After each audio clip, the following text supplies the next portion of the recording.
Disaster has struck. Am I stranded on the moon? The lunar exploration team has returned, leaving behind Chen Mo, who is still dragging his feet. Moments later, a meteorite crashes down upon Earth. The seas churn. The clouds rage. Communication is severed. Standing on the grayish-white lunar island, Chen Mo gazes upwards, his mind unraveling. Is humanity extinct? Meanwhile, after the calamity stabilizes on Earth, a sudden live broadcast commandeers every channel. As people behold the unfortunate soul on the moon, they finally recall the lunar exploration team's predicament. Chapter 1. The Last of Humanity. A calamity has occurred.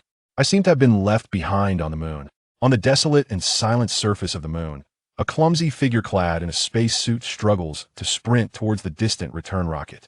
With the moon's gravity being merely 1/6 that of Earth, each of Chen Mo's strides carries him a great distance. In a frenzy, he runs forward, his heavy breaths echoing within the confines of his helmet. Return countdown initiated. 3, 2, 1, ignite. Ignite what?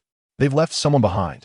Through the communication headset, the cold countdown of the commander resonates, while Chen Mo, desperately shouting at the return rocket looming ahead, is met with silence. The countdown reaches its conclusion. Accompanied by a piercing electric sound, the return rocket successfully ignites and launches. The spacecraft's 3 liquid rocket engines, fueled by liquid hydrogen and liquid oxygen, roar to life, expelling torrents of scorching flames from their nozzles to generate an astonishing thrust of 60 tons. As the support framework of the launch pad disintegrates, the return rocket ascends gracefully, soaring toward the azure planet above.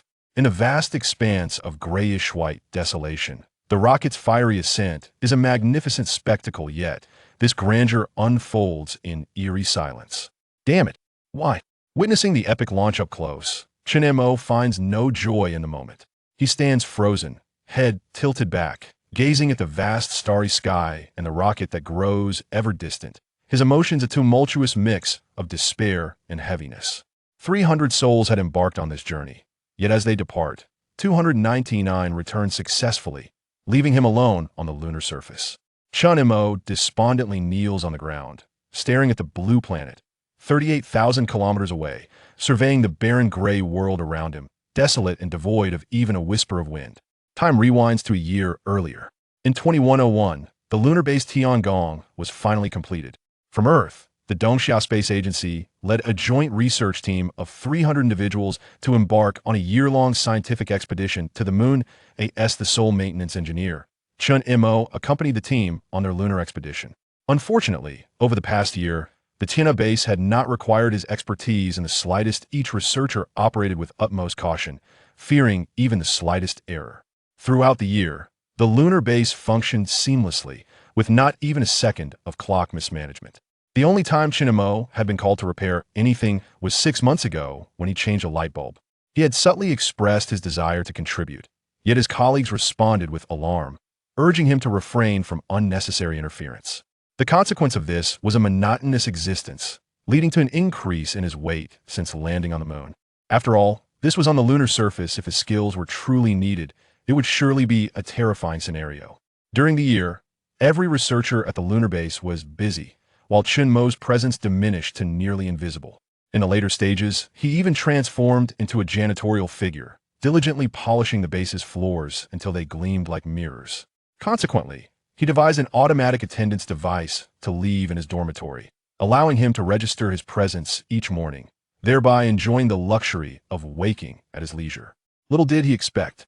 Why was the NMD suddenly preparing for a return journey? I'm doomed. Here he was, in the vastness of space, a staggering 380,000 kilometers from Earth. Panting, Chen Mo glanced at the display screen on the lower right corner of his helmet. Excellent. The outdoor temperature is 160 degrees Celsius. Were it not for a spacesuit, he would feel akin to a roast pig in an oven. Not to mention the terrifying cosmic radiation and the vacuum environment. This was the universe, a realm of human mortality without technological assistance. Even the privilege of breathing would be denied. Fortunately, Chen Mo possessed a commendable mental fortitude. After a brief moment of panic, he quickly regained his composure and began to contemplate the situation ahead. One thing was certain: once Earth realized he had been left behind, a rescue team would undoubtedly be dispatched at once. Thus, he need not fret about perishing alone on the moon. Being from the Eastern Xia, he He felt even less concerned his homeland would not forsake him. However, the successful landing of the return rocket and the subsequent realization of his disappearance, prompting a lunar rescue mission, would undoubtedly require some time. What he needed to do now was to patiently await rescue on the moon. The only challenge was how to survive. Chen Mo's spirits lifted. The lunar base was well stocked with water and food. If it was merely a matter of waiting for rescue, he had no need to worry about his survival. Excellent. With this thought, the weight that had hung in his heart finally settled back into his abdomen. Taking advantage of the ample oxygen within his spacesuit, Chen Mo gazed upward, his eyes fixated on the azure planet that lay some 380,000 kilometers away, lost in reverie. As a member of the lunar exploration team, even on days devoid of missions, he seldom had the opportunity to exit the spacecraft, rendering any chance to behold Earth with his own eyes exceedingly rare. At this moment, the vast blue planet loomed before him, eternally suspended in its splendor. The awe and beauty of it all struck him profoundly. In this instance upon the moon, Chen Mo felt an inexplicable sense of possession over Earth, a sentiment wholly distinct from the emotions evoked by the base's monitors. After all, in a few days, upon returning to Earth, he may never again encounter such a moment. Thus, it was prudent to seize the opportunity to indulge in the view. Wait, what is that point of light? It seemed as though a streak of luminescence had flitted across his vision, and in the blink of an eye, that radiant streak violently collided with Earth. Almost instantly, a silent explosion blossomed before Chen Mo's eyes. The ocean surface began to roll and churn violently from the point of impact, followed by shock waves that disrupted the atmospheric clouds. Earth, under the brutal assault of the asteroid, triggered a cascade of cataclysmic events: earthquakes, tsunamis, volcanic eruptions. As these global calamities unfolded in succession, the entire planet was swiftly enveloped in a thick shroud of dust. Chen Mo stood on the moon, dumbfounded, witnessing the entire sequence unfold. Earth had exploded just moments ago, right before his very eyes. The extinction of humanity? No, to be precise, only the last human remained. Right here on the moon. Chapter 2, The Impact. Earth has exploded? Humanity is finished? Chen Mo stared, mouth agape, at the boiling planet before him, his eyes dimmed by the overwhelming shock. Suddenly, as if recalling something crucial, he scrambled towards the Tiangong base. Click! Hiss! The outer hatch of the base opened, releasing pressure. Meanwhile, the pressure apparatus of his spacesuit adjusted. Upon entering, he traversed a corridor and opened the second hatch, followed by the third, fourth, until he completed the fifth repressurization. Only then did the pressure within Chen Mo's body align with that of the base, allowing the suit's pressure to fully vent, making it ready for removal. Without undergoing this repressurization procedure, if he had released the suit's pressure abruptly, the moment he crossed the threshold, the sudden change in pressure could have caused his blood vessels to rupture. Having returned to the base and shed the cumbersome spacesuit, he hurriedly dashed toward the control room. Grabbing a headset, he called out with trembling urgency, "Tiangong base, calling ground control. Please respond." "Hello, is anyone there?" Chen Mo calling ground control. "Are you all right? Can someone please assist me?" The communication channel offered nothing but the faint hum of static. The interior of the desolate base echoed only with the sound of Chen Mo's repeated calls, aside from the hum of the equipment in operation. Despondently, Chen Mo sat on the ground, burying his head between his knees. Before him lay the Earth, obliterated by an asteroid. Humanity had perished, leaving him as the last vestige of humankind in the vast universe. Ding! The global management system has been activated. Vital signs detected, recording function initiated. The sudden voice jolted the despondent Chen Mo back to reality. He vigorously shook his head and slapped his cheeks, striving to awaken from the despair that had enveloped him. In any case, succumbing to isolation and despair would not resolve his predicament as the final human in the universe. He needed to summon the strength to rise again. "Jade Rabbit? I am here." Accompanied by the response, a charming projection of a girl adorned with rabbit ears and dressed in ancient attire materialized beside Chen Mo. This was the main control system of the Tiangong base, also designated for the subsequent management of the return plan. The reason the main control system took the form of a rabbit-eared maiden was entirely due to the engineer who designed her being utterly captivated by VTubers, thus merging his passion with his work. It turned out that the aesthetic sensibilities of enthusiasts were indeed quite commendable. After her design, the Jade Rabbit became one of the most popular virtual idols on Earth. After all, this was truly the Tiangong, and the rabbit-eared girl genuinely resided on the moon. No other virtual idol could compete with the allure of the Jade Rabbit thanks to the engineer's imaginative endeavor. The presence of the Jade Rabbit projection alleviated some of Chen Mo's profound loneliness and anxiety. Regrettably, the Jade Rabbit was not an artificial intelligence. As the main control system of Tiangong, her purpose was primarily to ensure the operational integrity and monitoring of the base. She possessed only the most rudimentary interactive functions and could not alleviate Chen Mo's woes or even serve as a conversational partner. Jade Rabbit, how long can the current provisions last? Based on current usage, the oxygen within the Tiangong base can sustain life for 5 more years. And what about food and water?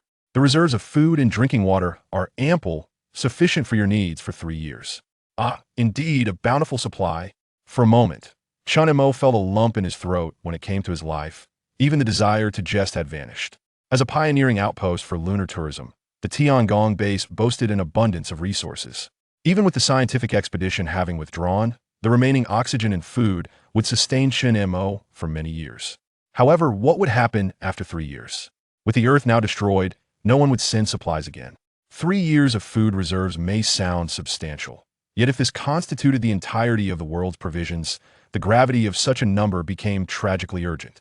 Fortunately, Chen Mo was not a pessimistic individual. In fact, it was difficult to label him as someone with nuanced emotions. It was precisely due to his carefree and somewhat oblivious nature that he was not yet drifting through space as mere cosmic debris alongside the return rocket. Alternatively, he could have succumbed to despair, joining the 6 billion souls on Earth in a somber burial, becoming a mere 140-pound remnant on the desolate moon. The returning rocket failed to make it back, and the explosion on Earth did not affect him. Could this be considered a case of fortunate folly? With this thought, Chen Mo found himself inexplicably buoyed by a sense of delight. As for the issues of oxygen and sustenance, he realized they could indeed be addressed. The Tiangong base, serving as a long-term scientific research outpost on the moon and the inaugural testing site for humanity's lunar travel plans, was fully equipped to produce oxygen and cultivate food. At the very least, it could sufficiently sustain Chen Mo's existence. However, the most pressing issue was his own lack of knowledge. Previously, these tasks were handled by specialized colleagues, leaving him with no opportunity to intervene.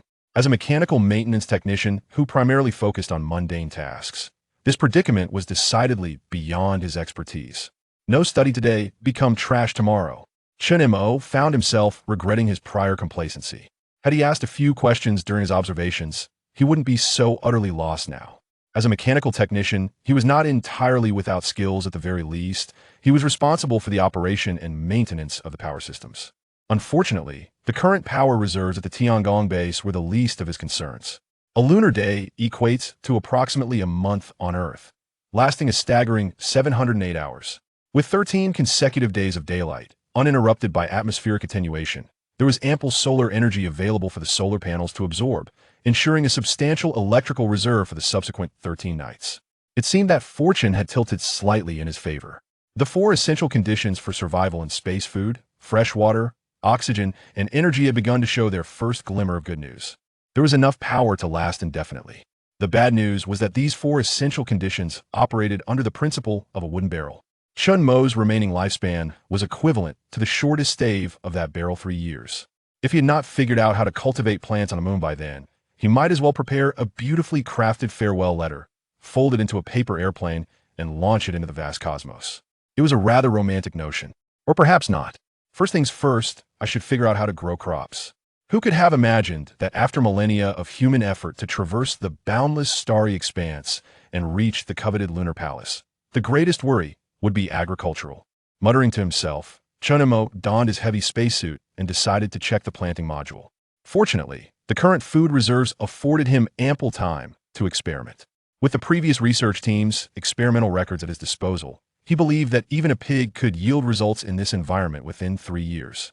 After meticulously checking the oxygen levels and the airtightness of his suit, he once again gazed up at the enormous celestial body overhead, now gradually dimming. Perhaps everyone is all right, he mused, though the sorrow in his eyes was impossible to conceal. Suddenly, an alarm blared, warning. A meteorite will collide with the base in 3 seconds. Wait! The unexpected alert momentarily stunned Chen Mo, followed by the chilling countdown.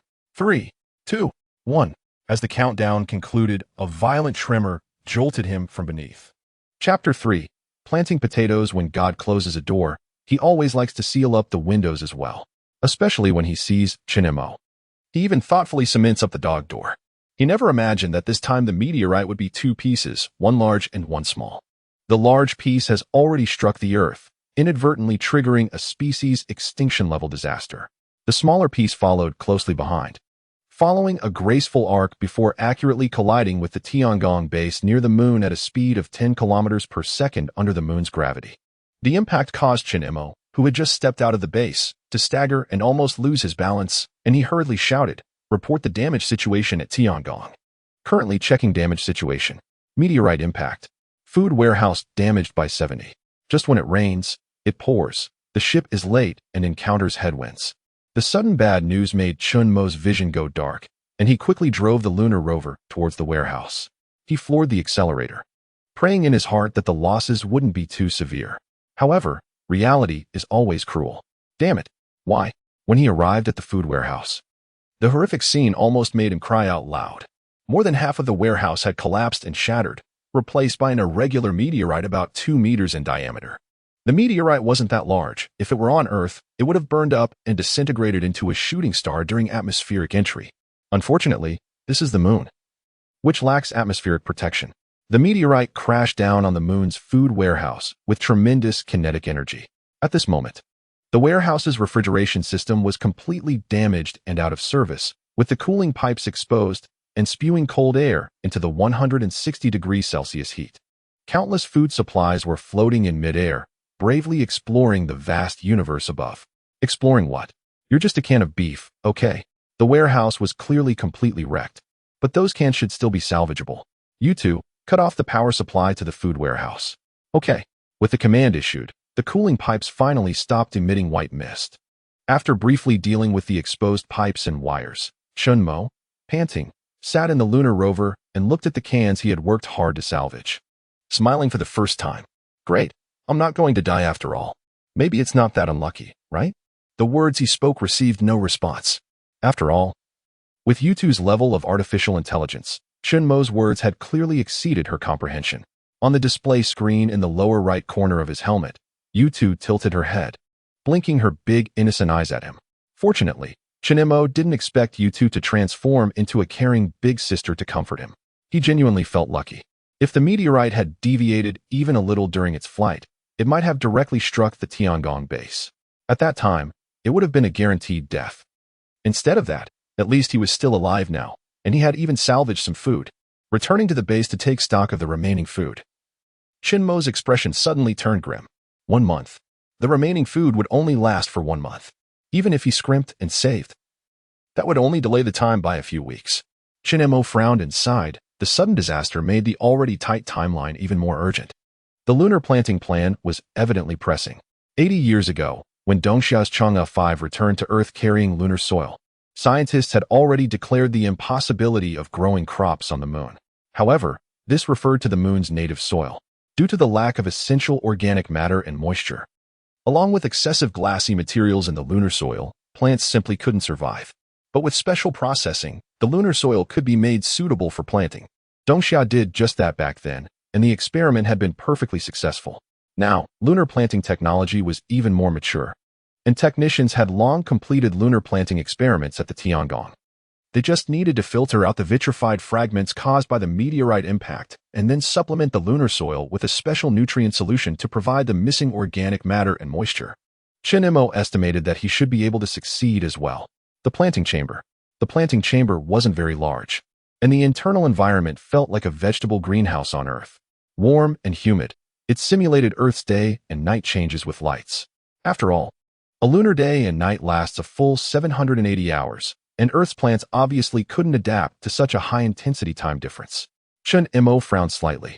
Most of the plants in the planting chamber had already been taken away as successful samples by the return rocket. Fortunately, the stock of seeds and soil nutrient solution was still relatively abundant. Otherwise, Chen Mo would really have to wait to die of hunger.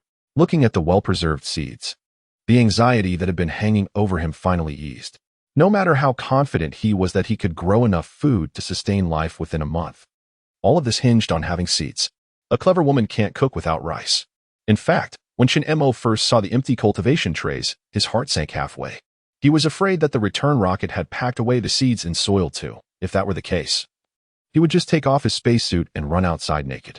Better to die on the moon in style than to starve to death. Fortunately, there was still a way out. From childhood to adulthood, Chen Mo had always firmly believed he was a materialist. But it wasn't until this lunar crisis that he finally understood what it meant to suffer from the unknown and not believe in gods or Buddhas. In just a few hours, he had given the entire family of God a heartfelt greeting, and his insults were escalating. Changing into his clothes and walking in the narrow reserved passage, shelves on both sides were lined with trays containing soil. Since the main purpose of this lunar planting mission was still experimental, the soil in the trays was varied and mostly unusable specimens. He needed to discern which of these soils were usable, which clearly exceeded Chen Mo's knowledge. Fortunately, there were experimental records to consult for reference. Taking a long breath. If those experimental records hadn't been preserved, he would have had to resort to the most foolish method of planting all the soils. The seeds were precious. He couldn't afford to waste them. Digging holes, placing potato fragments, burying soil, watering, after working tirelessly in the planting chamber for over 3 hours.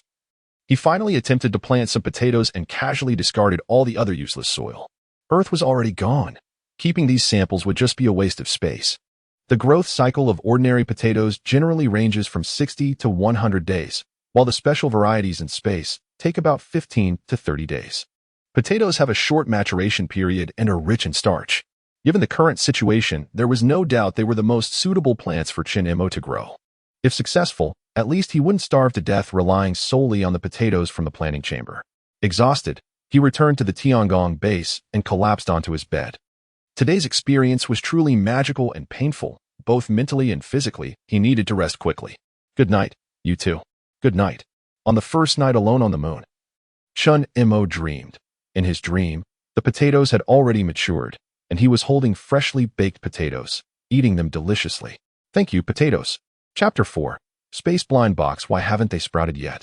Squatting on the ground with his right hand resting on his chin, Chen Mo sighed in anticipation as he looked at the unchanged soil in the tray.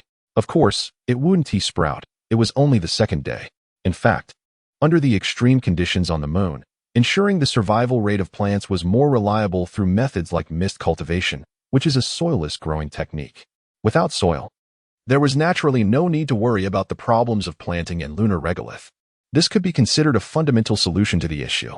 It was just a pity that while the idea was correct, the technology was not. For someone like Chen Mo, who was already anxious about the possibility of failure even when planting potatoes, the difficulty of soilless cultivation was indeed a bit too advanced.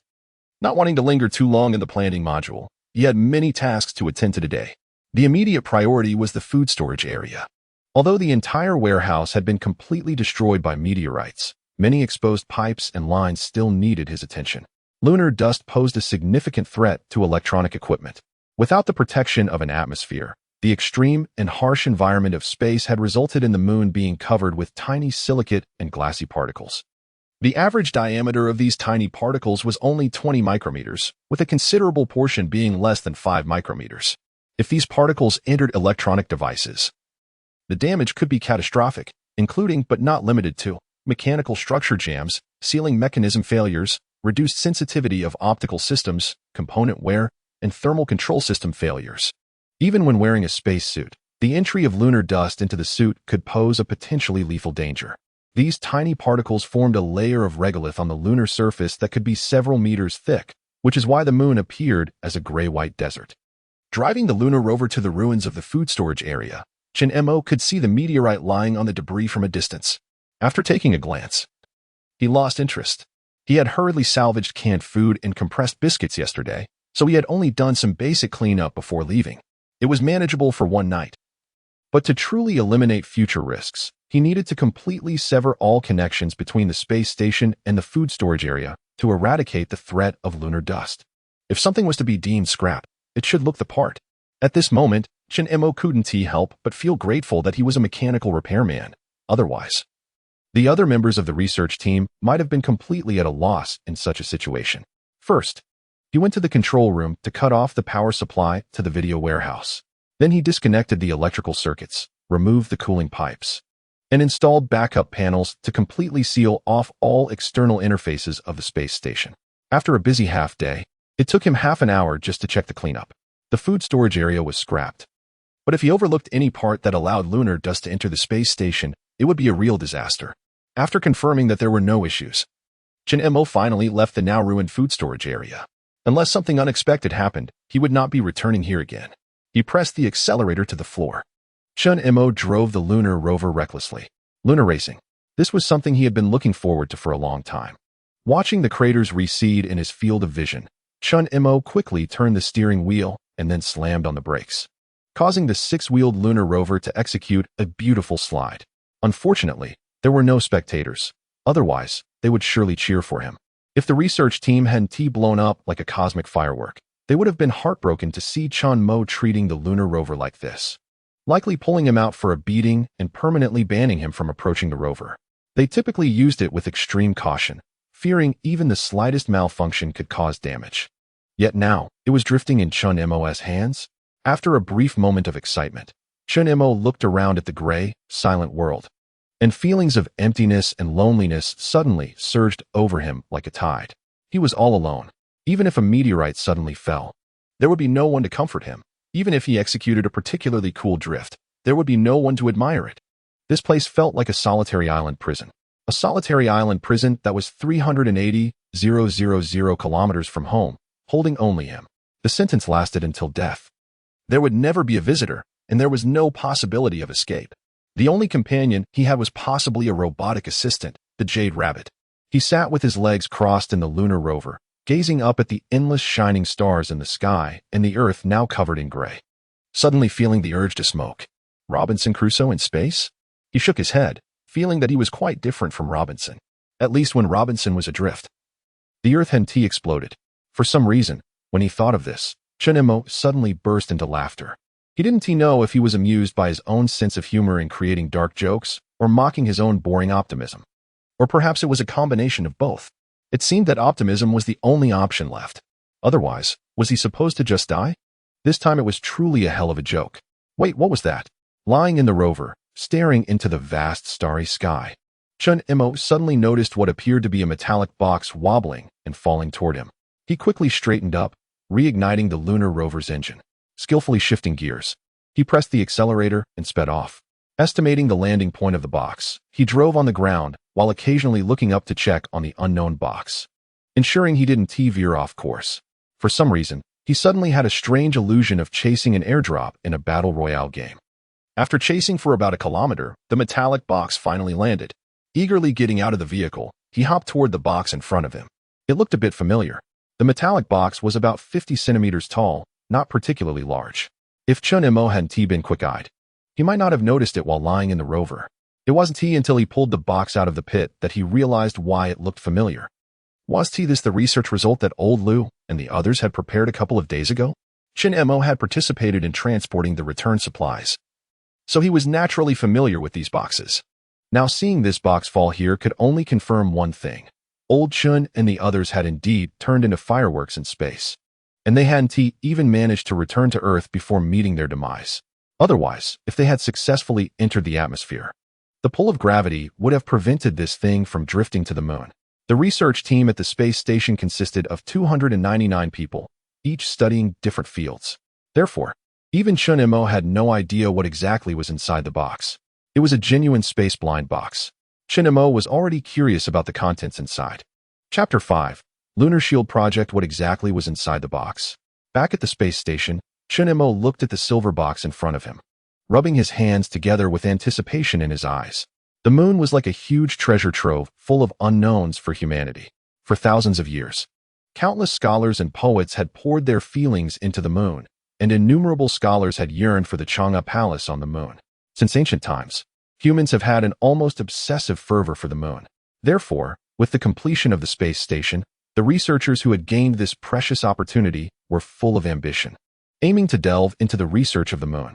The subjects involved were complex and broad, including but not limited to space communication, power operation, polar ice layers, gravitational field distribution, and plant cultivation. Each research result was invaluable and could possibly be preserved in the box before him. However, unfortunately, Most of these research results were of no use to Chen Mo. The only usable materials may be those related to plant cultivation. Whether it's the optimal methods for soil improvement or related to plant growth, even if the box only contains a pile of selectively cultivated seeds, it is a lifesaver for Chen Mo right now.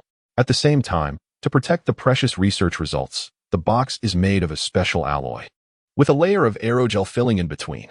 The alloy prevents physical impacts, while the aerogel layer isolates temperature. One could say that the protective attributes are maximized. So even though this thing has been exposed in space for a while, the safety of its contents is still guaranteed. Anticipating eagerly, with a click, the metal box's latch unlocked, and the items inside finally saw the light of day again. A document?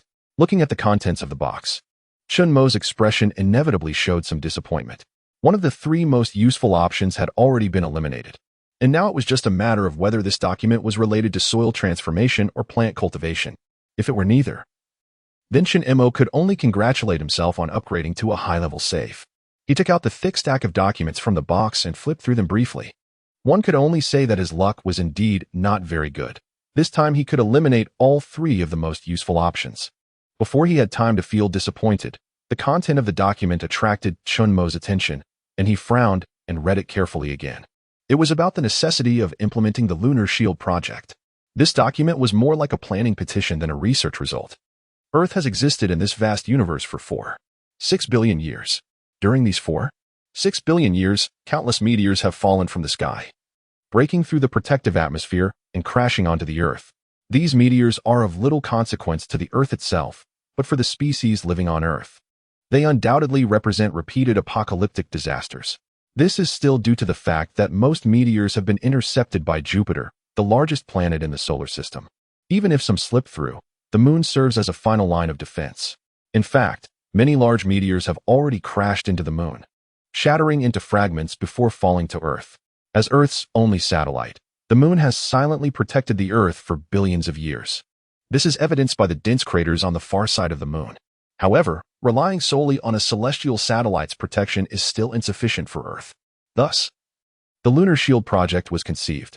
The goal is to establish observation stations and interception systems on the moon to preemptively explode meteors in space and eliminate threats. Some might ask, why go to the trouble of deploying on the moon when interception could also be done on Earth? However, the truth is that it is completely unfeasible. Because whether intercepting missiles or meteors, the principle used is to launch missiles to preemptively detonate the target. The acceleration of meteors after passing through the atmosphere is terrifying, and the existing interception methods on Earth simply cannot keep up with the speed of meteors. This is similar to the difficulty in intercepting intercontinental missiles. Intercontinental missiles are a means of striking from outside the atmosphere. After launch, they ascend at a speed of 20 Mach to break through the atmosphere, then fly outside the atmosphere, and upon reaching the target location, they break through the atmosphere again for precise strikes. The excessive acceleration results in interception missiles being unable to match their speed. This is also why countries are frantically developing their space programs. Apart from exploring the universe, a country's space capabilities essentially represent its intercontinental missile capabilities. Manned spaceflight and intercontinental missiles differ only in that one carries a spacecraft, while the other carries a nuclear warhead.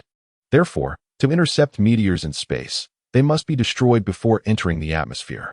The person who proposed this plan was Old Lu from the research team. One must say that Old Lu has a particularly unique and precise vision, but unfortunately, the timing of the proposal was a bit late, because Earth has already been destroyed. Flipping through the materials in his hand, Chen Mo couldn't help but start to lament. If Old Lu's lunar shield project had succeeded, perhaps Earth could have avoided this disaster. If that were the case, maybe no one would have died. Maybe he could have gone home. Perhaps he was already being interviewed by the media on television. After all, he was one of the first people to have lived on the moon. There should be many media outlets wanting to interview him, right? At that time, many girls would surely admire him, and it shouldn't be too hard to find a partner. He missed home, looking up at the still dim Earth on the big screen. He was lost in thought, and before he knew it, tears had filled his cheeks. Today is the second day of survival on the moon. The potatoes are still buried in the soil. The Tiangong base is functioning well. The ground control tower is still silent. I found a safe from space.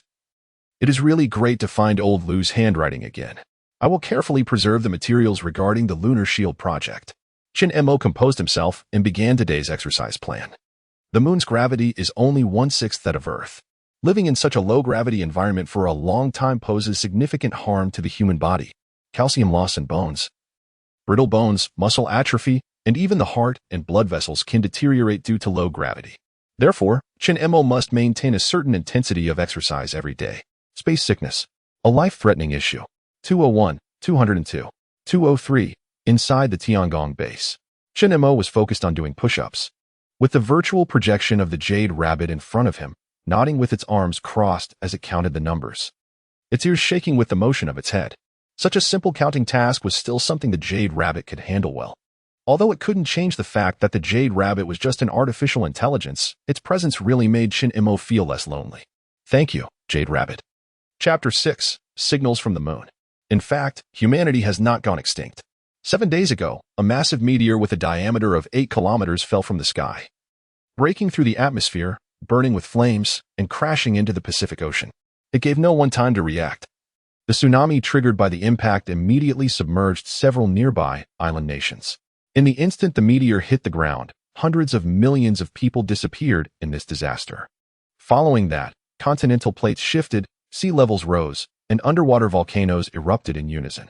This disaster swept across the globe, with 70% of humanity perishing, and countless nations completely disappearing in this catastrophe. Fortunately, the disaster has not reached the point of exterminating humanity. Chen Mo couldn't contact Earth, simply because a massive amount of volcanic ash entered the stratosphere, blocking signals. Humanity has not gone extinct, it was just on the brink of extinction. How is the reconstruction progress in the disaster area? Sigh, the casualties are too great. Prioritize saving lives. Other losses are unimportant. I understand. In a conference room in East Xia's capital, an elder stood up, speaking seriously. We can rebuild if we lose our homes. We can replan if we lose food. But if we lose lives, we lose everything. The meeting concluded. The entire East Xia swiftly began to operate. Due to its inland location, most areas of East Xia survived this disaster.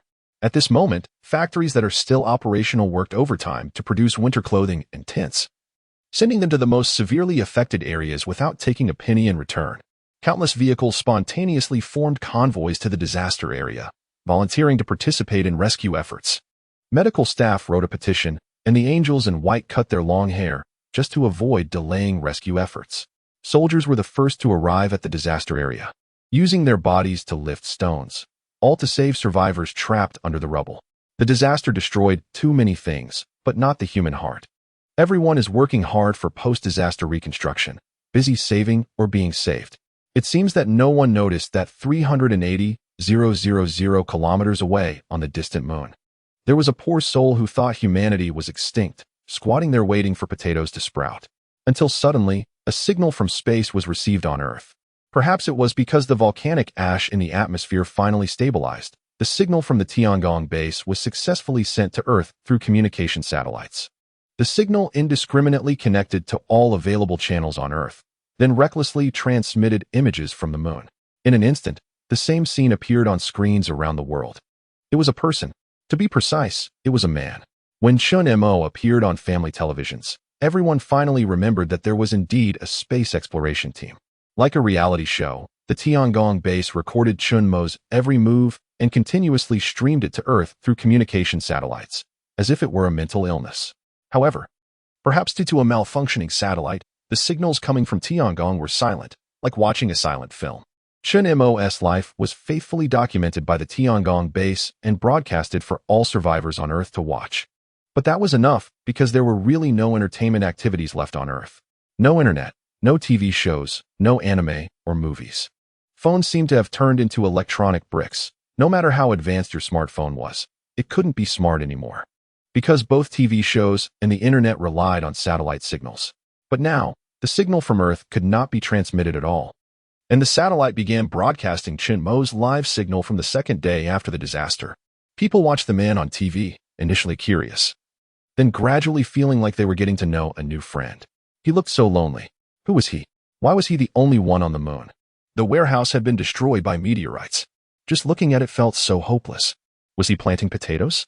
For a time, Chen Mo became the focus of attention worldwide. A guy in space who still hadn't given up hope. Normally, Losing power for half an hour is enough to make someone bored enough to want to scratch the walls. Living alone in the vastness of space sounds romantic. But the deep-seated loneliness behind that romance is enough to drive a person mad. Compared to Chen Mo, Earth was just missing TV programs and the internet. Many people still had their relatives and friends by their sides, and they were truly much luckier. Unknowingly, watching Chen Mo's life seemed to have become a daily routine for everyone. Everyone wanted to understand this optimistic, unfortunate soul a little better. Or perhaps, Chen Mo's existence had become a kind of support in everyone's heart. He was still trying hard. We must also work hard. Everyone looked forward to the next day's live broadcast before sleeping and worried that one day they might wake up and no longer see him. Meanwhile, in an emergency meeting in Dongxia, still unable to contact him? Yes, that satellite seems to be malfunctioning. So do we have a way to save him? It seems unlikely. Aftershocks could occur at any time, and the volcanic ash is too thick for rockets to break through the atmosphere. Our launch pads and rockets have also been mostly destroyed in the disaster. For now, he can only rely on himself. The elder in charge sighed and looked at Chen Mo, who was grinning foolishly at the potatoes on the screen, and said helplessly, "The Tiangong base made its 321st call to the ground tower. Please respond upon receipt." As always, there was no response. Chen Mo took off his headset and stared blankly at the grayish-white earth on the screen. Humanity has gone extinct, he murmured to remind himself.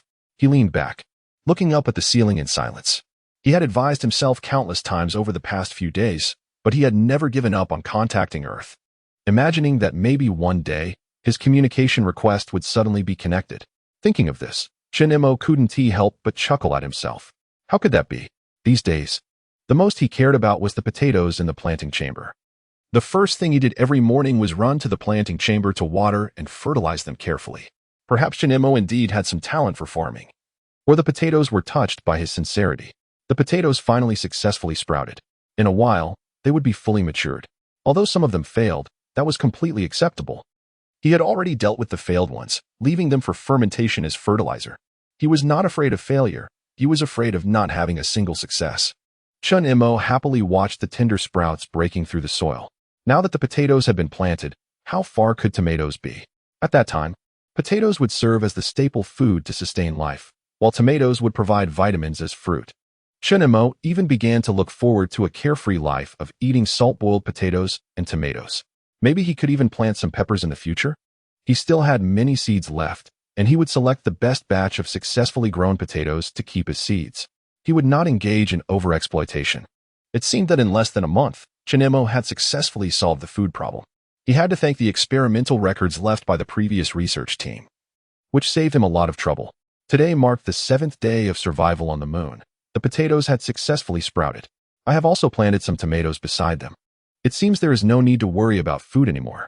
Everything seems to be getting better. Thank you to the research team for the experimental records. Chapter 7. Becoming an idol. There is no network, but that's not a big deal. Although humanity lost control of communication satellites, they could build signal stations to create a local network.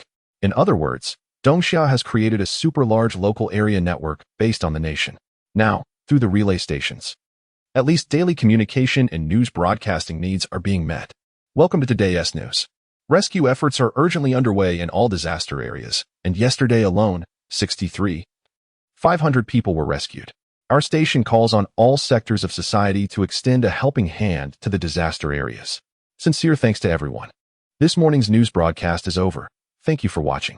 In the relatively less damaged inland cities, large screens on the streets were broadcasting the morning news.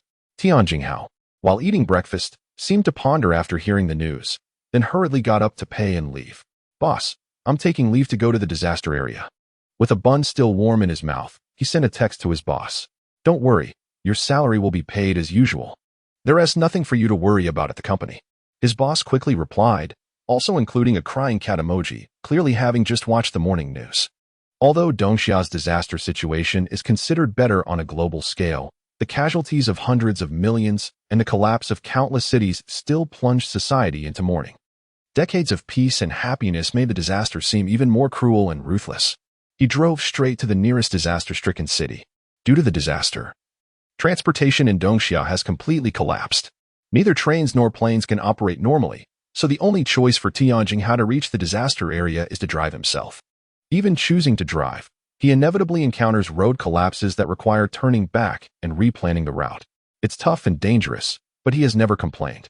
After driving for about 10 hours, Tian Jinghao finally arrived at the nearest disaster area. Just stepping out of the car and seeing the horrific scene made him feel like crying. Almost all buildings had collapsed, and countless people were groaning in pain beneath the rubble. He could even see a bright red stain on the concrete debris beneath his feet. Although his own city was also affected by the disaster, it only caused a few poorly constructed buildings to topple, and even the local breakfast shops were still operating, far from the devastation in front of him. Ignoring his exhausted body, Tian Jinghao immediately threw himself into the rescue work. He wasn't alone. Volunteers from all over the country were also moved by the disaster and joined the efforts to save their compatriots. In times of national crisis, the unique spirit of Dongxia people has always led them to gather spontaneously in disaster areas. Just like the great heroes described in Jin Yang's novels, they fight for their country and their people. After a morning of rescue work, Tian Jinghao, exhausted, went to grab some instant noodles and sat down on the concrete ground, first downing a bottle of mineral water. Over 10 hours of fatigue from driving, combined with a morning of rescue efforts, left him feeling somewhat drained. However, every time he heard cries for help from beneath the rubble, he felt compelled to hold on a bit longer. He was just an ordinary worker. And even well-trained soldiers were exhausted after that morning, let alone someone like him who usually had no training. He was able to persist until now purely through willpower, finally getting a break. Even his hand holding the water bottle was trembling. But seeing the people he rescued from the rubble made him think about saving just one more person, so he kept going all morning long.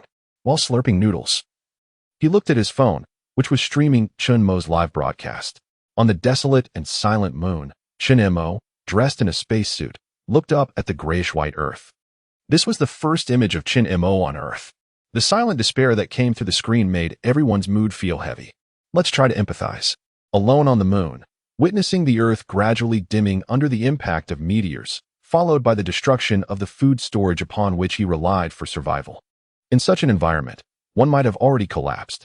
Yet he remained optimistic, squatting in the plant chamber with anticipation, watching the potatoes sprout.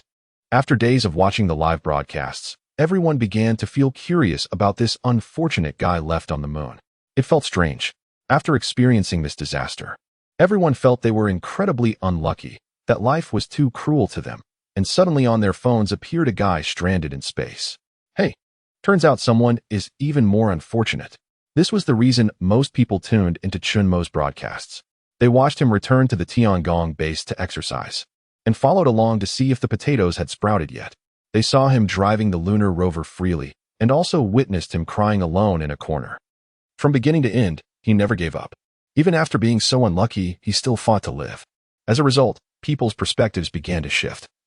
From initially watching for entertainment to gradually investing emotions, treating Chen Mo's live broadcast as a form of companionship. When feeling like giving up, they thought of that guy on the moon. To everyone in the disaster area, please keep pushing forward together. I don't know when it started, but his live broadcast began to give many people courage. The world kisses me with pain, and I respond with song. Chen Mo suddenly seemed to become an idol for some people. A global one at that. The Tiangong base's 450th call to the ground control tower. Please respond upon receipt. The communication channel remained silent, as always. But after 450 calls, Chen Mo no longer felt particularly disheartened. It had become a habit for him to descend to Earth every day out of boredom. It was like a game event where you check in for the final reward. Fantasizing that once the check-in date was complete, he would receive a reply from Earth. Form over meaning. As for his strange popularity on Earth, Chen Mo naturally had no way of knowing. Otherwise, he would have to celebrate by opening a bottle of purified water on the moon. You too? Am I handsome? After washing his face, Chen Mo tossed his hair and asked the virtual projection in front of him. Clearly, the main control program's memory did not include answers to such boring questions. Chapter 8, Lunar Rescue Plan. The artificial intelligence U2 was no challenge for Chen Mo. He happily ran to the control room to access U2's back-end data, then added a bunch of useless dialogues behind the airlock and the Tiangong power system. If those researchers or otaku designers found out, they would probably beat Chen Mo senseless despite their high blood pressure. How novel. The base's control system is so critical. Any tiny mistake could lead to a complete breakdown of the Tiangong base due to a chain reaction. It took several months of meetings just to approve the virtual image of U2. but now in his hands, for the sake of chatting, he directly modified the underlying code. After updating U2's voice, Chen Mo rubbed his hands eagerly and tried it out. U2? Master, I'm here. Am I handsome? Master is charming and incredibly handsome. Smiling foolishly with delight. It's hard to imagine that he even added sentence final particles to U2. After teasing U2, Chen Mo returned to the planting chamber. Currently, the potatoes were growing well. The green stems and leaves were about the height of a palm, and in about 15 days, they would be ready for harvest. The tomatoes, however, showed no visible changes. Unlike the short-term yield of potatoes, the harvest period for tomatoes takes a full 4 months. Even for the selected varieties in space, it takes at least 3 months to mature. So, in just a few days, no noticeable effects could be observed. After carefully watering and fertilizing, Chen Mo felt his mood lift while looking at the green potato leaves. He cautiously extended his index finger to touch them. The real, soft texture made him feel a wave of dizziness filled with excitement, like a lovesick fool. The leaves gently trembled, as if shyly responding. So Chen Mo touched them again. So beautiful. Green. The color of life. In this grayish-white world, seeing these small lives again was truly wonderful. Chen Mo stayed in the planting chamber for a long time. People on Earth, watching the vibrant green on the screen, seemed to feel their bad moods lift as well. Great. The potatoes finally sprouted. Yes, finally, it wasn't all in vain.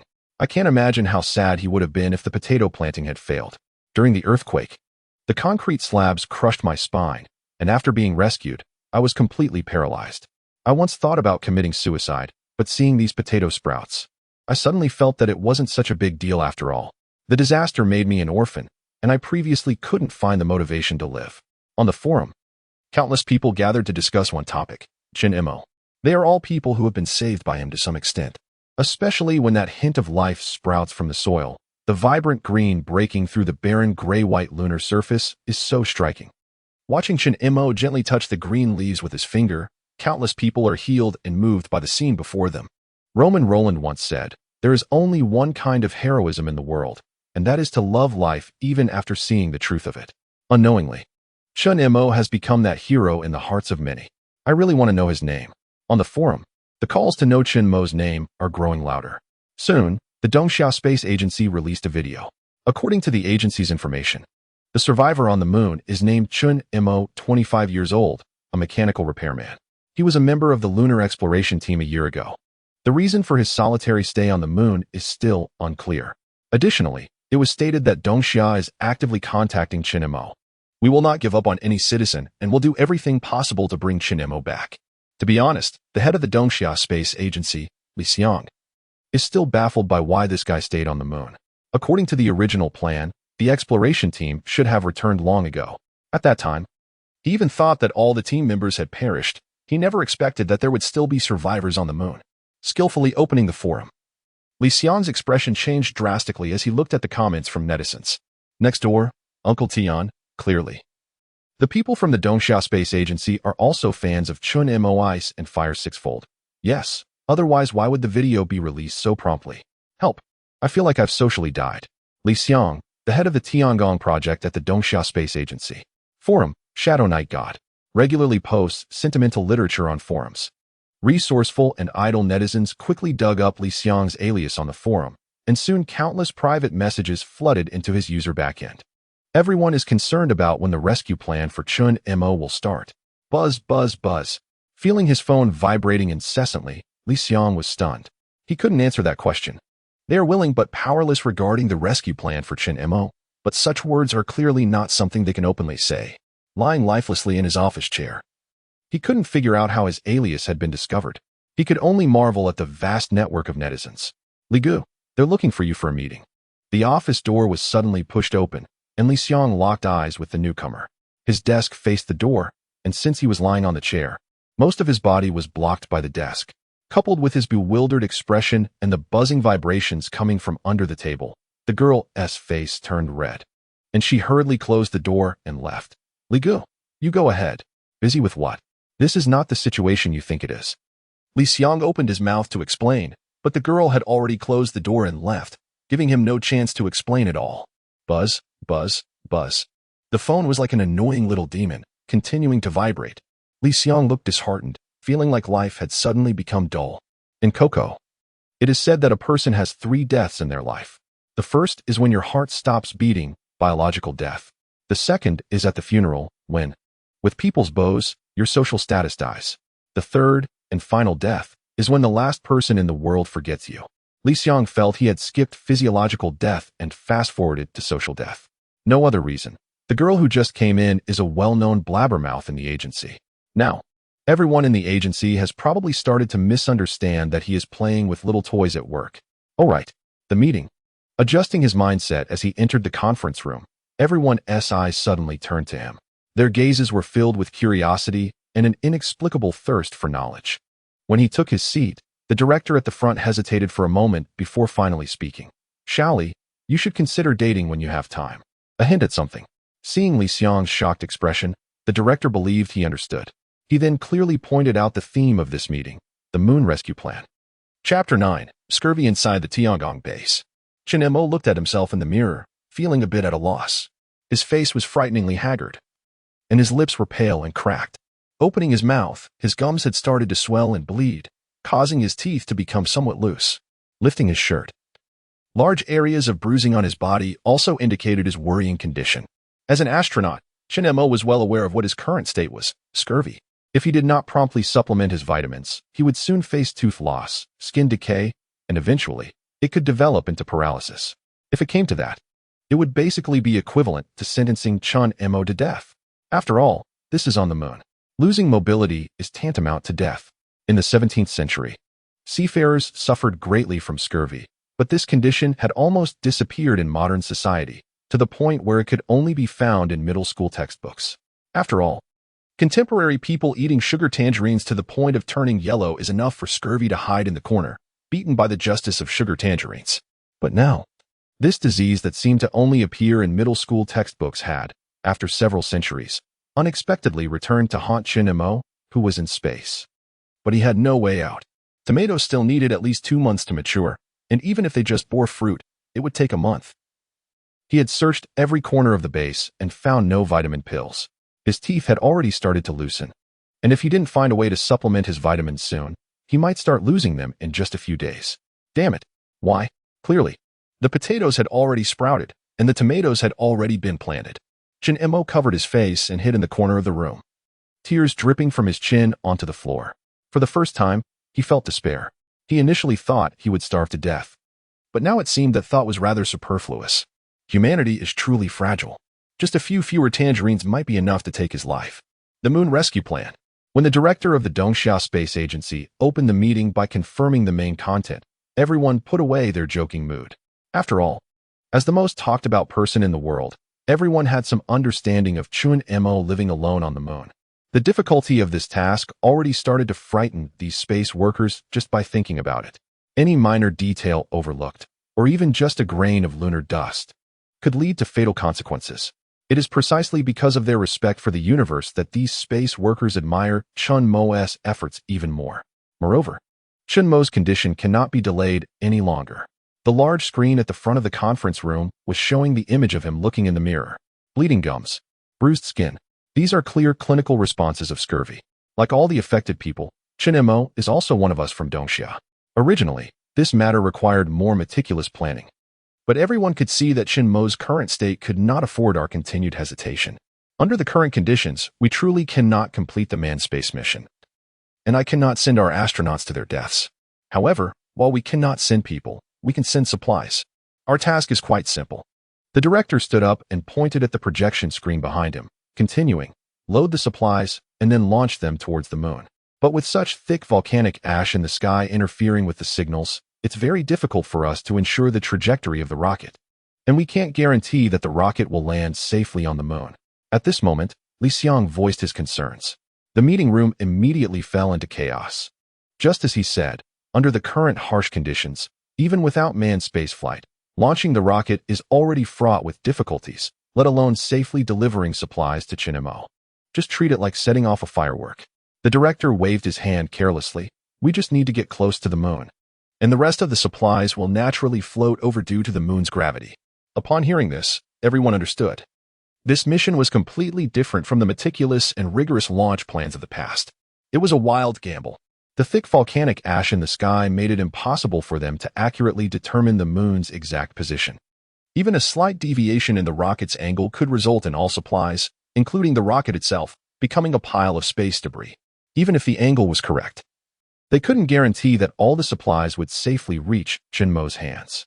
To ensure the safety of the Tiangong base and Chen Mo, the rocket could not perform a landing mission. It could only choose to autonomously separate and disintegrate upon entering lunar orbit, allowing the supplies to drop onto the moon like an airdrop. This was a delivery plan from Earth. Adventurous and crazy, space exploration should be precise and rigorous, with every part and explosive meticulously crafted by skilled hands and errors measured in microns. It was rigorous to the point that time and weather required long-term observation and speculation, with temperature and humidity being crucial factors affecting rocket launches. Yet now they were preparing for a launch plan with no certainty. Even if success were to be ideal, it was based on the premise of the rocket crashing. This was a landing operation filled with randomness and uncertainty, already doomed to fail before it began. But everyone was full of fighting spirit. Perhaps it was because of what the director said. Like all the disaster-stricken people, Chen Mo is also one of us from Dongxia. The supplies mainly consisted of survival items. Aside from rehydration food and various canned goods, the rest included the most important calcium tablets and various vitamins. Preparing supplies and debugging the rocket, the vast Dongxia Space Agency suddenly sprang into action for one person, with everyone busy in a tense and orderly manner, doing their utmost to ensure the supplies reached Chen Mo. Although the plan sounded simple, as if it was just about aiming at the moon and leaving the rest to fate, they needed to minimize the unstable factors as much as possible, trying to seize back more hope for Chen Mo from fate. This was an unprecedented gamble in the history of space exploration, and the ultimate goal of all this was to save. Countdown to rocket launch, 10 hours. Late at night, the Dongxia Space Agency was brightly lit. Chapter 10. The Will Dear Mom and Dad. Chen Mo wrote this, then immediately crossed out the entire passage.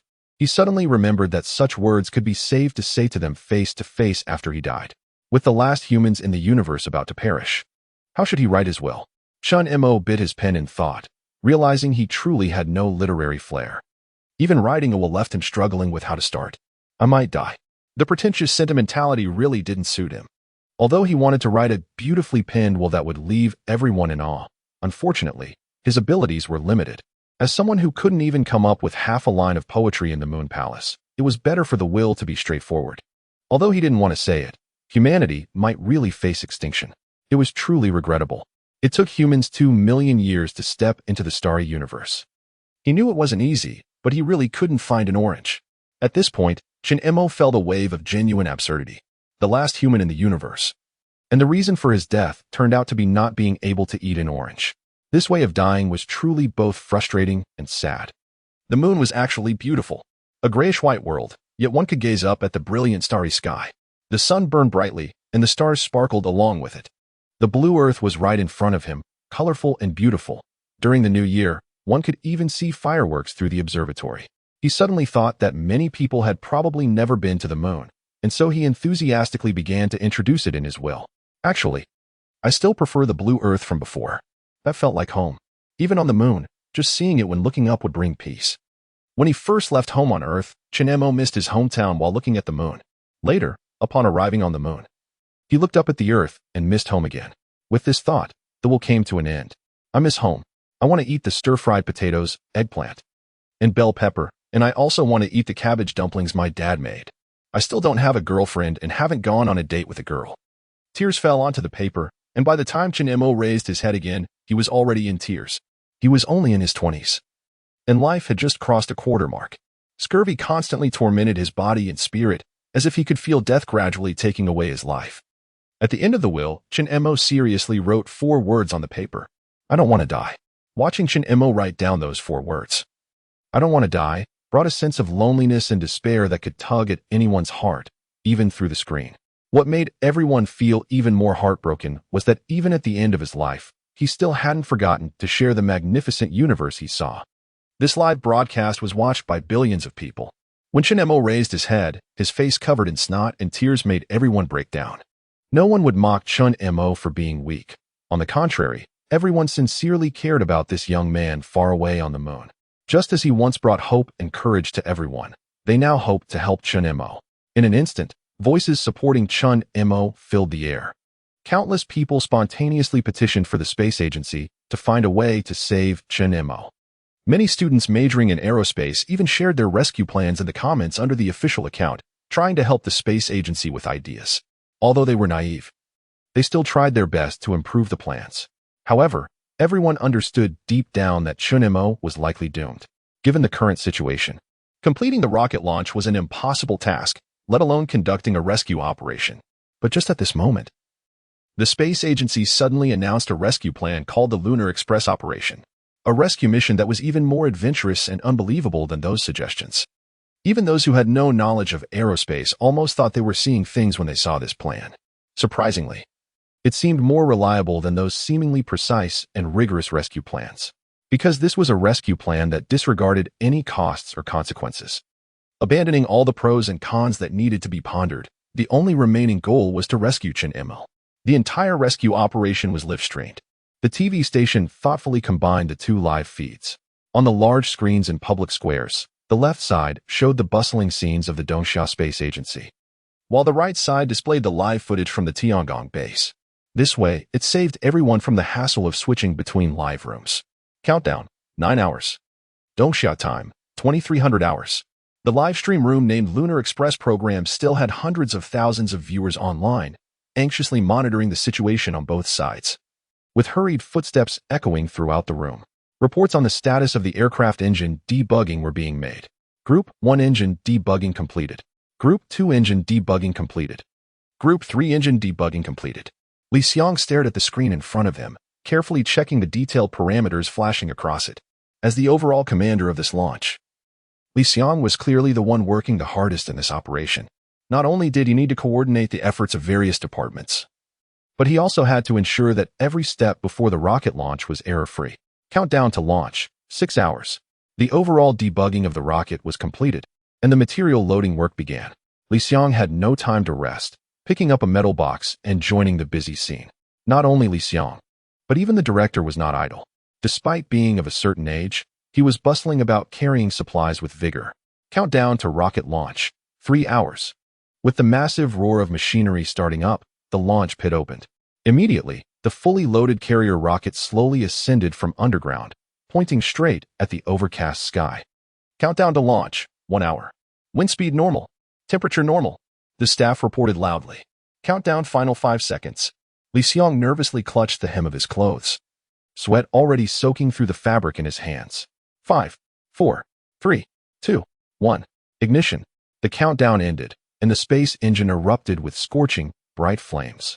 Amidst the tremendous noise, the carrier rocket, carrying countless supplies, slowly ascended. Soon, the rocket reached the stratosphere. This was the first unknown point of this rescue plan. They were uncertain whether the rocket could successfully break through the ash-laden atmosphere. Li Xiang instinctively leaned closer to the screen, holding his breath in tension. It must succeed. Chapter 11. It worked. With the ignition command issued, 3 groups of nitrogen-oxygen engines shot out high-temperature flames, providing a terrifying thrust of 60 tons. Then, the auxiliary supports of the launch pit collapsed, and under the gaze of countless people, the rocket slowly ascended, flying straight into the gray-white fog above. The rocket soon arrived at the stratosphere, where the volcanic ash was most severe. Meanwhile, the command center completely lost video visibility due to the volcanic ash interference. The operator frowned at the pure white screen in front of him. The veins in his arms bulged as he gripped the control stick, his mind remaining highly focused. Even his sweat dripped into his eyes. In the absence of visibility, everything was blind operation. The rocket operator could only rely on his rich experience and intuition. The entire Dongxia Space Agency was silent at this moment. Everyone nervously stared at the big screen in front of them, holding their breath, afraid of distracting the operator's attention. Finally, the screen's view suddenly opened up. The carrier rocket broke through the cloud layer, slicing through the overcast sky like a sword. It worked. Looking at the space footage transmitted back from the rocket, Li Xiang finally let out a long sigh, realizing that his shirt was already soaked with sweat. It was truly nerve-wracking. However, in reality, he was not the only one feeling anxious. As the carrier rocket successfully broke through the atmosphere and entered space, the emotions of billions of people in Dongxia also became excited. Awesome. Good job. I was so nervous watching the live stream that I didn't even dare to breathe. In the live stream room, countless netizens excitedly sent bullet comments. The hardest step had been successfully completed. Next was for the carrier rocket to escape Earth's gravity and enter lunar orbit. To activate the second stage engine early, forcing it to leave Earth's orbit and head straight for the moon. Next, the carrier rocket would experience a long flight of 10 hours until the supplies on the spacecraft were successfully delivered to Chen Mo's hands. The operator, exhausted, leaned back, resting against the chair's back, wiping off the sweat he hadn't had time to clean before. Meanwhile, at the Tiangong base, Chen Mo was staring blankly at the potato leaves in his hand. If he could, he really wanted to take a bite of the potato leaves to see if it could help with scurvy. Unfortunately, he couldn't. The stems and leaves of potatoes are toxic, containing a large amount of glycoalkaloids. In the past, someone tried to brew potato leaves into tea for health, only to end up feeling weak, fainting, and eventually dying. It was a one-way trip to the ground, a health regimen gone wrong. Disgusted, he tossed the potato leaves aside and let out a heavy sigh while looking at the moon rabbit. He could feel his physical condition deteriorating. Large bruises on his body had started to ooze blood, and every joint felt like it was in excruciating pain. In a fit of frustration, he punched the wall hard, blood immediately flowing from the wound. Chen Mo paused for a moment, then took a deep breath in an attempt to suppress his inexplicable anger. He knew that the pain was starting to affect his emotions. At this moment, being in space felt even more deadly than the physical pain. Although the wound wasn't serious, the bleeding wouldn't stop, and Chen Mo could only find some bandages to wrap it up. He had to remain calm. Meaningless anger and disappointment would only accelerate his demise. But once he calmed down, Chen Mo found himself increasingly desperate about the situation. Alone in the universe with scurvy, without medicine or fruit, it seemed he had only one path left, to wait for death. Damn it, he cursed helplessly. The feeling of despair spread through the live stream to every viewer's heart. Watching the lonely, curled-up figure in the Tiangong base, countless viewers also broke down. Fortunately, after a long flight of 10 hours, the carrier rocket finally successfully reached the lunar orbit. Next, it only needed to merge into the lunar orbit and then actively drop the supplies when it reached above the Tiangong. The operator concentrated, carefully controlling the carrier rocket to merge into the lunar orbit. But ultimately, a problem arose. The rocket's angle deviated when entering the lunar orbit, causing it to lose speed and rapidly fall towards the moon. Damn! The operator gritted his teeth, desperately trying to control the joystick to salvage the situation. The rocket slowed down momentarily due to his efforts, but then completely lost control and began to plummet. Damn it! The operator's hands grabbed his hair, self-reproaching as he cursed himself. The rescue plan seemed to be failing. Everyone fell into despair. Many people in the live stream even closed their eyes in nervousness, not daring to watch the rocket crash. No, there is still one chance. Li Xiang saw the spacecraft rapidly descending on the screen and suddenly snatched the control stick. Instead of attempting to rescue the already stalled carrier rocket, he adjusted the angle according to the direction of the fall. Everyone was momentarily stunned, then quickly reacted. Li Xiang was right. They had not yet failed.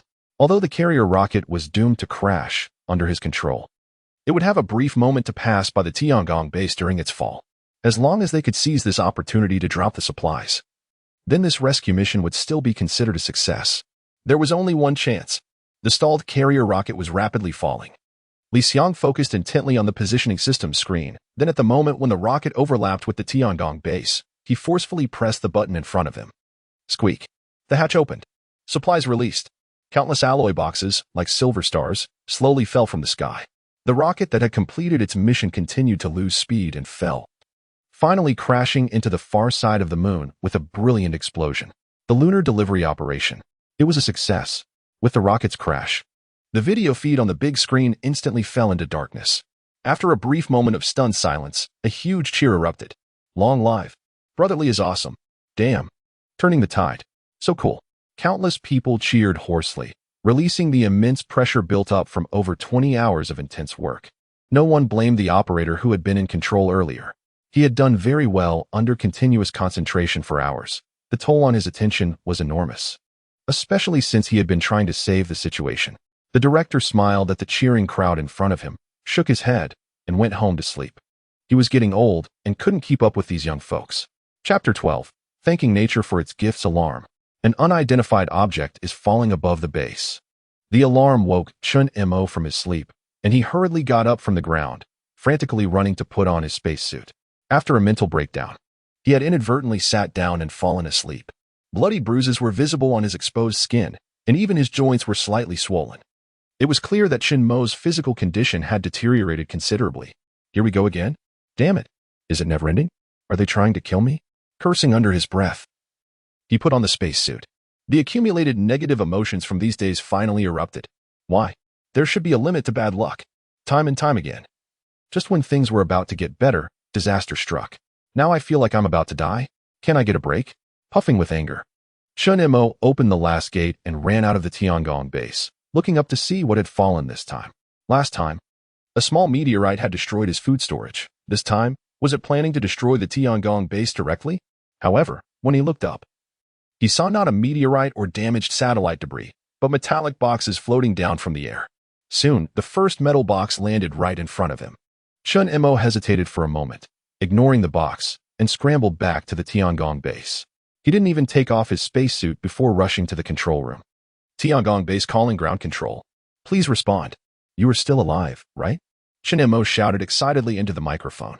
These must be supplies sent from Earth. However, the communication channel remained eerily silent. There was no answer, not even interference noise from electromagnetic signals. Damn, he initially thought these boxes were specifically sent to rescue him. But now it seemed he had overthought it. These items were likely just materials from previous return rockets or space stations, coincidentally drifting to his side. That made sense. Given the current situation on Earth, it simply did not have the conditions to launch rockets, let alone accurately drop supplies at the Tiangong base. Chen Mo chuckled self-deprecatingly, realizing he must be crazy to think these items were sent from Earth. After experiencing such a disaster, even if there were survivors on Earth, they certainly wouldn't have the capacity to send so many supplies to the moon. Returning outside the Tiangong base, he struggled to move all the metallic boxes he could reach back to the base. There were still some left, but they had landed on the roof of the base, so he couldn't get them for now. Given Chen Mo's current physical condition, it was very difficult to climb to such a height. If he delayed dying from scurvy for another couple of days, climbing up to get the boxes might just kill him on the spot. He managed to bring back about a dozen boxes and was already exhausted, sitting on the ground panting for a long time. The boxes weren't heavy, and under the moon's gravity, they felt even lighter. But his physical condition was too poor, his stamina had severely declined, and even a few simple movements caused him immense pain. You two, what do you think is in the boxes? Master, I don't understand what you are saying.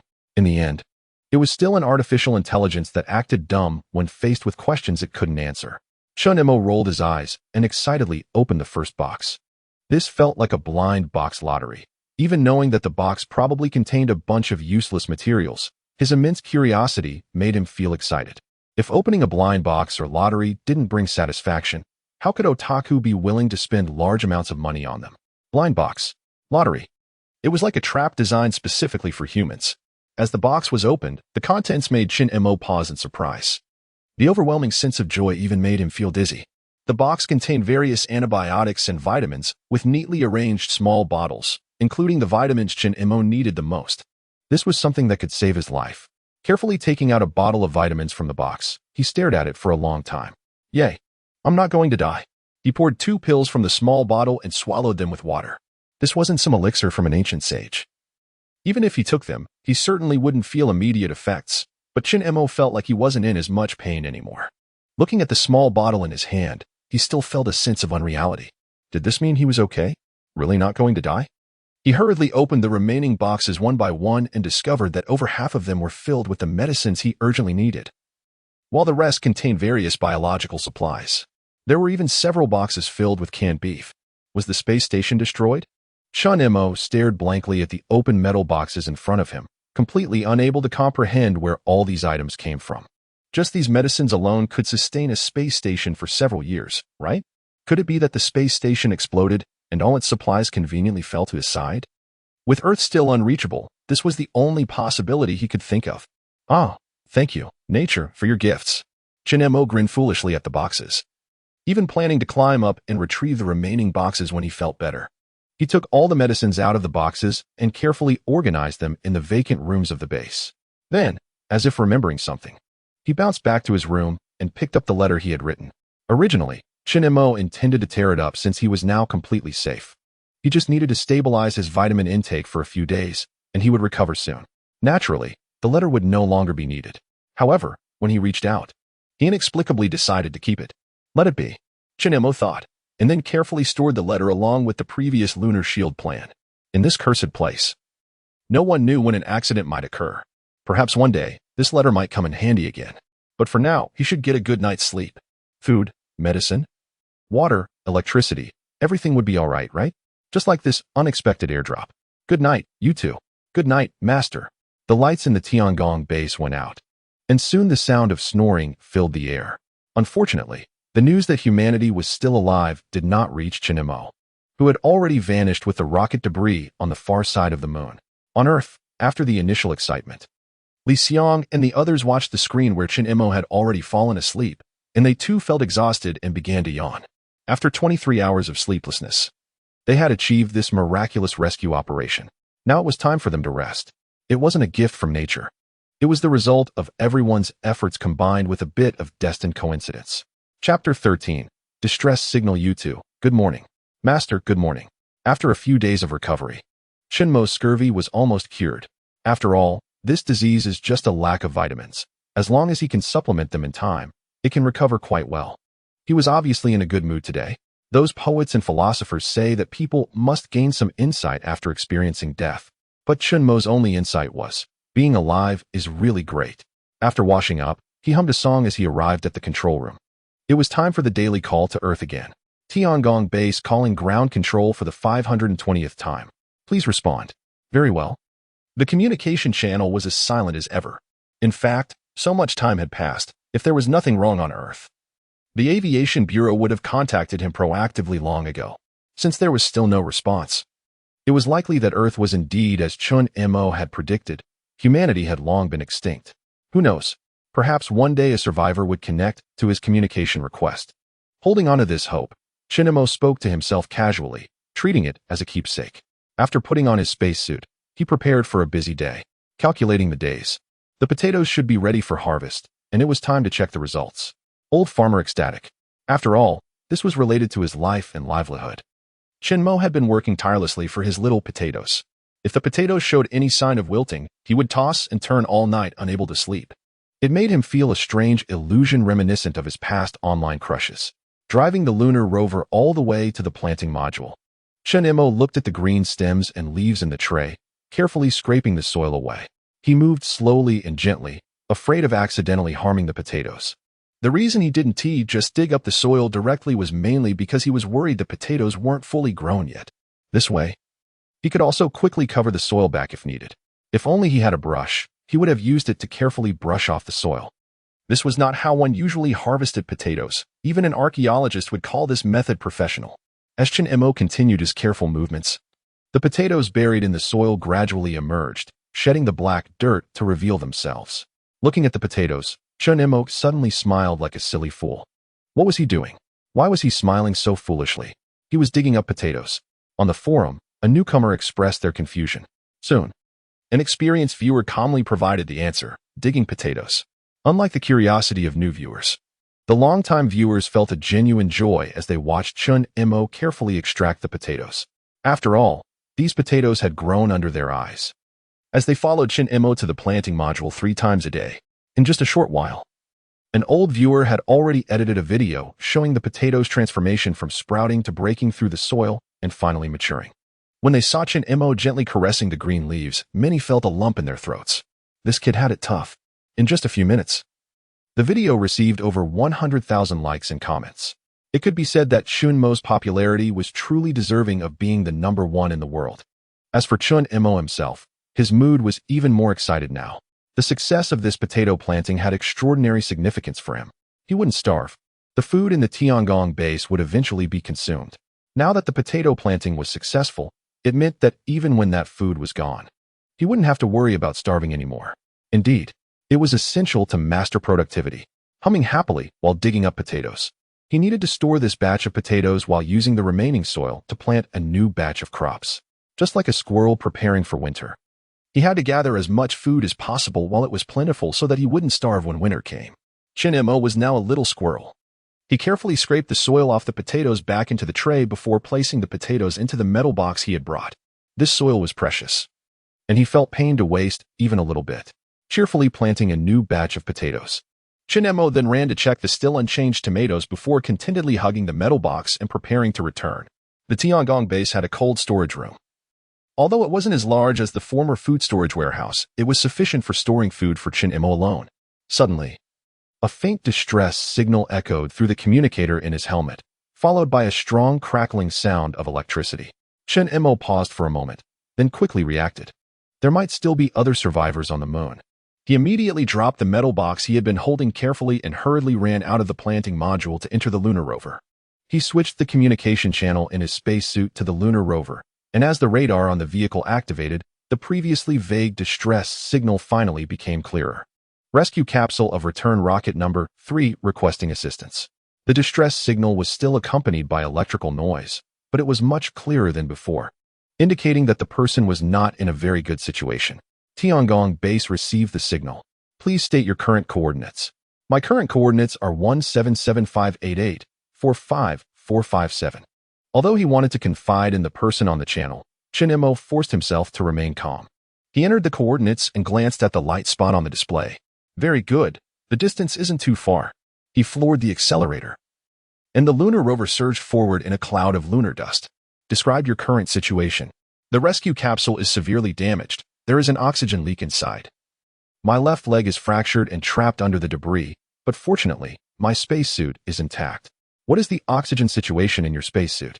There should be enough oxygen for about 10 minutes. The voice of that guy sounded somewhat weak, clearly indicating that his condition had deteriorated significantly. Chen Mo kept his questions as brief as possible, needing to conserve the other person's strength. 10 minutes. Chen Mo glanced again at the coordinates. The light spot was getting closer, but at this speed, it was clearly not enough. He had to go faster. He pressed the accelerator down completely, and the lunar rover's speed surged again. Hold on. I'm coming. Received. Thank you. On the desolate surface of the moon, a lunar rover sped forward, kicking up gray-white lunar dust that was thrown behind. Chapter 14. Oddly, there are actually other people alive, driving the lunar rover at full speed. Chen Mo could even hear his heart pounding violently in his chest. 10 minutes. He had to reach the coordinates within 10 minutes, otherwise, once the other person's oxygen ran out, they would surely die. Who are you? The communication channel was filled with the weak voice of the other party. This is Chen Mo. After answering, Chen Mo continued to comfort. I'll be there soon. You conserve your strength and wait for me. Ah, it's Xiao Chun. I'm Oldly. Why are you here? Although still very weak, the confusion in the other party's words made Chen Mo feel puzzled, so he sincerely asked, did you really not notice someone was missing when you returned? The communication channel fell into a brief and awkward silence. Above the moon dust desert, a middle-aged man with early baldness was trapped under a damaged escape pod. His expression was a mix of confusion and sudden realization. To be honest, the return rocket exploded too quickly. They didn't even have time to realize Chen Mo had been left behind. Ah ha ha ha. Is that so? Enough chit-chat. Just wait for me. Chen Mo was rolling his eyes, but the fact that someone was talking to him felt really good. Ultimately, this wasn't entirely the other party's fault. If he hadn't been lazy and set up that automatic response device, this situation might not have happened. While the other party's oversight contributed, Chen Mo also survived because of this negligence. It could only be described as a blessing in disguise. 5 minutes remaining. At this point, Chen Mo could see the wreckage of the escape pod ahead. He slammed on the brakes right in front of the wreckage, and then the car door opened, allowing him to jump out in his spacesuit. Are you okay? Can you hold on? Chen Mo retrieved a spare oxygen tank from behind the lunar rover and carefully connected it to the backup interface on the man's chest. Both the oxygen tank and the interface had airtight valves, so practically, he just needed to connect it and open the oxygen tank's valve to use it. Thus, even in space, there was no need to worry about leakage. Ah, much better now. You have no idea. I didn't even dare to breathe earlier, fearing I'd suck the oxygen tank dry. Taking a deep breath, even in such a situation, Oldly still had the leisure to tell bad jokes. Or perhaps it was that those selected to land on the moon had to be cheerful and optimistic. Otherwise, the silent and desolate environment of space could drive a person insane. However, Chen Mo couldn't afford to be optimistic right now. Oldly was in really poor condition. Hunger and dehydration had made him excessively weak, and his lips were cracked and dry from lack of water. Moreover, since the escape pod had fallen and was damaged, The impact had caused blood to flow from the corners of old Lee's mouth and nose, indicating he had suffered serious internal injuries. These weren't even the most critical issues. The most severe problem was that the damaged escape pod was entirely pressing down on old Lee, and Chen Mo couldn't move it at all. He tried to shift it with his hands, but the escape pod didn't budge, leaving him worried. The very thing created to protect an astronaut's life had now become something that threatened it. He didn't dare to use the lunar rover to drag away the escape pod because he couldn't judge whether that action would worsen old Lee's injuries.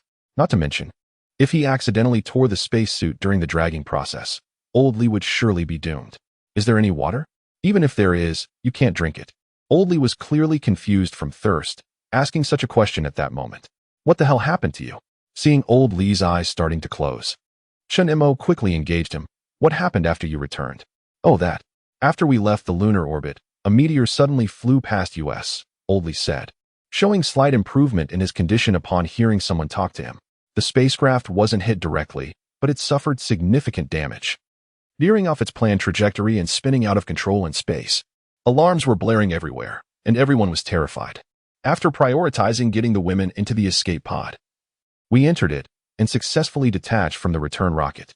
Unfortunately, Xiaolang and the others were a step too late and ended up blowing up with the ship. Old Lee took a breath and continued. Looking back, dying over there would have at least been quick. I've been floating in space for over half a month. The fresh water and food in the escape pod ran out 3 days ago. Eventually, the escape pod lost power and fell here. I was just trying to call out. And I didn't expect there would be another unlucky soul here. At this point, Old Lee seemed to recall something amusing and laughed through the pain for a while. It's worth noting that he was injured internally and even had a leg broken. Yet, despite this, he could still endure the pain to mock Chen Mo, which was quite something. And you? What is your situation? Hearing Old Lee's question, Chen Mo shared his experiences from these days. As a result, when Old Lee heard that a meteor had destroyed the food storage, he laughed even louder. Later, when he learned that Chen Mo had written a will due to scurvy a few days ago, he became empathetic and saddened. They were just two unlucky souls. Two super unlucky souls lost in the vast universe. Thankfully, the two unlucky souls finally met. Two equally lonely guys on the brink of madness finally had someone to talk to. This was truly wonderful. Old Lee's condition was clearly deteriorating, and Chen Mo needed to think of a way to save him quickly. He had to figure out a way to move the obstructive escape pod and rescue Old Lee from underneath. Chen Mo rummaged through the lunar rover, hoping to find something useful. However, it was evidently a waste of effort. The Tiangong base had portable hydraulic devices that could lift this wreck. But Old Lee's condition clearly couldn't endure the time it would take Chen Mo to go back and forth. He had nearly fallen asleep several times. If Chen Mo hadn't been talking to him, Old Lee might have already given up. This kid had finally found someone to talk to.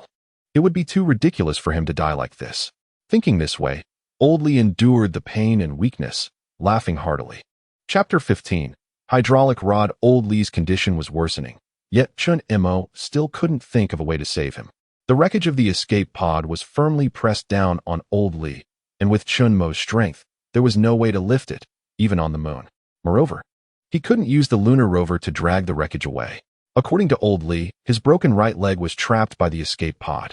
If he pulled it carelessly, it could damage the spacesuit, and there was a high probability it would cause secondary injuries to Old Lee.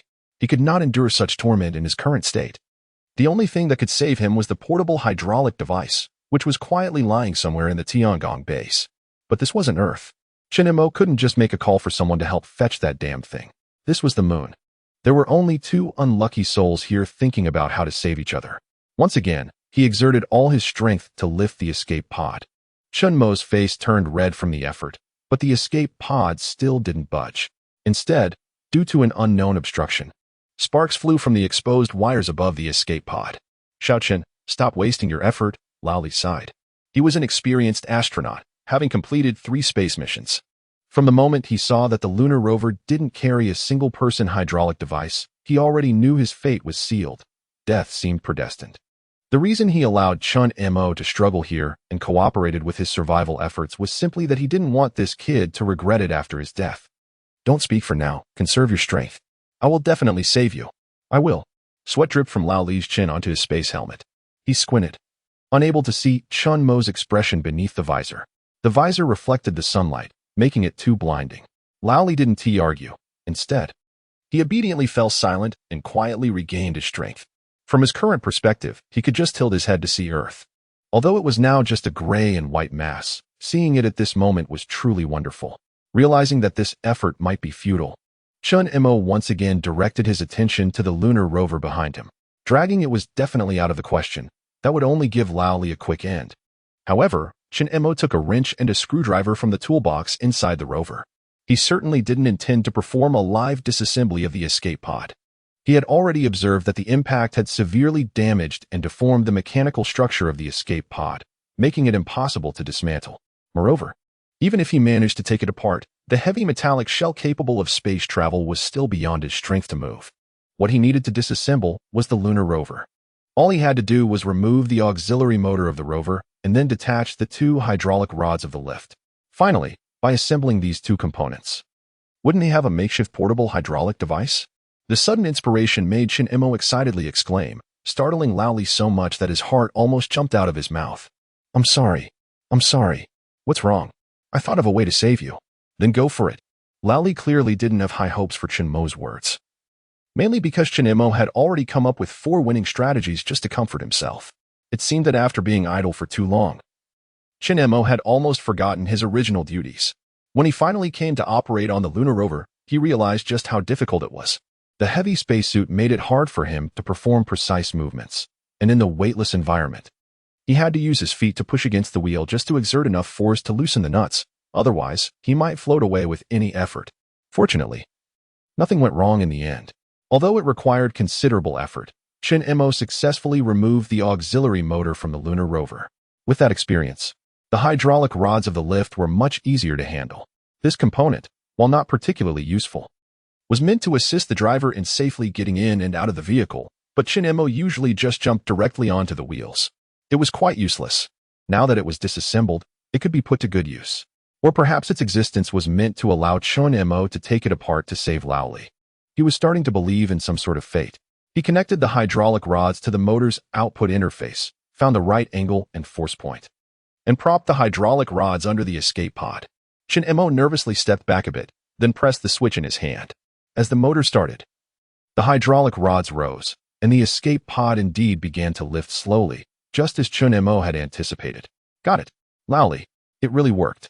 Chen Mo shouted excitedly. And as soon as it reached a sufficient height, he immediately turned off the motor. Lao Li was clearly surprised that Chen Mo had actually thought of a solution. His face a mix of astonishment and delight. Carefully grasping Lao Li's hand, Chen Mo didn't recklessly pull him out. He was merely providing a place for Lao Li to exert force. Taking a deep breath, Lao Li cautiously tried to move his trapped right leg. Every movement was accompanied by excruciating pain, especially since his right leg was already broken, yet he had to exert effort to pull it out from the gap. The suffering he had to endure was unimaginable. Within just a few seconds, sweat had drenched his entire body. Chen Mo held Lao Li's hand, feeling the force transmitted through it, which even caused him some pain. Although he was anxious, there was nothing more he could do. All he could do was this. The rest was up to Lao Li himself. Fortunately, although the middle-aged man was balding, he was indeed very reliable. When Lao Li finally managed to pull his leg free from the gap, he was utterly exhausted, lying on the ground and gasping heavily. After waiting a moment for Lao Li to regain some strength, Chen Mo gradually tried to pull him out from under the escape pod. During this time, Lao Li also endured the pain, cooperating with Chen Mo to exert force. Just a little more. Yes, just a little more. Although it still hurt a lot. Lao Li's condition was clearly much better than before. After so much effort, hope was now within reach. They only needed to pull him out a bit more to rescue Lao Li from that damned escape pod. Chapter 16. This thing is about to explode. Come on. Pull harder. We're almost there. Just a little bit more. On the desolate and silent moon, 2 men were excitedly shouting into the Tiangong communication channel. After working hard for a long time, most of Lao Li's body had successfully been freed from under the escape pod. But the rescue action soon came to a halt. Chen Mo pulled again, but found he couldn't budge Lao Li, and it was only when he lay on the ground that he discovered the problem. Lao Li's spacesuit had snagged on an exposed rebar. The two exchanged glances, feeling speechless in the face of this situation. Can you remove that thing? I'll give it a try. Lao Li took a deep breath, gritted his teeth, turned sideways, and bent down to try to reach the rebar.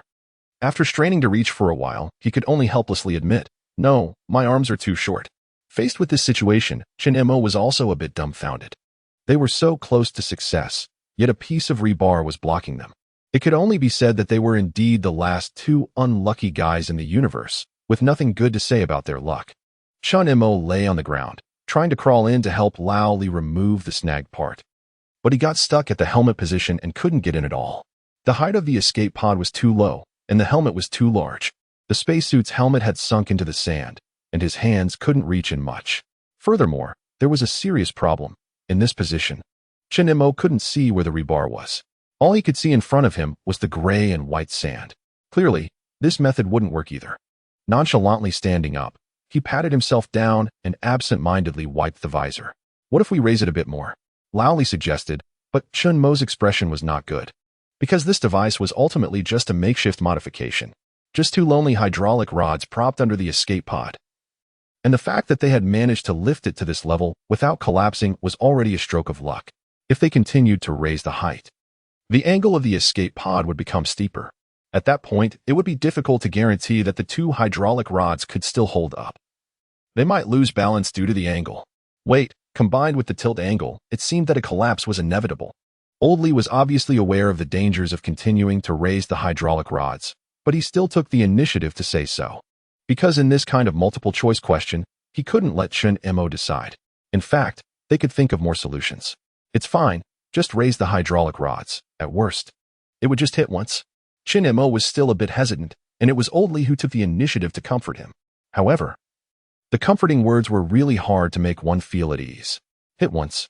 At Old Li's current state, if the rescue pod hit once, he would be done for. Chen Mo was already starting to choose a eulogy, thinking that if they failed, he could just cry then. But it could only be like this. After circling the rescue pod several times, Chen Mo really couldn't think of a better way. They had to carefully remove the part caught by the rebar. They couldn't just pull it hard, because that might directly topple the rescue pod. Let's raise it. Chen Mo checked the stability of the two hydraulic rods once more before pressing the motor switch. The rescue pod was slowly lifted, and Chen Mo's expression grew more tense. His eyes were fixed on the angle of the rescue pod.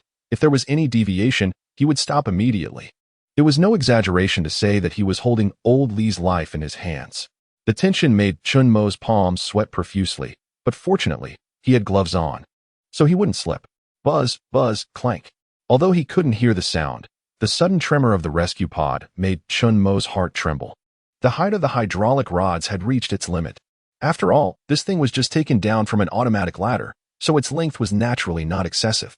He was too nervous and kept staring at the angle of the rescue pod, even forgetting that the hydraulic rods had an end. Fortunately, the current height should be enough. Phew. Both of them let out a sigh of relief. Luckily, they guessed right. The worst outcome didn't happen. The heavy metal chunk didn't suddenly crash down and turn Old Li into a pancake. Now it was up to Old Li. Breathe in, bend down, reach out. He successfully touched that damn rebar, and then Chen Mo watched as Old Li's expression gradually calmed down. How is it? Speak up. Looking at Old Li's expression, Chen Mo's heart sank. He couldn't get it off. Old Li looked up, his mouth twisted into a grimace more painful than crying. The spacesuit was firmly caught on the rebar. Old Li was in no condition to exert any strength and couldn't get the spacesuit off. I'll crawl in to help you, Chen Mo said, about to lie down and crawl in, but was sternly stopped by Old Li. Are you trying to get yourself killed? Old Li suddenly shouted. Give it up. We've done our best. What kind of moon joke is this?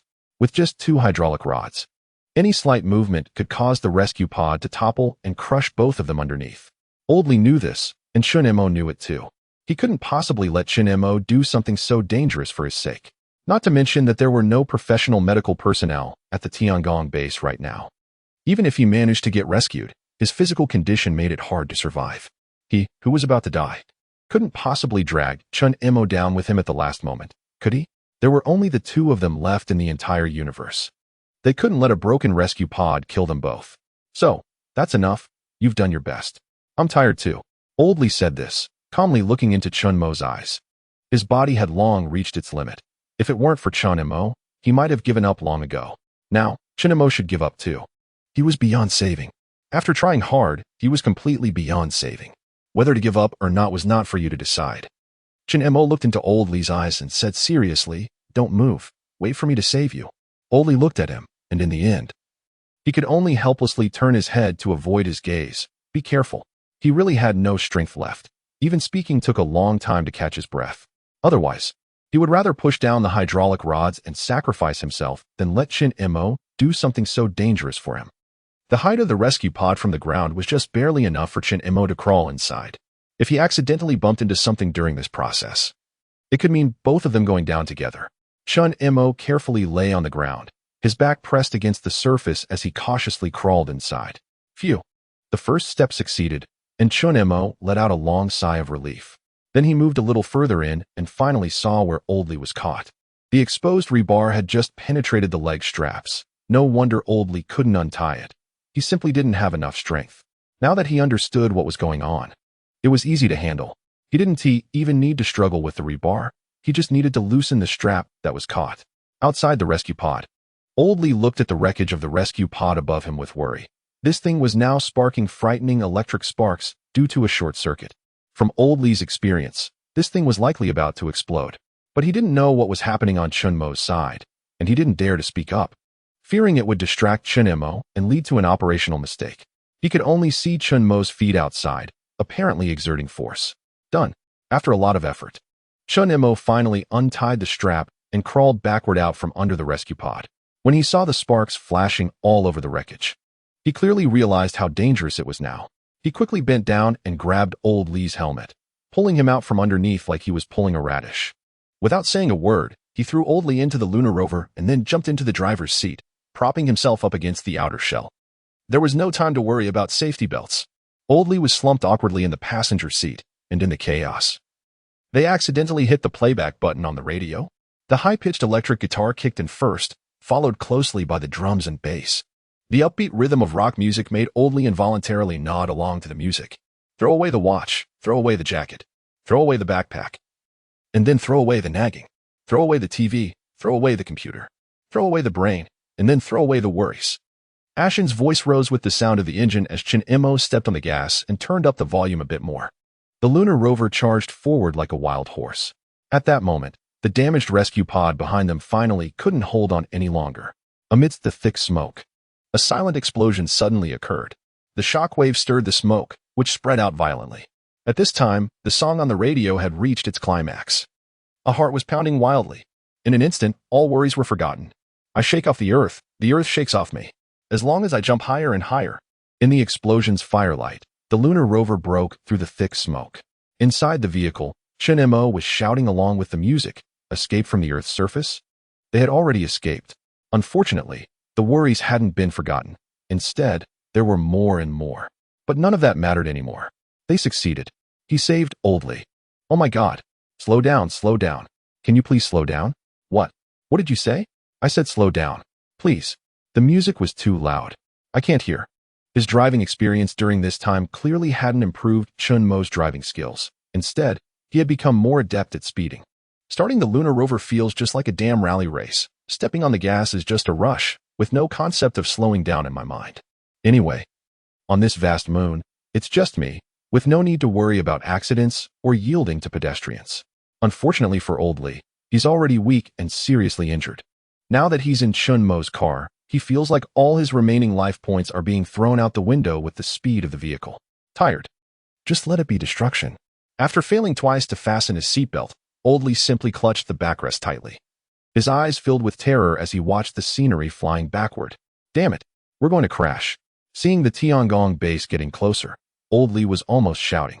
However, Chen Mo showed no intention of slowing down, and his expression became even more excited. Just when Oldly thought he wouldn't die in space but would crash to death in Chen Mo's car, Chen Mo suddenly turned the steering wheel back and slammed on the brakes, executing a stylish drift. Even though it was a six-wheeled lunar rover, he made it feel like an exhilarating sports car. Nodding in satisfaction, he turned around and gave Oldly a cool smile. The smile quickly froze on his face and turned into panic. Oldly, wake up. The camera on the lunar rover dutifully live-streamed the entire rescue operation. Just when everyone thought Oldly was doomed and began to lament for both of them, Chen Mo risked his life to crawl under the rescue capsule. Sparks flew, and thick smoke rose. The large rescue capsule was propped up by two slender hydraulic rods. In such a situation, everyone knew what kind of danger Chen Mo's actions faced. Everyone couldn't help but sweat for him. Fortunately, he succeeded in the end. As the lunar rover broke through the thick smoke and advanced amidst the explosion, someone edited the footage, added music, and posted it on the forum. Later, when they saw Old Lee clutching the seat with a terrified face, everyone suddenly started laughing. They watched the live stream every day and were well aware of Chen Mo's reckless driving skills. If this young master could drift in a six-wheeled lunar rover, how would he handle a sports car? Old Lee's reaction was entirely within everyone's expectations. During this time, Tian Jinghao had already joined the rescue team to support another disaster area. The boss indeed kept his word. With salaries being paid normally and expressing strong support for Tian Jinghao's efforts in the disaster area. That night, after washing up, he watched the entire live stream in the tent. When he saw Chen Mo risk everything to save Old Lee by crawling under the rescue capsule, Tian Jinghao felt as if he was looking at himself. During the day, a little girl was trapped in the crevice of a collapsed ruin. The structure of the ruins was severely unstable, and aftershocks could occur at any moment. However, Tian Jinghao still climbed into the ruins without hesitation and successfully rescued the little girl. Just as he crawled out, the ruins collapsed again, filling the previous crevice with fallen boulders. If Tian Jinghao had hesitated even a little when saving the girl, he would have been buried in the ruins by now. And in the live stream, Chen Mo was doing something very similar. No wonder he's my idol, Tian Jinghao thought to himself, then fell into a deep sleep accompanied by the live stream. An idol should indeed be the light in people's hearts. In the beginning, some people worried whether Chen Mo should have such a significant influence, just like those internet celebrities. Chen Mo was an ordinary person, and no one knew if he would bring any negative impact to the public. But after this live stream, no one had such concerns anymore. A guy willing to sacrifice himself to save others couldn't possibly be a bad person, could he? In an office in Dongsha capital, a restrictive policy that was about to pass was casually thrown into the trash. The old man looked at the clock, stretched lazily, and left the office. At his age, he really couldn't stay up late. For some reason, the people from the Dongsha Aerospace Bureau suddenly straightened their backs while walking down the street. The main reason was that Chen Mo was one of them. Chen Mo's style largely represented the ethos of their Dongsha Aerospace Bureau. With Chen Mo's performance, how could they not be happy? Especially Li Xiang, who felt as if he had just succeeded in getting his wife pregnant with their second child. Haha, you saw the live stream just now, right? I knew that Chen Mo was capable. On the way home, Li Xiang joyfully approached colleagues from other departments. After showing off a bit, he left in style amidst their disgusted expressions. Meanwhile, on the moon, Chen Mo was preparing to give Old Lee artificial respiration. Chapter 18. Feeling full in the end, Chen Mo's first kiss was saved. Old Lee just fainted from being too weak and scared. When he slowly woke up, he saw a mouth full of stubble gradually getting larger. Startled, Old Lee felt like his little universe was about to explode. He didn't know where the strength came from, but he pushed Chen Mo away with all his might. Then he slumped to the ground, lying like a corpse. You finally woke up, ignoring Old Lee's actions. Chen Mo excitedly said, the surgery was very successful.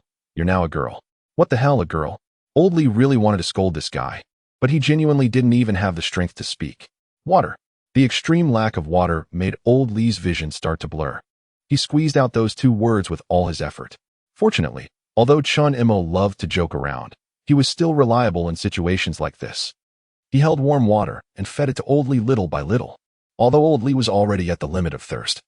Drinking too much water suddenly would be like committing suicide, because long-term dehydration can lead to decreased blood flow and blood pressure, which also lowers the oxygen content in the blood. Without sufficient oxygen, muscle and nerve functions weaken. If you drank water in large gulps at this time, it would suddenly increase blood volume and put a burden on the heart. Given Old Lee's current weakness, the only outcome would be sudden death. Therefore, hydration at this time must be done slowly and in small amounts. The same goes for food. It's best to stick to liquid food for now. Fortunately, the Tiangong base really didn't lack this stuff. In addition to rehydrated foods and canned goods, the most abundant was toothpaste-like food. That stuff really has nothing to do with being tasty, and now it was all Old Lee's. As Old Lee struggled to suck on the fruit puree, Chen Mo sat across from him eating canned beef. The two faced each other, and for a moment, there was a bit of silence. Old Lee smelled the aroma and watched Chen Mo munching on meat, almost crying from hunger. But unfortunately, his physical condition didn't allow it. So he could only vent his anger on the fruit puree. He was definitely doing it on purpose. That little brat. It was at that moment he realized that his right leg had been carefully bandaged with a makeshift splint by Chen Mo. And even the wounds on his body had been thoughtfully wrapped. Chen Mo had done all this while Old Li was unconscious. The surgery was indeed very successful. Old Li felt a wave of emotion, but all of that emotion vanished when he looked up. As he saw Chen Mo deliberately holding up the beef and not eating it, just waving it in front of him. How despicable can one be? It's just a box of canned beef. Does it need to take this long to eat? To be honest. Although Chen Mo had successfully brought Old Li back from the brink of death, his condition was still very dangerous. Injuries to the legs and those caused by hemorrhagic trauma are not really a big deal. Dehydration and hunger can be gradually recovered from. However, internal injuries caused by impacts are something they have no way to deal with. Not to mention that the Tiangong base here lacks the equipment. That stuff really can't be transported up. How do you feel? Do you feel full? Listening to Chen Mo's question, Old Li thought for a moment and tentatively replied, I'm asking how your injury is. Right now, I don't feel much. I probably want to know for a few more hours. After Old Li said this, the two fell silent again. Stress-induced adrenaline secretion occurs mainly when a person suffers serious injuries, with adrenaline being secreted in large amounts, temporarily blocking pain perception. This is a self-preservation mechanism of the human body in the face of danger. It also explains why many accident victims do not feel anything at the time. But after a few hours, they experience intense pain throughout their bodies. This is the effect of adrenaline. Now, Old Li's situation clearly indicates that the stress response has not yet ended. We can only pray that he is okay. 3 hours later, Old Li lay on the dormitory bed, suddenly curling up in pain. Chen Mo had been guarding by the bedside, and although he was already nodding off from tiredness, he immediately stood up upon noticing Old Li's movements. Old Li's expression was twisted in pain, and his forehead was covered in fine sweat. Clearly, the stress response had passed. And now the injuries were manifesting accurately. He took out the painkillers he had prepared in advance for Old Li to take, and from here on out, he could only rely on Old Li to endure it himself. How are you? I'm okay. Should be no big problem, mainly just leg pain. That's good, very good. Leg pain won't kill you. In fact, the fact that Old Li isn't spitting blood while saying this already proves that the worst-case scenario hasn't happened. If there's no internal bleeding or organ damage, then even if he is injured, it shouldn't be too serious. The result after 3 hours is not too bad. Chen Mo got up, stretched, and then left Old Li to go back to his room to sleep. Hey, don't just leave. Can you really bear to leave me here all alone? I'm a patient. Chen Mo, can you act like a decent person? Old Li looked at Chen Mo's back, his voice almost breaking from shouting, but Chen Mo had no intention of looking back. You only broke a leg. It's not like you lost your love. What are you whining about? Don't disturb my sleep. After returning to his room and closing the hatch, the whole world returned to silence. He comfortably got into bed, turned off the lights, and then fell into a deep sleep amidst the sounds of the jade rabbit wishing him good night. The next day, he woke up refreshed and washed up. Old Li, however, propped himself up with the doorframe, looking at Chen Mo with eyes full of resentment. Chen Mo also clearly felt a bit embarrassed, after all. Leaving Old Li to suffer alone yesterday did seem somewhat unfair, but he thought that staying there wouldn't help, as he couldn't take on Old Li's pain for a while. With that thought, Chen Mo's guilt quickly vanished. Good morning, Old Li. You seem to be in good shape today. Good morning, you dog. Old Li hesitated to speak, finally swallowing back his curse. There was nothing he could do. The situation was stronger than the individual. Now he had to rely on Chen Mo for his daily life, so it wasn't convenient to talk tough. After last night, Old Li had essentially crossed the threshold of death. After some time of recovery, he would basically be fine. It's just that his leg might need to be limped for a long time. After all, it takes 100 days to heal broken bones, and he could only wait for it to heal gradually. While eating and chatting, Chen Mo also learned another piece of good news from Old Li. Oxygen? What is there to worry about? Chapter 19. Out-of-control satellite electrolyzing water to produce oxygen. The principle is simple. With water and electricity, it works. It's the most commonly used method of oxygen production in space. Due to the ample sunlight, the limited electrical energy can actually be put into space without much problem. This is also why the power system of the Tiangong base is so large. It not only provides the daily electricity needed, but also undertakes the task of oxygen production for the base. When Chen Mo saw Old Li's disdainful gaze, he knew he had lost this round thoroughly. He hadn't even thought of such a basic issue as electrolyzing water and had let Old Li look down on him for it. Due to the enormous ice sheets at the lunar poles, drinking water and oxygen on the moon are actually the least problematic issues. Instead, the lack of organic matter in the soil makes food the biggest challenge. And the food issue was the first thing Chen Mo resolved. Based on the current potato yield, it would be no problem to at least feed Old Li and Chen Mo. The only downside might be that they could easily get sick of eating potatoes. There's no helping it. That's the condition. They can't possibly grow rice on the moon, right? Just the thought of it sounds completely unreliable. Wheat clearly wouldn't work either, as flour has already become a strategic weapon at the Tiangong base. Fine dust can easily enter the lungs through the respiratory tract and may also short-circuit electronic components, causing fires. So, barring any accidents, their lives are already destined to say goodbye to staple foods. Potatoes. Potatoes. It's still those damn potatoes. While Chen Mo was still learning how to operate the machines with Old Li, things on Earth were not so calm. The satellite that had been delivering images of the Tiangong to Earth like a rogue seemed to be damaged even more severely. This has caused the signals being transmitted to Earth to sometimes become very choppy. Oh, I'm so touched. Brother Chen Mo stayed by the bedside all night. Brother is indeed the kindest person in the world. I knew it. The person I love is not wrong. The live broadcast got stuck on the scene of Chen Mo bandaging Old Li and then accompanying him by the bedside, while the parts about eating canned beef and going back to sleep were skipped due to buffering. Watching the gentle Chen Mo on the screen, the girl's eyes were practically filled with hearts. If Old Li knew, he would probably have to report it as telecom fraud. After all, Chen Mo's looks are quite good. Otherwise, he wouldn't attract so many fans. Meanwhile, on the other side of Earth, in a church, a man dressed as a priest was lying on the ground, drinking heavily. If the Lord truly exists, then why has he come to save humanity? Disasters have destroyed his home and taken away his lover and children. And during all these calamities, the Lord he believed in never extended a helping hand. Thus, he began to fall into depravity, hiding in the church and drinking heavily every day. When believers came to pray, they were angrily driven away by him. We have all been abandoned by the Lord. Don't you understand? Our Lord has forsaken us. He has lost his family and now has lost his faith. However, at that moment, he noticed the live stream on his phone. In the video, Chen Mo sat by the bed, hands clasped in sincere prayer. The prayer lasted a full 5 hours. During these 5 hours, the priest watched the live stream and thought a lot, finally seeming to come to an understanding. We can lose God, but we should not lose faith. He threw away the bottle in his hand and seriously cleaned up the church. By the next day, the priest reopened the church doors, smiling as he stood at the entrance.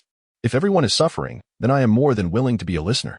I hope that after everyone shares their burdens, they can return to their own lives. I hope everyone can become their own God. This live streaming incident seems to have caused a lot of misunderstandings. Watching the screen freeze once again, Li Xiang realized the seriousness of the situation. Given Chen Mo's current global popularity, if the live stream continues to malfunction like this, the consequences could be very serious. Other issues can be addressed, but what worries him is the potential for various conspiracy theories and self-media to emerge, profiting from the chaos. At such a critical time of global disaster and public unrest, the resulting public relations crisis would be difficult to control. He couldn't just sit and wait any longer. Li Xiang slammed the table, stood up, and quickly left the office to find the director. After hearing this, the director frowned and rubbed his bald head, saying, "What you mentioned is indeed a very serious problem. But how do we solve it? The satellite transmitting the signal is completely out of the control of the space agency. No, it's not just out of control. That satellite is practically beyond the realms of existence. Neither the Eastern Xia Space Agency nor the Tiangong base has control over this satellite because it's broken." Li Xiang and the director exchanged glances, feeling somewhat speechless.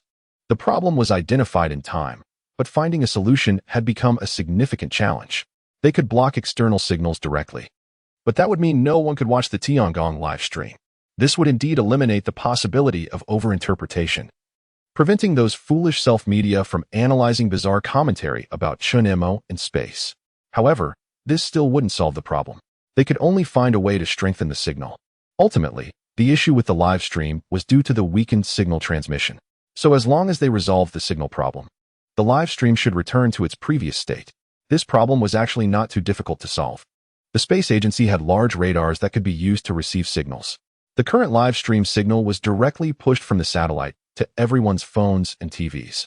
When the satellite was not malfunctioning severely, the live stream was naturally smooth. But now, with the satellite malfunctioning, combined with the limitations of personal phones and TV's reception strength, the screen was freezing. If the Eastern Xia Space Agency activated the radar, then the live stream signal would be received by the radar and then pushed to everyone's phones and TVs around the world. This way, the received live stream would naturally be more stable. Let's get to it. Before the situation spirals out of control, they must fix the live stream as soon as possible. The large radar was activated, and the Tiandong live stream signal was quickly connected to the Eastern Xia Space Agency. Li Xiang and the director watched as Chen Mo, who was cursing while bouncing his leg, suddenly fell silent. Can this live stream really be broadcasted? Chapter 20. Voice Actor Idol? Everyone has been deceived by Chen Mo's sunny appearance. With such foul language, wouldn't the live stream sound like a telegraph? And this guy is so negative.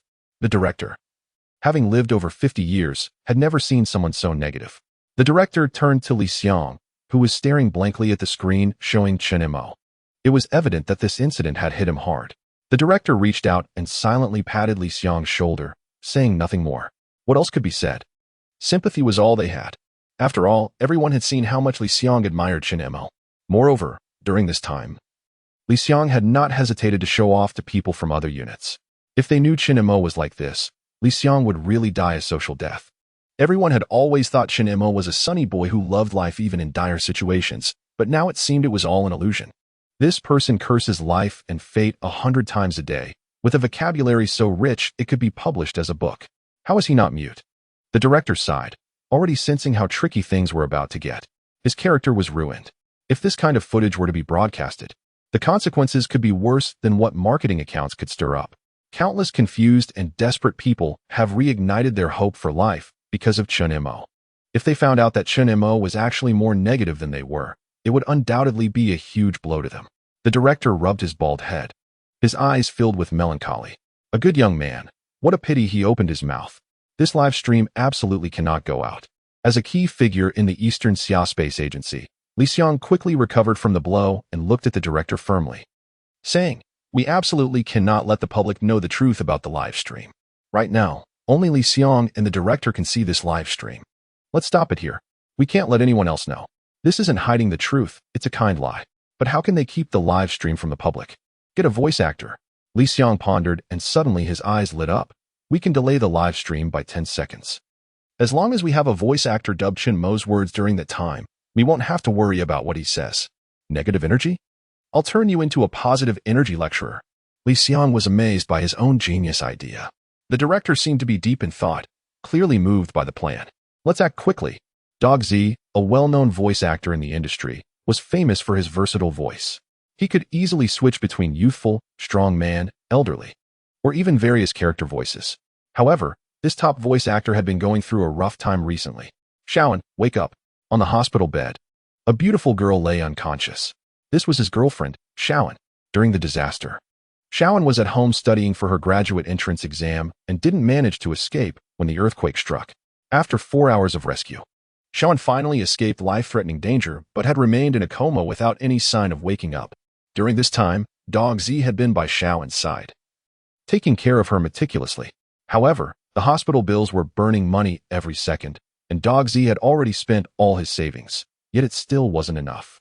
He had no regrets, just hoped Shaoan would wake up soon. Both families were back in their hometown and didn't know Shaoan's situation. Dog Z didn't want Shaoan's parents to worry, so he kept everything a secret. Today, as Dog Z took care of Shaoan as usual, several strangers dressed in black Zhongshan suits suddenly approached him. "Hello, are you Mr. Dog Z?" "Ah, yes. May I ask who you are?" After the black-clad men entered, they politely shook hands with Dog Z, but he felt somewhat overwhelmed by their imposing presence. "We're here to ask for your help. I'm sorry. I need to take care of my girlfriend, so I can't work right now." Although he felt a bit cowardly, he politely declined. Even though his savings were running low, Shaoan needed someone to take care of her. No. I think Mr. Dog Z can listen to us before making a decision." One of the men looked down at Dog Z and spoke in a calm tone, causing Dog Z's heart to tighten at the sight of their black Zhongshan suits. In an instant, various thoughts surged in his mind. In this scene, are they trying to threaten me with Shaoan? Just like what is often depicted in Hong Kong dramas. Could these people be some kind of underworld force? Should I call the police? Will they give me a chance? And what if they retaliate against Shaoan?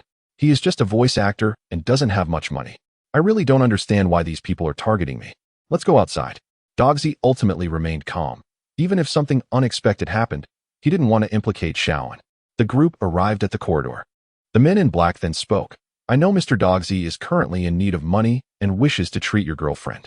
We can bring the best specialists to help you treat your girlfriend, and we can even provide the most professional caregivers to look after her. This is obviously much more effective than Mr. Dogsy trying to solve it on his own. We have already settled the hospitalization and treatment fees. You can ask the hospital staff anytime. This is our sincerity. We just need Mr. Dogsy to help us with a small favor using your expertise. Although the men in black said this, Dogsy's ominous premonition grew stronger. This sincerity was too heavy, and the price to pay would definitely not be as simple as the small favor they mentioned. But for Shaoan, Dogsy remained silent for a while, and the men in black did not rush him, quietly waiting. After a while, Dogsy finally made up his mind, raised his head, and firmly said, I agree, but I need to say goodbye to my girlfriend first. Of course, surprisingly, the men in black seemed quite agreeable. Returning to the bedside, Dogsy held Shaoan's hand and gently kissed her forehead. I'm leaving. Take care of yourself. Beside the table was a letter Dogsy had left for her. The letter simply said he was going to earn money and reminded Shaoan to take care of herself. Following the men in black to the top floor. When he saw the armed helicopter in front of him, his suspicions were further confirmed. The place he was about to go was definitely a den of danger. As the helicopter took off, Dogsy's heart grew increasingly anxious. Now can you tell me what I'm supposed to do? I'm sorry, Mr. Dogsy, but this mission requires complete confidentiality. He became even more uneasy. Chapter 21. Wow, what a sunny morning. During this time, haven't you gone anywhere else to take a look? Inside the Tiangong base, Old Li suddenly asked Chen Mo with curiosity. The response was a bewildered shake of the head from Chen Mo. He really hadn't gone anywhere. Things had been happening back to back, and there was no time to wander around the base. Every day he was running back and forth between the dormitory, bathroom, planning chamber, and control room, so busy he felt like he was hitting his head against the wall, with no time to visit the Tiangong base. You haven't been to the biological chamber either? To be honest, if you hadn't mentioned it, I wouldn't have known we had a biological chamber in our base. Chen Mo thought for a moment, clearly unable to recall anything related to the biological chamber in his mind. Although he had been living in the Tiangong base for more than a year, he was still very unfamiliar with its internal structure. The reason was that he wasn't part of the research team, at best just a logistics support staff. Therefore, he didn't participate in most experimental tasks and wouldn't go around looking to cause trouble. In the year he had been at the Tiangong base, it felt like he was just there to fatten up. Every day was just eating, sleeping, and cleaning the public areas. I advise you to take a look at the biological chamber. Old Li suggested. I remember the biology team brought up an experimental sample. An experimental sample? Is it a kitten or a puppy? I'm not sure, maybe it's a monkey? Testing whether Earth's organisms can adapt to long-term survival on the moon is also an important part of the lunar experiment. So the initial experimental samples were left on the moon.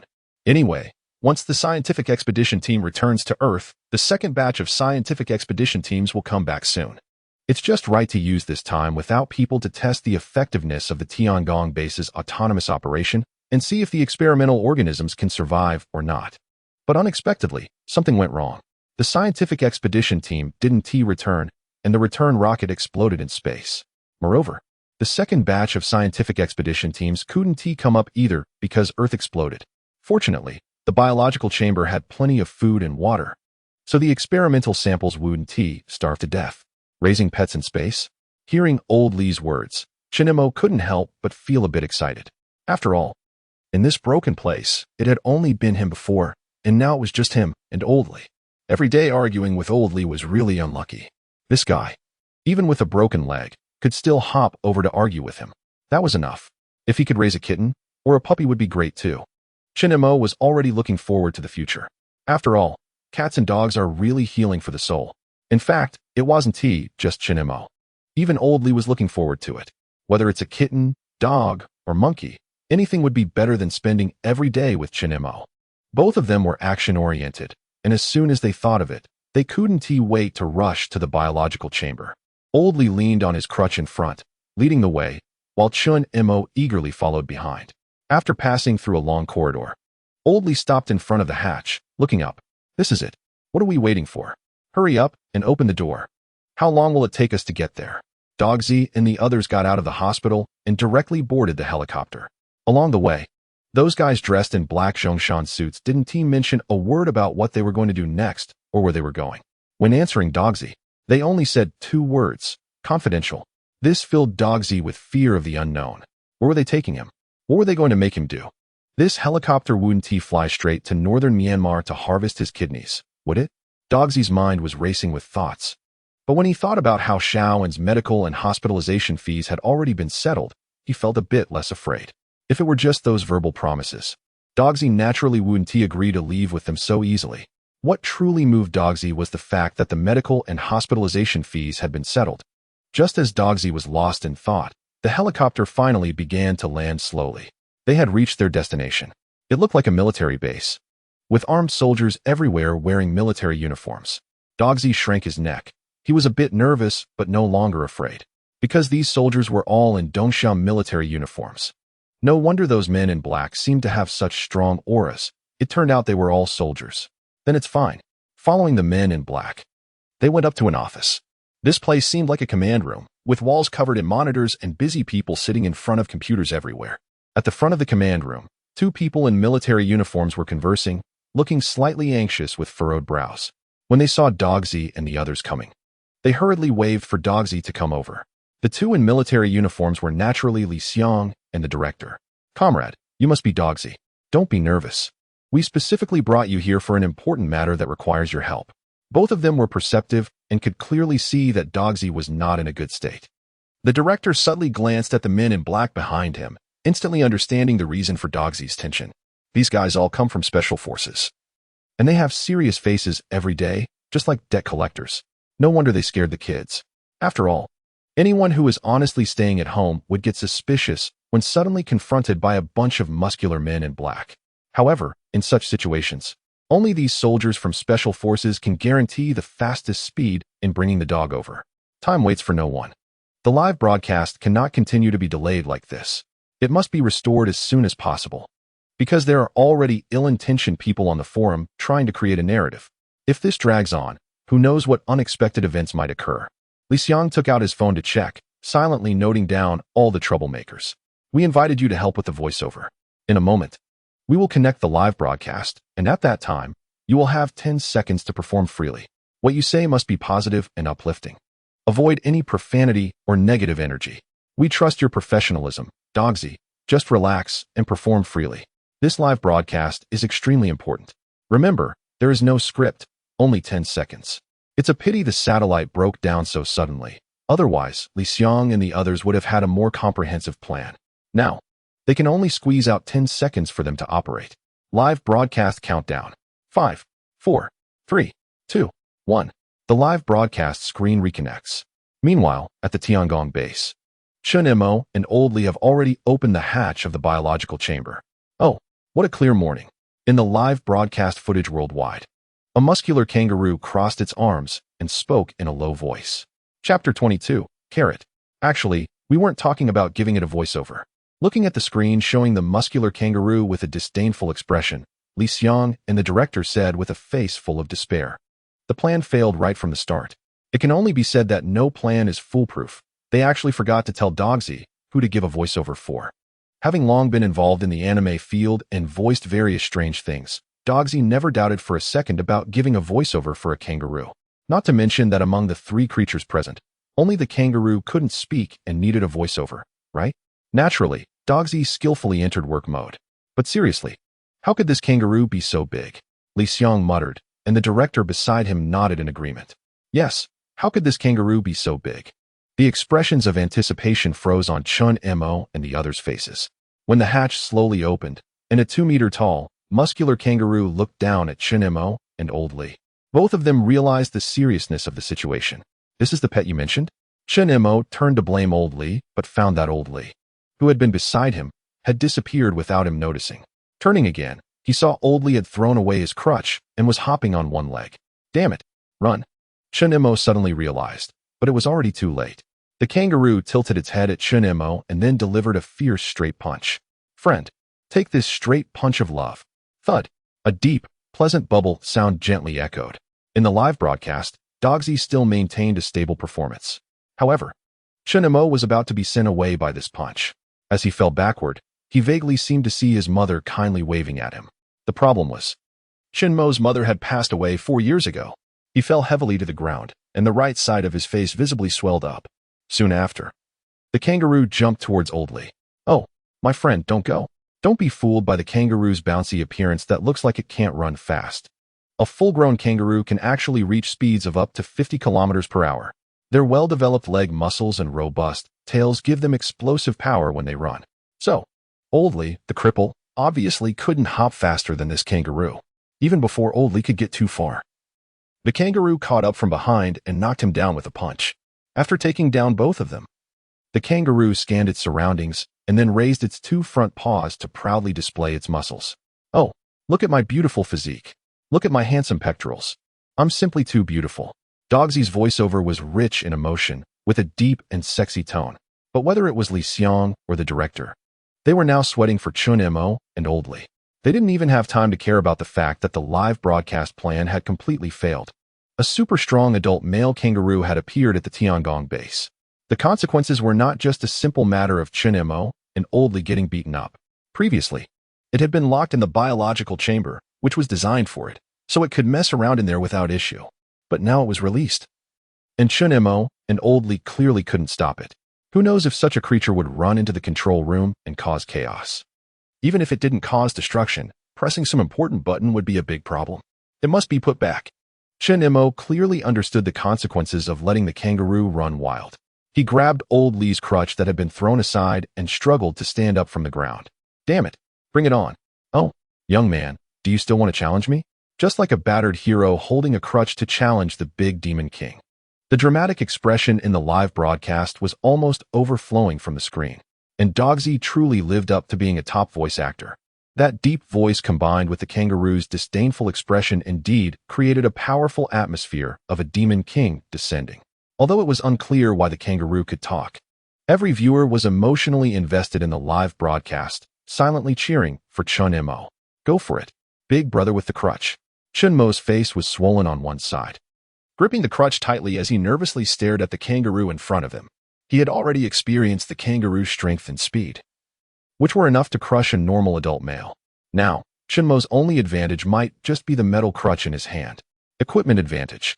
Taking a deep breath, Chen Mo tightened his grip on the metal crutch, his gaze fixed on the movements of the kangaroo in front of him. "Oh, young man, your condition is quite good. Let me see your strength."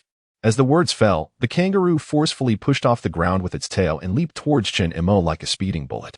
The kangaroo's already powerful jumping ability appeared even more terrifying under the moon's gravity. So fast, Chen Mo's heart raced, and he immediately swung the crutch with all his might. Would it be in time? Every viewer watching the live broadcast couldn't help but worry for Chen Mo. Oh my god. Bang. One could only say that Chen Mo somewhat overestimated himself. Or perhaps Dogsy had set the atmosphere too well. Although it looked like a scene of a hero battling a demon king, the actual confrontation was like this. The kangaroo spotted Chen Mo, charged at him. Chen Mo tried to fight back, failed, and was knocked down again. The crutch was sent flying. Looking down at the fallen Chen Mo, the kangaroo frowned, its eyes seemingly asking, "Little buddy, why are you so weak?" "Xiao Chun," Old Li shouted, and then struggled to get up from the ground. Everything happened too quickly. Even before he could run over for a heartfelt brotherly moment with Chen Mo, the kangaroo had already turned its attention to Old Li. Drawn in by the shout, "Sorry to interrupt." A worried expression froze on Lao Li's face, and then without saying a word, he turned around and tried to hop away. Oh, trying to escape? Too slow. With another scream, Lao Li, who had just gotten up, fell back to the ground once again. The live broadcast turned into a segment showcasing the kangaroo flexing its muscles. The resistance from Chen Mo and Lao Li seemed to result in nothing more than being knocked down by the kangaroo again. In the end, Chen Mo remembered something. Struggling to pull out the can of meat he had prepared for the cat from his pocket. After taking a glance, he tossed it aside and then pulled out a carrot from another pocket. The carrot clearly caught the kangaroo's attention, and Chen Mo threw the carrot into the biological pod with all his might. Finally, as the kangaroo jumped inside, he got up and closed the hatch. "Boy, we'll meet again." The carrot and the can were both from the previous airdrop. Since he didn't know whether there was a cat or a monkey in the biological pod, Chen Mo had prepared for both situations. Now it seemed that he was grateful for his foresight. Chapter 23. Why can the kangaroo talk? The kangaroo was locked up again. The scene of the hatch slowly closing was like the demon king being sealed away by the hero once more. Although the process was chaotic, at least it prevented the kangaroo from running around and causing more serious consequences. They had only taken a couple of hits, which was already something to be thankful for. When Chen Mo and Lally helped each other to stand up, they couldn't help but laugh at each other's swollen faces. Damn, you call this thing a pet? Who knew these crazy experimental subjects would choose a kangaroo? The two complained to each other, their faces swollen and causing them to speak with a lisp. They glanced back at the biological pod and couldn't help but feel a shiver of fear. So why was this kangaroo so big? And why could it talk? Was this the experiment the lunar base had been conducting all along? On the forum, people were in a frenzy of discussion. How fresh. Damn, the kangaroo on the moon can talk. And in a charming male voice, it's simply irresistible. Also, why did the live broadcast suddenly have sound? They had been too nervous to notice these issues while watching the live stream earlier. Now that they had calmed down, everyone had too many questions in their heads. In no time, the Dongxia Space Agency's account was bombarded with mentions, along with Li Xiang's personal account, Yuing Yeshan. The phone buzzed incessantly. However, Li Xiang didn't have the mood to deal with it right now. Looking at the dog in front of him, both he and the director had a complex expression for a moment. It would have been better to just broadcast the original live footage. Is it reasonable to have an additional talking kangaroo? Just thinking about the public relations crisis ahead was already giving them headaches. But they couldn't blame the dog. After all, it ultimately came down to Li Xiang and his team not communicating clearly, and the dog's performance truly deserved to be called a top-notch voice actor. Even Li Xiang and the director had been captivated by it earlier. No, wait, that's not the point. The question is, what do we do next? Great job, dog. We'll find someone to take you back soon. If there's anything else, we'll contact you again. You can rest assured about what we promised you earlier. The director said this, and then signaled the few men in black Zhongshan suits to take the dog back. Originally, they had planned to keep the dog there long-term to handle Chen Mo's voice work. But unfortunately, they had picked the wrong person.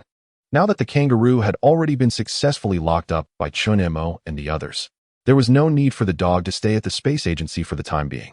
They really didn't have the mood to keep the dog around for more conversations. It had been too chaotic. Instead, the dog seemed to be lost in thought, feeling like it had made a huge mistake. It wasn't until they exited the signal jamming zone that he realized the entire internet had exploded. Everyone was discussing the same question. Damn, why can the kangaroo on the moon talk? Because the dog had been focused on taking care of Xiao, and recently, he had been almost isolated from the outside world, so he didn't know Chen Mo. It wasn't until now that he searched online and understood what he had just done, giving a voice to a kangaroo in front of hundreds of millions of people nationwide. So what do we do next? I don't know. The director looked down at Li Xiang's phone, which was still vibrating madly. It had been vibrating for 20 minutes. And Li Xiang felt like his legs were getting numb. But he really didn't dare to open his phone for a look. Just look at it. There's no escaping it.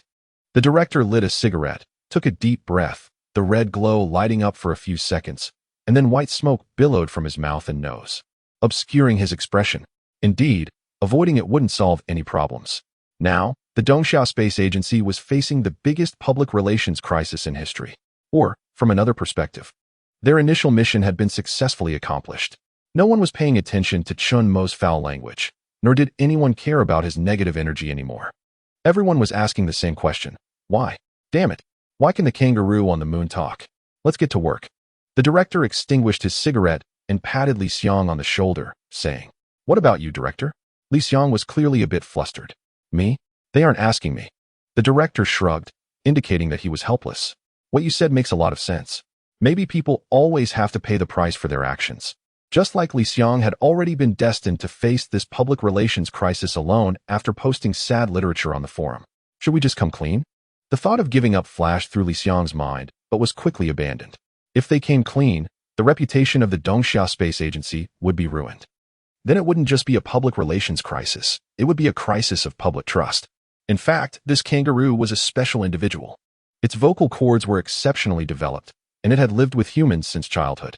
Therefore, it had the ability to speak, just like some parrots. At the press conference, Li Xiang smiled and answered reporters' questions. This was the only response he could think of that wasn't too far-fetched. Just like some cats and dogs that live together for a long time only bark, this kangaroo had exceptional vocal cords, so it could learn to speak human language. That's right. The reality is just like that. Li Xiang smiled, but inside he felt completely unsure. Another reporter from the audience raised a question. Also, why can the live broadcast receive sound now? Li Xiang subtly gave the reporter a thumbs up. That's right, this reporter was one of their own from the space agency. The goal was to divert attention to another topic while the other reporters were still fixating on the kangaroo issue.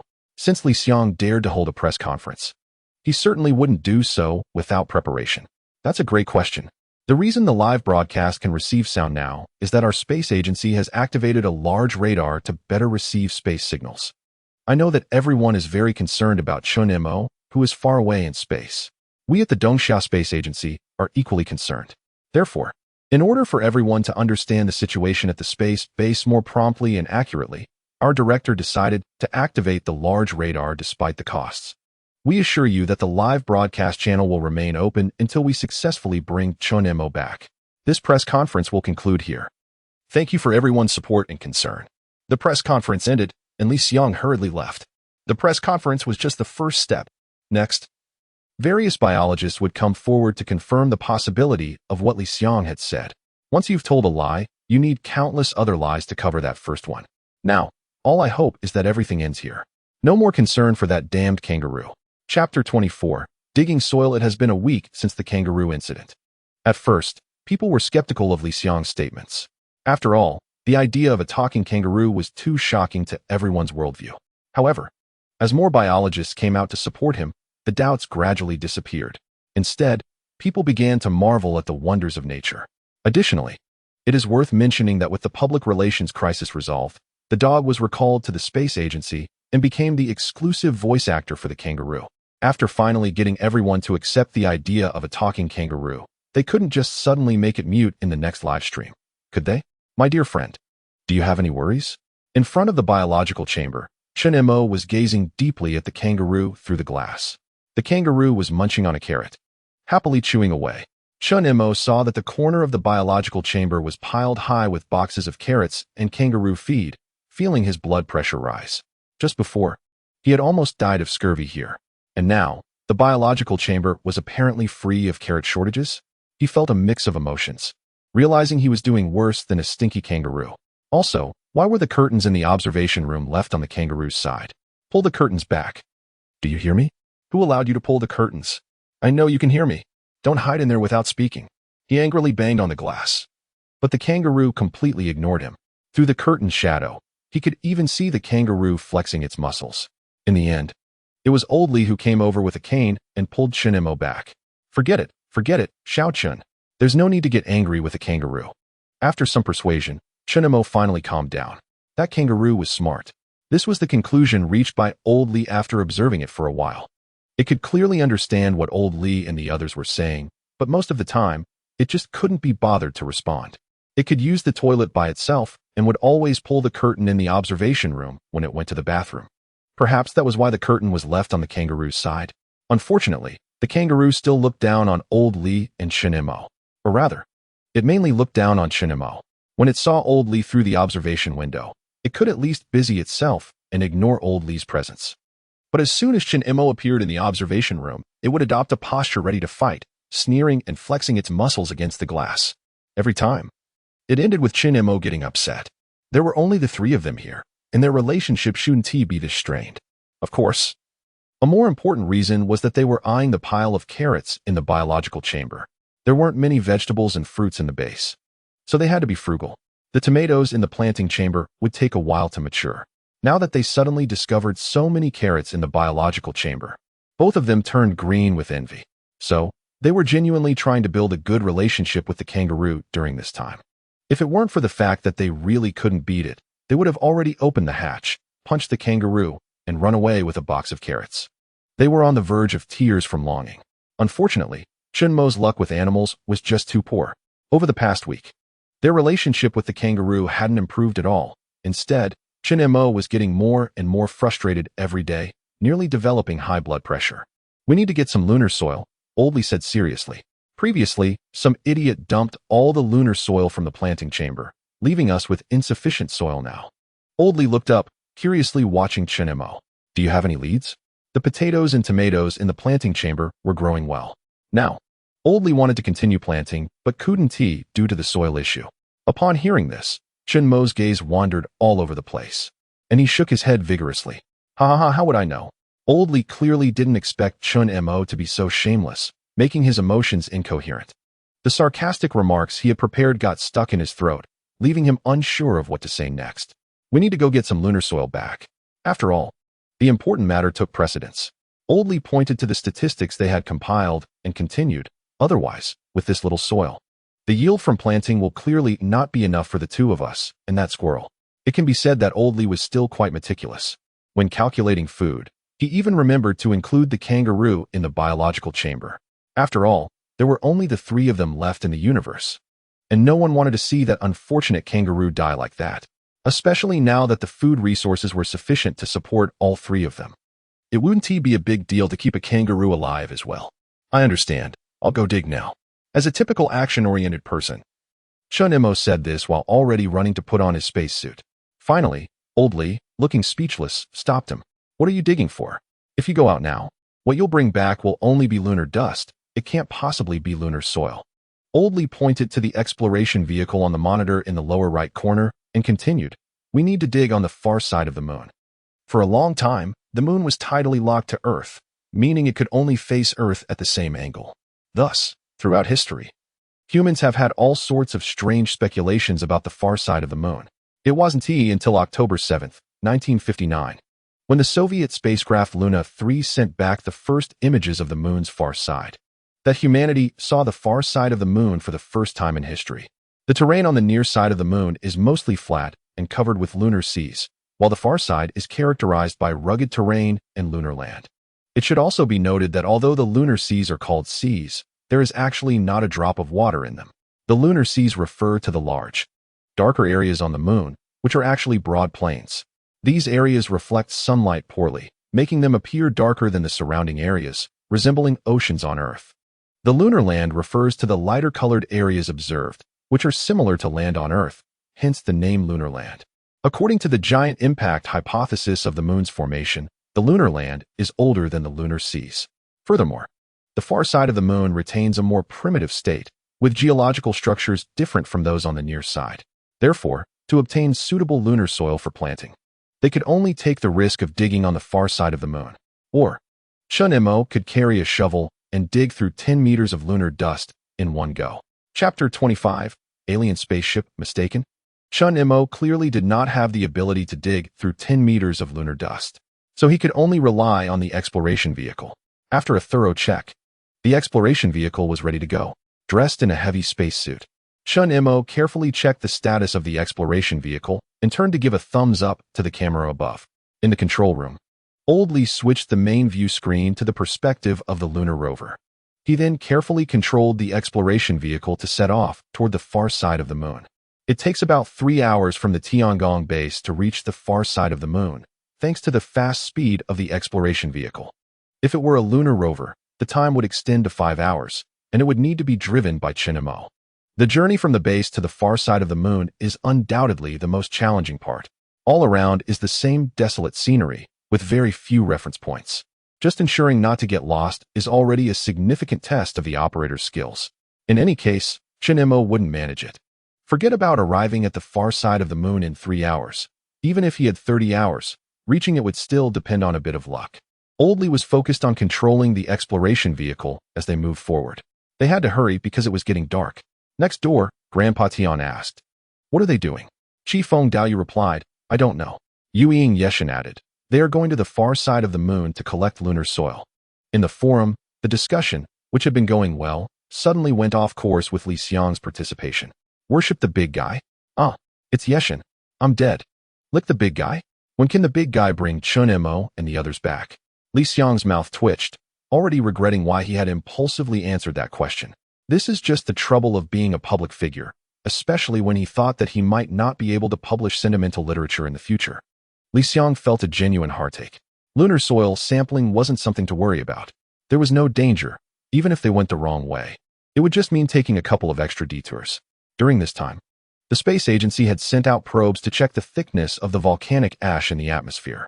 Unfortunately, nearly half a month had passed, and the volcanic ash in the atmosphere was still strongly present. Although it had dissipated somewhat, it still did not meet the conditions for manned space launches. They might have to wait a bit longer to bring Chen Mo and the others back. How long until the moon enters night? Boss, there are still 8 hours left. The lunar day lasts for half a month, and similarly, the night will be just as long. During the day, the temperature on the moon reaches 127 degrees Celsius. When night falls, it will plummet to minus 183 degrees Celsius. Such drastic temperature changes will clearly affect the normal operation of the exploration vehicle. But that is not the most critical point. The most critical point is that the energy supply for the exploration vehicle relies entirely on the 2 solar panels on top. If they do not successfully return to the lunar base before night falls, the exploration vehicle will likely be stranded halfway. Thus, Old Li and the others were pressed for time. Glancing up at the already dozing director, Li Xiang once again lowered his head to slack off.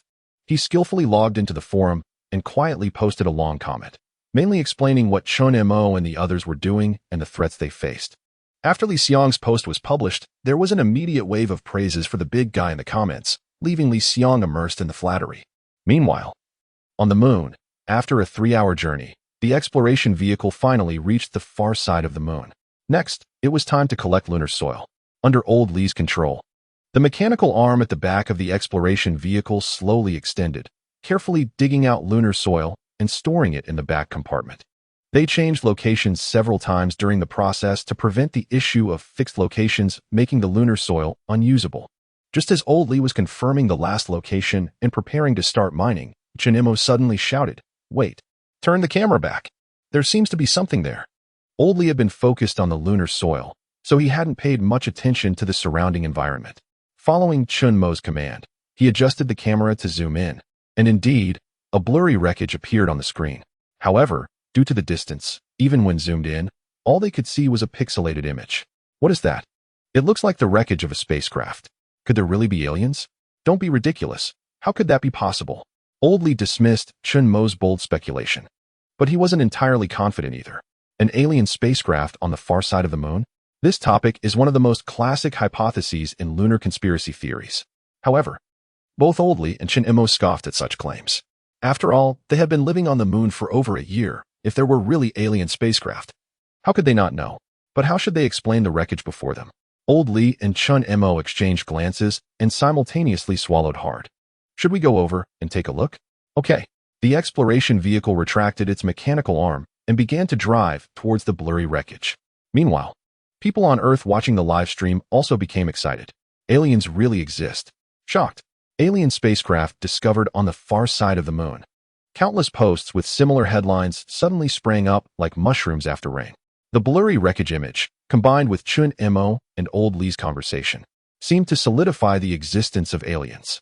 Therefore, even though it was already deep into the night on Earth, the number of people watching the live stream suddenly surged. How fresh. This was a chance to witness an alien spacecraft firsthand. Only Li Xiang, watching the live stream, wore a thoughtful expression. For some reason, he felt that the blurry wreckage in the live stream looked somewhat familiar, but he couldn't quite recall where he had seen it before. Weird, where have I seen it? Li Xiang muttered to himself in confusion, not even noticing the director behind him with a displeased look. Chapter 26. Rocket wreckage. Li Xiang, who was slacking off at work, was caught by the director.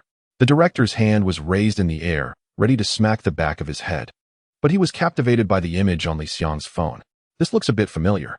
Right, I feel the same, Li Xiang habitually replied, then turned around and smoothly stood up to offer his seat. Sit down and watch, director. He fluently guided the director to his seat, casually placing the phone on a stand. The entire process was so seamless that even the director didn't notice anything wrong. By the time he came to his senses, he was already sitting in Li Xiang's previous position. I also feel this wreckage looks a bit familiar. Li Xiang brought up the topic again, and the director furrowed his brow, deep in thought as he looked at the live stream. What exactly is this thing? How would I know what it is? Old Li was just as confused when faced with Chen Mo's questioning. To be honest, both of them were starting to panic, especially in such an awkward situation. They felt cold sweat running down their backs. With the known extinction of all humans on Earth, they were the last survivors on the moon. The previous year of scientific research had not revealed this wreckage, meaning it must have appeared after the return rocket left. So what the hell is this thing? Excluding all impossibilities, whatever remains, no matter how improbable, is the truth. This means that aliens really exist in this world. Chen Mo's pupils shook. his tone filled with shock. It wouldn't be like an Alien, where a bunch of facehuggers suddenly jump out from the spacecraft, right? Old Lee maintained his composure on the surface, but his fingers controlling the exploration vehicle trembled slightly. What a joke. Who wouldn't be scared when encountering such a thing? As a representative work of deep space fear, the images of the facehugger and chestburster from Alien are simply too deeply ingrained. Just listening to Chen Mo babbling beside him, Lao Li's mind was already filled with bloody scenes of an alien bursting out of his chest. One can only say that Chen Mo is indeed something else. He really knows how to mess with his teammates' mentality. It's just too damn negative. The director, sitting in Li Xiang's position, already wanted to tape Chen Mo's mouth shut just from watching the live stream. There are 3 hours left until dark. The exploration craft is still heading towards the spaceship wreckage. As the distance continues to close, the wreckage in the distance finally became clearer. It doesn't seem to be an alien spaceship. What a surprise. Why would an alien spaceship have the flag of Dongxiao on it? For collection purposes? The tension and fear vanished the moment they saw the Dongxiao flag. Lao Li finally had enough of Chen Mo's incessant chatter. After retorting, he felt instantly refreshed. Chen Mo didn't mind. He was just venting his emotions verbally. A way to express himself. However, this method of venting had a halo effect, greatly impacting the mentality of those around him. It was the previous cargo rocket, so it fell on the far side of the moon. When the true face of the wreckage was finally revealed, Li Xiang and the director both suddenly realized why it looked so familiar. The cargo rocket had completely lost signal after delivering supplies. So Li Xiang and the others had no idea where it ultimately crashed. Turns out it fell here. Lao Li adjusted the camera, carefully observing the shape of the cargo rocket in front of him. The rocket was severely damaged from the impact, but fortunately it was on the moon. So there wouldn't be a fire. Otherwise, all Chen Mo and the others would be a frame. There seemed to be words on it. The camera of the exploration craft diligently observed around and transmitted the captured images to the main screen in the control room. When they discovered the words sprayed on the outside of the cargo rocket, both of them immediately stood up excitedly. However, due to the severe impact, even the outer shell had fallen off significantly. Therefore, this message seemed to be missing a large part. We are still saving. There are really survivors on Earth. No one could understand the emotions Lao Li and Chen Mo felt when they saw this message. One was struggling to survive on the moon, while the other was falling into despair in space. They didn't say it out loud, but deep down, they had both already accepted the fact that humanity was extinct, the last humans in the universe. This title had always weighed heavily on both of them, filling them with despair. But now, they had discovered the wreckage of the cargo rocket on the far side of the moon. When they saw the familiar Chinese characters on the spacecraft, Chen Mo and Lao Li embraced and cried. Great, there are still people alive, and they haven't forgotten us, nor have they given up on us. Watching Chen Mo and Lao Li embrace and cry on the screen, those on Earth watching the live stream couldn't help but shed tears in sympathy. Everyone could fully understand their feelings. It was precisely because of this understanding that they could empathize even more. Don't give up. We are always here. Hold on. When you come back, I'll treat you to dinner. They finally knew that we are still alive. For some reason, seeing them like this really hurt my heart. On the forum, the discussion thread exploded once again. People left messages here, trying to communicate with the Tiangong across the vast starry sky. Especially the longtime fans who had been following the journey, they now felt genuinely heartbroken and joyful for Chen Mo and the others. It was really too difficult. However, things often don't develop according to people's expectations, especially when the target everyone was looking forward to was still Chen Mo. After their excitement, the two quickly stabilized their mentality. After yet another failed attempt to call the ground control tower, they calmly analyzed the current situation. So what does this message mean? Is it asking us to wait for rescue? Impossible. Chen Mo firmly rebutted. Given the current situation on Earth, do you think they have the capability to rescue us? Chen Mo's tone was overly firm, and Lao Li couldn't help but be drawn into Chen Mo's line of thinking. Based on the scale of the previous disaster, even if there were survivors, their numbers probably wouldn't be many. Moreover, the current situation on Earth indeed did not have any conditions to launch a space rocket. But what does this message mean? Isn't it obvious? Isn't it clearly asking us to save them? Lao Li thought for a long time and felt that no matter how he analyzed it, it didn't seem very reliable. However, at this moment, Chen Mo's smart tone became even more resolute. They must think there is a whole scientific expedition team on the moon, so they want us to rescue Earth. Chapter 27. Oh no. We become the survivors.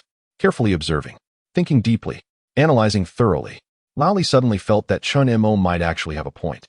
He was somewhat convinced, especially as reason told him that under this level of disaster, it did seem that Earth didn't have the conditions to rescue them. So comparatively, Chen Mo's explanation seemed more reasonable.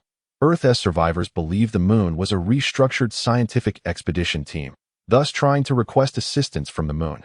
As for that fallen rocket, it was probably a last-ditch effort by the survivors. Otherwise, it wouldn't have crashed on the far side of the moon. But they were bound to disappoint those survivors. Lally couldn't help but feel dejected. There was no fully staffed scientific expedition team here. Nor was there a return rocket. There were only two unfortunate souls wanting to dig some soil on the far side of the moon. Support me a bit. My blood pressure is a bit high. The director swayed a bit when he stood up and quickly reached out for Li Xiang to help him. In fact, not just the director. Even Li Xiang had a look of distaste, as if he had eaten a fly. The truth was right in front of them. Even Lally had already guessed it. Yet Chen Mo's nonsensical analysis led Lao Li's thoughts astray onto an unexpected path. Now it's good. They've become survivors. Upon closer thought, that's not entirely a bad thing. Li Xiang supported the director and continued, at least they now know there are still people on Earth. But is it really like that? The director and Li Xiang exchanged complex expressions as they looked at Chen Mo in the live stream. They just hoped he wouldn't cause any trouble. How can this be called trouble? We need to find a way to save those survivors. Ever since learning that there were survivors on Earth, Chen Mo's emotions had gradually become more excited. He even began to consider the matter of saving Earth. Wake up. We haven't even brought the soil back yet. Oh, however, reality was like a cold bucket of water, extinguishing Chen Mo's enthusiasm. Knowing there were still survivors was naturally a happy thing, but they still had to face reality, let alone thinking of ways to save the moon survivors. They were struggling just to save themselves. There are 2 hours left until dark. The exploration craft was speeding forward, fully loaded with soil from the far side of the moon. In 2 hours, the moon would fall into a 13-day-long night. Once it got dark, the exploration craft's reserve batteries should still support it for a while. If they didn't get lost, they should be able to successfully return to the Tiangong base. Lao Li was fully focused on operating the exploration craft, and even Chen Mo had the sense to keep quiet, nervously watching the perspective transmitted from the main screen. If the soil can't be transported back this time, it will take another 13 days. The speed of the explorer has now been maximized. Old Li hopes to cover more distance before dark. After dark, it will be even harder to determine the direction of the Tiangong. Even with radar assistance, it's the same. Because the lunar terrain is not flat, and it's impossible to follow a straight line as shown on the radar map. Soon, the sunlight gradually faded. Shadows enveloped the entire moon, and the explorer was forced to slow down. The lights around the vehicle turned on, and the main headlights emitted a beam that pierced through the darkness. Chen Mo glanced at the radar. Old Li's race against time was not in vain. At this moment, the straight-line distance from the explorer to the Tiangong base was only about 5 kilometers. Although the explorer's speed had decreased significantly, it should be able to return to the base safely in 10 minutes. Now that the sunlight was gone, fortunately, the remaining power was enough to last. They prepared to raise the garage door. Hearing Old Li's words, Chen Mo pressed the physical button on the control panel. With the operation of mechanical structures, the garage door slowly rose. In no time, the lights of the explorer had already illuminated the monitoring area of the Tiangong base. After controlling the explorer into the garage, Old Li finally lay back, exhausted. 8 hours of concentrated operation of the explorer, any moment of distraction could have led to a wrong route and wasted time, causing the explorer to fail to return in time. This was undoubtedly a huge drain on energy, especially for someone like Old Li, who was middle-aged and now felt so tired he didn't want to move. Now, it was time to sleep. The lunar soil matter could wait until tomorrow. Leaning on a crutch with Chen Mo's support, they returned to the room, and after exchanging goodnights, the Jade Rabbit turned off the lights in the Tiangong. Meanwhile, on the forum, a post titled "Reliable Middle-Aged Man" quickly went viral. Along with it, discussions about how much of a fool Chen Mo was also heated up, sparking national debate. Since the lunar livestream began to receive audio, Chen Mo's idle image had suddenly collapsed at an exaggerated speed. Instead, it began to develop towards the direction of a comic character. It was like your long-cherished Erlangchen suddenly saying, "Welcome everyone to Qingdao. Let's drink beer and eat clams." One could only say it left a deep resentment. Conversely, Old Li's image gradually became more admirable. Everyone began to like this reliable middle-aged man. Although he was bald and could not compare to the handsome and sunny Chen Mo in appearance, Uncle was really reliable and gave a sense of security. Okay? Lee was browsing the forum, happily liking the comments from netizens. His previously limited goodwill towards Chen Mo had completely vanished after that clever remark. In other words, he had successfully transitioned from a fan to a critic, although he wouldn't go as far as a true hater to insult him. This period had truly made him deeply realize how unreliable Chen Mo was. After liking the comments, he put away his phone. He needed to attend a meeting. Our next task is to find a way to establish contact with the moon. In the meeting, the director announced the main tasks ahead. There was no need to worry about survival on the moon anymore. The other party had realized that humans still existed on Earth. Therefore, in the coming days, Chen Mo and his team would surely try every means to contact Earth. The space agency also needed to seize the opportunity to establish a stable communication channel with the Tiangong base during this time, regardless of the misunderstandings between the two parties. Once contact is established, everything will become clear. Build a signal tower. At the same time, prepare to attempt launching the Beidou satellite. We must establish contact with Chen Mo and his team. At the end of the meeting, the director stood up and said firmly, "We must let them know that we are doing everything we can to rescue them. The motherland will never abandon them." Chapter 28. The handsome director. Early the next morning, the two had already donned their space suits. The lunar soil from yesterday was still in the garage. They needed to go out, process the lunar soil, and then plant potato and tomato seeds. The seeds stored in the planting cabin were not limited to just potatoes and tomatoes, but for Chen Mo and Old Lee at this moment. These two plants were undoubtedly the most crucial. One is the most reliable food source, and the other is to supplement essential vitamins. Moreover, the most critical point is that these two plants are easy to grow and have a short maturation period. We still need to find a way to contact Earth first. Well, we'll think of a way when we get back. It's just that I wonder how many people survived on Earth. I hope everyone is okay. While waiting for the pressure to equalize, Chen Mo and Old Lee discussed the matter of Earth survivors. To be honest, even now, they both still felt a sense of unreality about yesterday's events. They had clearly only wanted to dig some soil on the far side of the moon to plant vegetables. But instead, they discovered the remnants of a rocket launched from Earth. Moreover, they learned that humanity had not gone extinct. However, their attitude towards the survivors on Earth was still quite pessimistic. The kind of asteroid disaster they faced was undoubtedly catastrophic. Not to mention that they had already taken the risk to launch a rocket to the Tiangong base for help, which indicated the level of crisis on Earth. After 5 pressure equalization cycles, Chen Mo and Old Lee concluded their discussion about Earth. Now, it was more important to plant the vegetables. At this moment, it was pitch black on the moon, with countless stars shining in the dark universe. Those were stars like the sun in the cosmos, existing light years away, not knowing if they were also playing the role of deities within their respective galaxies. But regardless, they burned in the distant and lonely void. Even after gazing at them many times, they still felt mesmerizing. But now was not the time for appreciation. The outdoor temperature was minus 180 degrees Celsius. We need to hurry. Chen Mo glanced at the temperature display on the bottom right of his helmet and said to Old Lee, "Compared to the high temperatures during the day, the nights on the moon were clearly more dangerous." The spacesuit was designed to isolate temperature to ensure the astronaut's safety in a space environment. However, while it can protect humans, its protective capabilities do have limitations. If exposed to such ultra-low temperatures for a long time, the spacesuit itself might face the risk of damage, especially concerning the wiring and tubing on the suit. So they needed to act quickly and minimize their time spent in the outdoor environment. They hopped to the garage and then worked together to move the backpack carried by the explorer down. Yesterday, the explorer had dug about 200 pounds of lunar soil. And even after sifting, the remaining soil was sufficient for the upcoming planting. Ideally, they should have dug a bit more. But the explorer's backpack could only hold so much. The weight of 200 pounds plus the backpack looked quite insufficient on the moon, even wearing heavy spacesuits. Chen Mo and Old Lee found it relatively easy to lift the backpack. Carrying the lunar soil, they made their way to the planting cabin, and from there. The next steps were mostly Chen Mo's responsibility. "Thanks for the invite. I'm just doing the heavy lifting."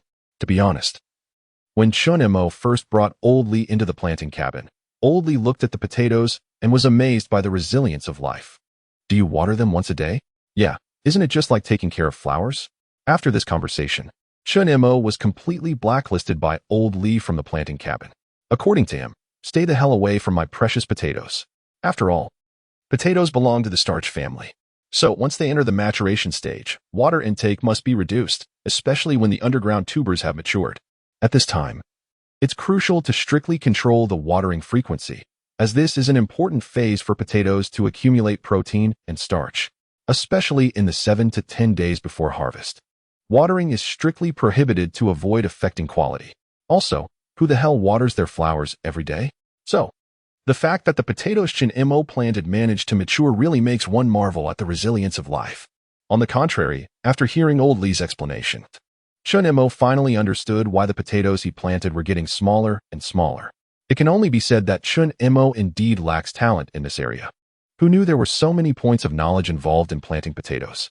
Reliable middle-aged men. On the forum, everyone watched Chen Mo assisting old Li, each wearing a look of newfound knowledge.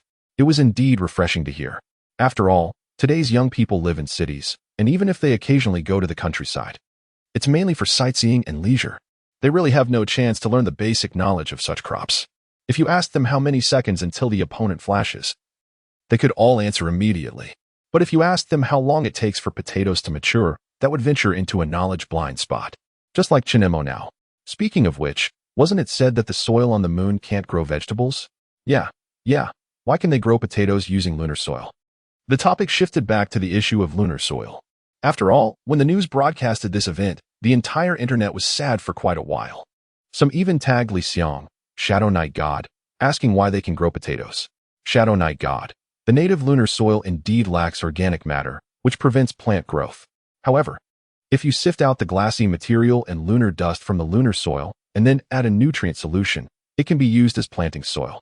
Grandpa Tian next door. Thanks, Night God, for clarifying. Chiefing Daoyue. Night God knows so much. Handsome director, Li Xiang. Are you slacking off at work again? Li Xiang was taken aback when he saw this, and after clicking in, he realized it was indeed his own director.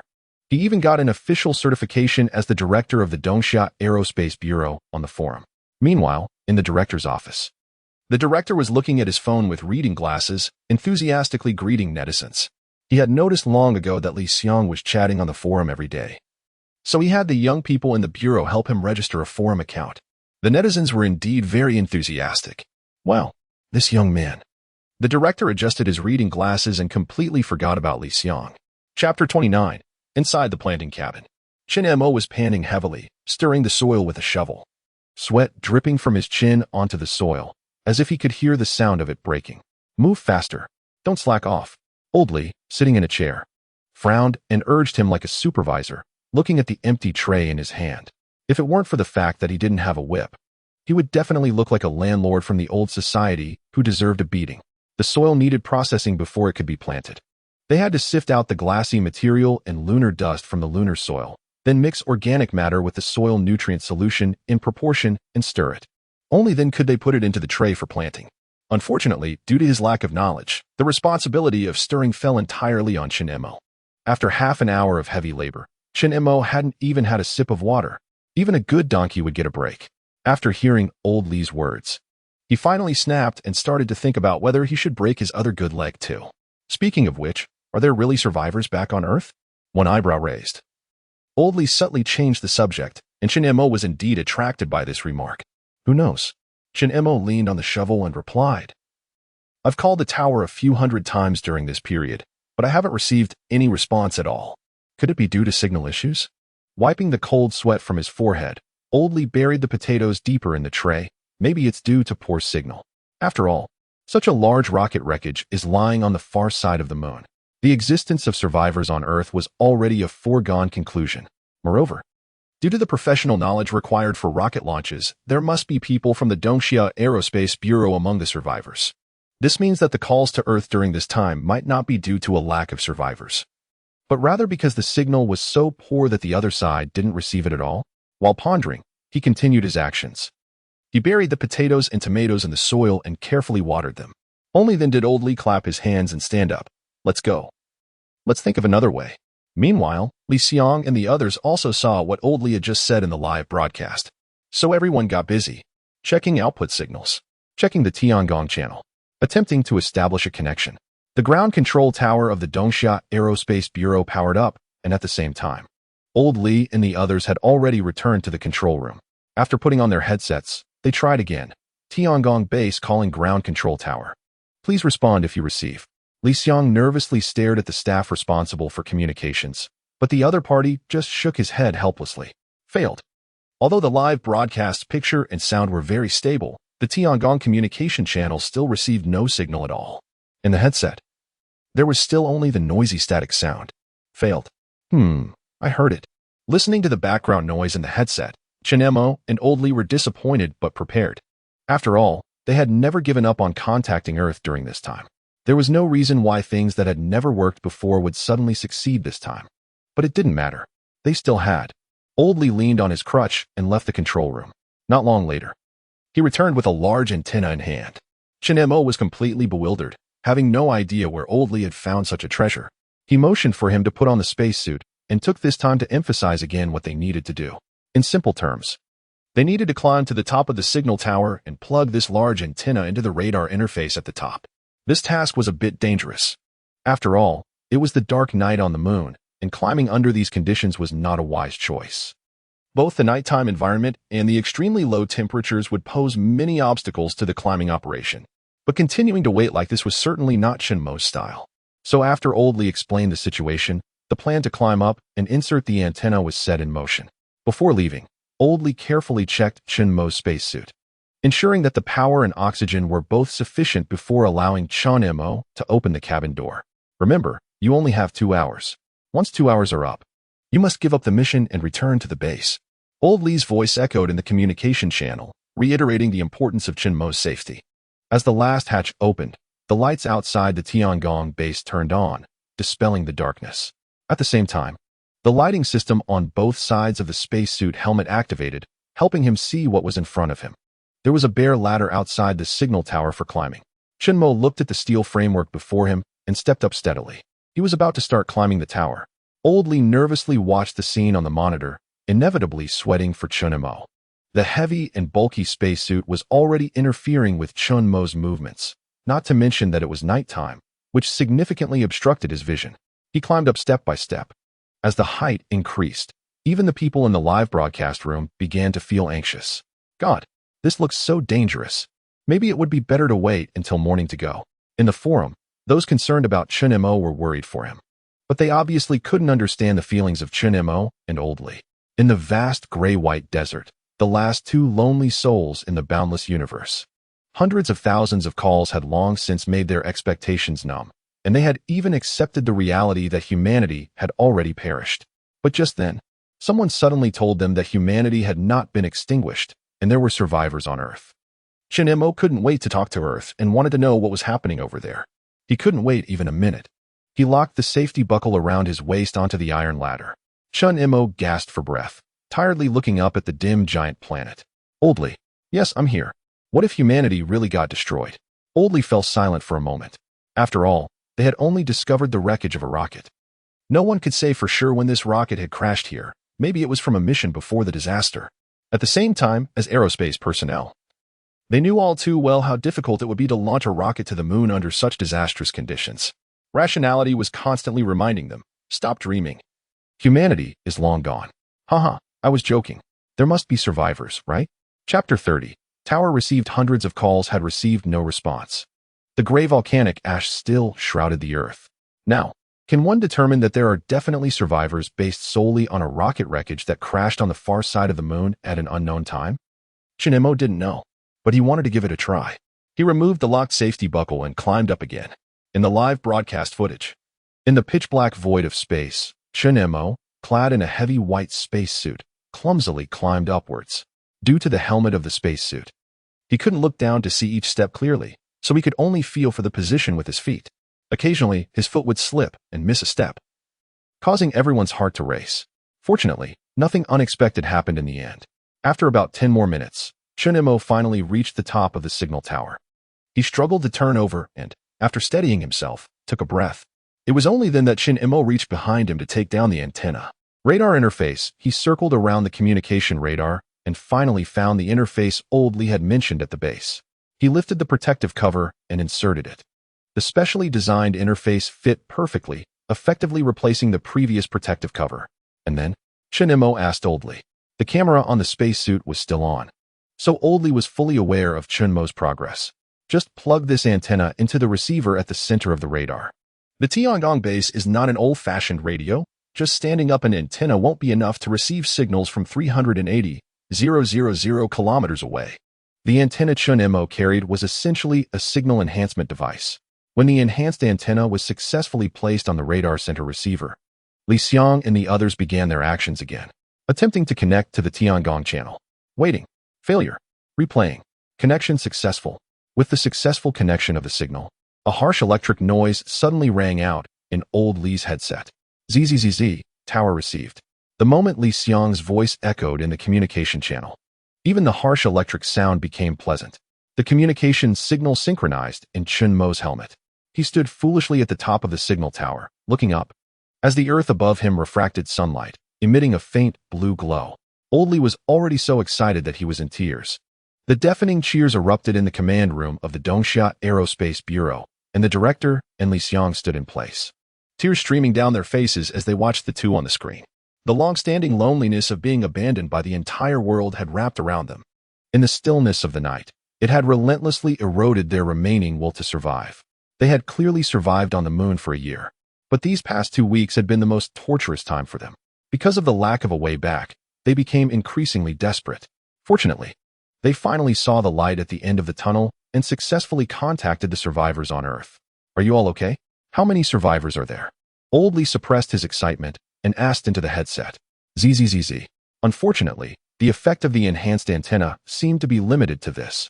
The electric noise completely disrupted the voice coming from the other side, and in the end, they could only barely make out the word "we," followed by nothing but the harsh ZZZZ sound. But it didn't matter. Just knowing that there really are survivors on Earth made them very happy. After all, it was just a temporary enhanced antenna, and being effective was already an unexpected surprise.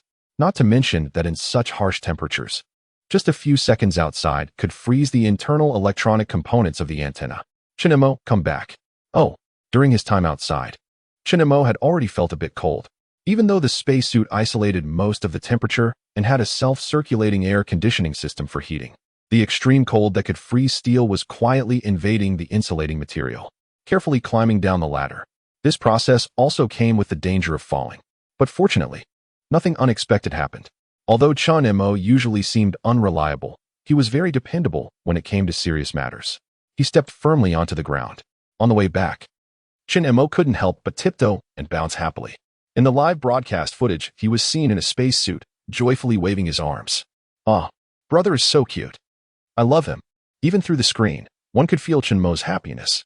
In the forum, Chen Mo's little fans instantly took over all the sections. When everyone saw these posts, they didn't feel annoyed. Instead, they smiled knowingly. A big white figure in a spacesuit on the moon. Please. It's really cute, okay?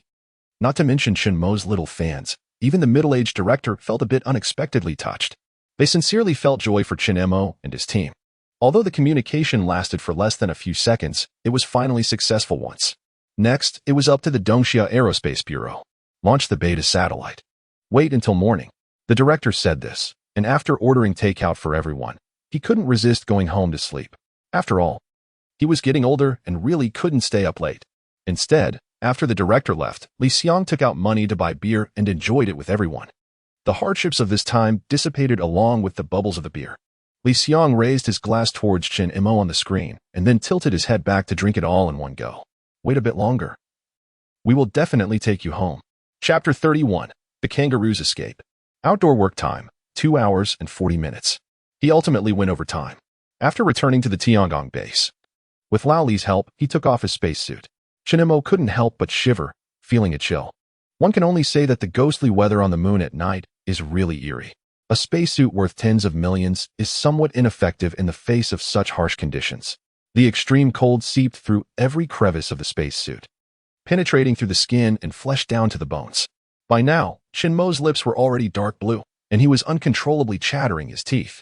Throughout the night, the two of them had not spoken a word until they returned to their respective rooms before sleeping. It was then that Lao Li finally asked, Chen Mo, are we not dreaming right now?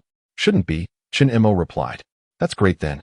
He turned to close the door, and the lights in the Tiangong base went out. Chen Mo lay in bed, looking at the darkness ahead, still feeling a sense of unreality. This is how people are. When a long-desired wish finally comes true, they always worry that it is just a fleeting dream. It has nothing to do with whether one is weak in character. It's just that after longing for so long, they fear losing it again. Lao Li? Pressing the communicator by the bed, Lao Li was indeed not asleep. Do you think we will have the chance to go back in our lifetime? Who knows? There should be a chance, right? But what if we can't go back? Chen Mo's question was evidently a bit too philosophical. Lao Li scratched his head in the room, clearly unsure how to respond. If we can't go back, then we'll just be buried here. After all, we have to return to the earth in peace. I just don't know if we can see the moon goddess or the legendary Guanghan palace after we die. If we can't see it while alive, it must be possible after death. I just hope that the jade rabbit in Chang'e's arms isn't also some kind of artificial intelligence. Lost in thought, he eventually fell into a deep sleep. Listening to the gradually steadying breathing from the communicator, a smile involuntarily crept onto Lao Li's lips. After all, they were still too young, just in their 20s. As Chen Mo and Lao Li fell asleep, the Tiangong base once again fell completely silent, with only the sound of machines running continuously. Beep, beep, beep. Incorrect password. Beep, beep, beep, beep, beep. Incorrect password. Beep, beep, beep, beep. Correct password. In the silent darkness, the voice of the jade rabbit suddenly rang out. Click. Crackle. Password input correct. The biological chamber door slowly opened. A strong black figure tilted its head in confusion, looking at the open door, curiously tilting its head, cautiously extending its short arms to test it. It then poked its head out, sniffing around left and right. And after confirming it was safe, it bounced out. It shook its ears in confusion and then hopped away in the direction of the corridor. The next morning, Lao Li was pulled up from bed by Chen Mo. He hadn't even changed out of his pajamas or grabbed his cane, being dragged all the way by Chen Mo to the biological chamber. Looking at the open hatch, both Lao Li and Chen Mo were dumbfounded. The biological chamber was empty. That muscular kangaroo had long since disappeared. Damn, how did it know the password? How would I know? Lao Li suddenly woke up. Not just woke up. He was scared to the point where his blood almost ran cold. No one knew what kind of destruction a muscular kangaroo, standing nearly 6 feet tall, could cause in the base. Just like huskies, male kangaroos are also incredibly curious, and their destructive capabilities are only stronger. If a 50-pound husky can wreak havoc, a nearly 300-pound super kangaroo should be able to do the same to a space base. Right? That's totally reasonable. Quick, catch it. Hurry, hurry. The two hurriedly scrambled towards the control room, and fortunately, the main door here was still closed. Back in the room, grabbing Lao Li's cane, Chen Mo exchanged a glance with Lao Li, then resolutely turned to leave. From behind, their figures had a heroic momentum reminiscent of a scene from a tragic tale. Meanwhile, Lao Li was using the monitoring system within the Tiangong base to search for the kangaroo's whereabouts. They had to find it quickly before it caused irreversible damage. And also, who the hell can tell me how this thing escaped from the biological chamber? Gripping the cane tightly, he nervously patrolled the corridor. A black communication earpiece was worn in his left ear. Chen Mo looked at the metal walls around him and suddenly felt like he was in a classic scene from a stealth game. The only unfortunate thing was that from his perspective, he was likely the patrolling soldier who got his throat slit by the protagonist. Lao Li, have you found it? Still looking, still looking. In the control room, Lao Li stared wide-eyed at the screen divided into countless images, searching for the kangaroo's trace. He focused intently, shifting his gaze at the slightest movement. The intense strain on his eyes made them feel sore and dry. Finally, Lao Li spotted the kangaroo. He immediately zoomed in on the image, but upon seeing the footage, his pupils suddenly contracted. Chen Mo, huh, it's right behind you. Gripping the cane, Chen Mo turned around in a daze, only to see that the kangaroo had somehow appeared behind him. When Chen Mo turned back, it was just in time for the kangaroo to throw a punch. For a moment, he felt his scalp tingle. Adrenaline surged, and blood rushed to his head. He quickly raised his cane, blocking the kangaroo's punch just in time. At the same time, using the momentum, he pushed off the ground with his feet and jumped far back. Ha, young man, have you grown enough in just a few days to dodge my punch? The kangaroo tilted its head, and its expression turned from surprise to doubt as it stared at Chen Mo naturally. Chen Mo couldn't hear the kangaroo's voice, but the kangaroo's furrowed brow and intense gaze were far too vivid. What the hell does that expression mean? Explain yourself. Who do you think you're looking down on? The feeling of having dodged the attack and being pleased with himself instantly shattered.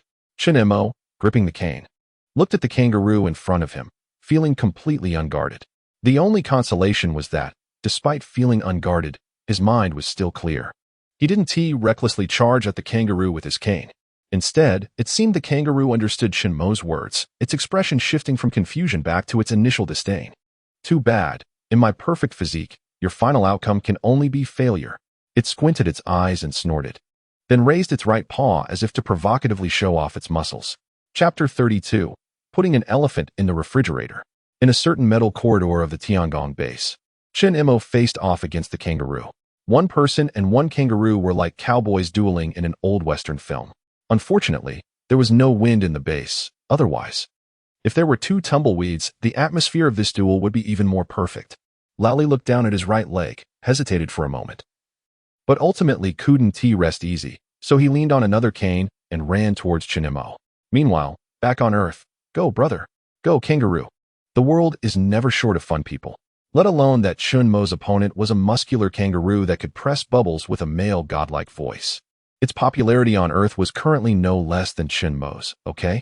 As the showdown on the screen was about to begin, some seasoned users on the forum even started placing bets. The voting post named Moon Martial Arts Tournament was pinned by the administrator on the spot.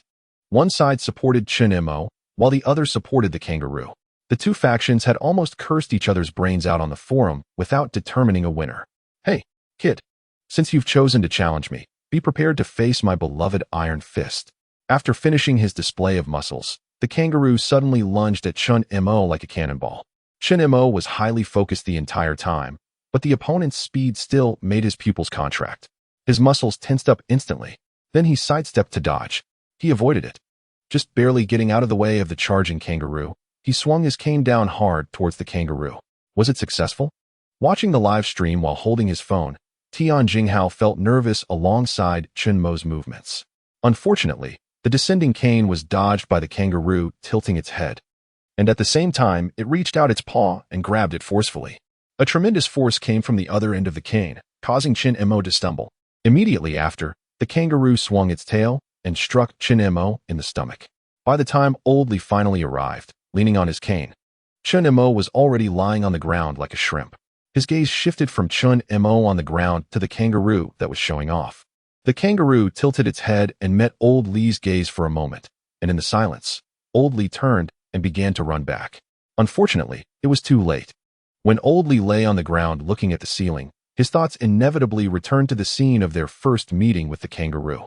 It could only be described as a perfect replica. It's just a pity that this time they couldn't replicate the previous method. This place was simply too far from the biostorage. Old Li's appearance attracted the kangaroo's attention, giving Chen Mo a chance to get up from the ground.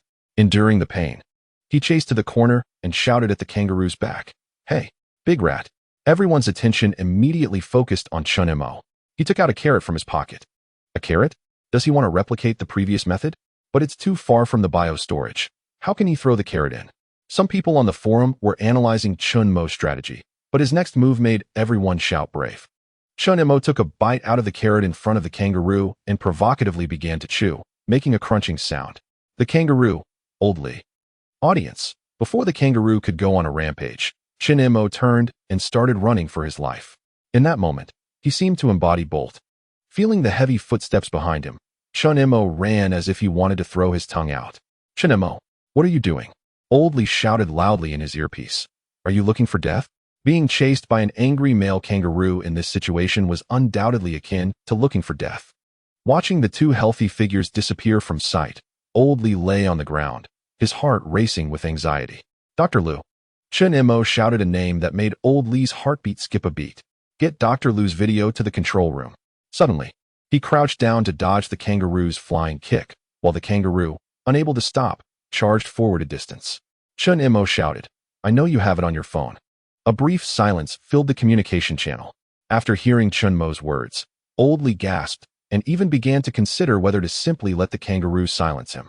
Fortunately, this matter was only known to the two of them. TSK. I didn't expect Old Li to have a crush on Dr. Lu. After all, they were college classmates. Unfortunately, Dr. Lu was a beauty enthusiast. The head of the Dongxiao Space Agency was excitedly eating melon seeds, while Li Xiang pulled out a large bag of sunflower seeds from somewhere. A group of people watched the video of Old Li, who was balding in middle age, and sighed, their tone filled with sympathy. their eyes full of joy from witnessing the big reveal. This is simply impossible. Oldly, Dr. Liu, a PhD in biology. 32 years old, single, beautiful, fit, gentle, and considerate. A well-known beauty enthusiast at the Dongsha Space Agency. The main responsible person for the biological observation experiment of this scientific expedition team. She is also the key factor in Chen Mo's brilliant comeback plan, which is to have the kangaroo's former owner calm its emotions. Moreover, his plan was not limited to this. After dodging the kangaroo's flying kick, he continued to run forward with his right hand on the ground. His current route, his goal, was the biostorage. That's right, just as mentioned in the forum.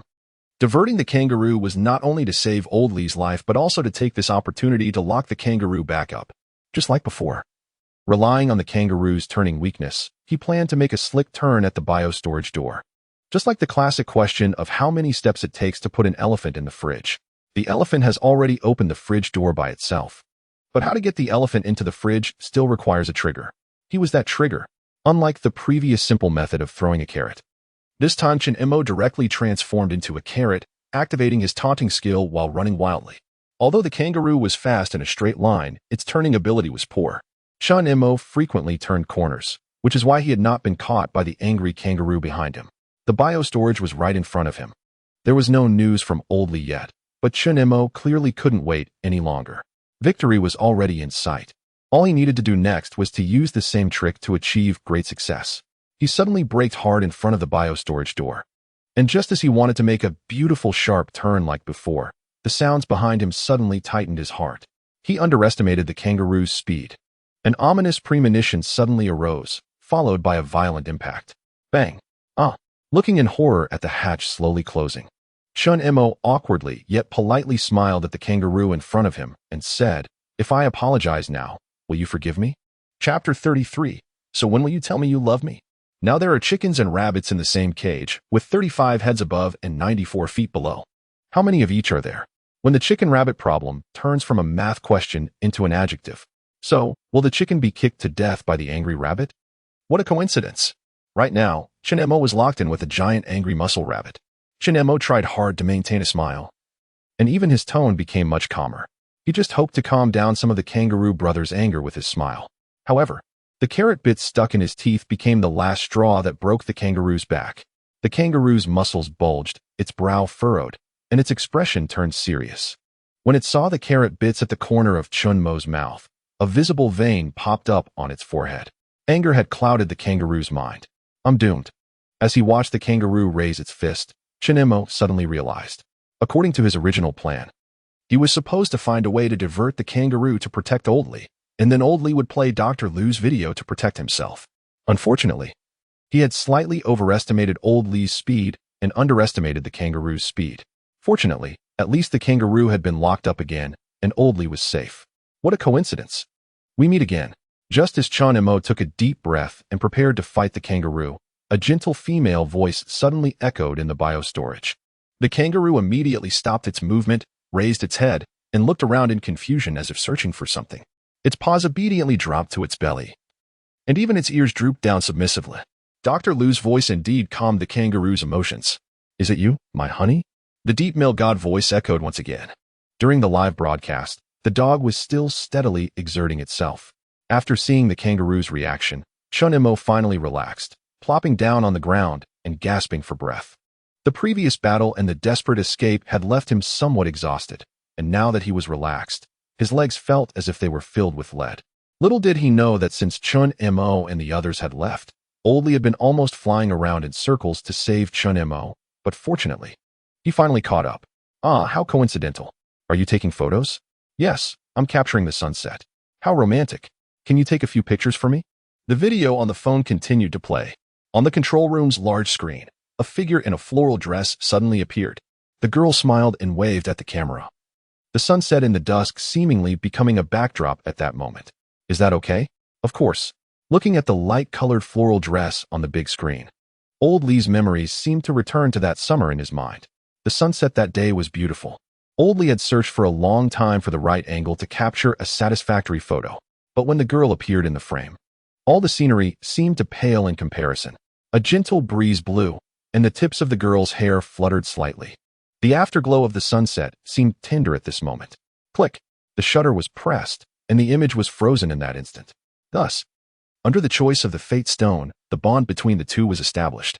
From high school to university, after graduating together, they both signed up for the lunar exploration program. As elites from different fields, they were selected and stepped into the vast universe to the moon together. Oldly smiled, reminiscing. So many years have passed. So when will you tell me you love me? After the playback, it automatically switched to the next video. Dr. Lu held Old Lee's phone, frowning slightly, muttering to herself in frustration. Old Lee suddenly froze, staring blankly at the video of Dr. Lu. I know you want to work hard, want to prove yourself, so I've always worked hard alongside you. Now that the lunar exploration is over, shouldn't you confess when you get back? Dr. Lu angrily tapped the screen and continued. Old Lee, when you see this video, you must take the initiative to confess, understand? The screen went black. Old Lee stared blankly at the big screen, not realizing when tears had begun streaming down his face. Dr. Lu was a heavy face control. Everyone knew this. Old Lee knew he looked ordinary, so he had never dared to express his feelings because he didn't want to embarrass her. But because it's you, being ordinary doesn't matter. Being bald doesn't matter. From youth to achieving success, love has never been one-sided. But why? You fool, haven't you confessed yet? If you don't confess soon, I might just grow old. The video was likely secretly filmed by her. His phone password had always been her birthday. And she had always known. Looking at the video before him, Old Lee could even imagine Dr. Lu's expression of anticipation and little smiles when she discovered he found out. Old Lee, are you okay? Chen Mo's voice came through the earpiece, cautiously inquiring. Yeah, I'm fine, Old Lee replied hoarsely with a nasal tone. The kangaroo had been successfully calmed down. Honestly, it let Chen Mo unlock the password and leave. Chen Mo glanced worriedly at the control room, but chose not to disturb it. Playback resumed. Old Lee sat alone in a chair, curled up as if he wanted to hide. I'm sorry, he said. No one expected it to be like this. Inside the Dongxia Space Agency, Li Xiang watched the live broadcast on the screen and felt the sunflower seeds in his hands suddenly turn sour. The young girls in the agency were already crying uncontrollably. If it weren't for this disaster, they might have already attended the wedding of these two. Two heroes returning from lunar exploration to hold a wedding at that time. Surely the whole nation would send blessings. Damn it. Looking at the lonely figure curled up in the chair on the screen, Li Xiang weakly cursed. He just wanted to quickly bring Old Lee and the others back and then drink together until they were wasted. Unfortunately, they couldn't do that. They couldn't even contact the moon. On the forum, the name Dr. Lu topped the trending searches. Along with it was the topic of why Old Lee hadn't confessed. Until Li Xiang posted again, sharing the story between the two, everyone was suddenly emotionally tortured again. Feeling sorry for Old Lee. Feeling sorry for Dr. Lu. If only this disaster hadn't happened. Nothing is more foolish than mutual secret love. So if you have someone you like, you must confess courageously, so you won't regret it later. Because I like you, I'm willing to accompany you to become better. Because it's you, it doesn't matter how it is. I love you. In the Tiangong base, Old Lee looked at the video before him, tears streaming down his face as he softly said, Will you marry me? Chapter 34. Compost. After that day, everything seemed to return to normal. As if it had been agreed upon, neither of them mentioned Dr. Lu's matter again. Life had to go on, and the sorrows of adulthood were left for sleepless nights. After getting up, daily maintenance of the base, equipment upkeep, and communicating with the kangaroo emotionally. Until one day, Old Lee suddenly found Chen Mo and said, Now we have some bad news. When Old Lee said this with a serious face, Chen Mo almost laughed at his serious expression. Come on, isn't this how it should be? Like a meteor falling from the sky, or damn scurvy. If one day he doesn't hear the words bad news, Chen Mo might even feel a bit uncomfortable. Why put on such a serious expression? Chen Mo signaled Old Lee to relax. So Old Lee followed Chen Mo's advice, smiled, and continued, Our fertilizer is running low, so let's get to work. The moment of frowning turned into Chen Mo, whose expression was even more bitter than Old Lee's just now. You should know we are on the moon. The research team couldn't possibly bring a few bags of fertilizer up here on their one trip to space, right? So they could only use some old methods for fertilizer. Manure, a very traditional fertilizer that humans have used since ancient times. Rich in nitrogen, phosphorus, calcium, potassium, and various trace elements. It is more than enough to provide ample nutrients for crops. In space, manure is dehydrated and concentrated for later resource recycling. Opening the manure storage tank, Chen Mo took the tools and looked at the dehydrated manure with a complex expression. Because he couldn't determine which lump was his and which was Old Lee's. Don't just stand there. Old Lee kicked Chen Mo beside him in silence. Hurry up and get to work. In space, everything from Earth becomes a precious resource. Even the little things inside Chen Mo's stomach are no exception. Shoveling the manure out of the storage tank and loading it into a small cart to push away. The current state of the manure is actually quite acceptable. The only difference from freeze-dried fruit is that it looks disgusting, and the smell of the manure doesn't disperse too much. The real torment is the next process of rehydration and composting. They need to rehydrate the dried manure, restore its moisture, so they can proceed to the next steps. Simply put, concentrate and add water to stir, then mix with the untreated lunar soil. After that, it's high-temperature compost fermentation. The high temperature kills harmful insect eggs and grass seeds, allowing the manure to be decomposed by bacteria, making it usable as fertilizer. These two steps are the real deal. Chen Mo and Old Lee looked seriously at the iron bucket in front of them, each holding a wooden stick about 2 meters long. Shall we start? Let's start. The amount of water is controlled by Old Lee, the professional, while Chen Mo just needs to put in the effort. As the stick began to stir in the bucket, the number of people watching the live stream on Earth hit a historic low for the first time. One could understand it, after all. Not everyone can accept becoming a stirring stick. Sorry, I hope someone tags me when it's over. Ugh, I really can't watch anymore. Someone posted on the forum. And those who hadn't watched the live stream couldn't contain their curiosity and eagerly opened it. Soon, Ironhead Boy fell into a day-long depression. Back then, Chen Mo thought he was the last atom of humanity, and while Old Lee, this rough old man, didn't have much to do with Eve, he was at least a living person. It wasn't unacceptable to consider him as Adam's servant. But why is Adam here stirring manure with a stick now? One could only say that it's a good thing he doesn't know that every move he makes is being live-streamed globally, and has already been turned into memes by those looking for fun. Although it may not last for eternity as a global-level idol, this classic scene could easily circulate for over a decade. If he knew all this, he might have already started preparing for a restart. The level of humiliation is no less than displaying one's internet browsing history. The stench made Chen Mo feel dizzy, rolling his eyes in an effort to control himself from looking down. On the other hand, Old Lee's expression was much calmer. After all, being middle-aged, he had experienced composting when he was farming as a child. After adding more lunar soil, the two continued the tedious and grueling stirring motion. In a daze, Chen Mo couldn't help but remember his middle school homeroom teacher. Every time he misbehaved, she would say he was the stirring stick of the class. Who would have thought that his former teacher was actually a prophet? Now, Chen Mo's business as a stirring stick has grown and even expanded to the moon. One couldn't help but lament the damned fate. What belongs to you will ultimately not escape. All right, next is to cover it with plastic wrap and wait for fermentation. Old Lee wiped the sweat from his forehead and then, like escaping for their lives, left the planting cabin with Chen Mo in their spacesuits. After more than an hour of stirring and rehydrating, the planting cabin was unbearable. The foul smell had entered their spacesuits, making the inside feel like a sealed can. Both Chen Mo and Old Lee suddenly felt darkness before their eyes and ran desperately towards the Tiangong base. Normally, the composting fermentation process would take half a month. However, in space, due to the peculiarities of lunar soil, it could be done in a few days. By then, when the fertilizer is fermented and mature, turning black-brown and reducing in volume by more than a third, it could be spread over the tomatoes and potatoes. Although the process was a bit painful, it ultimately resolved the food problem. Hey, is anyone there? Private Marseille? Any on Ahasai? After returning to the Tiangong base, Chen Mo idly rambled in the communication channel, hoping someone on Earth would suddenly pay attention to him, preferably a cute girl, or at least a knowledgeable older sister. In short, anyone but Old Lee, this middle-aged bald man.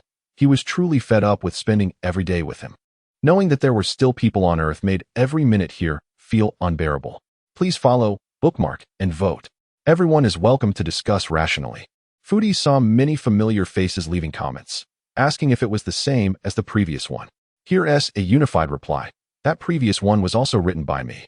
Due to some reasons, I changed accounts to repost. Chapter 35.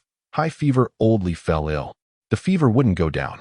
When Chen Mo discovered it, Old Lee had fainted on the control room floor, completely unconscious. There are many causes for fever, including viral flu, tuberculosis, bronchitis, sepsis, systemic lupus erythematosus. Old Li's fever was due to inflammation. Carrying Old Li back to the room, Chen Mo took apart the simple splint.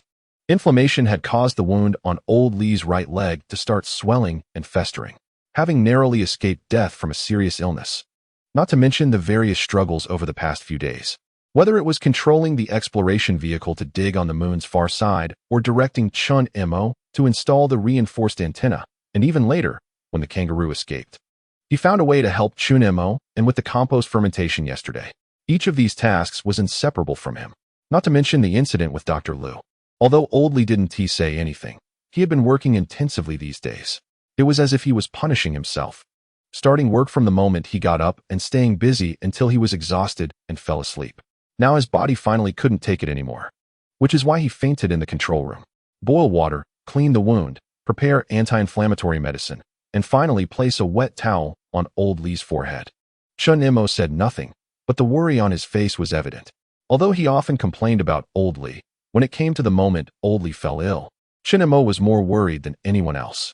The moon was like a lonely island, and Chen Mo and Old Li were the two people struggling to survive on this island, relying on each other. But they had to hold on. They still needed to go back together. Chen Mo sat by Old Li's bed, murmuring, "So many hardships have already been endured. Even drifting alone in space and falling didn't take Old Li's life. If he were to die from a fever now, I would surely laugh at you." Watching Old Li still in a coma, for the first time, Chen Mo began to resent his profession. If he were a medical professional, caring for Old Li would be much easier.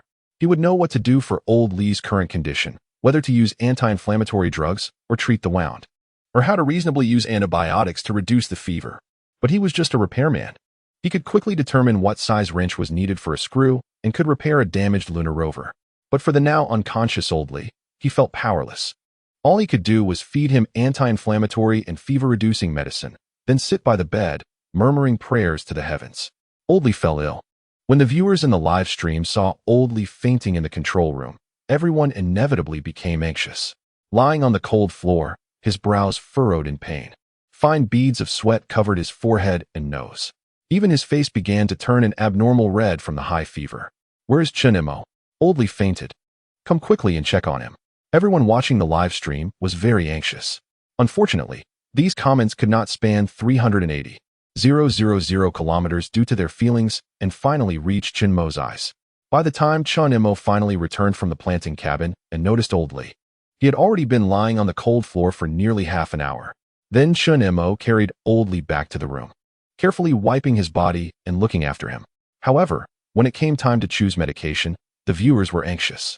Due to a lack of relevant knowledge, Chen Mo only dared to choose medicine based on experience, picking those labeled as fever-reducing and anti-inflammatory. As for the more effective injectable antibiotics, after hesitating for a long time, he ultimately missed them. Get the injectable penicillin. Silly Chen Mo. At this time, he should prioritize choosing a more efficient injection. The viewers watching the live broadcast were anxious, but they could also understand Chen Mo's actions. After all, without relevant medical knowledge, ordinary people would not choose such a high-difficulty injection syringe. Effective is naturally the best. The fear is that the high fever won't do much to Old Li, but in the end, Chen Mo might just send him away with one injection. Still unable to get in touch? Yes, various methods have been tried, but they are completely unable to contact the Tiangong base. Li Xiang and the director watched the live broadcast on the big screen, worried to the point that several blisters formed on their lips. They had even invited professional doctors, just waiting to connect with the Tiangong base for remote guidance to help Chen Mo save Old Li. Unfortunately, after countless attempts, the result was still a failure. Are they going to rely on themselves again? Continue to contact Chen Mo. Yes. Li Xiang looked at the big screen, feeling extremely frustrated at being powerless. Old Li had been in a coma all night. During this time, Chen Mo stayed by Old Li's side, not leaving for a moment. Many people also stayed in the live broadcast room with Chen Mo, anxiously watching all night. Perhaps the anti-inflammatory medicine finally took effect. Or maybe it was because of Chen Mo's care throughout the night. Or perhaps, like Ultraman Tiga, everyone's faith and concern were transmitted to Old Li across the vast universe. In any case, after 11 hours of coma, Old Li finally woke up. When he hoarsely squeezed out those words, everyone visibly breathed a sigh of relief. They hurriedly handed a straw to Old Li's mouth. After he took a sip, he fell back into a deep sleep. Chen Mo reached out to touch his forehead. The fever hadn't subsided, but the temperature had clearly dropped significantly from last night. More importantly, it was good that he had woken up. The fear was that this time he would fall into a coma and never wake up, which could mean serious trouble for Old Li. However, Old Li's condition was still not good, especially the wound on his right leg, which, even after applying anti-inflammatory ointment and iodine, was still swollen and festering. It looked alarming. They had already contacted Earth. Please don't let anything happen. Chen Mo bit his lip, feeling helpless and panicked inside. It felt like going back to the time in front of the food warehouse, watching the falling meteorites and floating food, filled with despair, just like now. Back then, he was worried about his own death. Now he was worried about Old Li's. He should have been more careful back then, noticed Old Li's condition sooner and let him rest, which might have prevented the current outcome. Chen Mo was blaming himself. But it wouldn't change anything. Fortunately, at this moment, Old Li finally regained some consciousness, struggling to open his eyes and look at Chen Mo by the bedside, trying to smile as he said, "I'm fine, don't worry, I won't die." They were two lonely, unlucky souls in the universe, and misfortune seemed to collapse on them like a domino effect. Fate seemed unwilling to let them go, so the two unlucky souls could only save each other. Chapter 36. To the moon's far side. One night passed. Old Li's condition seemed to show no signs of improvement. Chen Mo remained by the bedside, enduring the night just as long as Old Li was in a deep sleep. 39, 9 degrees, almost reaching 40. He pointed the thermometer at Old Li's forehead and pulled the trigger. Chen Mo looked at the numbers on the display and couldn't help but worry that if Old Li's temperature continued like this, he might soon be able to fry an egg on his forehead. He wouldn't really become a fool, would he? Chen Mo anxiously looked at Old Li on the bed, sighed, and placed the prepared breakfast by the bedside. Although Old Li was ill, the daily work at the base could not be delayed. The Tiangong base needed routine maintenance, the plants in the planting module needed watering, and the fermented fertilizer needed to be stirred. Thus, Chen Mo couldn't stay by the sickbed to take care of him. After taking one last look at Old Li on the sickbed, Chen Mo turned around, donned his spacesuit, and opened the Tiangong cabin door. He waited for the pressure to equalize in the passageway. Chen Mo looked ahead with a calm expression. The cabin doors opened one after another in front of him. At this moment, Chen Mo seemed to return to the time when he was alone on the moon, reliable and strong, entering the planting module and taking off his spacesuit. Chen Mo was immediately hit by a strong odor that made him wrinkle his nose. First, he watered the potatoes and tomatoes as Old Li had instructed, while also checking the growth status of each plant. Finally, he held back his nausea to check the fermentation level of the compost, turning it over to ensure better fermentation. After this series of tasks, 3 hours had already passed. Exiting the planting module, Chen Mo turned around to look at the silver-white Tiangong base, but did not choose to go back. Standing in place, lost in thought for a moment, he suddenly spoke to the Jade Rabbit. "Jade Rabbit, open the garage." "Okay, Master, the garage door is open." Following Chen Mo's command, the garage door slowly opened, and Chen Mo climbed into the vehicle, started the engine, and casually turned on the car radio. The rapid electronic sound at the beginning was followed by beats and the lead singer shouting, "Live for yourself." The lyrics seemed to remind Chen Mo, but he didn't care, instead turning the knob to increase the volume. Boom. With the engine roaring to life, the lunar rover charged into the dark, desolate lunar desert like a beast unleashed from its cage, leaving the steel-made base far behind. Towards the unknown. Forward without hesitation. On the radar panel of the lunar rover, a red dot was flashing continuously. The path Chen Mo was taking was in the direction of that dot. That was the location where the launch rocket had crashed.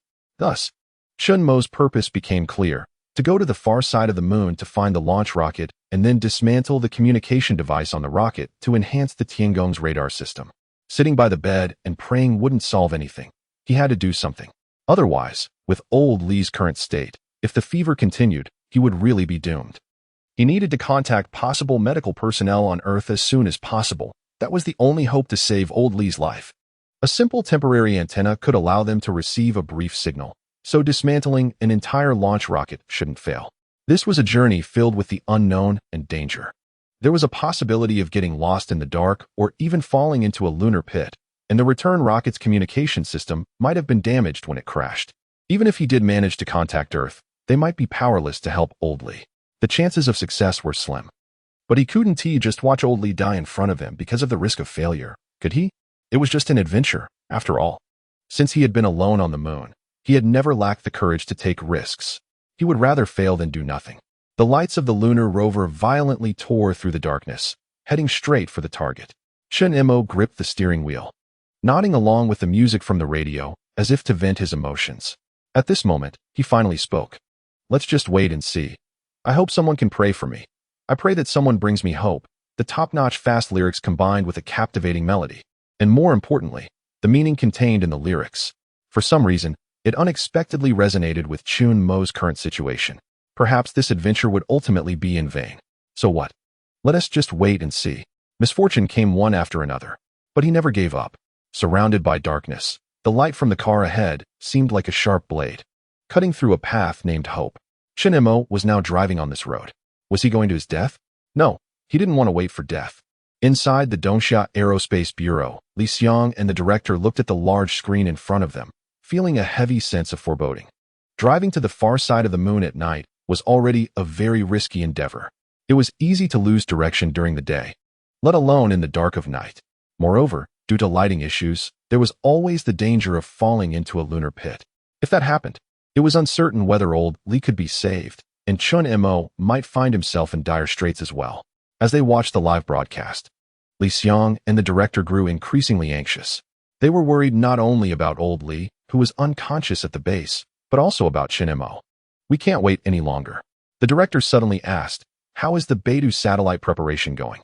"Not perfect yet," Li Xiang replied, clearly understanding the director's intention, and nodded, saying, "But we can give it a try." Since Chen Mo had the courage to risk his life for this adventure, they couldn't hold back any longer. They needed to launch the Beidou satellite ahead of schedule, even if the timing wasn't ideal. They were even prepared to waste a communication satellite to ensure everything was ready for Chen Mo's return and the subsequent communication work. The satellite was loaded, and the rocket was undergoing pre-launch checks in the launch pit. Finally, it ignited and soared into the sky amidst the countdown. The rocket rose slowly under the thrust of its engines. Once successful, professional communication personnel would reconnect the Tiangong's communication channel to the new Beidou satellite. As for the previously damaged satellite, they truly had no control over it. No matter how they operated it, it remained unresponsive, leaving them to let it continue broadcasting images of the moon in a frenzied manner. The satellite had launched, and the staff at the Aerospace Bureau were busy and tense. There was nothing more they could do. Now it was all up to Chen Mo watching the lunar rover move in the live broadcast. Everyone was praying for Chen Mo. Just like the lyrics said, hope and prayer could bring him hope. Chapter 37. Signal Enhancement Device in the darkness. The crater receded from view. Chen Mo gripped the steering wheel tightly, keeping his focus sharp as he looked ahead at the road. He sped along, heading straight for the wreckage of the rocket on the far side of the moon. The decision to take this risk wasn't made impulsively. He had carefully analyzed the situation of the rocket's crash beforehand. From the footage captured by the last exploration vehicle, although the return rocket was severely damaged, the location of the communication radar was not where it would primarily land. It was highly unlikely to suffer too much damage. Additionally, with old Li's condition worsening, a treatment plan needed to be devised, prompting him to make this decision after careful consideration. He also had full confidence in his professional skills. He believed in his judgment and felt capable of making repairs even if there were damages. After all, he was the only repair technician selected through rigorous screening to land on the moon. Chen Mo's expertise was undoubtedly among the best in the world. He frequently glanced at the radar signals to correct his position promptly, thanks to the exploration vehicle marking the location of the rocket wreckage before leaving. This mission was less challenging than it could have been. Now, he only needed to follow the radar markers. Chen Mo was skilled at driving. Although he hadn't obtained a four-wheeled driver's license on Earth yet, he was now driving a six-wheeled lunar rover. He wondered if this driving experience would help him when he eventually returned to Earth to get his license. It should, right? Make sure to blacklist him. The Traffic Bureau director said with a furrowed brow, suddenly instructing his secretary beside him. The secretary tilted his head in confusion, stealing a glance at the live broadcast on the director's phone, which revealed a knowing smile, watching the rapidly retreating desert in the live feed. Along with the sudden sharp turns, even the director, a seasoned driver of many years, felt a rare bout of motion sickness. Unbelievable. Chen Mo's driving style was just too reckless. In the dangerous environment of the lunar night, driving a special vehicle like the lunar rover could give one the strange illusion of watching a high-speed action movie. To be honest, Considering Chen Mo's excellent performance on the moon in recent days, it would be overly generous of the Traffic Bureau director not to make things difficult for him. If he were to get a driver's license, that would be a disaster, a significant threat to traffic safety. He would be like a licensed killer on the road. Chen Mo was evidently unaware that everything he did was being broadcast live and that he had been put on the driver's license blacklist. He was now facing a more severe problem. A massive meteorite crater blocked his path, forcing him to reroute. Looking down at the remaining battery power of the lunar rover, Chen Mo's expression grew serious. He had only traveled halfway. The upcoming route planning had to be done meticulously. If luck was not on his side, and he had to take another detour, the remaining power might not be enough to get him back to the base. Fortunately, the next stretch of road passed without incident. Although he encountered a few meteorite craters along the way, they were small enough that the rover's off-road capabilities could easily handle them. After another hour of driving, the wreckage of the rocket gradually came into view, and Chen Mo finally breathed a sigh of relief. After all, this was the moon, and mapping software like Gauda Map had not yet covered such areas. Coupled with the darkness and the ubiquitous craters and meteorite pits, it was easy to lose direction and waste battery power, with the risk of falling into a crater that could be 7 to 8 meters deep. Thankfully, he had arrived at his destination without any major incidents. After grabbing the toolbox and stepping out of the vehicle, he immediately felt a brief wave of dizziness. After all, he had not closed his eyes for hours while taking care of Old Li. He had been awake for more than 10 hours, checking the Tiangong base and working in the planting module. On top of that, he had just endured a long and focused drive in the lunar rover.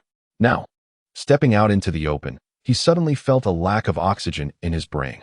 Shaking his head vigorously while holding onto the rover, Chen Mo regained his composure and walked toward the rocket wreckage. The lights on the sides of his spacesuit helmet turned on, helping him see the surrounding environment clearly. Observing the position of the rocket wreckage, Chen Mo reaffirmed his judgment. He used his memory to locate the hatch of the rocket, but unfortunately, it had become somewhat deformed due to the impact. Fortunately, Chen Mo had come prepared.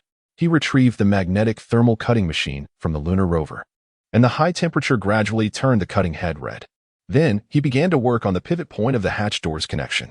The cutting head smoothly sliced through the steel like a hot knife through butter.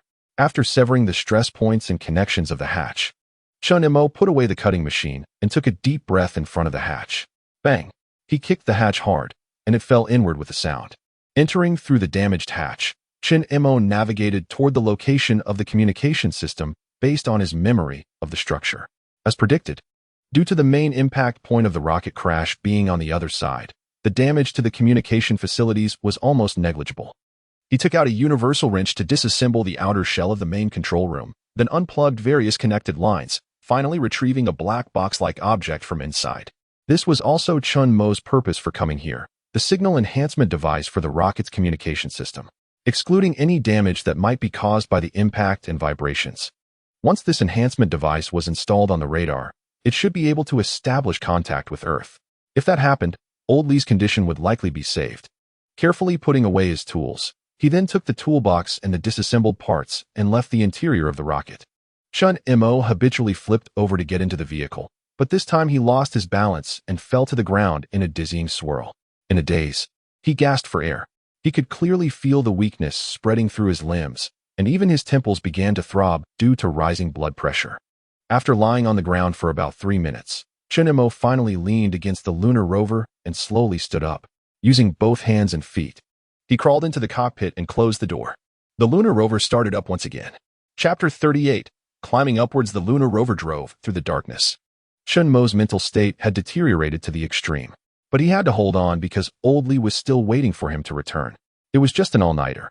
He recalled how, back in school, he often stayed up for several consecutive nights playing games in an internet CAF. Chen Mo couldn't help but reminisce about his school days, only to sigh at how time waits for no one. As he aged, the toll of staying up late on his energy became increasingly exaggerated. He pinched his thigh hard, which barely helped dispel some of the drowsiness. The return journey was still dangerous, leaving no room for carelessness, so even in such a poor mental state, he had to force himself to concentrate, turning his head to glance at the black box on the passenger seat. Now that he had the signal enhancement device, it would be too disappointing for Old Li if something happened on the way back to base. He cranked up the volume of the radio. Amidst the deafening rhythm, Chen Mo yelled out in a cathartic release, simultaneously pressing down on the accelerator to continue moving forward. Thanks to the route records from his previous trip, the return journey was much safer. It was just like playing kart racing. He just had to follow the radar's route map. The pounding drums paired with the roaring engine. Chen Mo floored the accelerator, racing towards the Tiangong base at full speed. Old Li, you must hold on. He had no idea what Old Li's condition was like now, whether it had improved or continued to worsen. Therefore, Chen Mo had to hurry back as quickly as possible. He could only hope that everything would still be in time. 3.5 hours later, the thing Chen Mo feared most happened. The speed of the lunar rover began to slow down. Looking down at the already red and flashing battery indicator, Chen Mo sighed helplessly in the vehicle. It could only be said that fate was playing tricks. Taking detours and using the cutting machine had consumed too much power, causing the lunar rover, which already had insufficient power, to shut down early. Looking down at the radar display, the only good news was that Chen Mo was now not far from the Tiangong base, only about less than a kilometer away. He took the black box and got out of the vehicle again. The lighting device on his helmet lit up. And Chen Mo took one last look back at the stranded lunar rover before resolutely choosing to leave. For the last kilometer, he chose to walk. The live broadcast from the Tiangong base automatically switched to the spacesuit's camera, watching the pitch-black surroundings and Chen Mo's heavy breathing. Even the viewers watching the live broadcast felt a sense of suffocating oppression. The sun was obscured by the earth, and the surrounding celestial bodies still twinkled brightly. But they could not provide any light to the moon. The only source of light Chen Mo could rely on was from the spacesuit. Oh my! Just watching the live broadcast felt so oppressive. Suddenly, they felt a lot of sympathy for Chen Mo. His physical condition was so poor, but he must return safely. On the forum, the viewers in the live chat prayed with concern. These two unfortunate brothers had already been through enough bad luck. They really hoped nothing else would go wrong. Just watching the broadcast, they already felt a wave of despair. It was hard to imagine what Chen Mo, who was walking alone, was feeling. Walking in the dark desert with the black box in hand, Chen Mo gasped for breath, weakly stumbling forward. The weakness spreading through his limbs and the mental fatigue made him want to faint at any moment. But reason forcibly told him he could not rest. If he really collapsed here, not only would he be doomed, but Old Li in the base would also definitely not survive. He had to hold on. Not only for himself, but also for the unconscious Old Li. Fortunately, the 1-kilometer journey was not too far. Although Chen Mo was in terrible condition, he eventually made it back successfully. Exhausted, he opened the hatch and returned to the base. Old Li was still unconscious. After giving him some water, Chen Mo brought the black box to the control room. After testing the voltage, he finally received the first piece of good news. The communication enhancement device was intact and usable. After a brief stretch to rest, Chen Mo changed into a new spacesuit and walked out of the base again. The preliminary preparations had all been completed. Now only one last task remained. He needed to climb up and install this device on the radar at the very top. Using a rope, he secured the toolbox and the signal enhancement device to himself. Chen Mo, dragging his weary body, began to climb towards the top of the signal tower. However, not long after, he began to gasp heavily. His body had already collapsed. And after just a little activity, he could clearly feel the weakness in his hands and feet. After all, counting yesterday's daytime, he had already been awake for over 30 hours straight. Moreover, during this time, he had been continuously busy with various tasks. The physical and mental exhaustion was enormous. Climbing the signal tower in this state was an extreme challenge for Chen Mo. After climbing just a dozen steps, exhaustion had already soaked his inner clothing with sweat. At this moment, even the viewers watching the live broadcast had noticed how severely Chen Mo was struggling. His entire body was shaking uncontrollably, and even his lips had begun to turn an abnormal shade of white. He needed to rest immediately, but Chen Mo still persisted desperately. Suddenly, he stepped on air, and his whole body nearly fell from the high tower. Luckily, the safety rope automatically locked onto the adjacent support rod after taking the force, preventing him from falling from the height. Seeing Chen Mo hanging in midair made everyone feel a rush of fear. After all, at this height, even with only 1/6 of gravity, it was enough to take Chen Mo's life. Oh no, help, I'm really scared. It's too dangerous. It has to succeed. Come on, it must succeed.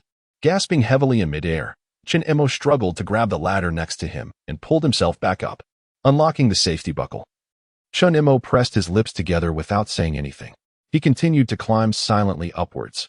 Although exhausted, each step remained resolute. Even though his hands and feet were trembling uncontrollably, his mind was dizzy and his vision was gradually blurring. There was no sign of giving up at all.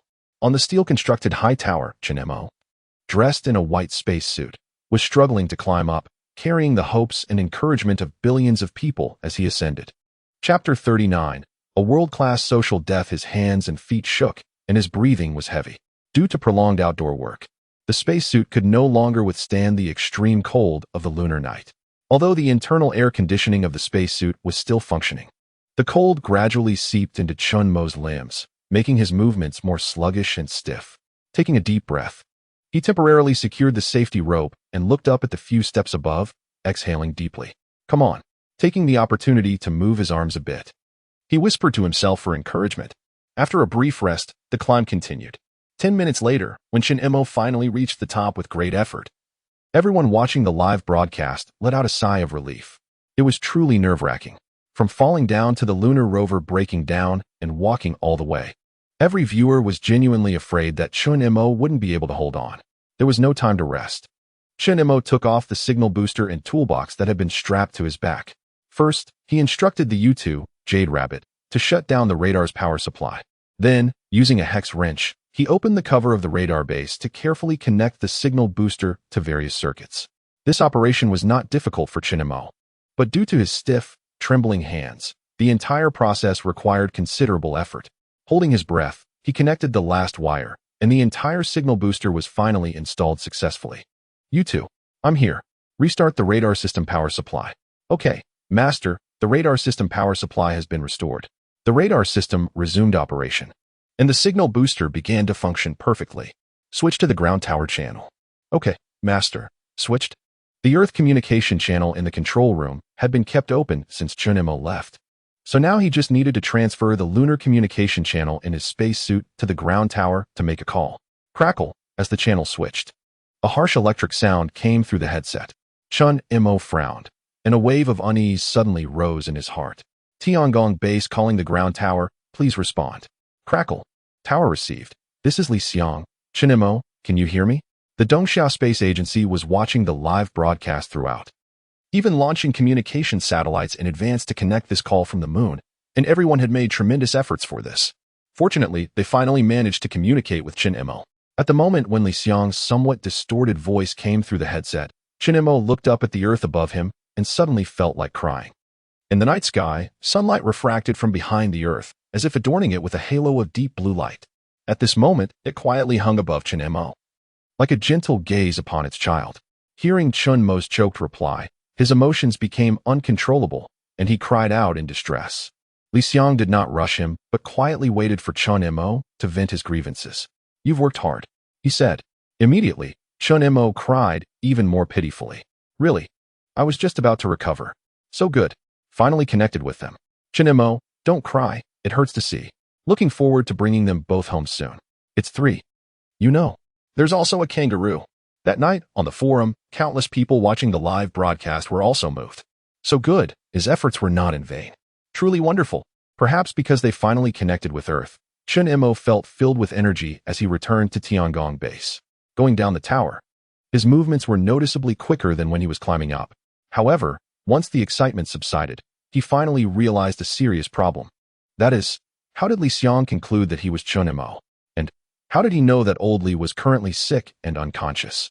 A bad premonition rose in his heart, even more tense than when the lunar rover broke down. Oh, although you guys haven't been receiving our signals.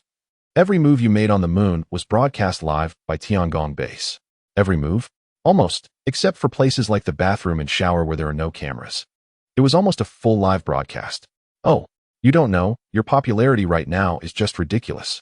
Haha, I thank you.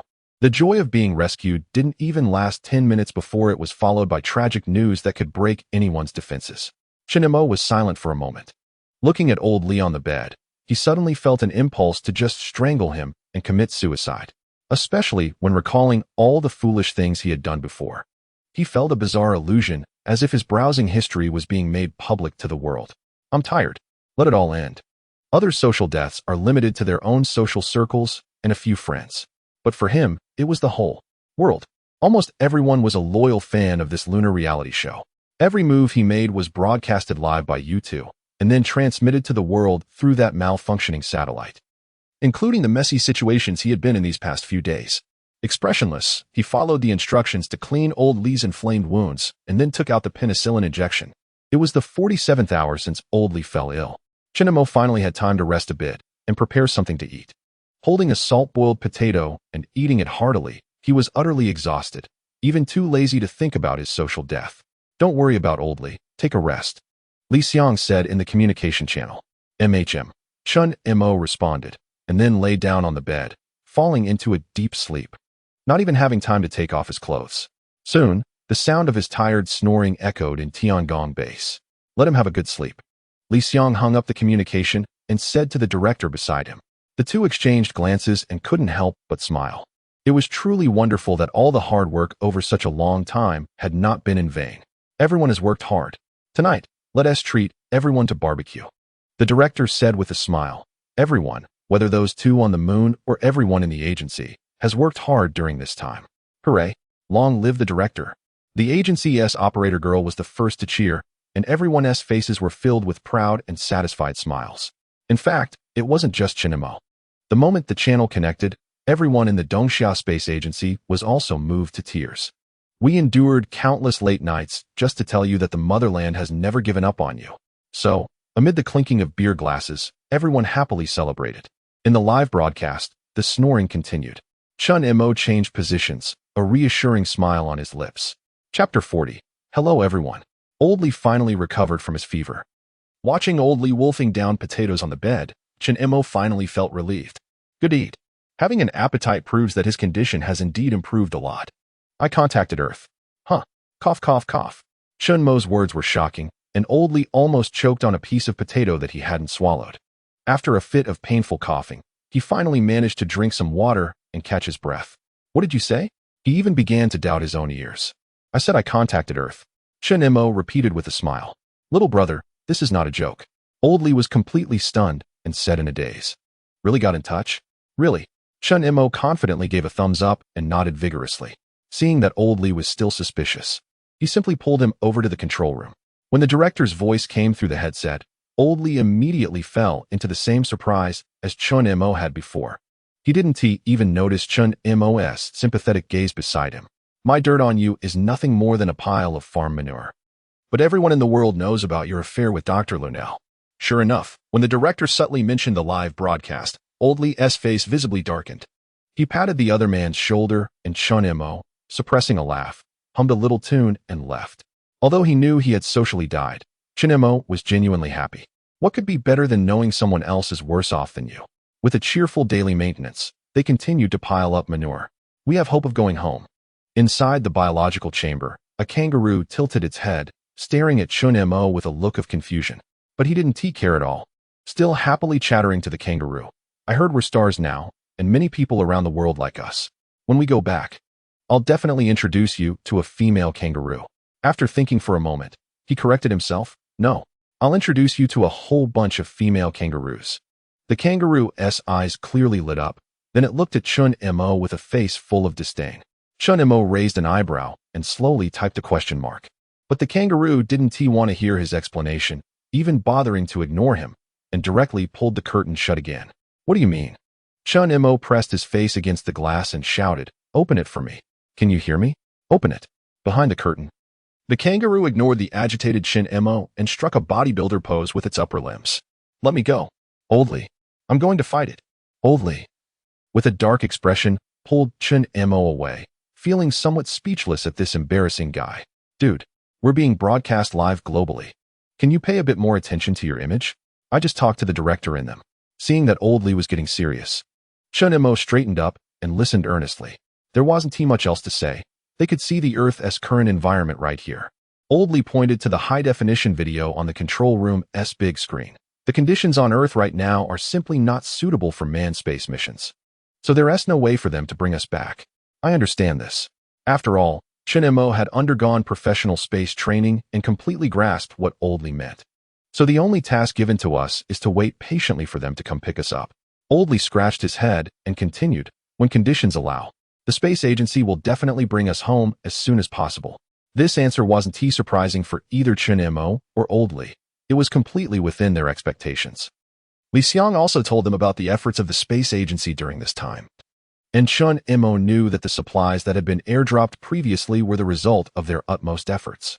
He felt foolish for thinking the space station had exploded. Everything was a gift from nature. In fact, it was the result of countless colleagues at the space agency working late into the night. Just sending one supply could crash on the far side of the moon. Manned aviation was simply out of the question. Chen Mo just wanted to go home. Not to die. He was only in his 20s and hadn't lived enough yet. Now that he understood the situation on the other side, Chen Mo exchanged glances with Old Li and felt somewhat at a loss. What should they do next? The two stared at each other for a long time. Mainly, the thought that every move they made was being broadcast globally made them feel uncomfortable, as if their idle burden was plastered all over them, making them feel uneasy. Fortunately, neither of them was particularly image-conscious. They quickly accepted the reality of being forced to participate in a space reality show, especially Chen Mo, who had even started greeting the audience. Hello, everyone, how are you? Chen Mo waved at the camera in the corner, happily greeting them. Hello, big brother. Wow. He finally greeted us. Streamer, what are you having for dinner tonight? On the forum, everyone clearly knew that Chen Mo couldn't see these messages, but they still happily played along. Since the Tiangong base's recording tracked moving objects and switched perspectives, Chen Mo enthusiastically wandered around the Tiangong base, giving a tour to the live audience. This is the control room. You can see all the facilities operating here. This is the biological chamber, where a kangaroo is kept. But it doesn't have a name yet. I hope everyone can help name it. Chen Mo knocked on the glass with his knuckles, but unfortunately, the kangaroo seemed uninterested in responding. Sensing this, he turned away and, after putting on his spacesuit, ran over to the planting pod. This is the planting pod. Here are the potatoes I planted before, and here are the ones Old Li planted. Chen Mo seriously introduced everything, then said dejectedly, but unfortunately, Old Li won't let me plant potatoes now. The viewers watching the live stream couldn't help but smile knowingly, clearly understanding the reason. After all, with the way Chen Mo handled things, not to mention potatoes, even a cactus might die in his care. So even though he looked wronged, everyone praised Old Li's decision. Excitedly, he wandered around the Tiangong base. Finally, Chen Mo came outside the Tiangong base. He activated the camera on his helmet, looked up at the earth above him. The azure halo still glowed, and the stars were still shining brightly. Hello, everyone, Chen Mo shouted loudly, waving happily in the direction of Earth. In the vast, silent universe, a guy in a spacesuit stood on the moon, awkwardly waving at Earth. As if introducing himself for the first time, he said, I am Chen Mo. Chapter 41. I remember it was over here. Hey, are you there? Moshi? Hello. Can you please be quiet for a moment? When Chen Mo's communication request rang out again, Li Xiang finally couldn't hold back anymore, snatching the headset and angrily scolding him. Ever since getting in touch with Li Xiang and the others, Chen Mo had been nonstop. Last night, he even chatted with the operator all night while yawning. When Li Xiang came to work the next morning and saw the girl sleeping at her desk, he was instantly alarmed. Go to sleep, Li Xiang said this, then abruptly hung up the communication. Beep. Listening to the busy signal coming from the communication channel, Chen Mo awkwardly scratched his head, clearly realizing his offense. Is there anything sadder than being stuck on the moon? Naturally, it's being stuck on the moon with a bald, old man. Chen Mo, a guy in his 20s, woke up every day looking at Old Li's bald head. And before going to bed, he still saw Old Li's bald head. Now, suddenly a girl's voice popped up in the voice chat. And Chen Mo was instantly excited. He was just too thrilled. So much so that he even disturbed her normal work. Feeling really sorry, he sincerely apologized to the camera. After the excitement, the fatigue from staying up all night surged over him like a tide. He greeted Old Li, who had just woken up, then returned to his room and dove into bed. Lying comfortably in bed, Chen Mo stretched lazily and quietly said to the ceiling, "Good night." Actually, it should be good morning, because at this time, people on Earth were just waking up. However, the moon was still in the night, and since he had just rested, he decided to follow the moon's time. He slept soundly and even dreamed of himself and Old Li being brought back to Earth. They no longer had to suffer eating potatoes. Instead, they were happily feasting on large pork knuckles together. But soon, the sweet dream turned into a nightmare. A sudden flood submerged everything, and he and Old Li were left floating in the water, freezing like silly dogs. clinging to a piece of wood, just like Rose and Jack. Chen Mo said this, and then let go of the board he was holding and started drifting backward, gurgling. The feeling of suffocation woke him from his dream. He lay on his bed, his face buried in a pillow soaked with saliva. Sitting up and looking at the wet pillow, he sighed deeply, still able to taste the salty flavor of the pork knuckle in his mouth. In a fit of embarrassment and anger, he banged his head against the blanket, trying to knock himself out so he could return to the dream and continue eating his pork knuckle. Since contacting Earth, he seemed to be in a much better state than before. Watching Chen Mo's silly antics on the live stream, the audience couldn't help but smile with relief. So good. It has really been hard for both of you during this time. As a lunar streamer, one must have some extraordinary qualities. Chen Mo furrowed his brows in thought. He even began to consider simply biting a lighter for everyone. Old Lee in the planting module naturally had no idea about Chen Mo's whimsical thoughts. Otherwise, he would have surely drowned him in the waste bucket to prevent this fool from causing trouble for him. After finishing mixing the last soil, the composting work was completely concluded. If their essay next time, it would depend on their manure-making speed. The two exchanged a glance, both feeling somewhat relieved. Trusting that anyone would have to spend several fixed hours on such tasks daily, their mood would definitely not be pleasant. Fortunately, their efforts were not in vain. With the nourishment of the fertilizer, the growth of potatoes and tomatoes was quite impressive, especially the potatoes. Each one was round and plump, looking much better than the malnourished state when Chen Mo took over. There were 3 hours left until dawn. Stepping out of the planting module and looking up at the sky, Old Lee remarked casually, "The Earth has moved quite a distance since 13 days ago, and part of the sun behind it can already be seen."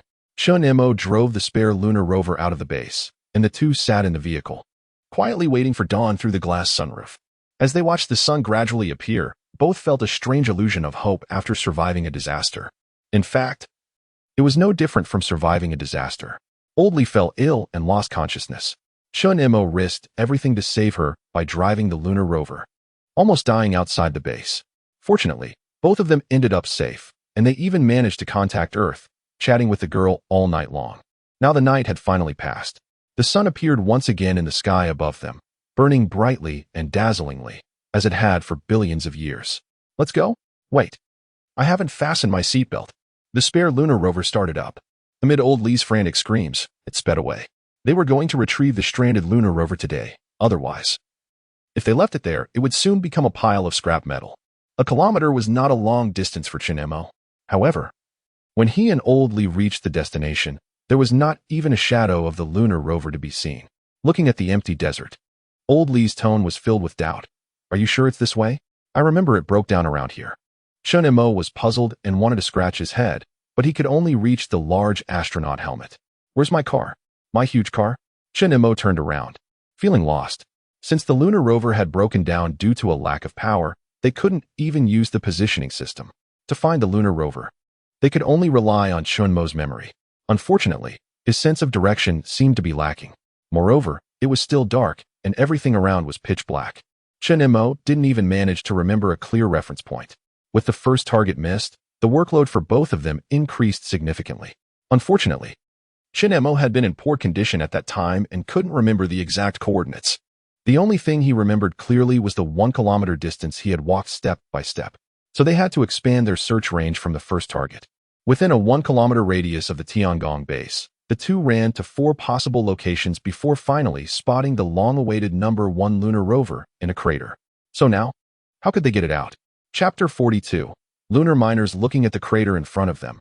Both had complex expressions. It wasn't just because the vehicle had fallen into a ditch. They both realized just how dangerous Chen Mo's journey had been that night. The visibility at night was limited. He hadn't even noticed that a deadly crater was right at his feet. Looking down at the overturned 1 lunar rover at the bottom of the pit, Chen Mo couldn't help but feel a sense of dread. "Thank you." Old Lee thanked him again with slightly red eyes, but Chen Mo waved his hand, signaling him not to do those annoying emotional acts. Leaving the physically challenged Old Lee up top, Chen Mo felt around the edge of the crater to descend.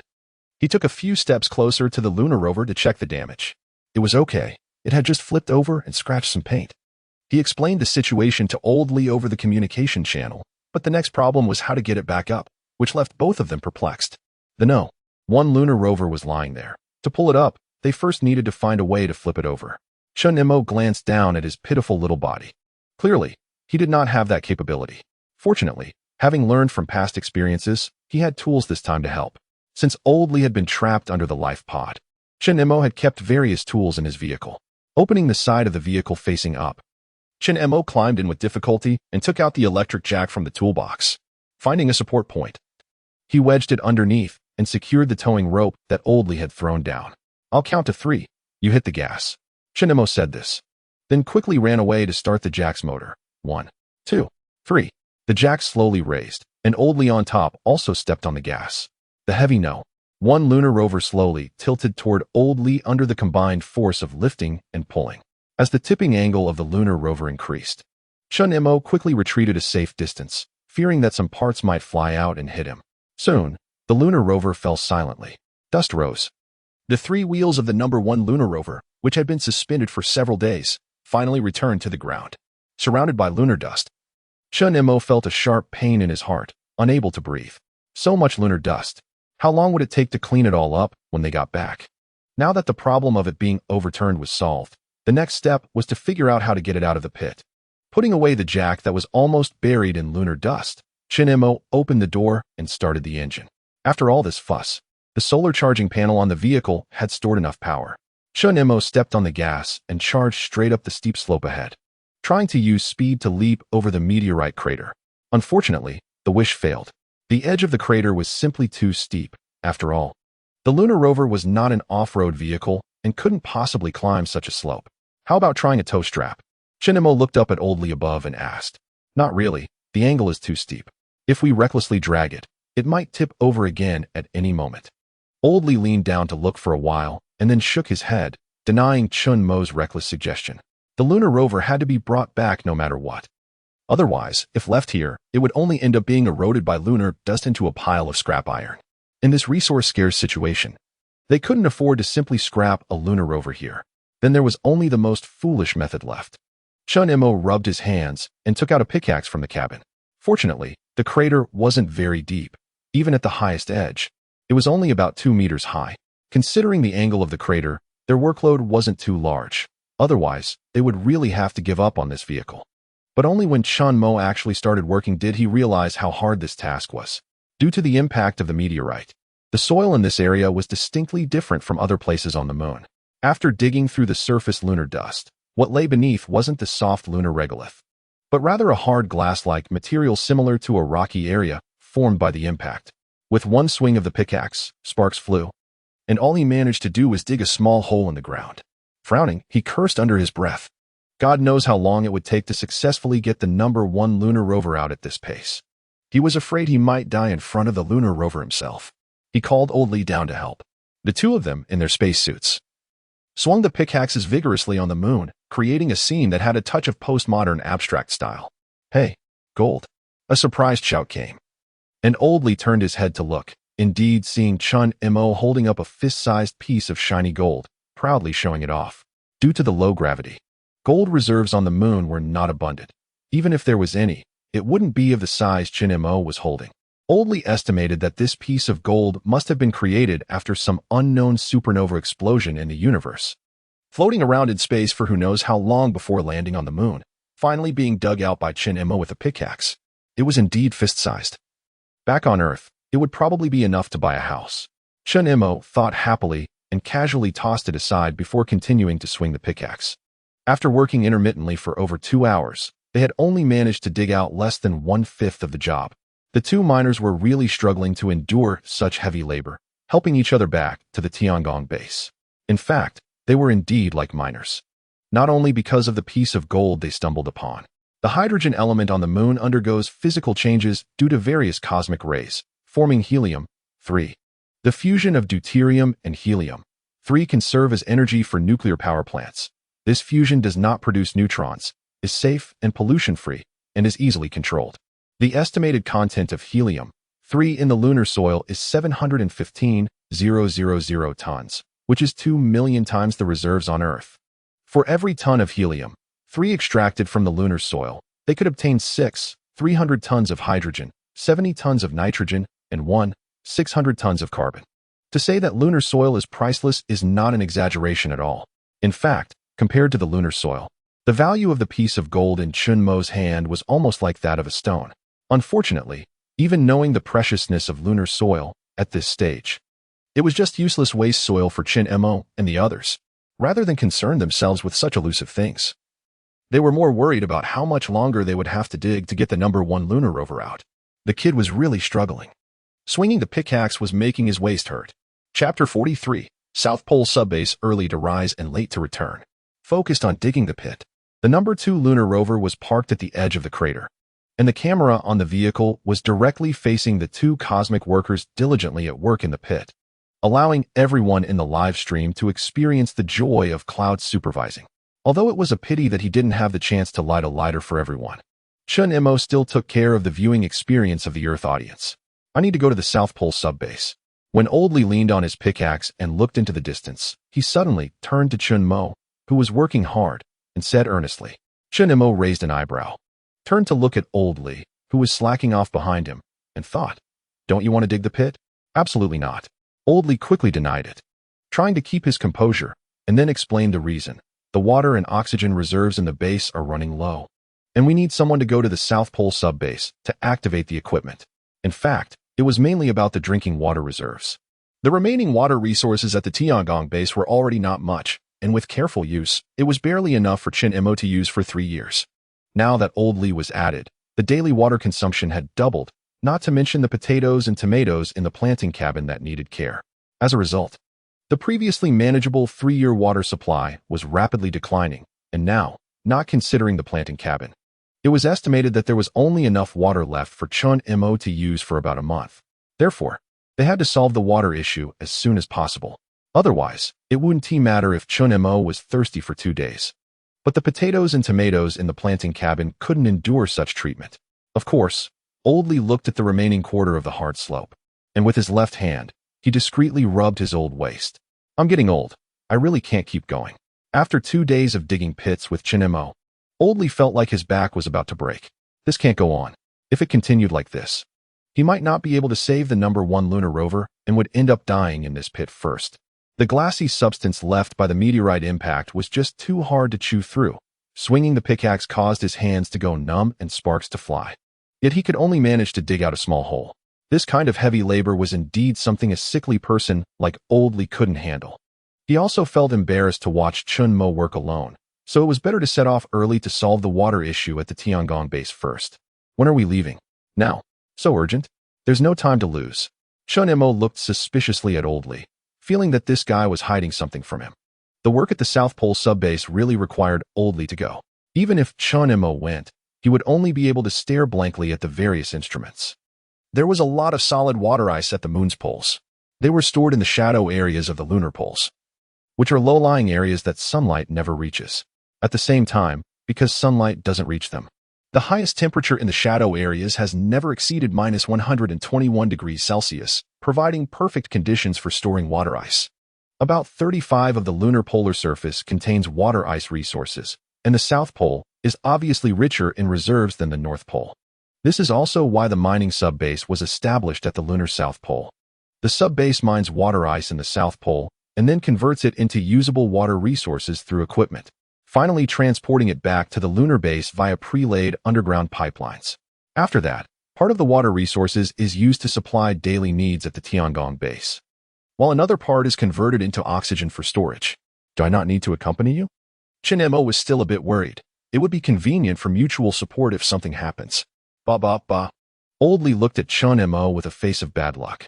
"Big brother, can you trust me a little? I've been doing this for a year, and I've memorized the route to the South Pole. What could go wrong?" Oldly waved his hand, then eagerly climbed onto the #2 lunar rover, dragging his lame leg and old back. "See you," he said as his final farewell. Then he stepped on the gas and disappeared in a cloud of dust. After all, Oldly was a patient, and with only a quarter of the work left to finish here, Chen Mo planned to let Oldly rest after today. He thought he could handle things alone from now on, and Oldly only needed to drive him back and forth. Unexpectedly, Oldly was so enthusiastic about work that he immediately dove into the shadow zone of Antarctica without taking a break. Truly, Oldly was something else.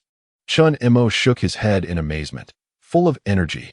It seemed that successfully contacting Earth not only brought about changes for himself, Although Old Li had never explicitly said anything, his actions showed that he was also excited, with a sense of purpose in life. Even his work attitude had become much more proactive. Chen Mo thought this as he gazed thoughtfully at the already distant number 2 lunar rover. Damn, Old Li, drive slower. How am I supposed to get back without you? He desperately chased after the number 2 lunar rover in the distance, then knelt down in disappointment and cried. This damn familiar feeling was almost overwhelming. Chen Mo couldn't help but remember the last time he felt this way was during the return rocket launch. Looking at the last quarter of the slope, Chen Mo knew he wouldn't be able to finish today's work. So he could only return to the Tiangong base and come back tomorrow to continue. He put the pick back in the number 1 lunar rover, climbed out of the crater, brushed off the lunar dust from his body, and dragged his tired body toward the Tiangong base. He could only say that Old Li was really a letdown. He should at least have taken him back first. Chen Mo grumbled about his unfortunate colleague, unaware that Old Li had floored the gas pedal of the number 2 lunar rover to escape the mining work. The establishment point of the Antarctic subbase was near the Amundsen crater. It would take at least 8 days to reach the Tiangong base. Therefore, to deal with various emergencies along the way, Old Li had to return to the Tiangong base for sufficient supplies before setting off. This made Chen Mo even more certain that this guy had deliberately left him behind, a blatant act of revenge. 1 kilometer is not far, and under normal circumstances, it would take less than half an hour to return. However, for Chen Mo, who had worked all day, the walk was particularly torturous. He even began to wonder if Old Li had something against him. But when he thought about Old Li having to spend 8 days alone on the moon with a lame leg, he couldn't help but worry. Even though he knew that Old Li had been responsible for the ice mining work throughout the entire year when the research team was still there, he still couldn't help but feel anxious for him, being away from the survival base for 8 days in such a hellish place. Any mistake along the way could lead to a lonely death in the wilderness. Just thinking about it made him shiver with despair. Chapter 44. Shao. On the day after the number 2 lunar rover left, Chen Mo missed it. In the silent gray-white desert, he clumsily walked in his heavy spacesuit. Kneeling to push off, his body would leap a long distance under the influence of low gravity, and after landing, he would repeat the action. Because his steps were larger, his walking movements were fewer, making it look amusing from afar, like a slow-motion film. Unfortunately, Chen Mo didn't find it amusing. If the No.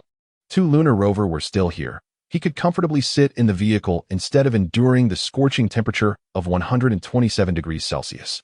But alas, the No. 2 lunar rover had been driven away by Old Li, and the number 1 lunar rover was still waiting for him to rescue it. Come on, come on. Chen Mo silently cheered himself on, hoping to make an effort today to rescue the number 1 lunar rover from the crater. It wasn't that he was afraid of hardship or fatigue, but mainly because running back and forth like this was delaying things at the Tiangong base. The gold he dug up yesterday was brought back to the Tiangong base, treasured like his will.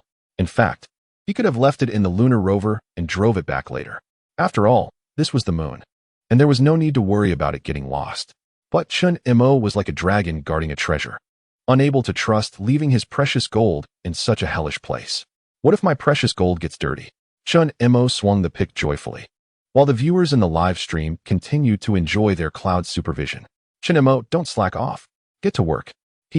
Brother is so handsome. On the forum, everyone started playing role-playing games, seemingly stepping into the perspective of the landlord, and even many bizarre edits appeared on video sites. Among them, a popular video titled Old Li. How the hell am I supposed to live without you? Topped the charts. Naturally, Chen Mo was completely unaware of this. He raised his head and let the sweat drop from his eyelashes, wanting to wipe it away, but the glass visor of his helmet prevented him from doing so. So the poor miner continued to work. Clang. Amidst the sparks, Chen Mo imagined the sound of the pick hitting the ground.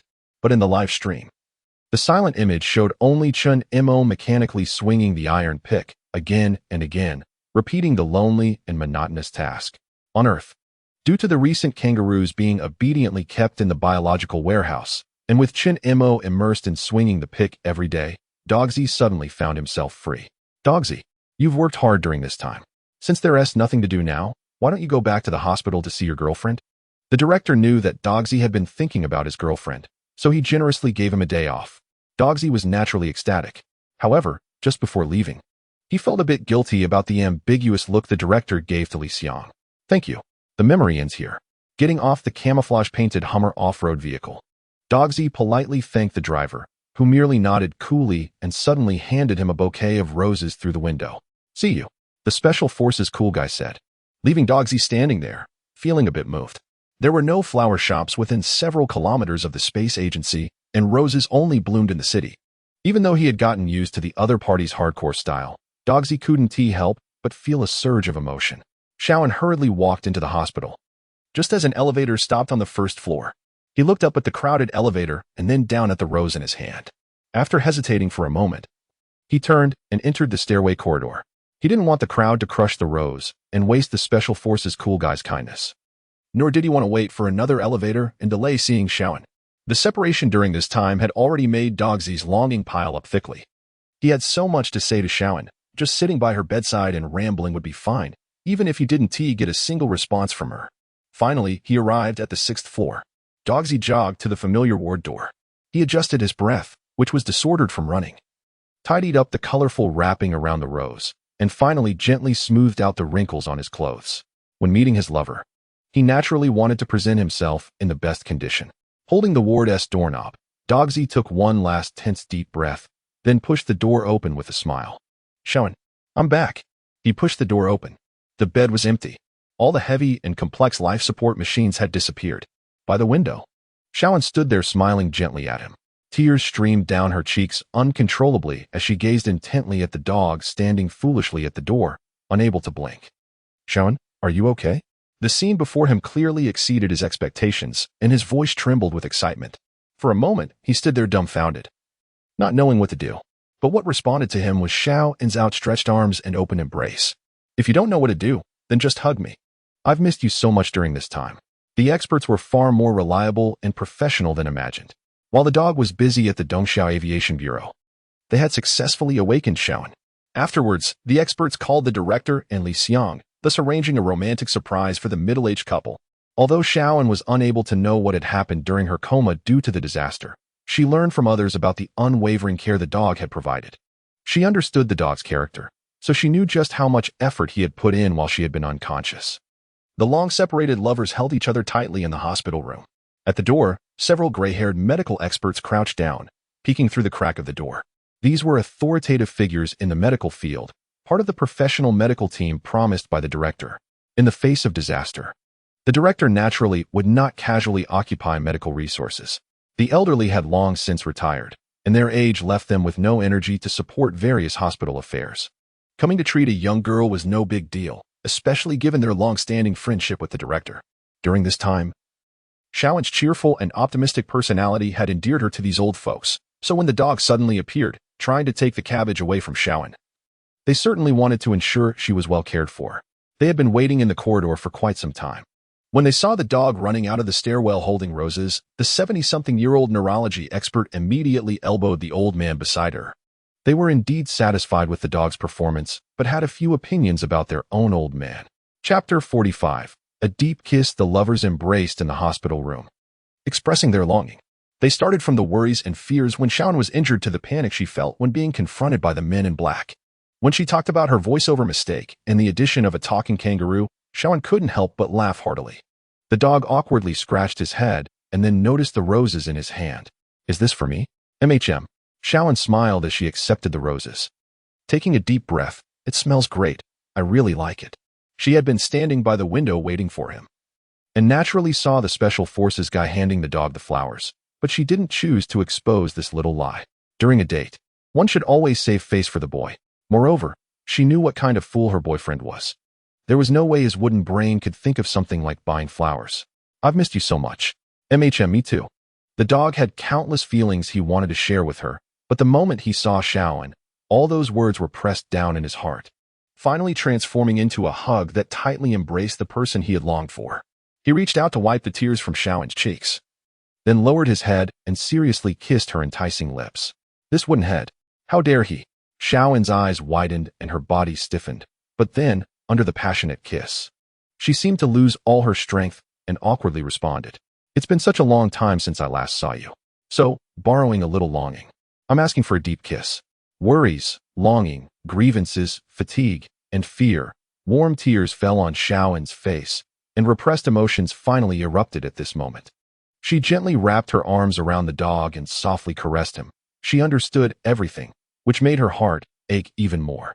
After parting, they gasped for air, and traces of each other's saliva lingered at the corners of their lips. Xiaoan looked at him with dreamy eyes, her lips pouting enticingly, playfully glaring at the dog, but her gaze was filled only with tenderness and love, devoid of any blame. "I love you," she murmured. Then, as if summoning all her courage, she shouted, "Let us get married." Suddenly, the door burst open as the nurse entered. The experts who had been peeking at the door immediately stood up, pretending as if they had just arrived to greet Xiaoan. "Oh, Xiaoan, is this your boyfriend?" "Yes, Grandma Zhang. This is Lan Lin, the one I often talk about." The two young people in the embrace quickly separated.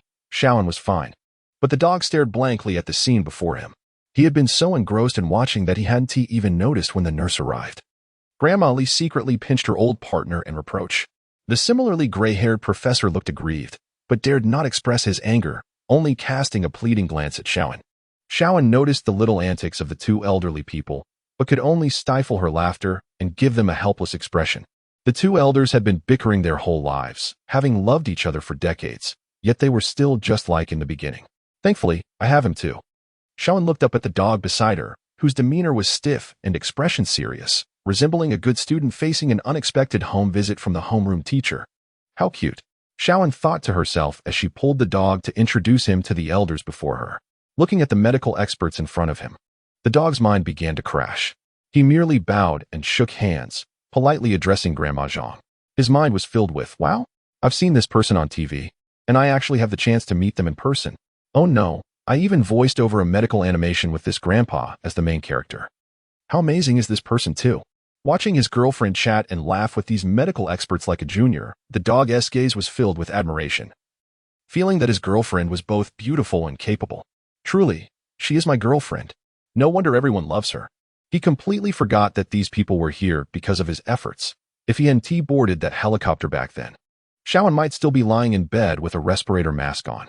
Although the incident at that time was a huge misunderstanding, the dog's choice in that situation can only indicate how much he truly loved Xiaoan. So about the marriage? Grandma Zhang held Xiaoan's hand, smiling kindly. During this time together, she had long regarded Xiaoan as her own child. Grandma Zhang's son and daughter-in-law were also medical workers, and due to the nature of their work, they had not had time to have a child, not to mention now, with the national crisis. Her son and daughter-in-law were even busier, hardly ever seen, practically living in the hospital, leaving no time or opportunity for children.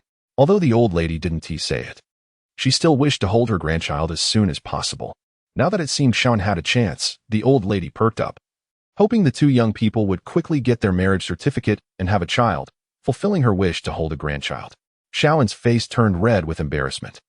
After all, there were so many people present. Even with her cheerful personality, she felt shy now. Fortunately, the dog finally stepped up. "Let us go get our marriage certificate now." The companionship from the past to the unwavering support after the disaster, combined with the elders' enthusiastic matchmaking, made this matter come to fruition. Thus, it was settled. He called both parents to notify them, then grabbed his ID and household registration book and drove excitedly straight to the Civil Affairs Bureau. By the time the two came out again, they were already legally husband and wife. The dog was grinning stupidly, and even Xiaoan was infected by it. The two looked at the marriage certificate in their hands, and their smiles were full of happiness. Li Xiang and the director, who didn't know where they received the news, called immediately to congratulate them. Reflecting on the ambiguous expressions they had before leaving, the dog finally understood that everything was arranged by the director. He expressed his gratitude over the phone, and even Xiaoan sweetly thanked the two for their preparations.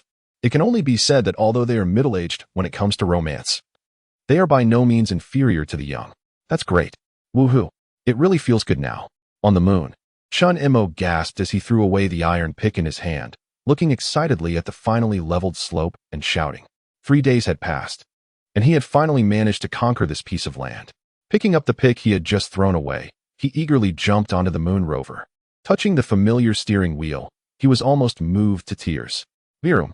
With one foot on the gas, the moon rover leaped out of the crater toward the Tiangong base, leaving behind the unfortunate crater and a cloud of lunar dust. Chapter 46, Bullet Screen Teaching Brothers. Today I'm going to show you a live stream of racing. Today is the 4th day since Old Li set off. Chen Mo had completely let himself go. He turned on the internal surveillance camera of the Moon rover and enthusiastically explained how to drive the Moon rover to everyone. Since a stable communication channel had been established, the Dongxia Space Agency, adhering to the principle of not wasting resources, sent technical staff to give Chen Mo a real-time bullet screen. Although the live broadcast on Earth was uncontrollable, they could still relay the discussions from their own forum in real time. Watching the various bullet screens floating inside his helmet, Chen Mo racked his brains to show something fresh. In fact, it wasn't much different from driving a car on Earth. He shared his experience of driving the Moon rover. There was no need to bother with those random buttons. Just remember the gear positions and distinguish between the accelerator and brake. In just a few short sentences, the director, who was watching the live stream, felt his blood pressure rising. Seeing the multi-million-dollar Moon rover becoming Chen Mo's live stream prop, he was helpless to stop the other party's antics. He could only close the live stream with a face full of frustration and switch to the back-end forum to happily interact with enthusiastic netizens. Out of sight. Out of mind. Ha ha ha. After all, I'm getting older, and I'm not as handsome as you all say. In the office, the director's hearty laughter echoed. Keeping a distance from Chen Mo was beneficial for health. Looking at the director's recently updated status, Li Xiang silently liked it, his eyes full of agreement. The temperature in the planting cabin had risen. It needed to be kept at 25 degrees Celsius, otherwise, it wouldn't be conducive to the growth of tomatoes. Watching the bullet screen slowly floating across the screen, Chen Mo readily adjusted the temperature control system of the planting cabin. Although old Li was far away, he was fortunate to have the bullet screen brothers guiding him remotely, preventing the tomatoes that had just borne fruit from dying in Chen Mo's hands. Taking off his heavy spacesuit, Chen Mo turned around holding the helmet, then placed it on the potato rack. He turned on the external display screen, making it convenient for him to see the bullet screens floating over his helmet just by looking up. It was now the fruiting period, so he needed to apply fertilizer to meet the nutritional needs of the tomatoes, ensuring that the fruits would be larger. Chen Mo immediately noticed the keyword fruits will be larger, and his eyes lit up. After agreeing, he hurriedly ran to the previously piled fertilizer in the sealed container. Unable to contain his excitement, he opened the lid, and the rich life force that rushed out made Chen Mo's hair stand on end. He was so startled that he jumped back, crawling on the ground and retching uncontrollably. After a long fermentation process, the manure had already undergone super evolution in the sealed container, emitting a smell that could be classified as a chemical weapon. Causing Chen Mo to lose his sense of smell the moment he opened the lid. After retching for a while, he could only spit out a mouthful of sour water. Changing his mindset, Chen Mo bravely picked up a stick and once again trembled as he leaned close to the sealed container to take a look. The fertilizer inside the container had turned a brown-black color. Following the bullet screen's instructions, he stirred it vigorously, and it was evident that the fermentation was going quite well. Although he was on the desolate moon, the conditions in the planting cabin simulated Earth, so the temperature and environment were comfortable for the microorganisms in the manure. Aside from the gravity issue that couldn't be resolved, other aspects aimed to give the microorganisms a sense of home. This was all to ensure better fermentation of the fertilizer. Following further instructions from the bullet screen brothers, Chen Mo found a sink and an electric water heater. He watched the thermometer and heated the water to about 20 degrees before using a shovel to dig out a portion of fertilizer from the sealed container and put it in the sink to stir. The main purpose of this step was to restore the moisture and softness of the fertilizer in the sealed container, making it easier for subsequent fertilization. Carefully stirring with a stick in the sink, Chen Mo's face contorted in pain. He didn't even dare to look down, fearing he might lose his breakfast right there. Fortunately, this painful process ended quickly. After all, the goal was simply to restore the moisture and dilute the concentration of the fertilizer. Simple mixing would suffice. Unlike the base fertilizer used during seed planting, which had to be abundant to ensure the seeds had enough nutrition to germinate, the fertilization during the fruiting period was completely different. The nutritional needs at this stage were far less than during the base fertilization, and it even required diluting the fertilizer concentration with water to avoid root burn. Chen Mo scooped out a small amount of fertilizer from the sink and carefully poured it around the roots of the tomatoes. What comes next? After finishing the fertilization, Chen Mo asked the helmet, as if it were an all-knowing magic mirror that could talk. Now all that was left was to wait. After answering the question, the bullet screen brother added a dog emoji and pray that nothing goes wrong. I have to say, although Old Li had gone far away to the Antarctic base, Chen Mo didn't feel particularly lonely because of the presence of the bullet screen. He spent his days either doing routine maintenance in the Tiangong or chatting with the bullet screen. In fact, he hadn't disturbed the young lady at the space agency for several days. When he was alone, Chen Mo would often spend the most time dazing off after finishing his work. He didn't know what else he should do. He even didn't know the meaning of living on. So he just dazed off every day. Sometimes he would reminisce about his time on Earth. And sometimes he would fantasize about the world after his death. But now, even though he was the only one in the Tiangong base, his mood was completely different from before. Everyone back on Earth was waiting for him to return. Not to mention, there were so many friends accompanying him in chat. The boring sense of loneliness had long been thrown out of the window. Chen Mo munched on a potato, grinning foolishly at the various rich dinners scrolling across the bullet screen. Seeing everyone talk about different delicious foods made it feel like the potato in his mouth had suddenly become fragrant. When I get back, I want to eat cola chicken wings too, Chen Mo said with determination, waving the steaming potato in his hand. I'll try eating porridge, no problem. When you come back, I'll treat you to a restaurant. It's a panda, not a cat. Go for it. I'll personally cook for you then. Mom, open the door. I'm outrageous. Then we definitely have to drink 2 cups properly. The barrage floated past from the helmet. Chen Mo nodded and made a promise to everyone. Got it. Wait for me to come back. Chapter 47. Old Lee is missing. Calling Old Lee. Calling Old Lee. Please respond if you receive this. Today marks the 8th day since Old Lee set off to fetch water. According to the original plan, he should have successfully arrived at the Antarctic subbase by now and contacted Chen Mo immediately. You two, report the time. Master, it has exceeded the scheduled time by 2 hours. The time Old Lee left the Tiangong base is recorded. Based on the departure time, Old Lee should have arrived at the Antarctic subbase 2 hours ago. However, there has been no communication at all, not even a response to Chen Mo's calls. He nervously pursed his lips and anxiously paced back and forth in the control room. Maybe he took a wrong turn. Li Xiang comforted him over the communication channel. After all, it's only been 2 hours. Perhaps he just got lost and had to replan his route, or maybe he overslept. Chen Mo nodded, but his tense expression betrayed his feelings. Old Lee has always been reliable. During the year when the scientific expedition team was still active, Old Lee was responsible for the Antarctic subbase. And he delivered water on time every time without fail. Just as he said before he left, he has been on this road for a year. And to say he took a wrong turn clearly questions his professional level. Did he really oversleep? Did he sleep through all of Chen Mo's continuous communication requests? Chen Mo looked at the large screen in the control room, his eyes filled with worry. The 4th hour of being out of contact. Old Lee seemed to have disappeared into thin air. No matter how much Chen Mo called, the other end of the channel was dead silent. Maybe something happened on the road. But what kind of accident could delay someone for 4 whole hours? Chen Mo muttered to himself to comfort him. But he couldn't control the growing anxiety in his heart. Looking at the large screen in the control room, the light representing the number 2 lunar rover had completely disappeared. And he couldn't find it anywhere. He didn't even know whether Old Lee had arrived at the Antarctic subbase. It will be fine. Li Xiang spoke dryly over the Earth communication channel to comfort him. But he didn't even believe his own words. 4 hours overdue. Those 4 hours were enough for Old Lee to die 100 times over. This is the moon. As soon as you exceed the range of the Tiangong base, all the gray-white deserts are absolute human no-go zones. An absolute dead zone. Frowning, Chen Mo began to think about the possible accidents Old Lee might have encountered. Electronic equipment malfunction due to a solar storm? A vehicle overturning due to a meteorite crater? Equipment damage from lunar dust erosion? Or an oxygen pipeline frozen and cracked in the shadow zone? There are too many dangers. Too many possibilities. Chen Mo bit his lip hard, staring intently at the control screen in front of him. Li Xiang didn't try to persuade him further. He just silently accompanied Chen Mo on the other end of the channel, keeping a close watch on his status through the live broadcast. Old Lee was now missing, and he had to ensure that Chen Mo wouldn't encounter any more accidents. Damn, he cursed inwardly, for this fool's fate, and for his own helplessness. Unfortunately, regarding Old Lee's disappearance, the Dongxia Space Agency really couldn't provide any help this time. The previous supply rockets and the forcibly launched communication satellites had long exhausted the remaining resources of the Dongxia Space Agency after the disaster.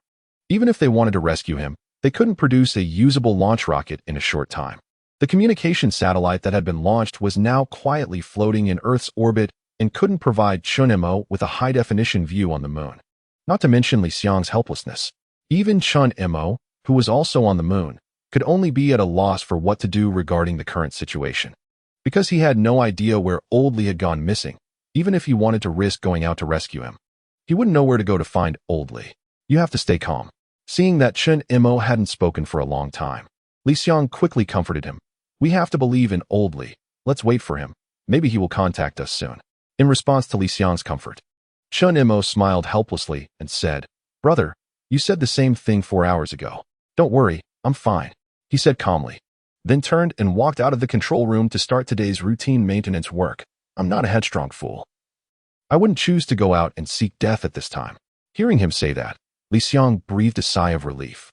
Although he was just as worried about old Li's safety as Chen Mo was, rationality made him understand that with 4 hours having passed, the hope for old Li's survival was already very slim.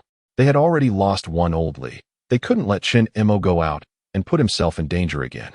After the routine maintenance, Chen Mo put on his spacesuit and went to the planting module. Since he had previously over-fertilized, this time he only needed to water it a little. Tomatoes are not like potatoes. Because they need to settle starch, they have strict requirements for water intake. They just need to be fertilized on time and maintain room temperature and moisture to grow freely. After exiting the planting module, he returned to the Tiangong base amidst Li Xiang's anxious gaze, finally easing the tension in his heart. He was genuinely worried that Chen Mo would rush out to find old Li as soon as he left the planting module. This kind of scene was all too familiar. He remembered the last time old Li fell ill and fainted. Chen Mo had charged single-handedly to the far side of the moon right after coming out of the planting module. There was also the previous explosion of the survival pod. It was he who risked his life to crawl under the vehicle and pulled the barely conscious old Li out from beneath it before the explosion. When alone on the moon, it seemed like Chen Mo was always playing with danger. So this time, it was the same. Everyone was worried he would act recklessly again, driving the lunar rover out without regard for his safety. Fortunately, Chen Mo now appeared very calm. As Chen Mo obediently returned to the Tiangong base, everyone finally felt relieved. It was like the question asked outside the emergency room. Save the big or save the small?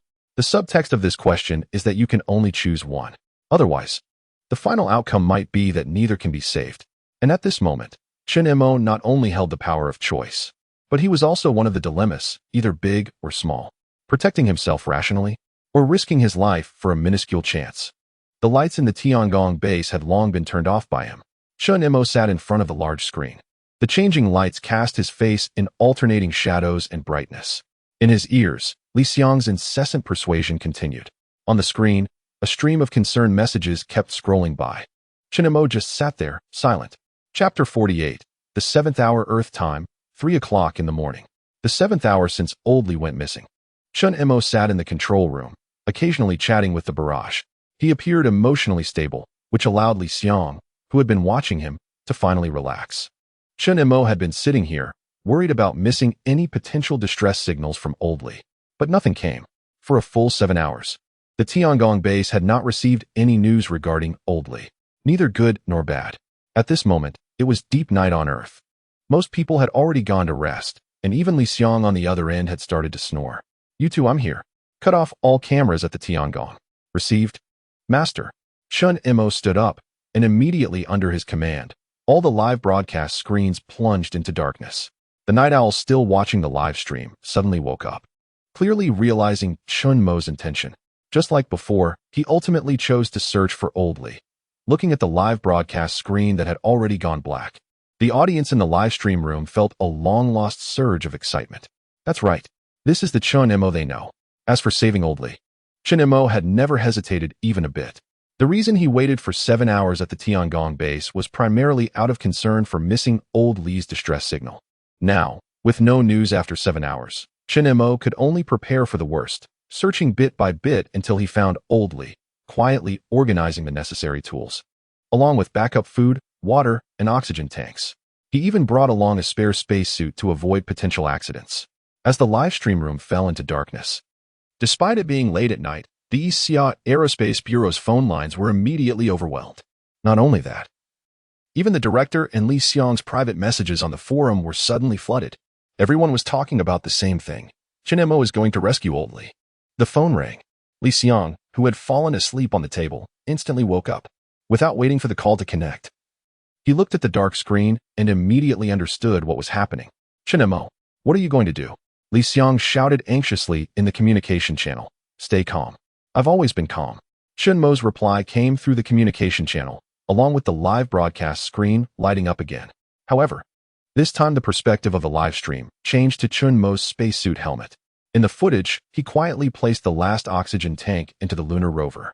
With a reluctant glance at the direction of the planting module, he then turned and entered the number 1 lunar rover. The journey from the Tiangong base to the Antarctic subbase would take a total of 8 days. If Chen Mo found Old Li quickly, that would be great. If not, after such a long time, the tomatoes they had painstakingly grown in the planting module would surely wither and die from lack of water. All their previous efforts would be in vain. But so what? These tomatoes were clearly not as important as Old Li. After being missing for 7 hours, Chen Mo could only make the worst judgment. There were only 3 possibilities. The first was that Old Li was fine, but the communication system of the lunar rover was damaged. The second possibility was that an accident had caused Old Li to fall into a coma, and he had not woken up since. The third, and worst case, was that Old Li was already dead. Among these 3 scenarios, the likelihood of Old Li being dead was the greatest. But regardless, Chen Mo had to find him. Alive or dead, he had to see him. In his earpiece, Li Xiang was still anxiously trying to dissuade him. But Chen Mo's next words forced him to calm down. You know, I don't want to hear you say these things. Li Xiang was silent for a long time before finally giving in with a long sigh. The route map to the Antarctic subbase has been sent to the lunar rover. Thank you.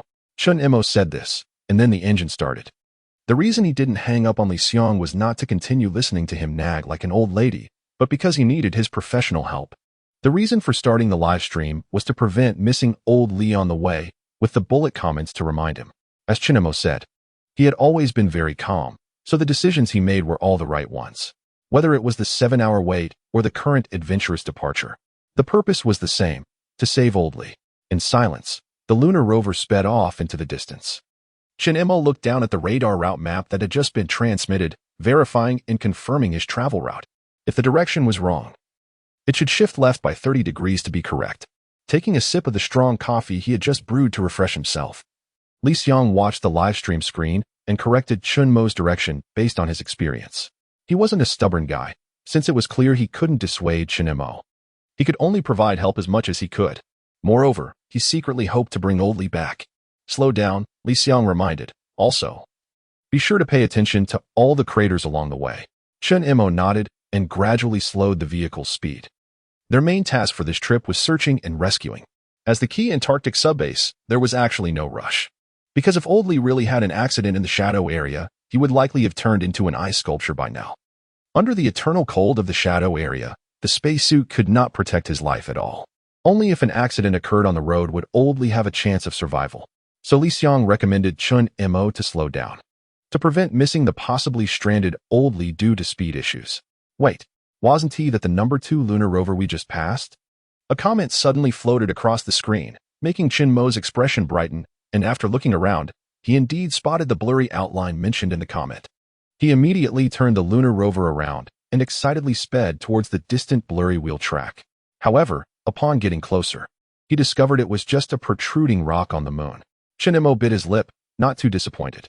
After all, they had only just set out less than an hour ago. If Old Li and the number 2 lunar rover had really overturned here, Old Li might have already left the number 2 lunar rover and walked back to the Tiangong base. I'm sorry, I misidentified it. It's okay. I also didn't see it clearly, right? Seeing the apologetic comment in the bullet screen, Chen Mo gently comforted. The first possible target was ruled out. Chen Mo reoriented and continued south along the route. Passing by one empty volcanic crater after another, Chen Mo's mood grew increasingly anxious. Old Li, where the hell are you? Chapter 49. Permanent Shadow Area. Old Li's life has always been tough. Rocket damage, space drifting, lifeboat explosion, high fever, and coma. After experiencing so many life and death crises, this guy could still hop around and argue with him. So he would surely be fine now. Perhaps it was just the circuit system of the No. 2 lunar rover that was destroyed by the electrical sparks from a solar storm. And maybe Old Li was now lying in the vehicle waiting for his rescue. At this moment, Chen Mo had already stopped the number 1 lunar rover. Sitting in the vehicle, he closed his eyes and gently rubbed his temples. Overusing his eyes had caused them to feel sore and tear up, and most importantly, things were becoming a bit blurry, which was clearly not a good sign. Although eye exercises wouldn't help restore vision at all, they were indeed a good way to relieve eye fatigue at this time. However, It was only limited to massaging the temples and pressing around the eye socket. Taking this time to carefully think about the possible accidents Old Li might encounter along the way. How about it? Have you thought of anything? After a brief silence, Li Xiang cautiously inquired. Although he clearly knew more about aerospace knowledge than Chen Mo, he had never personally landed on the moon or lived there. So at this moment, he was clearly less qualified to speak than Chen Mo. Chen Mo stammered. It's not that I can't think of possible accidents, but there are just too many possibilities that it's better not to think about them. Let us just follow the route and search. Otherwise, it would be a waste of brain cells. Old Li could encounter an accident at any second during the 8-day journey, as the dangers of lunar dust are ever present, and solar storms can strike at any moment. In other words, Old Li might meet his end anywhere. All right, let's keep moving. Chen Mo took a deep breath and continued driving lunar rover number 1 southward. It was now the 11th hour since Old Li went missing. The 4-hour journey had already left the Tiangong base far behind. This meant that from this point on, if he insisted on searching for Old Li to the south, he might not even have the chance to return to the Tiangong base for rescue. After all, the 4-hour distance was a result of Chen Mo deliberately slowing down. If an accident really occurred, he could return to the Tiangong base in less than an hour at full speed. But if he continued forward, the further south he went, the smaller his chances of returning to the Tiangong base for rescue would be. Without hesitation, Chen Mo didn't even reduce the speed of the vehicle by half a degree. Having lived this long, he had never known what it meant to give up halfway. Since he was already out here, he had to find Old Li. It would be best if the rescue was successful. If not, he had to at least find the body and bring him back for a proper burial. At the same time, a crazy idea gradually took root in his mind. He wanted to build a rocket to return home himself. The volcanic ash above the Earth wouldn't dissipate anytime soon. Not to mention that all the rocket reserves left after the East Xia Space Agency's disaster had already been used up. He didn't want to just sit and wait on the moon anymore. Every day, even every moment here faced various unexpected and potentially lethal dangers. He was truly fed up with the feeling of entrusting his life to an elusive fate. He wanted to take destiny into his own hands. He wanted to build a rocket himself. This wasn't a pipe dream. After all, the launch wells were already there, and there were spare engines and various spare parts inside. Moreover, there was a ready-to-use carrier rocket on the far side of the moon. With his professional knowledge and the assistance of the Tiangong base, Chen Mo didn't voice this crazy idea. The most important thing now was still to find and rescue Old Li. I realized a crucial point blind. In his thoughts, Chen Mo suddenly spoke up. I shouldn't be slowing down to search. While speaking, he pressed the accelerator, and lunar rover No. 1 surged forward like a long-restrained beast finally set free. Li Xiang hadn't even reacted to what Chen Mo meant when he continued to explain. If Old Li's driving skills were so poor that he rolled over on flat ground or fell into such an obvious crater like a blind person, he wouldn't be on the moon but working in a factory on Earth instead. It was clear that the method we had been using to search was wrong. There was no need to waste time in places like this. We should head straight for the most dangerous areas. Without giving Li Xiang a chance to say anything else, Chen Mo gripped the steering wheel and focused his gaze ahead. I believe in Old Li's professionalism. If he were to encounter an accident, it would definitely be in the shadowed areas. Moreover, I believe that even in the shadowed areas, he would be doing everything he could to stay alive and wait for rescue. Chen Mo's words evidently swayed Li Xiang. Just as he had said, Old Li's professional level was beyond doubt, and he had always been cautious and steady in his work.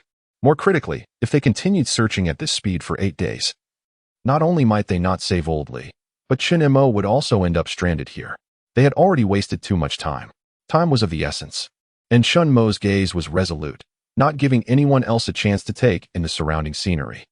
The permanent shadow areas of the moon are places that haven't seen sunlight for billions of years. They are usually located at the bottoms of large craters and ring mountains on the moon. The normal temperature drops to -272 degrees Celsius. And the moon's water ice exists in these shadow areas. Because spacesuits cannot sustain long-term work in such temperatures, the shadow areas are the most dangerous regions on the moon for astronauts. It takes 8 days to travel from the Tiangong base to the South Pole subbase. However, entering the permanent shadow area only takes 6 days. Chen Mo, you're deviating from the planned route. I know, this way is a bit closer. Chen Mo took a deep breath and, ignoring Li Xiang's advice, charged forward at full speed. He sprinted towards the slope ahead and in the fearful gazes of everyone. He leaped over the crater, blocking the way like a stunt racer. Amid the roaring sound of an electric guitar, the emotional rock named Phoenix suddenly erupted. We will reclaim the lost city from the hands of tyranny. We only need to go crazy once to regain everything. Chapter 50, Bader Moon Valley. On the moon. Besides dealing with extreme environmental conditions, there are also various chaotic cosmic rays. When Chen Mo and Old Li were at the Tiangong base, the harsh environment was isolated outside, and cosmic rays were blocked by the thick metal walls of the base. Even when exiting the cabin, although spacesuits cannot support long-term external work when necessary, the lunar rover serves as a temporary mobile base for astronauts. Solar panels provide energy, powering the temperature-controlled air conditioning inside the vehicle. And the heavy alloy materials of the vehicle help astronauts resist external cosmic rays. This is also why Chen Mo is confident that Old Li is still alive. As an experienced aviation personnel, Old Li would certainly choose the correct way to hide and protect himself in case of danger, staying inside Lunar Rover number 2. So why not turn on the radar to detect the signals? A voice in the earpiece asked in confusion. Chen Mo didn't respond, but instead took action to turn on the exploration radar of Lunar Rover number 1. A series of alarm signals immediately sounded inside the vehicle. Even the radar display inside started to fluctuate due to interference. Chen Mo hurriedly turned off the radar, and the alarms finally quieted down. The moon had just experienced a solar storm, and the residual electromagnetic forces in the lunar soil interfered with the exploration radar's identification. Li Xiang wasn't wrong. Since it was already determined that Old Li must be with Lunar Rover number 2, then simply turning on the exploration radar could greatly reduce the search probability. But the premise was that the exploration radar must not be interfered with. Now, after the solar storm, the moon's surface was filled with residual electric signals from the impact. In such an environment, the exploration radar obviously became a useless ornament. The speed of the vehicle gradually slowed down. They had arrived near Bader Moon Valley. Bader Moon Valley is located on the near side of the moon, with central geographic coordinates of 459,762. It is about 203 kilometers long and shaped like a slender submarine sandwich. In the gray-white desert, enormous cracks appeared as if a greedy giant mouth was opening, stretching southward before Chen Mo. It was impossible to see the end. Luckily, Bader Moon Valley was blocking Chen Mo's way. Otherwise, he really wouldn't know how long he would have to drive to go around it. Driving Lunar Rover number 1 along the edge of the rift. The existence of Bader Valley became a kind of landmark, allowing Chen Mo to avoid frequently correcting his route according to the map. Driving alongside the Moon Valley, Chen Mo only needed to glance slightly to see the deep, dark chasm beside him. The vast lunar valley stretches over 200 kilometers. And even though Chen Mo has maintained a safe distance, he cannot ignore the enormous presence beside him, resembling the mouth of the moon. If Chen Mo had a fear of giant objects, he might have gone mad with fear by now. Fortunately, he does not. He even has time to spare a hand to hold up a sports camera, allowing viewers on Earth to see more clearly. After getting tired of holding it, he finally reattached the camera to the left chest of his spacesuit. Impressive, right? This is the famous Bader Valley, named so because it is located on the eastern side of the Bader crater. Unfortunately, our route this time does not pass through the Bader crater. We will have to take you there next time if we get the chance. For such a magnificent spectacle, Chen Mo not only shows no fear, but even takes the time to educate the audience in the comments. So why is it called Bader Valley? Because it is adjacent to Bader crater. Then why is it called Bader crater? Because the person who first discovered both was named Bader. Responding to the curious viewers in the comments, Chen Mo continued, in astronomy, it is generally accepted that the discoverer names the object. Scholars usually use their own names for this purpose, so their achievements can coexist with their names, and they will be remembered even after death. Changing his tone to a serious one, Chen Mo continued, of course, if you prefer, you can name things in your own way in the future. Like no cilantro planet or please give me a ticket for my child meteorite crater, or don't drink the moon valley. Listening to Chen Mo's earnest explanations, Li Xiang felt a headache coming on again. Thankfully, the director was already asleep. Otherwise, this kid would surely drive him to the hospital. Who on Earth would name a newly discovered celestial body no cilantro planet? Is there any chance that Old Li could fall into Bader Valley? In his thoughts, Li Xiang voiced his doubts. The possibility is very small. Chen Mo shook his head and said, I have been paying attention to the ground around the valley and have not found any tire tracks indicating sudden stops. If a vehicle really lost control and headed straight for the abyss, there would definitely be very noticeable tire tracks nearby from a sudden stop. There is no wind on the moon, so even after so much time, the tire tracks would not be covered by lunar dust. However, on my way here, I did not find any obvious tracks from sudden stops. This is a good thing. After all, considering the depth of Bader Valley. If Oldley drove the lunar rover into here, there would only be one outcome, a dead end. In the moon's environment, Chen Mo alone would not be able to carry out a rescue deep in the valley. Oldley would have no chance of survival or rescue. One lunar rover continued to speed along Bader Valley. 18 hours after Oldley went missing, Chen Mo still had not found any information about him. However, given the circumstances, this might be considered good news for Oldley. After all, if he died in a permanently shadowed area, at least he could be preserved intact. But if he fell into Bader Valley, the result would be nothing left of him. Oldley, hold on. Wait for me. I'm coming. The people of Dongxia value returning to their roots. So even in death, Oldley's body must be brought back to Earth for burial, allowing him to rest in peace.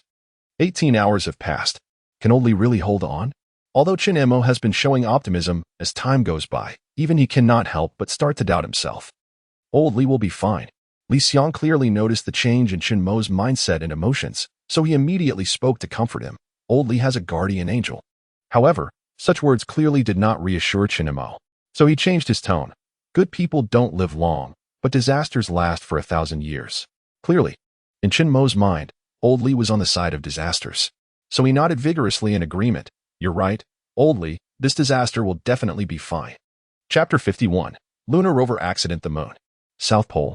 South of the Degwangalski crater. In the permanently shadowed area of the Moon, 800 kilometers away from Bader Valley. A massive protruding lunar rock stands quietly here. It may have existed for billions of years, long before the birth of humanity and even before the emergence of life. Standing here like a lunar sentinel for eternity. Across 380,000 kilometers of space, it gazes at Earth, witnessing the rise and fall of human civilizations. Or perhaps it was once regarded as a celestial being on the moon, witnessing ancient people kneeling on the ground, longing for immortality. But in any case, it absolutely cannot understand why it could be involved in a car accident while standing here peacefully. If it could speak, it would surely shout, "What a fraud!" At the foot of the lunar rock, the number 2 lunar rover is now a wreck. Fortunately, the outer steel structure of the rover is sturdy enough. So the injuries to Oldley, who is in the driver's seat, are not severe. Looking down at the remaining power of the number 2 lunar rover, Oldley sighed and continued to wait for the impossible rescue. Everything was fine at first. According to the original plan, Oldley had successfully entered the shadowed area on the 7th day. But soon, an accident occurred. It was likely that the severe cold had caused the transmission system of the number 2 lunar rover to crack, leading to a loss of control. Oldley struggled to control the out-of-control vehicle and ultimately chose to crash into the lunar rock instead of the crater. Thus, the out-of-control rover slammed into the lunar rock, and Oldley's head hit the steering wheel, causing him to lose consciousness immediately. When he woke up, he tried to contact Chen Mo right away. Unfortunately, the impact seemed to have damaged the communication system, which, after emitting a piercing electrical noise, immediately sparked and announced its retirement. Looking at the surrounding dark world, Oldley immediately recognized the situation. He was lost in the moon's shadowed area, in a place with only 2 people on the moon. His chances of being rescued were minimal, yet he quietly waited inside the number 2 lunar rover. Although he was not deep in the valley, it was clearly not a place he could escape from on foot. Moreover, even if he could escape, what would be the point? With nothing but a spacesuit. Even if he made it to the sunlight, he would still face death and make rescue more difficult. It would be better to quietly wait inside the lunar rover. First, it could prolong his time before death as much as possible. Second, the lunar rover was a larger target, making it easier to search and rescue. Oldley adjusted his seat and lay down quietly. There was little more he could do. The rest depended entirely on Chen Mo. Based on Oldley's understanding of Chen Mo, this kid would definitely choose to come out and rescue him, which is why he had not given up. He couldn't let it happen that Chen Mo worked hard to come over only to find a corpse in the end. Approaching the screen-hanging crater. After driving for a long time, Chen Mo's eyes were bloodshot. At this point, Bader Valley had long been left far behind. Passing by the screen-hanging crater. The next stop would be the most famous and largest Bailey crater in the moon's crater region, which can also be referred to as Bailey Ring Mountain. The Bailey crater is named after the British astronomer Francis Bailey, 1774 to 1844. The Bailey Ring Mountain has a diameter of 295 kilometers, only slightly smaller than the Zhejiang province in Dongxia, and can even fit the entire Hainan Island inside it. The Bailey crater has been submerged by lava, with only the remnants of its northern half exposed on the lunar surface. A ridge crosses the northeastern edge, possibly the remnants of another crater that once overlapped on top of it, and a crack is distributed along its southeastern edge. The bottom of the crater has a relatively flat surface, with no obvious impact craters, but it is traversed by a lunar rill that runs from northwest to southeast. Should we go around? No, I choose to cut through the space between the Bailey crater and the Hauser crater. Isn't that too dangerous? Otherwise, should we stick to the original route and avoid the largest meteorite crater observed in the entire solar system? Chen Mo retorted, and Li Xiang fell silent. Every minute and second wasted brings Old Li closer to death. Chen Mo feels like he is in a tug-of-war with death, gripping the rope of time tightly. Only the winner can save Old Li's life. The Bailey crater and the Hauser crater are extremely close to each other. It wouldn't be an exaggeration to say they are right next to each other. Attempting to pass through the space between these two craters entails significant risk. Either he crashes into Bailey, or he falls into Hauser. But since he decided to set off to rescue Old Li, has he already bet everything? If he delays by choosing to take a detour and misses the best opportunity to rescue Old Li, that would truly be a loss. Thus, Li Xiang tacitly allowed Chen Mo's choice. Or rather, it wouldn't matter even if he opposed it. The steering wheel is now in Chen Mo's hands, and the choice is also in his hands. Now, Chen Mo looked at the narrow passage ahead, feeling a rare sense of tension. On one side is the abyss, and on the other is the crater formed by the impact. The #1 lunar rover is driving through it. He just needs to safely pass through. And ahead lies the location of the Dawang Jelu crater. Although Chen Mo does not know where Old Li is in danger, the dangerous route he chose can at least save him a full day of travel. Everyone is watching the dangerous road in the live broadcast. The more timid girls have even closed their eyes in anxiety. At this moment, everyone is afraid to breathe, feeling that every move they make might affect Chen Mo on the moon. Feeling the sweat pouring out of his palms due to tension, Chen Mo's expression is serious. He presses his lips together, even stopping his usual banter. Fortunately, after so long of reckless driving, it's clear that Chen Mo's driving skills are quite proficient. It's not exactly man and machine as one, but he managed to safely pass through this perilous narrow passage. Phew! A long sigh of relief escaped, and everyone sighed in agreement with Chen Mo. The distance between the two craters is not long, and after passing through, it opens up into a vast space. Yet, even so, that segment of the road still left everyone feeling terrified, because if there had been even one mistake, the outcome for Chen Mo could have been nothing but destruction and death. Thankfully, they finally made it through. Chen Mo simply moved his wrist and continued driving the lunar rover straight toward the Dawang Jelu crater. After that, he just needs to drive south for a while, and he will enter the moon's most dangerous and mysterious permanently shadowed area. Chapter 52. Hello? Chen Mo has been driving for 97 hours. Although he took breaks in between, he didn't sleep well in the vehicle, usually waking up after about an hour to continue driving until he couldn't hold on any longer and would sleep a bit more. These intermittent rests clearly effectively alleviated his fatigue, but the effects of these 4 days of driving are quite evident. Coupled with the desperate passage through the Bailey crater, the distance that would normally take 8 days to cover has been compressed to 4 days by Chen Mo. Looking at the permanently shadowed area ahead, Chen Mo closed his eyes and lay back in his seat, finding a comfortable position to rest. This kid has potential. Even at this moment, his mind is clear. The director has already arrived at the unit, nodding in praise as he watches Chen Mo, who has already fallen asleep. On the big screen, even Li Xiang has to admit that although this kid's actions have always been reckless, they are rational and calm. He has never been swayed by emotions. Every choice and decision he makes is a careful consideration after rational thought. Just like resting now. Clearly, the shadowed area is right in front of him, but he can still control his emotions and choose to adjust his state at this moment.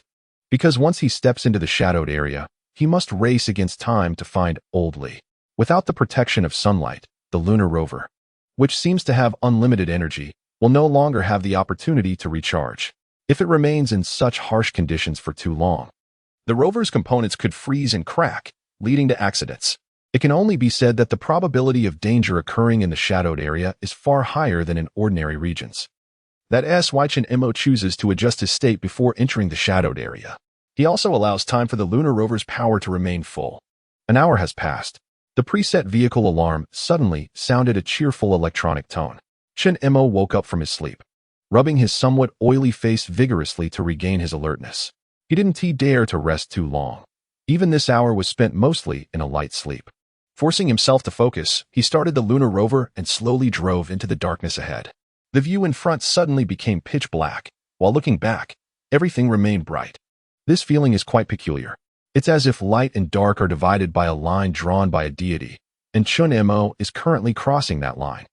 Of course, in reality, it's due to the shadowed area being remote and having little sunlight to begin with. The low terrain prevents the already scarce sunlight from shining through. The headlights of the vehicle turned on, cutting through the darkness ahead. Chen Mo drove slowly, carefully observing everything in the environment, trying to find traces of the number 2 lunar rover. Due to the low temperature, the ground is covered with hard frozen soil like steel. The lunar rover cannot leave any traces in such conditions, so searching by tire tracks is clearly not feasible. All he can do is follow the planned route, searching bit by bit. Have you found anything? So far, nothing has been seen. Chen Mo chatted casually with Li Xiang. Since entering the shadowed area, everyone's mood has visibly tightened. It's like the famous paradox of Schrodinger's cat. Before the moment of opening the box arrives, no one knows whether they will see a little kitten or a dead cat. They want to find Old Li quickly, but are also worried that when they do find him, all they will discover is a frozen human statue. The mood is similar to that of opening the last box in a blind box. Whether the contents are a hidden item or a duplicate is anyone's guess. If Old Li really has passed away, can he be honored as a martyr? It's certainly possible, and it might even be recorded in space history. With his photo displayed in a museum on the wall. What if I die? Can I be hung on the wall too? Yes. In response to Chen Mo's morbid curiosity, Li Xiang clearly didn't want to answer. After a brief silence, Li Xiang finally pinched his nose to satisfy his absurd curiosity. Thus, under a logic he completely could not comprehend, Chen Mo visibly began to cheer up. He has clearly started to fantasize about what it would be like to be hung on the wall. Ridiculous. There's no need to think so much. Even if you come back alive, you will definitely be recorded in space history, Li Xiang said with a toothache, interrupting Chen Mo's morbid fantasies. So you and Old Li had better come back safely. Meanwhile, inside the number 2 lunar rover, Old Li was curling his body as much as possible, trying to slow down the loss of body heat. The power of the lunar rover No. 2 had just been completely depleted, and from now on, he could only rely on his spacesuit to hang on. Damn it, Old Li muttered a curse. Without the protection of the rover, the safety time provided by the spacesuit was clearly much more limited. He wouldn't even have to wait for the internal air conditioning of the suit to stop working. Old Li would freeze to death right there. He was already feeling extreme cold. Although it wasn't life-threatening yet, it made him shiver uncontrollably. It was hard to tell whether it was from the cold or fear. Damn it, his teeth were chattering uncontrollably, and Old Li curled up and cursed again. He felt his consciousness beginning to blur, and his eyelids were growing heavy. Maybe it would be easier to just sleep like this, Old Li thought to himself, then bit down hard on his tongue. The pain made his tears spring from his eyes, and he could even taste the metallic flavor of blood in his mouth. But similarly, the pain also brought him a brief moment of clarity. It would certainly be easy to just sleep like this. But doing so would mean betraying all the effort he had put in for so long. It wasn't the final moment yet, so he couldn't give up. Old Li thought this, and once again fought against his weakness and the cold, forcing himself to stay alert. Chen Mo, if you don't come soon, your brother Li is really going to die here. This time he managed to hold on for about 5 more minutes. Old Li once again couldn't hold on any longer. In his dazed state, he seemed to hear a knocking sound nearby. Damn it, I'm hallucinating. Old Li weakly murmured to himself. How could there be sounds on the moon? Bang! A vibration occurred again, making Old Li seem to hear the sound. Old Li suddenly realized that someone was indeed knocking on the door. Then he heard a familiar voice coming through the communication channel. Hey, Old Li, for fuck's sake, say something. Chapter 53. Escape from the Shadow Zone. Lunar Rover number 2 had completely lost power and had become a pile of scrap metal. Upon discovering the target, Chen Mo rushed over to try to open the door. However, the door had become somewhat deformed due to the impact, and with the power system failing, Chen Mo had to find a more effective way to open the door. So he kicked the door, venting his anger and impatience. With reddened eyes, Chen Mo gasped and shouted into the communication channel. Old Li, if you're still alive, for fuck's sake say something. The deformed door moved slightly under his actions, but it was clearly not enough to open it, and the accumulated frustration made him lose some rationality. Damn kid, what are you shouting about? You're not dead yet. When old Li's weak and trembling voice came through, Chen Mo finally couldn't hide his emotions any longer. "You bastard. I said I could come with you. But you insisted I didn't need to." Chen Mo cursed at old Li, but his voice was filled with a choked cry. "Stop with the emotional stuff. I'm about to freeze to death." As he spoke, old Li's voice noticeably faded again. Chen Mo realized this and quickly scrambled over to Lunar Rover number 1. Retrieving a magnetic thermal cutting machine from the trunk, he connected it to the engine power of Lunar Rover number 1, and as the cutting machine started up, the blade in Chen Mo's hand gradually heated and turned red. "Be careful. I'm about to get started." Chen Mo gestured to the spot where he planned to cut the door, not forgetting to notify Old Li inside. "Move away a bit. Don't get hurt." Old Li opened his mouth, wanting to curse, but he didn't have the strength to do so. However, considering his own safety, he still made an effort to drag his stiff and weak body a little towards the passenger seat. "All right, let us go." Then came the burning blade cutting in. From Old Li's perspective, it was as if Superman was using heat vision to cut a melting red line. The door gradually melted under the high temperature of the blade, and the steel around the cut was turning red hot. Old Li remained silent, took a deep breath, and with all his strength, leaned a little more towards the passenger seat. Chen Mo was outside, seriously busy with the hot blade in hand.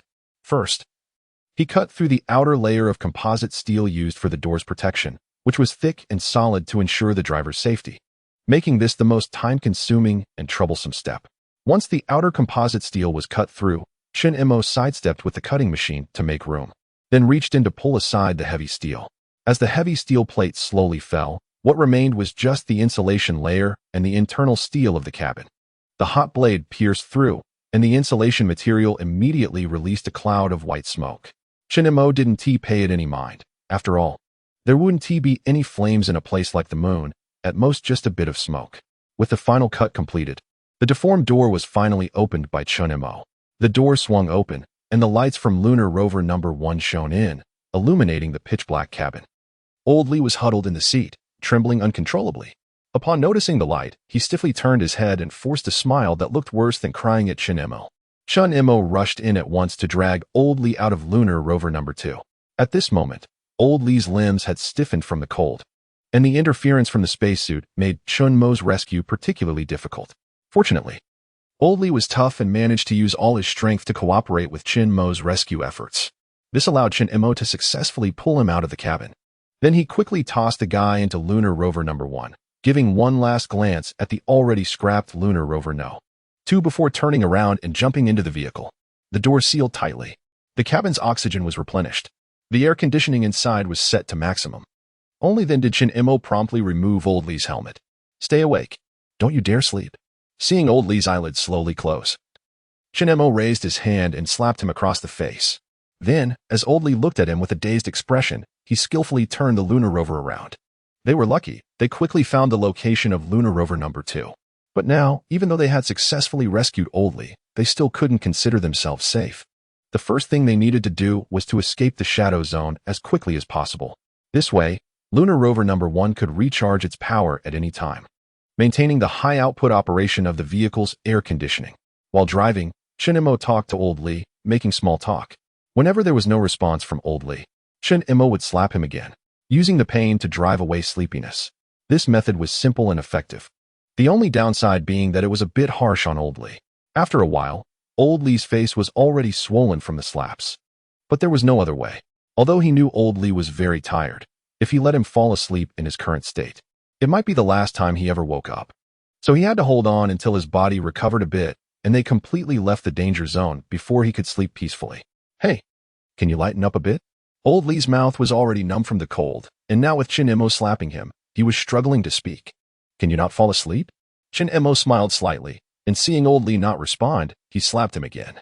Old Li, startled awake once more, was on the verge of tears. He didn't want to sleep, but he really couldn't control it. He didn't want to be hit anymore either. But there was nothing he could do about Chen Mo. He even knew deep down that the other person was doing it for his own good, and felt he should say thank you. "Whoa." Old Li cried out in pain, feeling like he was trapped in an endless loop he couldn't handle. He couldn't help but want to sleep, but every time he did, Chen Mo would hit him.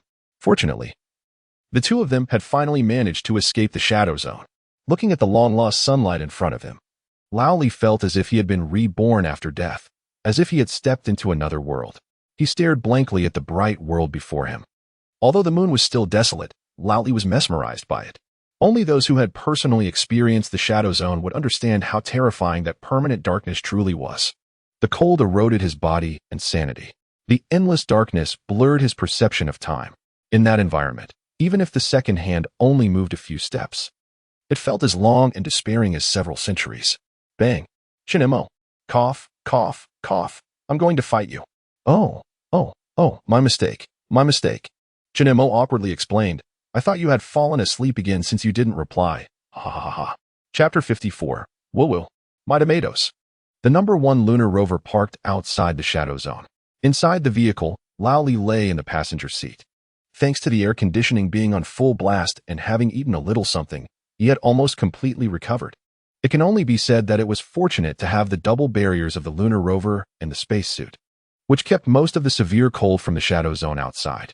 Additionally, Chen Mo arrived just in time, which successfully saved Lao Li, and he hadn't even developed any necrosis. He was just slightly frozen by the occasional cold air that seeped in. This was a stroke of luck amidst misfortune. At this moment, as the last bit of cold finally dissipated from his bones, Lao Li was completely out of danger. Thank you, Lao Li said, but received no response. Turning in confusion, he discovered that Chen Mo had already fallen asleep with his head on the steering wheel.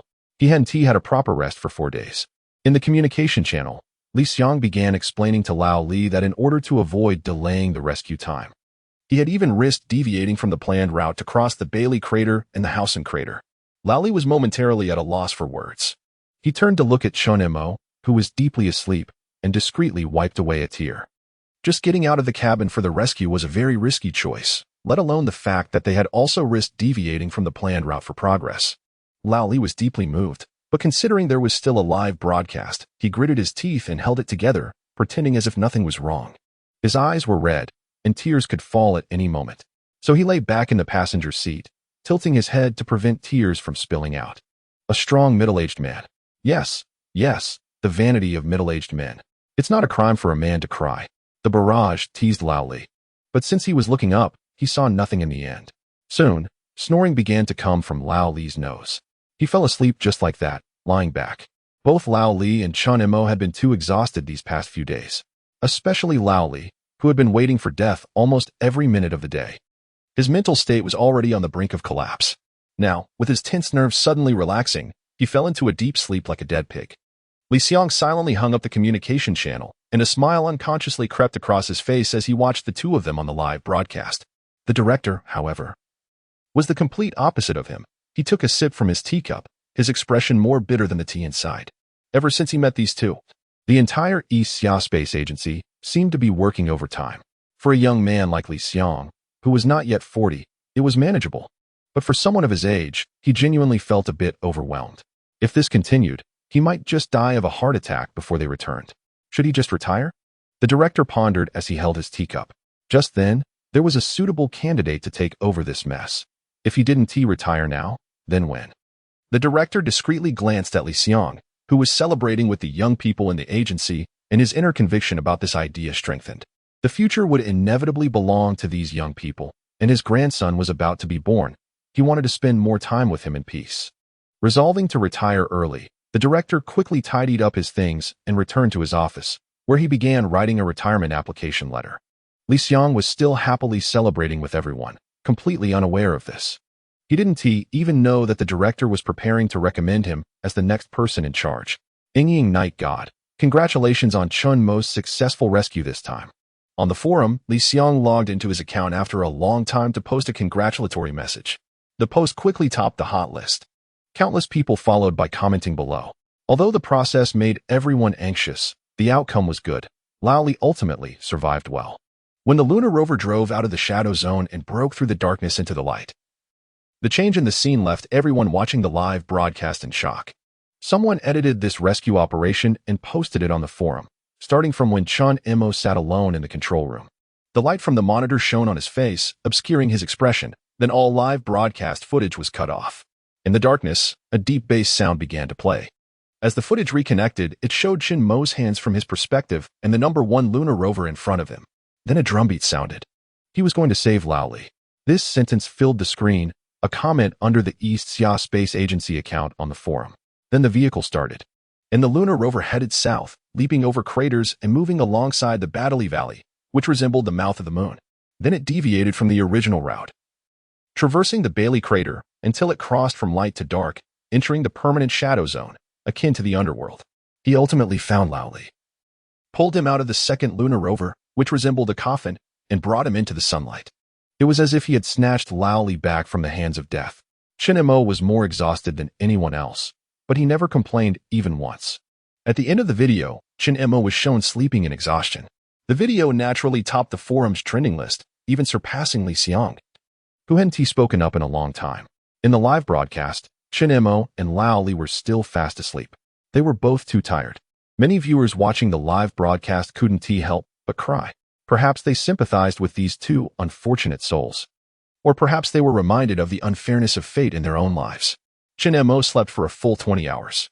When he finally woke up in the vehicle, there were even impressions of the steering wheel on his face. Laoli woke up earlier than him.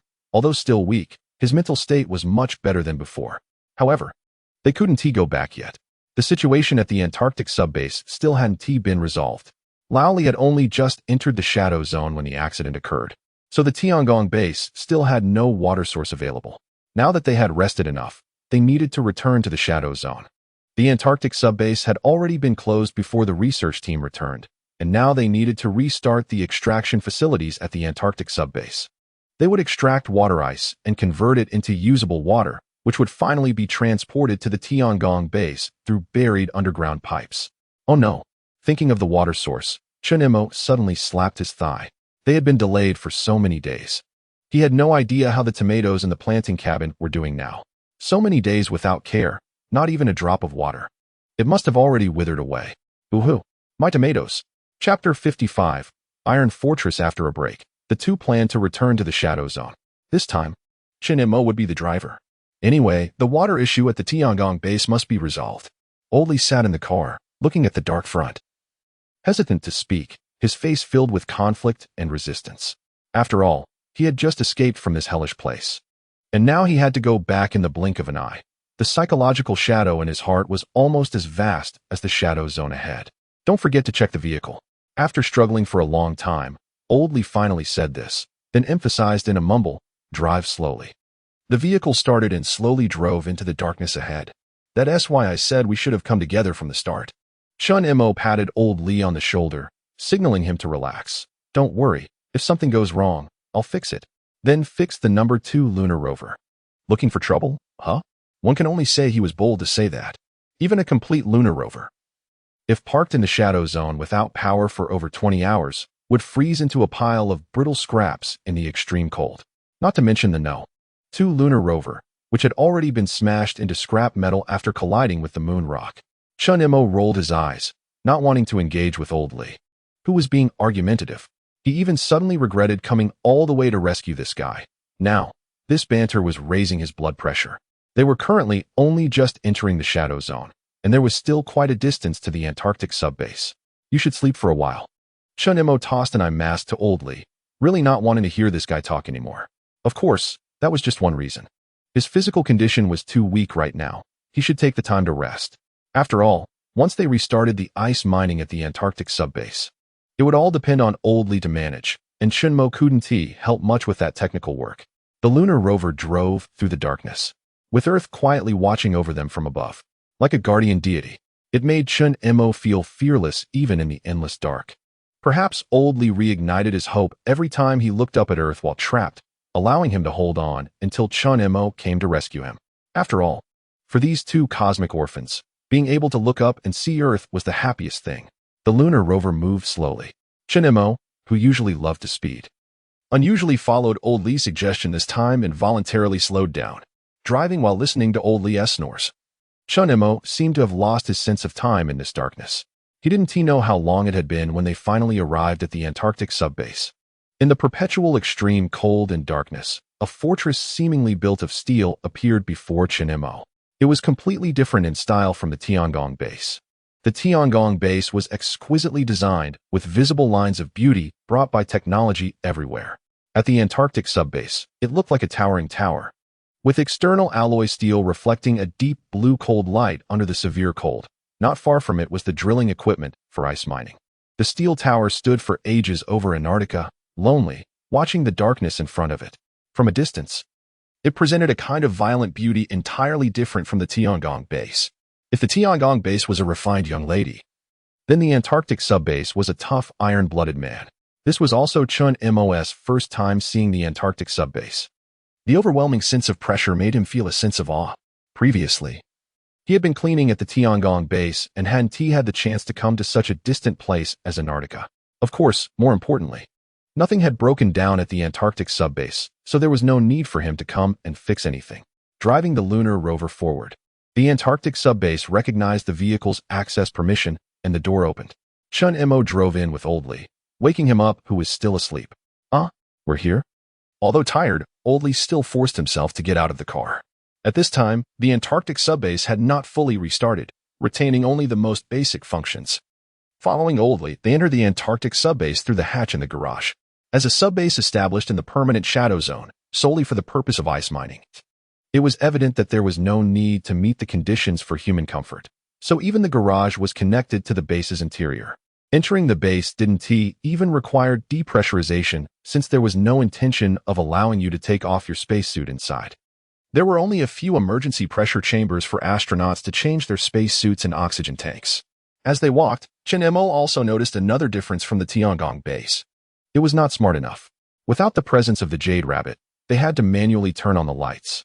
After living in the Tiangong base for a year, Chen Mo had clearly been spoiled by the Jade Rabbit in some respects. Now, having to manually turn on a light felt a bit uncomfortable. So, how did the Antarctic subbase get its daily power supply in such a place in the permanent shadow zone? Looking at the question floating by, Chen Mo, having nothing better to do, simply explained, the Antarctic subbase was indeed built in the shadow zone, but its power supply system was set up outside the shadow zone. 3 complete solar power systems ensured the power needed for the Antarctic subbase and provided ample energy for the mining equipment. Although it was Chen Mo's first time at the Antarctic subbase, as a repair mechanic, he was still clear about the general structure of the Antarctic subbase. Otherwise, if something really went wrong here, he couldn't possibly not even find the power supply system, right? As for electricity, one could only say that in such a hellish place, besides electricity, there really wasn't a better energy source. Even oil would freeze into ice under the extreme cold of -200 degrees, let alone the fact that there was no place on the moon to get oil. So electricity was still the most reliable. Direct sunlight. Abundant electricity. No, it's simply inexhaustible. After all, the sun is in its prime. Perhaps even when Earth is gone, the sun will still be burning. Following closely behind Old Lee, Chen Mo almost accidentally bumped into him as he opened the door in front. Sorry. Chen Mo awkwardly apologized while touching his nose, considering that with Old Lee's current physical condition, he might knock him down with that bump. Old Lee didn't care at all, inputting the password on the button next to him, and then the big door slowly opened. Chapter 56. A step away, the door to the control room slowly opened. Chen Mo looked at the densely packed buttons in front of him, feeling overwhelmed. Are you dumb? A bit, indeed. Chen Mo nodded honestly. The control room perfectly inherited the different styles of the 2 bases. The Tiangong base had the Jade Rabbit as an artificial intelligence to coordinate everything, so the control room mainly served a supervisory role. However, the Antarctic subbase was entirely different. Almost all operations here had to rely on the physical buttons in the control room. The most critical part, of course, was the buttons responsible for the drilling. This section occupied the most button layout in the control room, with 1/3 of the buttons dedicated to operating the mine. Wow, just looking at it feels so complicated. So all these things need to be operated manually? In the lower right corner of the helmet, even the barrage comments are lamenting the complexity of the Antarctic subbase. However, this is understandable. After all, this area is a permanent shadow zone, and many places require manual control to respond to unexpected situations. Just like now, due to long periods of disuse, the drilling needs to be reheated before it can be put into operation. If the intelligence system were responsible for the operation, there might be a risk of damaging the drill bit. Lao Li stepped forward to pull the safety lock, and the Tiangong subbase restarted. As the external lights at the drilling site lit up, Lao Li pressed a button, and the preheating of the drill bit began simultaneously. The internal cameras of the subbase extended out, providing Lao Li with a high-definition view of the drilling site. Chen Mo watched Lao Li's various operations, and apart from making a few comments, he could only act as a sidekick, gradually losing himself in Lao Li's praises of Big Brother is awesome. It's a technical job. Can't do it. Soon, the heating of the drill bit was completed. Lao Li slowly pushed the lever, and the drill bit began to descend gradually. Before leaving last time, Lao Li had raised the drill bit to a high altitude to avoid it getting frozen in the ice layer. Now, what he needed to do was to lower the drill bit back into the deep pit they had previously mined. He stared intently at the large screen in front of him. If there were any unexpected situations with the drill bit, he would immediately raise it to readjust the angle. Fortunately, everything went smoothly. The drill bit delved underground, reaching the previously mined ice layer. Phew! Lao Li took a deep breath and moved his wrist. He then continued to push the lever, and the drill bit made contact with the ice. The high temperature made the drilling easier, and Lao Li continued to mine downwards. With the hard ice layer shattering under his control and eventually being transported into the adjacent conversion device through the prepared channel. There. The ice will be purified into drinkable water resources. Once the ice is purified, it will be transported through the underground pipeline they had previously dug into the Tiangong base. Finally, Lao Li pulled the lever all the way down while also pressing the red button next to an on. The only parts that needed manual operation were the initial descent and mining stages, as those were the times when the drill bit was most likely to get damaged.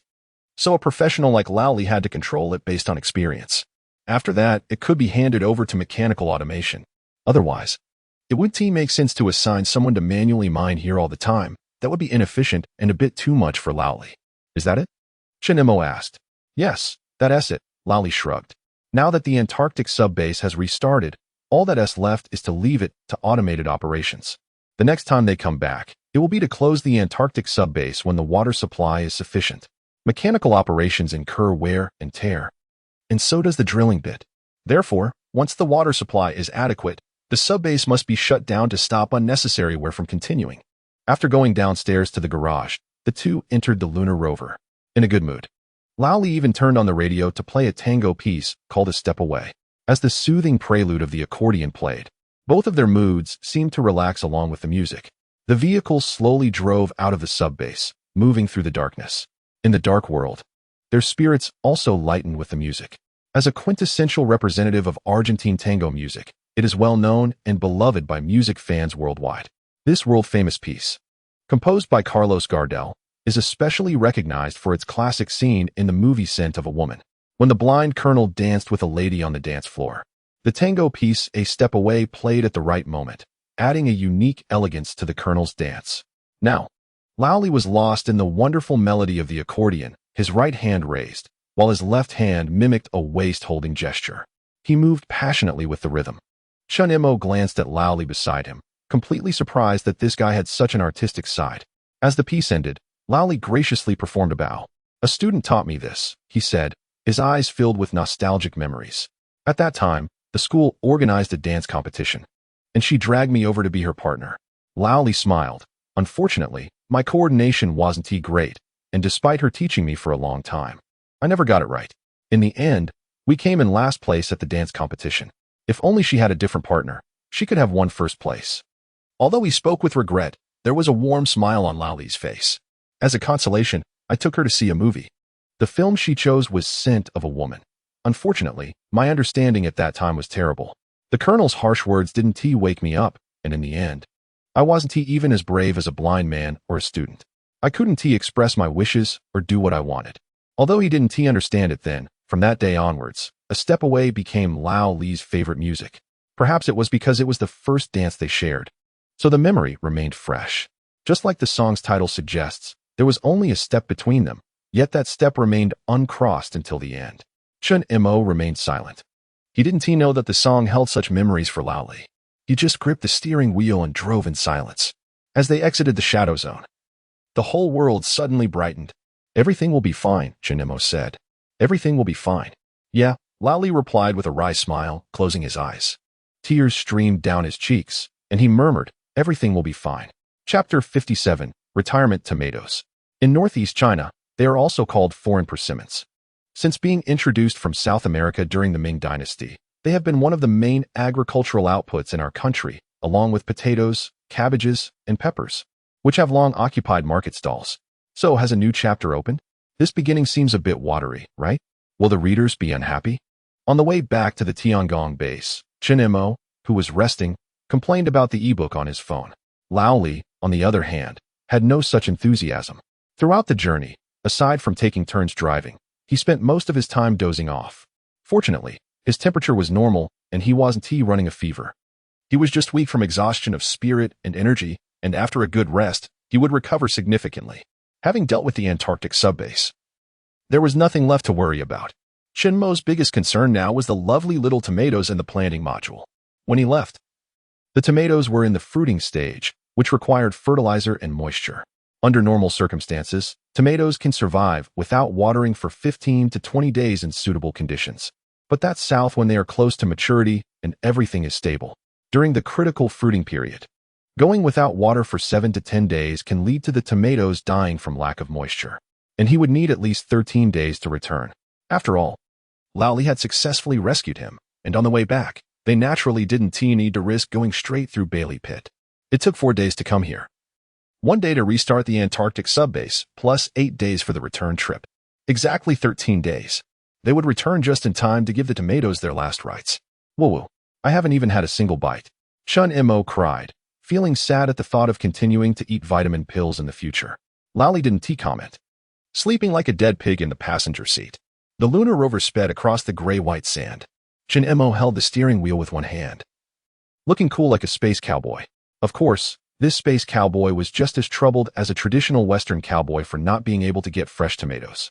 One was in the wilderness on Earth, and the other was in the desert on the moon. The commonality was that both were desolate enough and not suitable for vegetable growth.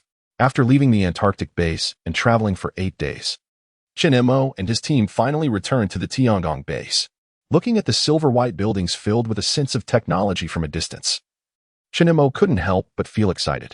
Finally home, he thought to himself, and the long-lost sense of security finally returned. During this trip, whether on the road, in the shadow area, or entering the Antarctic base, Chen Mo's heart had always been hanging in suspense. Although he didn't say anything, he was always afraid of accidents. Fortunately, they were finally home now. Although the Tiangong base wasn't Earth, seeing everything familiar still gave him peace of mind. He woke up boldly, then jumped out of the rover and rushed to the planting cabin. Although he had already sentenced the poor tomatoes to death in his heart, he still couldn't bear to not see them in person. With a nervous heart, Chen Mo opened the planting cabin and was immediately devastated to see the withered and fallen tomatoes. Counting them in a daze, he found that the number of dead tomatoes accounted for a full 80%. The few remaining plants were still standing, but their leaves had begun to yellow and wilt, and even several green fruits had dropped. Although they hadn't died on the spot like the others, they were already lying at death's door. Chen Mo's pupils shook, and he hurriedly picked up a watering can to replenish the water for these few surviving seedlings. Then he applied fertilizer to each one, finally feeling at ease. As for those that had completely withered, he could only reluctantly pull them out and wait to use them for compost next time. Old Li was quite open about it, as he had just survived a near-death experience. Saying that these tomatoes had died for him was not entirely wrong. After replanting and fertilizing, the two of them dived into the planting cabin without any time to rest. After finishing their work, they split up. Chen Mo needed to carry out routine maintenance on the Tiangong base, while Old Li had to check on Brother Kangaroo in the biological warehouse to see if anything unexpected had happened. Since the last kangaroo escape incident, Old Li had canceled the internal password lock, which was useless. Now, to open the door from the inside, it required one of their fingerprints, either from Chen Mo or Old Li. This completely eliminated the possibility of another kangaroo escape. Hey, it's Old Li. Long time no see. In the live stream, the familiar deep bubble voice echoed again. The kangaroo shook its ears and looked at Old Li outside the window, munching on a handful of hay. After all, in space, food couldn't be replenished. Brother Kangaroo's living conditions had visibly dropped a level. Last time they met, he was munching on carrots, but this time it had already turned to hay. Old Li glanced at the boxes piled up in the corner of the biological warehouse, seeing that the food was still relatively sufficient, so he didn't bother with the large muscular rabbit in front of him. After all, he wasn't like Chen Mo, who was a simpleton and had no interest in arguing with a kangaroo. Are you leaving, Old Li? All right, let's talk next time. In the live stream, under the dog's heartfelt performance, the kangaroo's frown turned into a deep gaze. The audience watching the live stream immediately filled in thousands of words of literature in their minds. And even some action-oriented viewers had begun serializing it on the forum.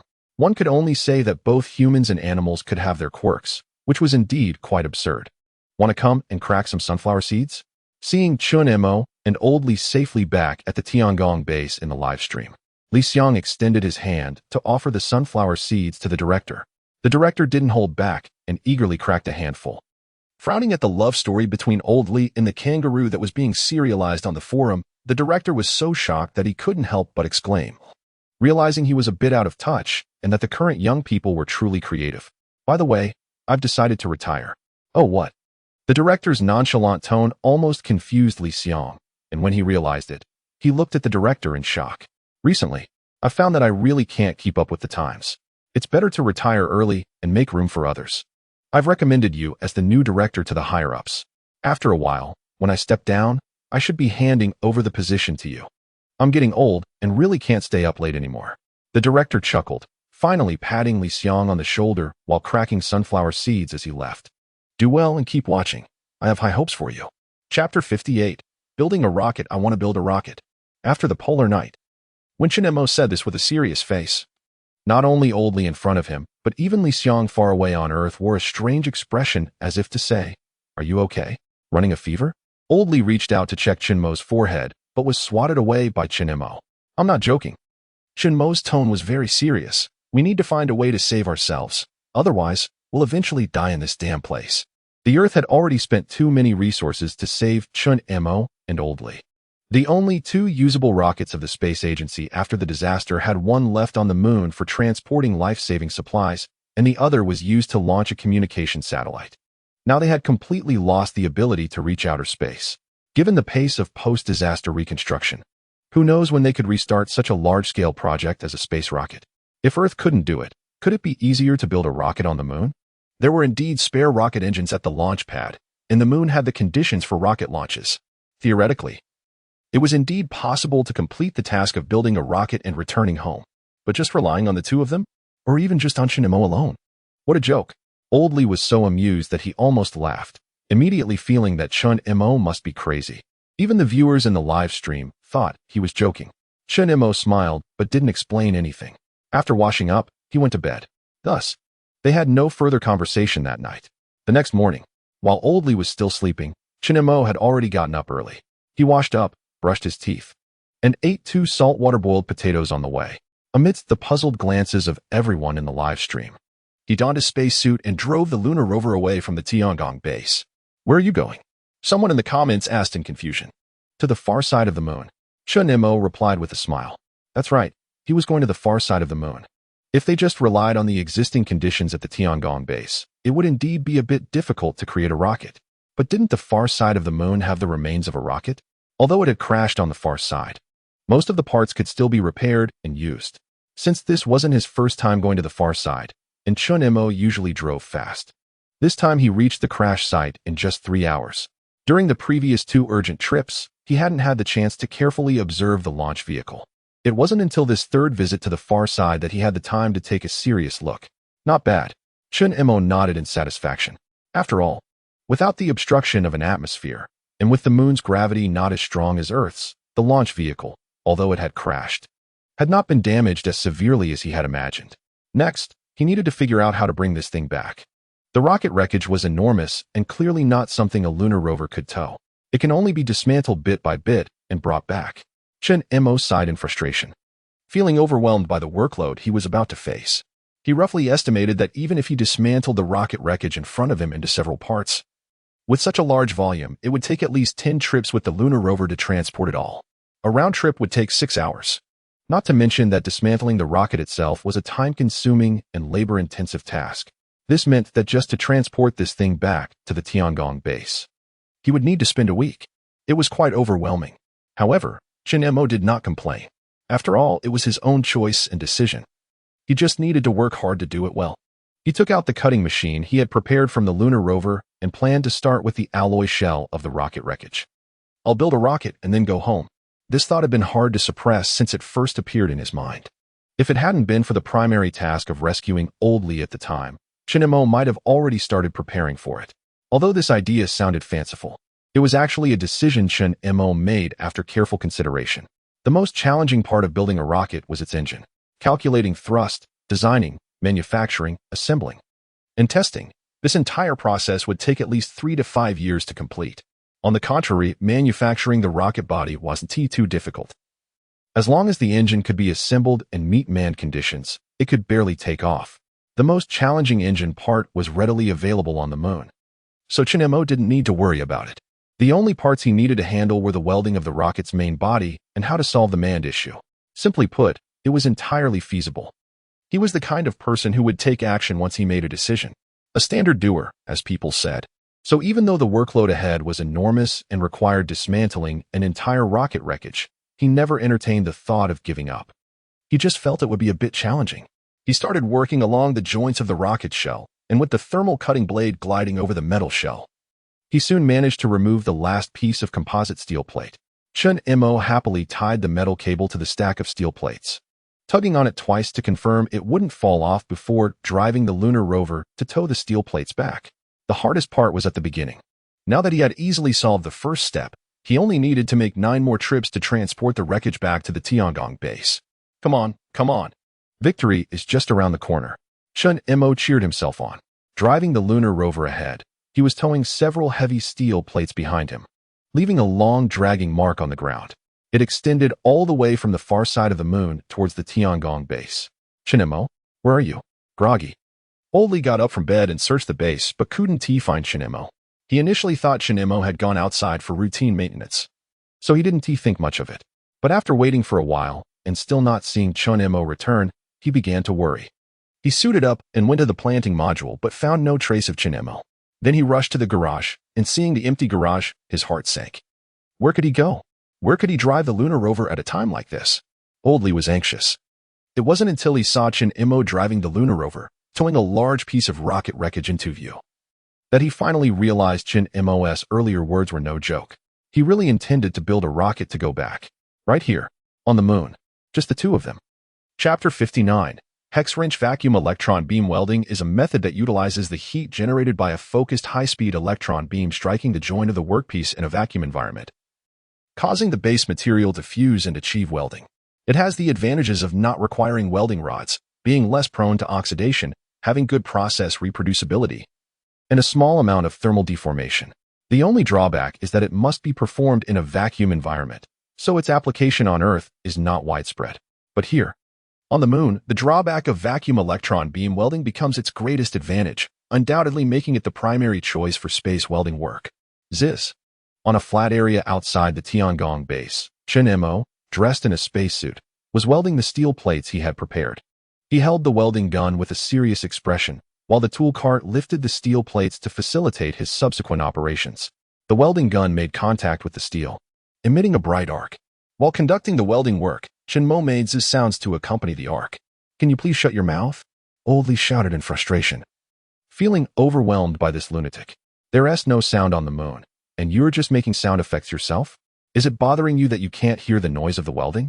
Chen Mo pouted, feeling wronged, and ultimately had to stop his sound effects due to Oldly's pressure. Oldly let out a long sigh, feeling like the whole world had quieted down. Although he didn't have high hopes for building a rocket, when Chen Mo returned dragging the rocket wreckage, Oldly couldn't help but get involved in this whimsical plan and lend a hand. You're crazy, and I'm crazy for going along with you. Oldly shook his head and sighed. Then, under Chen Mo's urging, he handed over the hex wrench he was holding.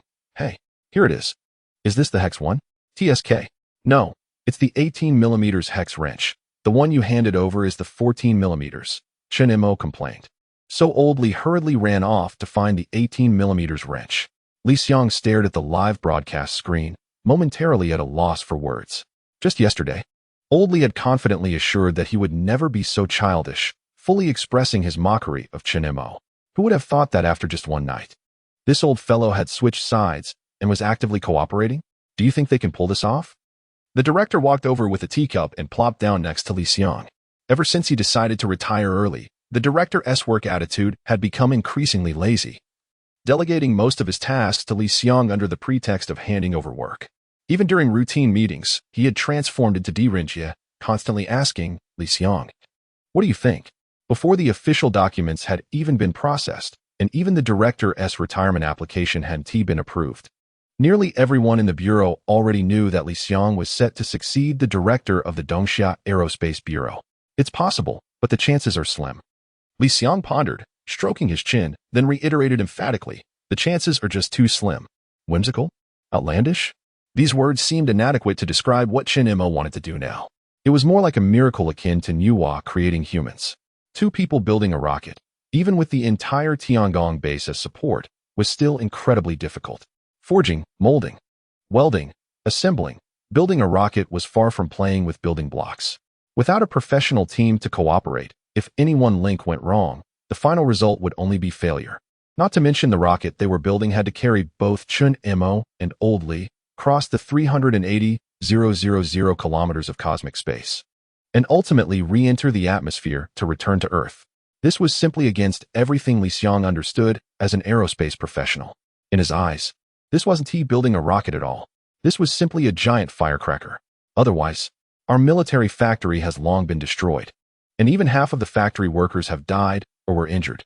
The director sighed. Let them mess around. There has to be some hope, or else they won't be able to survive. Several major military factories responsible for manufacturing rockets happen to be located in the disaster-stricken area. When disaster strikes, the earthquake and tsunami immediately destroy all buildings and facilities there, and nearly all the employees in the military factories die in the catastrophe. In other words, after this disaster, Dongxia is left with only the last two remaining aerospace rockets in the launch silos. Now there are none left. Moreover, since all the military factories have been destroyed, there is no capability on Earth to produce aerospace rockets in the short term. So let him tinker around. These two have nothing to do anyway.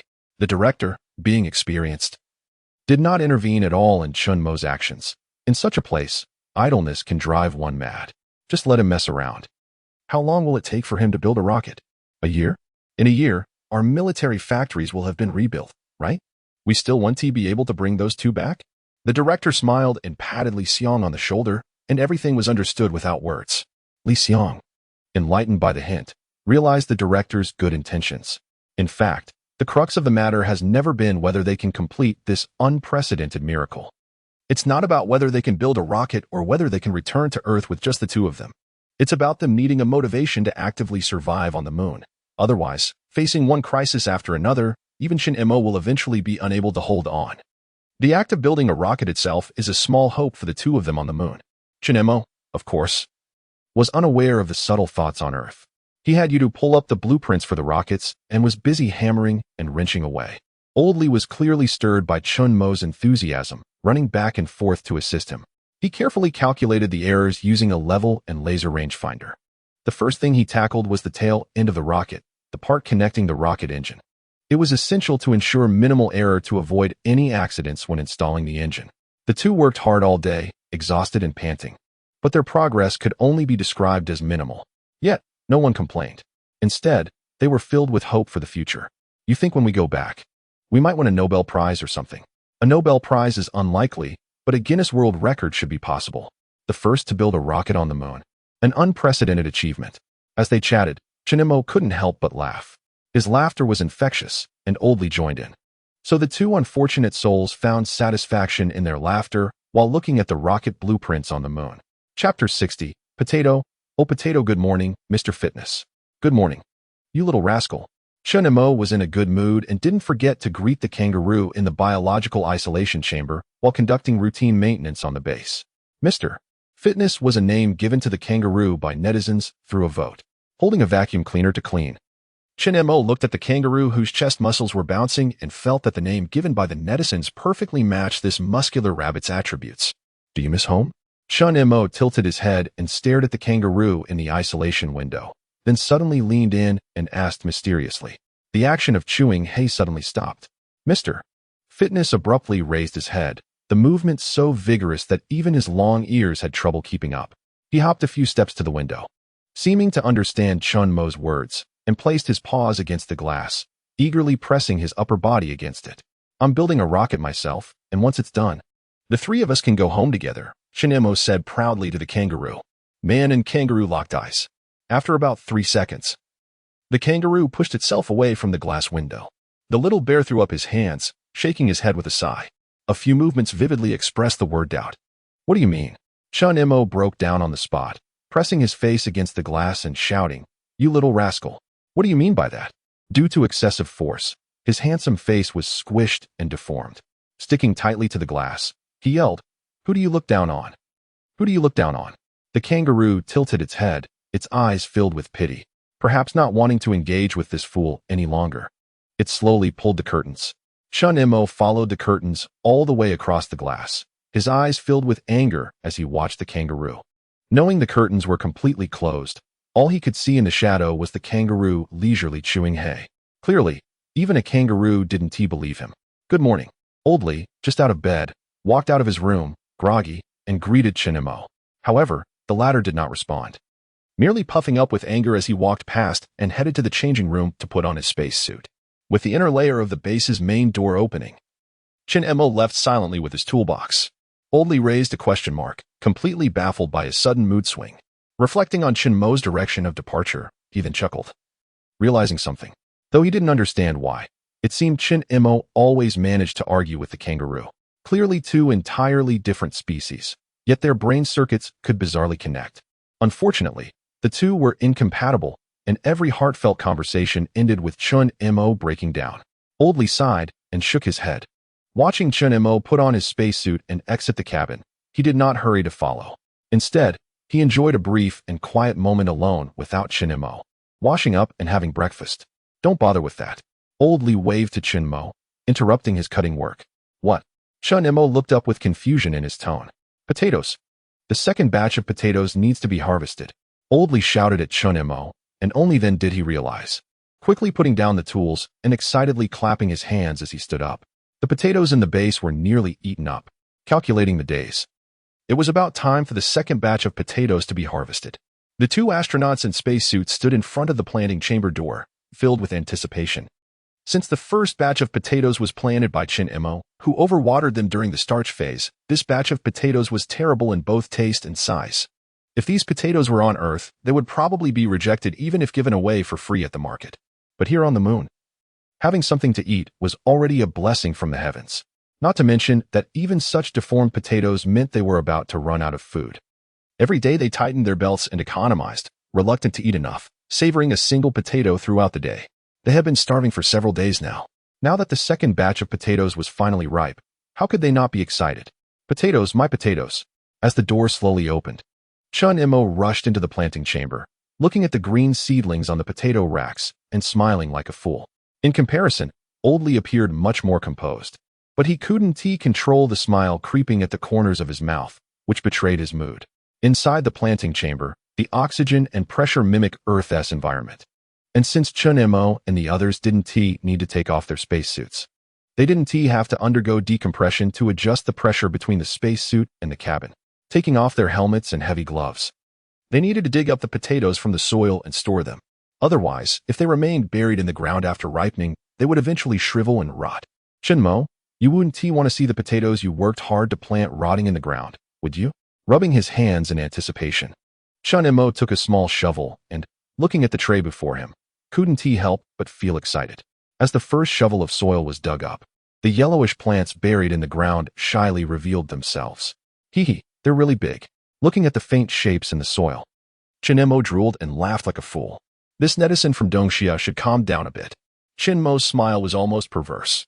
"But really, the size is much larger than the ones grown before." "Yes, it's really big." On the forum, the audience watching the live stream laughed like fools as well. When Chen Mo finally dug the potatoes out of the ground, some even took screenshots and compared them to the potatoes Chen Mo had grown earlier.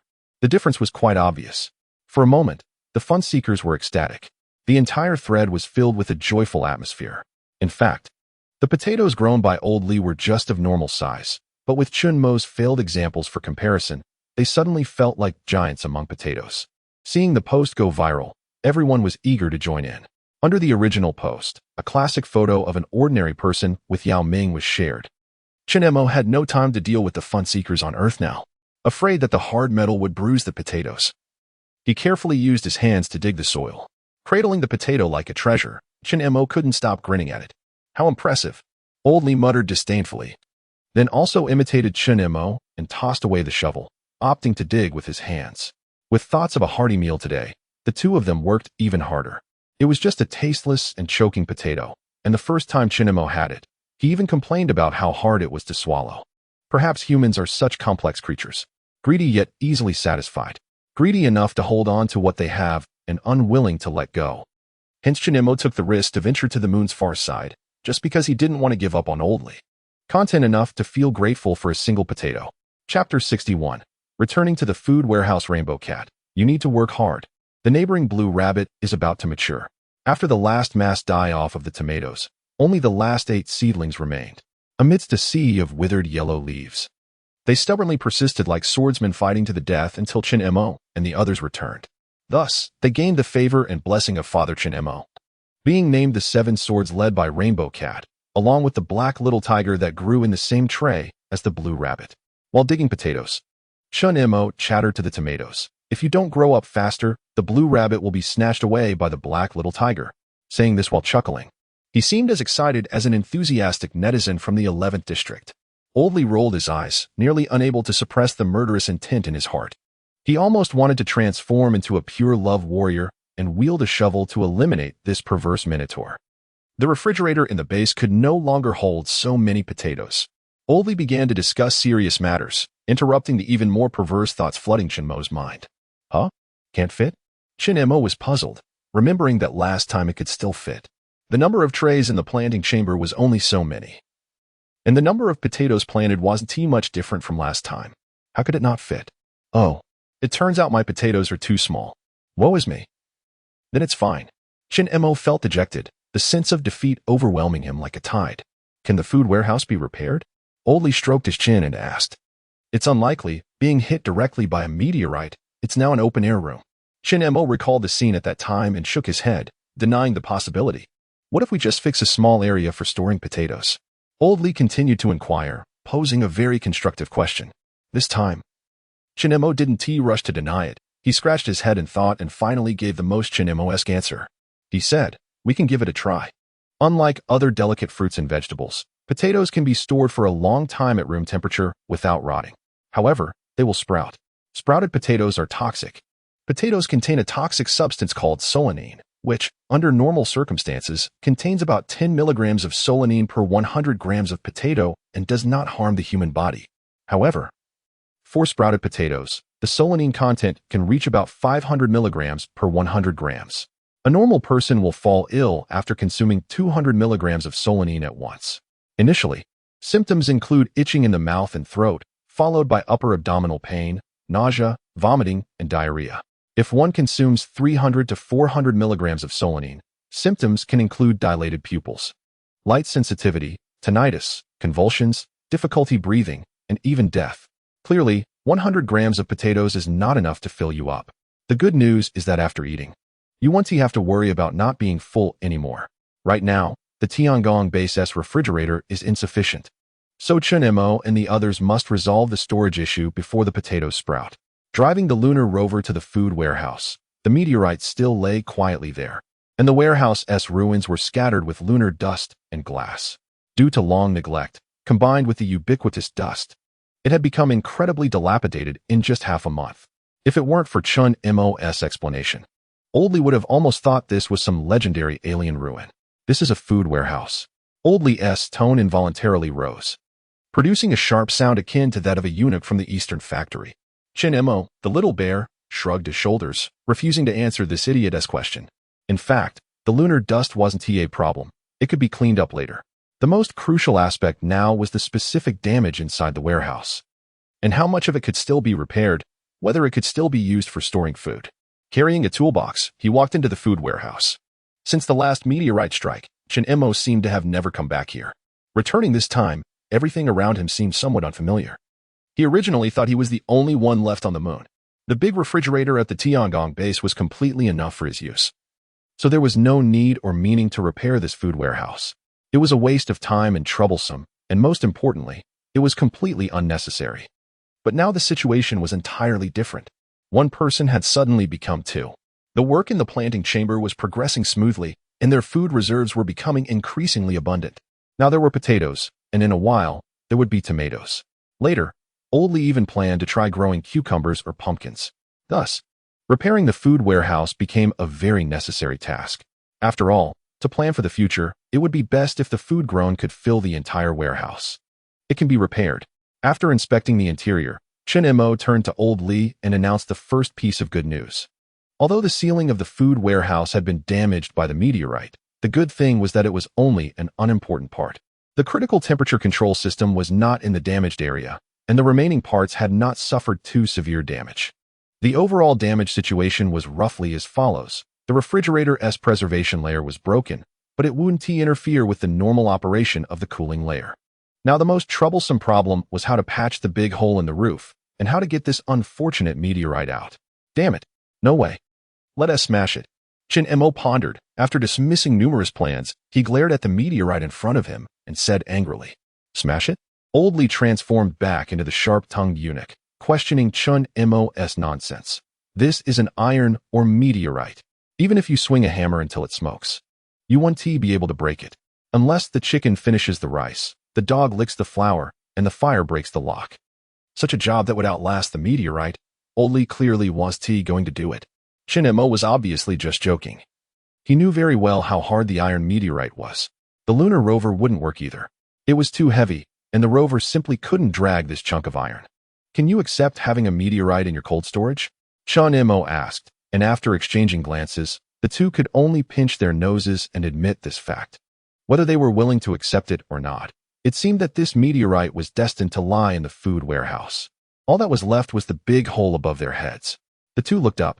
Under the sunlight, countless moon dust was falling through the hole above, eventually covering the warehouse with a thin layer of dust. It was like snowing. It seemed they would have to climb up. Chapter 62. The footing to repair the food warehouse. The materials used must meet the properties of thermal insulation and durability.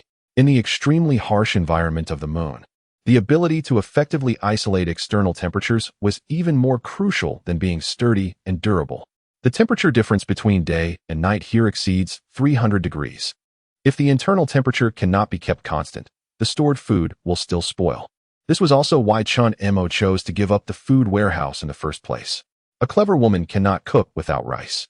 If it were just a simple repair of a hole, it would naturally be no difficulty for him. But if the insulation issue could not be resolved, then the repair would be meaningless. But times have changed. Isn't there a sturdy and durable insulation material? Isn't it clever? Such things are now piled up outside. A whole lot. What insulation material could be more reliable than that taken from the space rockets? Seeing that Lao Li had his eyes on him, Chen Mo immediately broke down. "I warn you, don't even think about touching my precious rocket," he shouted, as excited as a plucked duck. "No way. Impossible. I brought that back from the far side of the moon piece by piece. That is my hope of going home. It's just a little bit." "It won't delay your rocket building," Lao Li coaxed with a guilty conscience. Chen Mo's expression was full of doubt as he looked up at the big hole above and then at Lao Li in front of him. "Just a little bit? You call this just a little bit? This isn't just patching a hole. This is like patching my secondary rocket into it." The atmosphere became a bit stiff. Chen Mo glared at Lao Li, while the latter just quietly waited. In the end, Chen Mo dejectedly conceded. After all, he was just shouting a few words. The importance of the food warehouse was self-evident, and Chen Mo couldn't bear to see the excess potatoes sprouting and rotting away. Building a rocket was ultimately a long-term project that couldn't be completed in a year or a year and a half, but the food storage problem was pressing. Although he was reluctant to part with those insulation steel materials, he was actually just talking big. Under the current circumstances, he was still clear about what was light and what was heavy. "You can't catch a wolf without giving up the kid," Lao Li said earnestly. "It's not a big deal. You can just take it down later." Without responding to Lao Li, Chen Mo dejectedly put on his helmet and gloves.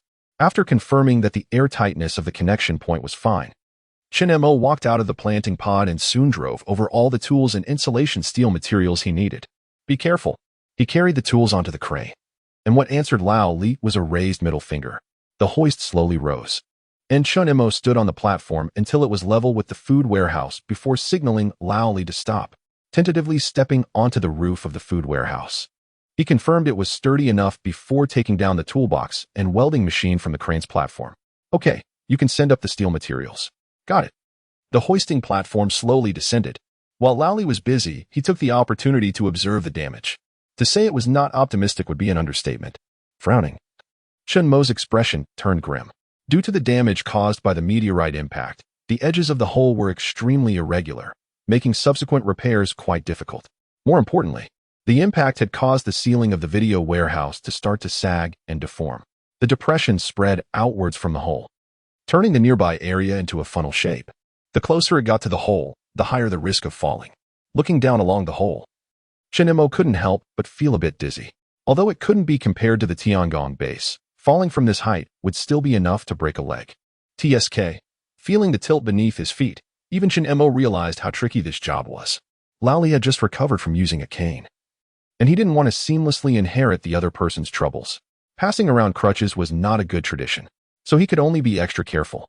In his thoughts, the lifting platform with the insulation steel materials slowly rose. Is this height okay?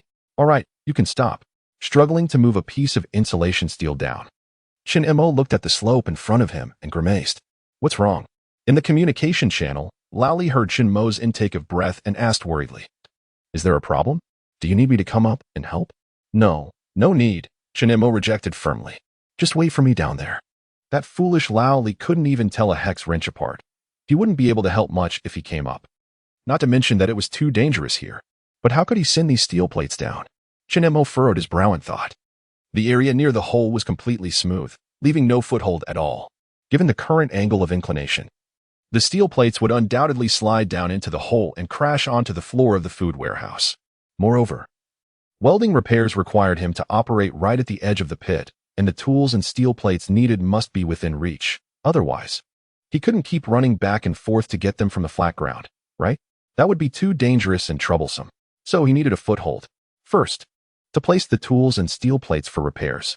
Second, to provide him with a spot to push off.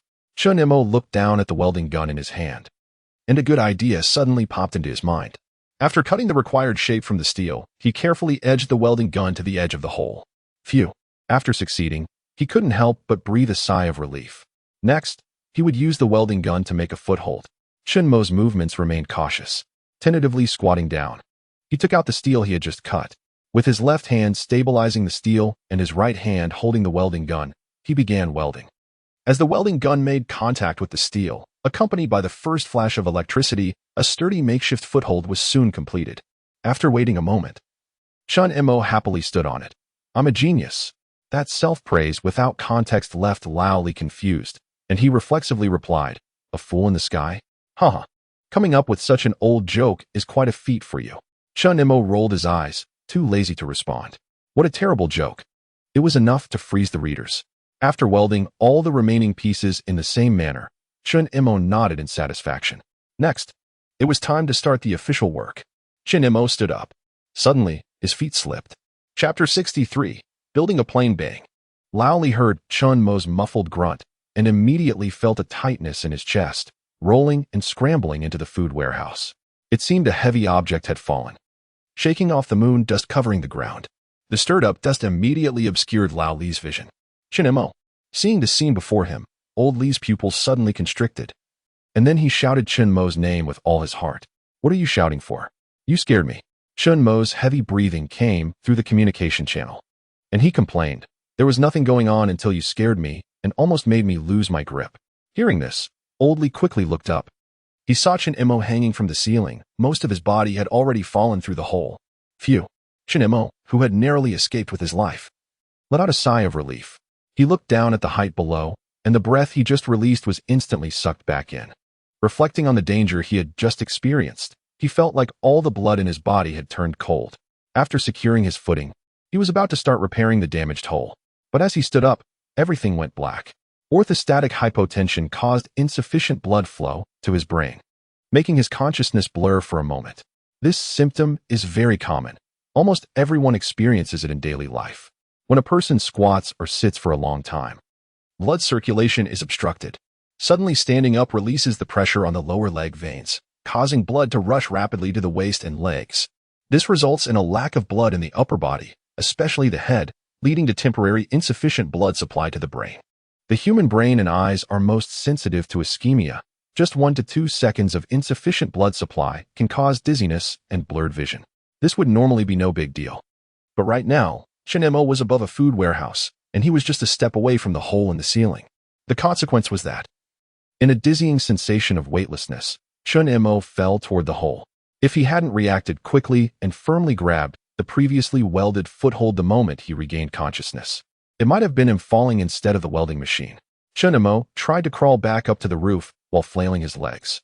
Old Li looked up from below, resembling a comical frog. But the spacesuit was too heavy. After struggling for a long time, Chen Mo still couldn't manage to get his legs up, and his strength was rapidly declining. He was on the verge of losing his grip on the foothold. "Hang in there. I'm coming up to save you," Old Li shouted, and then turned to run toward the crane, leaving Chen Mo alone to hold on. Chen Mo gritted his teeth and held on. The burden of the spacesuit was even heavier than he had imagined after just a short time. He felt like his fingers were aching as if they were going to break. If a person can normally do 20 pull-ups with a light sandbag on, they might struggle to do even 5. The strength comes from the feet. However, in this position, the core, torso, and legs of the body were suspended, and almost all the strength relied solely on the hands. Not to mention that Chen Mo was also burdened by the heavy spacesuit. "I'm coming. I'm coming." Old Li's voice rang out again, reviving the nearly exhausted Chen Mo. "Be careful. This position is very dangerous," Chen Mo warned Old Li, worried that he might slip too. Sweat dripped from his eyelashes into his eyes, and Chen Mo could only blink frantically. Old Li lowered his body and carefully walked down along the foothold that Chen Mo had welded. Although he was anxious, he knew this wasn't the time to rush. After steadying himself on the last step, Old Li crouched next to Chen Mo, grabbing another foothold with his left hand while reaching out his hand to Chen Mo. "Can you grab it?" "Not really. I don't have the strength to let go," Chen Mo replied, gritting his teeth and realizing he had no choice but to give up. The time spent just now had nearly exhausted his strength. If he risked letting go of one hand, he might fall before he could even grab Old Li. "Then just wait for me. I'll pull you up," Old Li said, carefully lowering his body even further while his right hand reached out toward Chen Mo. But the distance was still a bit short. Old Li's arm was too short. "Don't move." "Oh, okay." Feeling his strength rapidly depleting, Chen Mo thought that if he kept wasting time, he would run out of energy to help Old Li with the rescue. If he exhausted himself, then without his cooperation, Old Li alone wouldn't be able to pull him up. So he had to take a risk. After confirming that Old Li was steady, Chen Mo took a deep breath and mentally prepared himself. "I've got it. I'm coming," he shouted, using all his strength to pull up. At that moment, he pushed against the ceiling with his left hand while using his right hand to grab Old Li's outstretched hand. This dangerous move frightened the viewers watching the live stream. But fortunately, Chen Mo successfully grabbed Old Li. The immense force pulled Old Li's arm painfully, but he gritted his teeth and held on tightly to Chen Mo. "Got a hold?" "Got it." "Then I'm pulling you up." "Okay." Old Li steadied himself on the foothold and then used all his strength to pull Chen Mo up. Chen Mo cooperated with Old Li's effort until his right leg successfully landed on the edge, allowing him to finally exert his strength. Amidst the expectant gazes, Chen Mo was finally pulled up completely by Old Li. The two of them left the hole along the foothold and collapsed exhausted on top of the food warehouse, both feeling a wave of fear wash over them. It was just a hair's breadth away. Just a little more, and Chen Mo would have fallen. "The welding machine is broken," Chen Mo said, feeling a bit guilty. "It doesn't matter. The most important thing is that you're fine," Old Li comforted Chen Mo generously. Then after a moment of thought, asked with concern, "Can it be repaired?" "No problem at all," Chen Mo replied confidently. As a maintenance mechanic, he dared to build rockets. Fixing a welding machine was really not a difficult task. So Old Li, feeling relieved, silently let out a breath. After this incident, the repair of the food warehouse had to be postponed for a while. The two of them stood on the lift platform, and Old Li pressed the remote control, causing the platform to slowly descend. The priority now was to repair the welding machine. Chen Mo walked confidently into the food warehouse, then looked down at the welding machine beneath him, stunned for a moment, and asked in confusion, "What the hell is all this stuff on the ground?" If this were given to Guodi Gang, he could probably build a plane. Chapter 64, Great Sage, Collect Your Powers. In the food warehouse, Chen Mo looked at the scattered parts on the ground and couldn't help but grimace. Can it still be repaired? Old Li, after coming in, was stunned for a while and weakly asked, "It must be beyond repair, right?" "It can." Hearing Old Li's question, Chen Mo's expression changed, and he firmly responded, "But you haven't even carefully checked." He was interrupted before he could finish his sentence. "It can definitely be fixed." Chen Mo turned to look at Old Li. "Do you doubt my skills?" Without waiting for Old Li to say anything else, he left him there and quickly cleaned up the scattered parts before leaving the food warehouse. After returning to the base and taking off his spacesuit, Chen Mo began to study the damaged welding machine. As a mechanical repairman, Old Lee's earlier words were like a warning against drinking on the table for Chen Mo. So he had to make it work. Even if it seems impossible, he had to make it work. The welding process using an electron beam as a heat source does not require welding rods and doesn't necessitate using a transformer to change the voltage to ensure the melting of welding rods. Therefore, it doesn't require dragging a heavy and large welding machine everywhere. It is a portable welding machine limited for space use. Because if it were on Earth, vacuum electron beam welding would require a quite large machine to specifically provide a vacuum chamber. It is this portable nature that makes Chen Mo's repair much easier. The overall structure of this thing is actually not that complicated. The core components are just 6 items: high-voltage power supply, shielding tube, cathode, anode, focusing coil, and deflection coil. The basic principle is, under vacuum conditions, electrons escape from the emitter in the electron gun, cathode, and are accelerated to 307 times the speed of light under the influence of the accelerating voltage, gaining a certain amount of kinetic energy. After passing through the electrostatic lens and electromagnetic lens in the electron gun, a high-density electron beam is successfully focused. This electron beam strikes the surface of the workpiece, converting the kinetic energy of the electrons into thermal energy, causing the metal to rapidly melt and evaporate. Under the action of high-pressure metal vapor, a small hole, also known as a keyhole, is quickly drilled into the surface of the workpiece. As the electron beam moves relative to the workpiece, the molten metal flows around the small hole towards the back of the molten pool and cools to solidify, forming a weld. Chen Mo carefully examined the main components of the welding gun.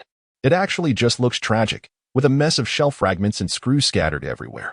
Of the 5 core components, only the shielding tube has a crack from the fall, although it is very fine and almost invisible if not looked at closely. As an optical component, such a tiny crack is enough to render the entire welding machine completely useless. Meanwhile, on the forum, everyone was posting and discussing. Some people asked, "Is it really difficult to repair this thing?" It is indeed very difficult. If the shielding tube is damaged, repairing it on Earth would require argon arc welding techniques, which also demand precision from the operators.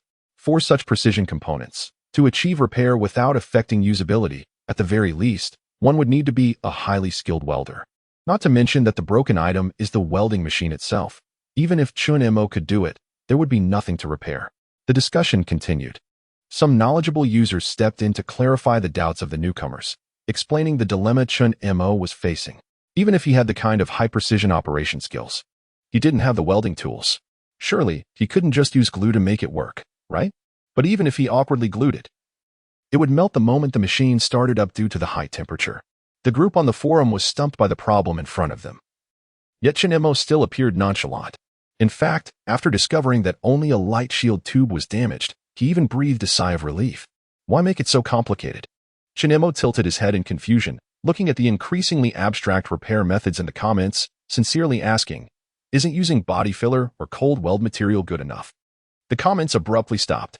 Body filler, commonly known as putty, is also called unsaturated polyester resin putty. The emergence of this material has led to an outrageous leap in the previously lagging automotive sheet metal repair industry. When mixed with a hardener and applied to the surface of an object, it can serve the purpose of filling or repairing. It has strong adhesion, is durable against sanding, and can withstand high temperatures. Using it to repair the crack in the shielding tube is simply perfect, simple, and efficient. As for cold weld material, it can be considered a super enhanced version of body filler. After all, body filler is mainly used as a filling material to smooth out uneven surfaces of workpieces. After filling, sanding, and painting can restore the workpiece to its original state. Cold welding material, on the other hand, emphasizes the welding function, with strength far exceeding that of body filler. After degreasing and defatting the shielding tube, the cold weld material is mixed with the hardener evenly and then carefully applied to the fine crack. It needs to wait for 15 hours. Once the cold weld material has completely dried and solidified, Chen Mo still needs to manually sand it smooth, trying to make the cold weld material on the outside of the shielding tube invisible. In fact, this is not the optimal choice. Chen Mo shrugged helplessly, explaining carefully to the viewers in the comments. But this is the only condition we have right now. So what is the optimal choice? A curious viewer asked in the comments. This is a good question. Chen Mo clapped his hands in praise. The optimal choice is, of course, to replace it with a new one. This kind of thing isn't worth much, and a quick search online would yield a lot of various materials for shielding tubes. Although it sounds high-end and classy, in reality, it is quite easy to buy on Earth. Chen Mo looked at the shielding tube still waiting to dry and suddenly felt a pang of sadness. The conditions are truly harsh. If this unfortunate disaster hadn't occurred, if he had successfully returned to Earth, he wouldn't have needed to think of ways to repair this kind of thing. The delivery would already be on its way and could arrive by the afternoon. Unfortunately, this is the moon. Even if the disaster hadn't happened, it would still be impossible to place an order for delivery. After all, the business of the store probably hasn't expanded to that extent, and the delivery person wouldn't be able to ride an electric bike to the moon. Chen Mo could only think about it. It wasn't nostalgia for convenient logistics and online shopping, but simply a longing for Earth. He started to miss home again. But before that, where's Oldly? Oh my gosh, is Oldly still in the food warehouse? Chen Mo, suddenly realizing, slapped his thigh and remembered that he seemed to have left someone behind. At that moment, Oldly stood in the food warehouse, eagerly waiting. Great sage, just put away your magical powers. Chapter 65, Battle Damage Repair. Chen Mo, can you act like a human being? The moment he put on the helmet, Oldly's muttering echoed in his ears. Reflecting on how he had just driven away without looking back, he couldn't help but feel apologetic towards Oldly, pretending. Who told him to question his professional level? Previously, he had focused all his attention on how to repair the welding machine, completely forgetting that he had originally gone over with Oldly. After returning to the Tiangong, he casually removed his space helmet, physically isolating Oldly's calls for him. Poor Oldly had just finished rescuing someone from the house, only to be left behind in the food warehouse at the base by Chen Mo. During this time, he felt like he could kill Chen Mo. Actually, if it were Chen Mo left there, he would have long since marched back to the base to curse at him. But unfortunately, Oldly had just recovered from his leg injury. He had only recently removed the splint. The adventurous act of going to save Chen Mo had already caused his legs to start hurting again. Not to mention having to walk back to the base in a spacesuit. This distance was quite a test for him, since Chen Mo wouldn't really leave him here. It was better to wait for him to return rather than exhaust himself walking back to the base. He flipped over, got into the vehicle, started the engine, and floored the gas pedal.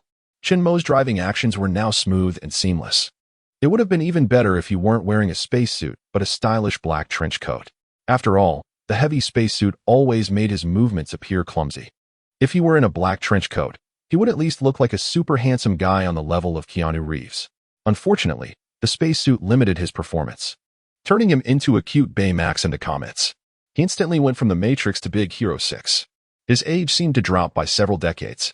Chen Mo looked at the comments scrolling across the display inside the visor, and even his expression inevitably became dejected. Returning to the food warehouse to pick up Oldly.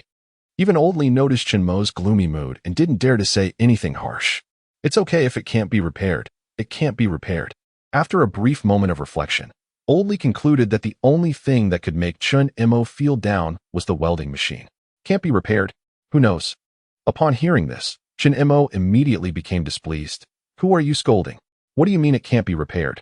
His tone kept getting higher, almost making Han Hong nod in satisfaction.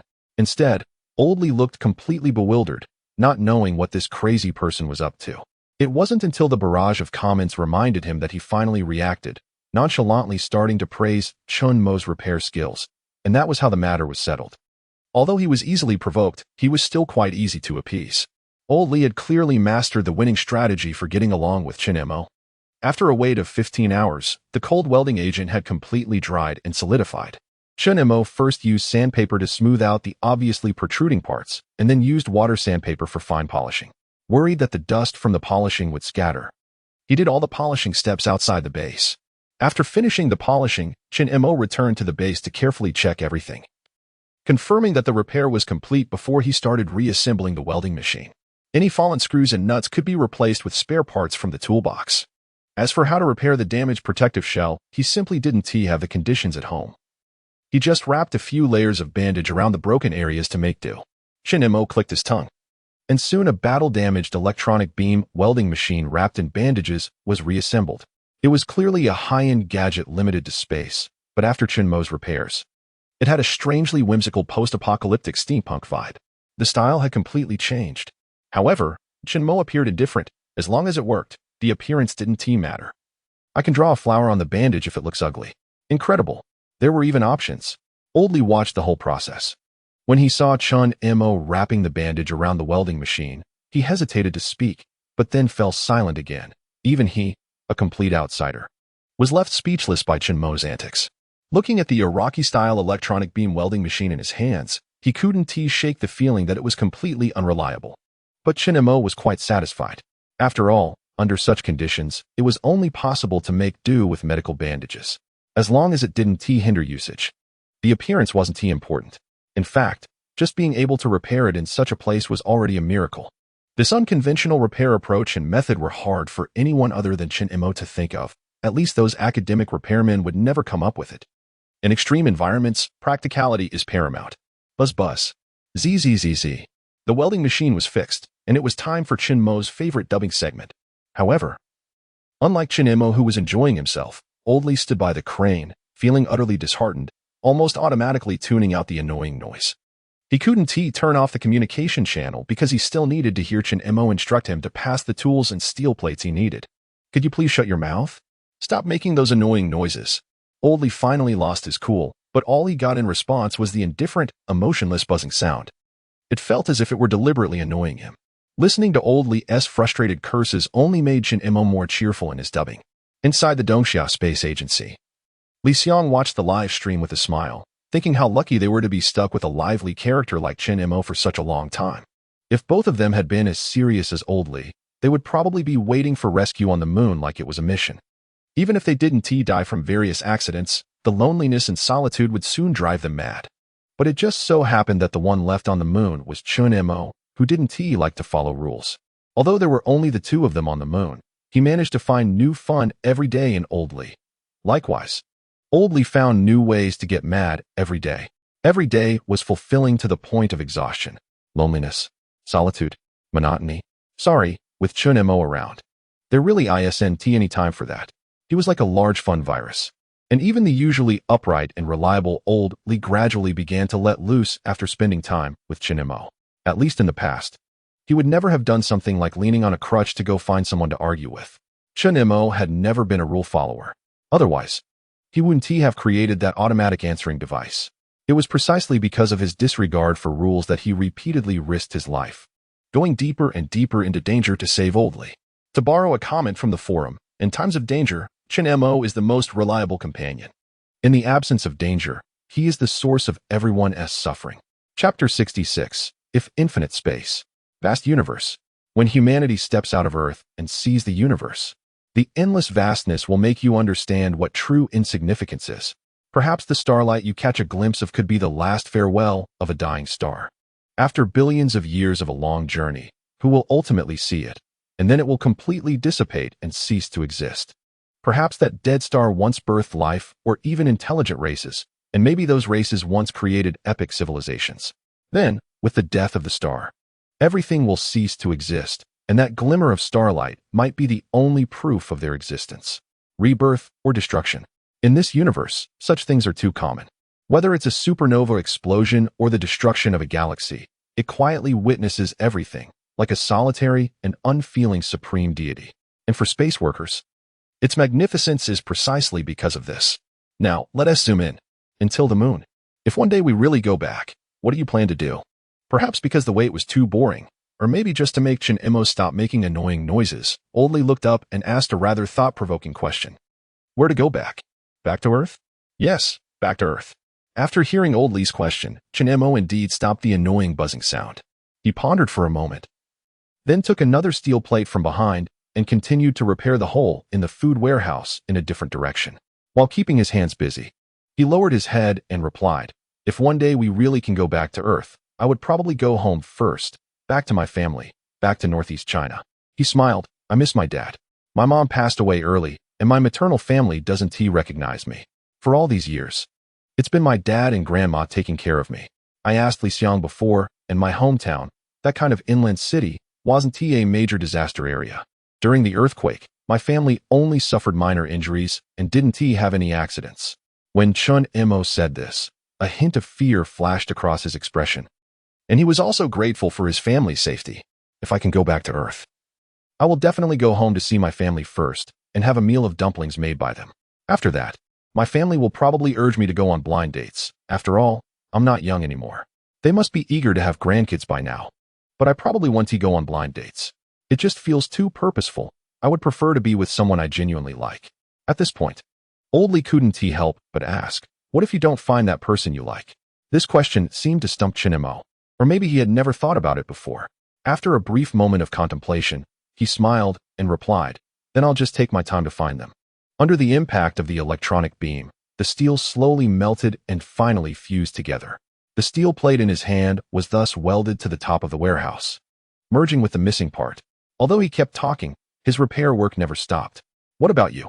Chen Mo paused and asked, what do you plan to do when you get back to Earth? Old Lee's eyes showed a thoughtful look. I'll probably go travel. He then emphasized, traveling all over the world, visiting places like Mount Tai, the Yellow River, the Great Wall, the Forbidden City, and the Songhua River, as well as Seoul, Tokyo, and Hokkaido, Moscow, Paris, Washington. He also wanted to go to Antarctica to see the aurora, or to the Arctic to see polar bears. Old Lee rattled off a long list of place names, from domestic to Asian to all over the world, making it sound like a comedic monologue. You seem to have a lot of free time. I'm too lazy to travel all over the world. Chen Mo thought about the various troublesome situations that could arise while traveling, and just listening made him want to back out. I prefer to stay at home. Lying on the couch with the air conditioning on, watching Doraemon. Actually, I also prefer to lie at home, Old Lee said, contradicting his previous statement. Then why do you want to travel all over the world? Chen Mo was confused, unable to understand Old Lee's double standards. It's Xiaolu's dream all along. Old Lee smiled, his eyes filled with memories. She always told me she wanted to travel the world, but she was always too busy to find time for it. So I thought that if I went back this time, I would take her place and travel around. After I've traveled the world, I'll return to my hometown and build a tomb for her. When I die in the future, I'll be buried next to her. Old Lee narrated calmly, even with a hint of expectation in his tone. Chen Mo remained silent, pursing his lips with a somewhat dejected expression. Unlike his luck, Old Lee's parents had passed away long before the moon landing, and Dr. Liu had likely perished in the vast universe. Even if he wanted to go back and take care of Dr. Liu's parents, it was impossible, as both elderly people had also died in the previous disasters. He was now truly alone. If possible, he sincerely wished that all disasters had never happened. Old Lee earnestly pleaded, even Chen Mo paused his work, raising his head to stare blankly at the endless vastness. If no disasters had occurred, Chen Mo should have been brought back to Earth by now, and he would be sternly criticized and educated by the leadership along with the person in charge. Old Lee might have seen Dr. Liu's video, where they both declared their love and got married, then traveled the world on their honeymoon. If no disasters had happened, everyone would probably have attended the wedding, celebrating the formation of their new family. Chen Mo, who had no presents, would probably just squat in a corner after giving the wedding gift and eat heartily. If no disasters had happened, Chen Mo should now be sitting in a CAF dressed formally, across from a girl who was equally uncomfortable. The two young people, forced into a blind date by their families, would sit together awkwardly, staring at each other with big eyes, racking their brains on how to start a conversation. In the end, the girl would likely be dragged by Chen Mo to an internet CAF, where they would play League of Legends together. Chen Mo would watch the girl navigate the Summoner's Rift while he filled the screen with 666. He didn't know what the outcome of the blind date would be, but he imagined they would have a lot of fun. If no disasters had happened. Damn the disasters. Damn the meteorites. Damn fate. Chen Mo exclaimed, cursing everything. Chapter 67. Are you still crying? The oxygen supply was running low, so let us call it a day for now, Old Lee timely reminded Chen Mo. He stopped his actions and glanced at the oxygen gauge, which showed only about 5 oxygen left. It was indeed time to hurry back to the base. Chen Mo had been so focused on patching up the leaks that he hadn't paid attention to the time, and he was surprised how long it had been. He slowly stood up, moving his joints that had started to ache from maintaining the same position for too long. Although the remaining oxygen was low, Chen Mo didn't rush. He confirmed his footing before taking the next step. His movements exuded steadiness, even as he walked toward the lift. He cautiously turned to glance at the hole behind him.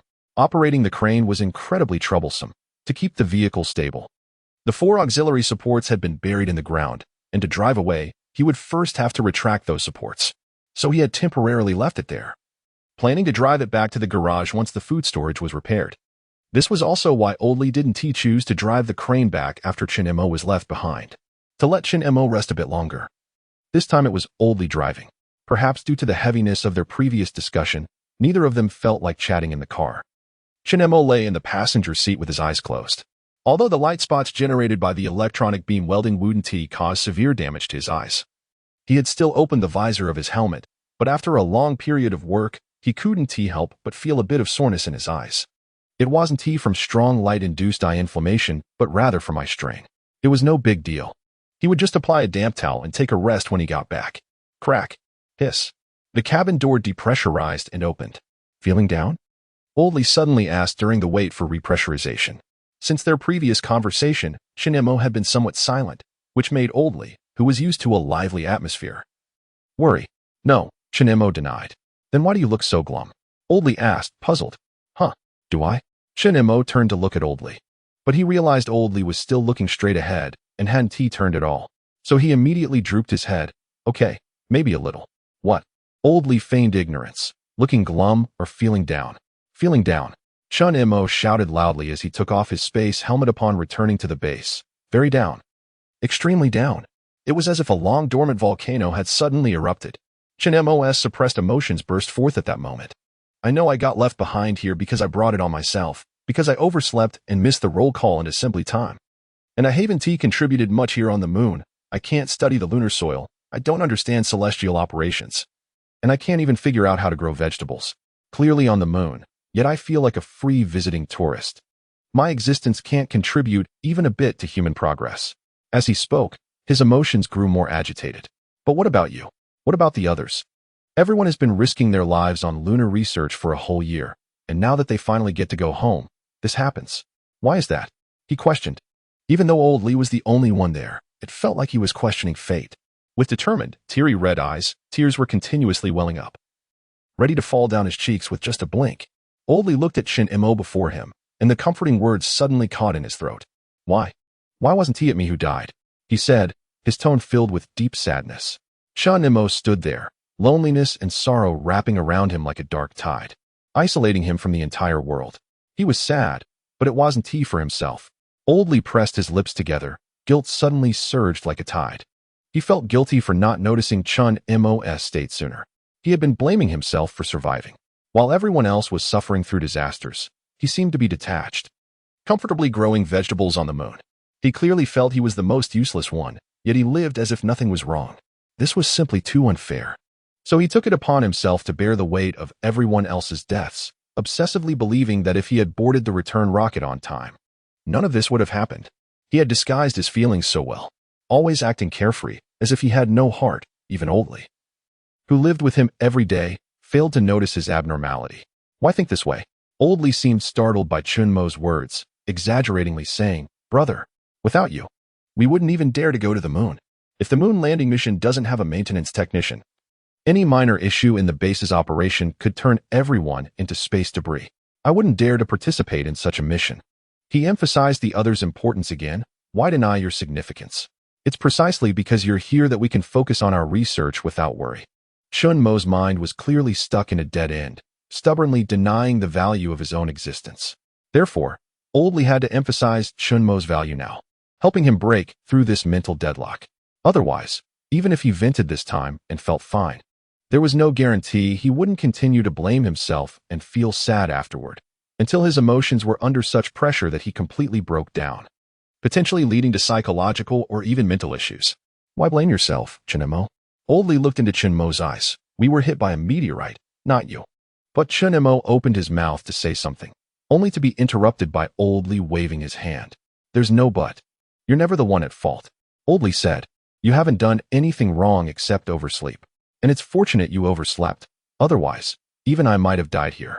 He reached out and punched Chen Mo's chest hard. Are you still crying? If not, hurry and change your clothes. Who cried? Chen Mo stubbornly said with a nasal voice. I wouldn't cry even if you did. Chen Mo mumbled as he ran off to change his clothes. Watching his back, Oldly finally breathed a sigh of relief. His guess was right. Chen Mo wasn't complaining or sad about his own situation. All along, he had been stubbornly blaming himself. Chapter 68. Tomatoes on the Roof. Occasionally, light spots flickered. Following Chen Mo's instructions, Old Li looked up inside the food warehouse. How is it? Is there any light leaking? No. Got it. After 3 Earth days. The hole in the food warehouse's ceiling was finally completely repaired by Chen Mo waiting for the welding points to cool down. He carefully checked for any missed spots in his welding. After tentatively stepping on it and confirming that there would be no issues under pressure, he finally laid down the last layer of insulation material as a final precaution. The special alloy indeed has insulating properties, but in such a critical place as the food warehouse, adding an extra layer of insulation would not hurt. Now that the damage had been repaired, the next step was to connect the cooling pipes and power to restart the food warehouse. Everything was normal in the cold storage. The freezer was also fine. After restarting the food warehouse, Chen Mo and Old Li inspected the 2 most critical parts of the warehouse, the refrigeration and freezing sections. After confirming everything was functioning normally, the 2 waited for a while before feeling relieved to leave. Now that the warehouse was taken care of, they needed to transfer all the potatoes from the base to store them here. As for the refrigerator, it only needed to prepare food for the next few days. Once they had eaten most of the food in the refrigerator, they could come here to get more. After all, the refrigerator had limited space, and they needed to keep their precious canned goods there, as they wouldn't feel secure if those were stored in the food warehouse. They had been reluctant to eat the batch of beef cans that Li wanted to send earlier. This was a strategic resource on the moon, limited in quantity, and once it was gone, it would be completely finished. They would only take some out to cook with potatoes when they were genuinely craving it, or if they ran out of food completely, as a last meal to enjoy something good. So they had rather gone hungry for a few meals than touched those beef cans. After all, if they finished those, their future days would truly be reduced to just eating potatoes. Hee hee, blue rabbit, my blue rabbit, let brother see how you've grown. In the planting cabin, Chen Mo looked at the bright red tomatoes in the tray, smiling like a pervert. Excited, he reached out his hand. The tender green leaves trembled under his fingers, and even the bright red tomatoes couldn't escape his grasp, being fondled by his big hands. Chen Mo was in ecstasy, his mouth continuously swallowing saliva. Meanwhile, the rainbow cat could only watch from the adjacent tray. He was even further away from Blue Rabbit than the little black tiger next door. You've had enough. Old Li's lips trembled, unable to bear Chen Mo's perverted demeanor any longer, and he kicked Chen Mo to the ground. The pure love spirit burned fiercely. As a pure love warrior, he had wanted to kick Chen Mo for a long time. Now that he finally got to kick him, Old Li felt a sudden clarity in his mind. It felt good. During their last trip to Antarctica, the tomatoes in the planting cabin were just starting to bear fruit. However, due to long-term water shortages, by the time Chen Mo and the others returned, most of the tomatoes had completely withered. Only the last 8 plants had been rescued. And under the careful care of the 2, they finally reached the day for harvesting. Chen Mo and his partner had come this time specifically to pick tomatoes. Looking at the juicy red fruits in the tray, even Old Li couldn't help but swallow his saliva. They had truly gone too long without eating any fruit. After such a long time, they had almost forgotten what tomatoes tasted like. Expecting to pick a tomato, Chen Mo didn't bite into it immediately. Instead, he wiped it with his hand and held it under his nose, taking a deep breath. The fresh aroma of the tomato rushed into his brain through his nostrils, stimulating his saliva to flow wildly. The long-lost flavor activated his taste buds, and all his cells were eagerly jumping, ultimately conveying just one message to his brain: eat it. So Chen Mo opened his mouth and gently bit down. His teeth broke through the outer skin, and a trickle of juice immediately flowed into his mouth, urging him to take a bigger bite. Thus, he closed his teeth, chewing on the flesh of the fruit, savoring the tomato's fresh and sweet sour taste. Finally, he greedily sucked at the juice from the spot he had just bitten. Old Li copied him, also picking a tomato from Rainbow Cat's tray and taking a big bite. It was just a tomato. Yet, the 2 grown men seemed to be savoring a rare delicacy, lost in delight. Reluctantly finishing the last bite, they wished they could immediately grab the tomato leaves and start munching. Unfortunately, they couldn't do that. They even hesitated to eat a second one. Of the 8 tomato plants, the total yield was only 20 fruits. They had already each eaten one, leaving them with only 18 fruits. If they were on Earth, they might finish them all within 2 days, cooking and eating them directly. But on the moon, they couldn't bear to do that. Even the act of each eating one had already felt quite extravagant. Before the next batch of tomatoes ripened, they only had these 18 tomatoes to eat, so they clearly couldn't consume them all at once. They had to be careful with their rationing. After a brief moment of contemplation, while looking at the tomato in front of him, Chen Mo spoke first. Fuck being frugal. Let's have another one. Another one. Old Lee was taken aback for a moment, then raised his hand in agreement. He suddenly realized that tomatoes are not a staple food. They won't starve if they eat them all. Moreover, come on, they really haven't had fresh fruit for so long. Now that fresh tomatoes are right in front of them, they should indulge a little. Screw restraint. A life where you have to be frugal just to eat a tomato isn't worth living. So the two of them picked another tomato, smiled at each other, and said, "Cheers to our tomatoes finally ripening." They clinked their tomatoes together and took a bite. Feeling the sweet and sour juice fill their mouths, revealing expressions of happiness and satisfaction. Day 74 of the Moon Diary. The tomatoes in the planting pod have finally ripened. After going through so many dangers and hardships, Old Lee and I have finally eaten fresh fruit for the first time. Sour and sweet. I swear, this is definitely the best thing I've ever eaten in my life. Thanks to the dedication of Rainbow Cat Hero. Thank you, tomatoes. Chapter 69. Chen Mo's layered tricks. Although the process was a bit complicated and troublesome, the food storage facility was finally completely repaired. For Chen Mo and Old Lee, it was a relief. After all, they were only dealing with potatoes at this stage, and soon the tomatoes they replanted would be ripe as well. So fixing the food storage facility was still very necessary. And also, the tomatoes are really delicious. Us common folks, today is a truly happy day. Humming a little tune as he came out of the planting pod, Old Lee suddenly stopped in his tracks when he saw Chen Mo still focused on building rockets. Squinting his eyes and sizing him up, he couldn't help but circle around out of curiosity and then said thoughtfully, "Your rocket seems to be a circle smaller than the blueprint." Hearing this, Chen Mo also stopped his movements. He looked up at Old Lee with a dismissive expression and said, "Why don't you guess where that smaller circle is?" Without waiting for Old Lee to answer, he pointed to the food storage facility in the distance and said, "My smaller circle rocket is up there now." Ha ha ha ha. Goodbye. Old Lee clasped his fists and quickly left. Chen Mo rolled his eyes and continued working on the rocket. After the food storage facility was repaired, the previous rocket blueprint was obviously no longer applicable. Chen Mo had studied the blueprint for a long time but had to admit that no matter how he tried to make adjustments, he couldn't solve the painful reality that it seemed to always be a bit short. The blueprint was designed according to standard rocket specifications. And now that part of it had been used to repair the storage facility, there naturally wasn't enough left for the rocket. If he stubbornly continued to build according to the blueprint, he would end up constructing a flying chimney. Very cool, but useless. This forced him to squeeze his limited brain power, planning to use his experience and skills to scale it down a size. Considering that the ultimate goal of building this thing was just to return to Earth with Old Lee, making it smaller wasn't a big deal, as long as it could fit 2 people and a kangaroo. But this was too difficult. Calculating the possible errors, Chen Mo lamented in pain.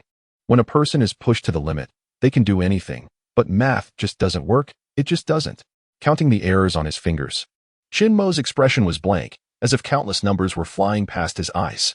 At that moment, he seemed to understand everything. Let's do it. After overloading his brain, Chen Mo packed up his tools and hurried back to the base. Today's work hours were already sufficient, even if he wanted to continue. The remaining oxygen in his spacesuit wouldn't allow it. The issue of changing the rocket specifications was very troublesome. He had tried it and felt that he wasn't cut out for it, and had already asked Li Xiang for off-site assistance. A dedicated team back on Earth was responsible for this matter.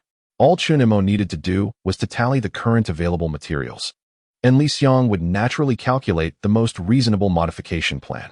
This was much more reliable than Chen Mo blindly guessing with his eyes closed. Just wait. Once the new blueprint is designed, I will send it over to you. Li Xiang rubbed his aching forehead and discreetly glanced at the director next door, who was comfortably drinking tea. Ever since he decided to retire and enjoy life, the director's loafing behavior had become more and more unrestrained. Now he had simply become a hands-off manager, entrusting all matters, big and small, to Li Xiang for decision-making and action. However, the approval documents from above had yet to arrive, and no one knew what the upper management's attitude was towards the director's retirement. Whether it was an agreement or a rejection, there had been no clear news for so long. But the director had completely given up. Thus, Li Xiang had drawn the short straw. Not only did he have to handle his own work, but he also had to substitute for the director in various routine meetings, making his already busy work even more overwhelming. Looking at the director next to him who was drinking tea without a care, and then glancing at the bald Old Lee in the live broadcast, Li Xiang was filled with worry. He had a feeling that if he continued to work overtime like this, it wouldn't be long before he followed in Old Lee's footsteps. He might not even need to wait until then. Every morning when he washed his hair, He couldn't help but sigh at the sight of his full head of hair. This is all your work. Can't you care a little more? Care? What care? It's fine. Just drink your tea. All right. Li Xiang was exhausted and felt disheartened. Did you sneak some tomatoes? Bullshit. Would I do something like that? When he returned to the base, he happened to see Old Li coming out of the kitchen. Chen Mo's expression changed drastically as he loudly questioned Old Li. Old Li naturally wouldn't admit it. After hearing this, he shook his head vigorously like a rattle drum. The bond and trust they had built through life and death had collapsed in front of the tomatoes. After the tomatoes ripened yesterday, they ultimately couldn't control their desires. After tasting the first one, they were persuaded by Chen Mo to eat a second one. After clinking their glasses, as the sweet juice was sucked into their mouths, it felt as if their souls had been sublimated. This was a long-lost sweetness. It would not be an exaggeration to say that after taking the first bite of tomato, their lives suddenly brimmed with hope. It turned out that life had flavors other than boiled potatoes. But now, Chen Mo discovered that Old Li, the little rascal, had snuck into the kitchen while he was away. This was betrayal. Chen Mo spoke with excitement, as if he had seen Old Li stealing food. Seeing Chen Mo like this actually made Old Li feel a bit guilty. He blamed himself for not being able to resist going into the kitchen when Chen Mo wasn't there, which caused the misunderstanding. But he really hadn't stolen any. He had just taken a glance at the tomatoes. Old Li was somewhat intimidated by Chen Mo's momentum and stammered, wanting to explain. Just then, he saw Chen Mo angrily running into the kitchen, opening the fridge, pulling out a tomato, and loudly declaring, "To punish your betrayal, I'm going to eat a tomato too." Old Li? Old Li, he was almost laughing out of anger. So you went around in circles just for this moment, huh? With a cold smile. He snatched the tomato from Chen Mo's hand and put it back in the fridge. With a bang, the fridge door closed. And Chen Mo's heart was locked away with the tomato. Please, just let me eat one more. Chen Mo the cat cried out in pain. Tomatoes. How can I live without you? Chapter 70. Moon Flash, is that a moon flash? Ever since learning that there are two unfortunate souls, Chen Mo and Old Li, on the moon, many astronomy enthusiasts have made moon observation their main nighttime activity. Although it is impossible to see Chen Mo and Old Li through such equipment, they can vaguely spot the shadow of the Tiangong base. Observing the starry sky has always been their hobby, and with two living humans on the moon, everyone's enthusiasm has been further heightened. Kwang Xin is one such astronomy enthusiast. That night, the moon was bright and the stars sparse, with a clear sky perfect for astronomical observation. Kwang Xin climbed to the rooftop to his designated observation point. After setting up the telescope and aiming it at the moon, he bent down to look through the eyepiece, patiently adjusting the focus. Under his fine-tuning, the image of the moon gradually became clearer. The Sea of Tranquility was dim, while the lunar land was bright. Due to tidal locking, the moon he observed that night was still the same as he had always seen. Suddenly, a light flashed across his field of vision. As an astronomy enthusiast, Kwang Xin naturally knew what that was, a moon flash. A moon flash typically refers to a flash of light observed and photographed on the lunar surface, and there can be several possible reasons for it. However, after ruling out misinterpretation and instrument issues, the primary reason is usually meteoroid impacts. Moon flashes caused by meteoroid impacts are not rare. Although the timing of when a meteoroid strikes the moon is a completely random event, theoretically, several sufficiently bright moon flashes can occur every day. Yes, these small meteoroids, less than a meter in diameter, would be mercilessly stopped by Earth's atmosphere if they were to hit Earth, but they can freely strike the moon's surface, causing small-scale explosions and flashes. This was Kwang Xion's first observation of a moon flash, so he immediately ran to the forum to share his excitement. The post quickly attracted comments from fellow night owls. What a coincidence. I saw the moon flash in Ning City too. Yes. Tonight's moon flash was really clear. I was lucky to see it just as I set up my telescope. For ordinary astronomy enthusiasts, witnessing a moon flash requires a bit of luck. Being able to confirm that the moon flash was genuinely observed by other observers adds another layer of luck. All along, the moon has been continuously bombarded by meteoroids. Just by comparing high-definition lunar surface photos taken by the probe between 2009 and 2015, covering 66 of the moon's surface, planetary scientists have already discovered 222 newly formed impact craters, ranging from a few meters to 43 meters in diameter, a number 33 higher than previous theoretical estimates. Although most of these are small meteoroids, this frequency exacerbates the moon's already concerning appearance. Comments under the post confirmed that his observation was not just a figment of his imagination. Amid the joy, He joined the discussion with fellow enthusiasts on his phone. Wasn't the location of the moon flash near the Tiangong base? The sudden comment made Kwang Xin freeze momentarily, recalling the scene in his mind. He hurried back to the telescope, trying to find the location where the moon flash occurred. This is bad. Kwang Xin felt a chill in his heart, and, holding on to a glimmer of hope, opened the live stream of the Tiangong base.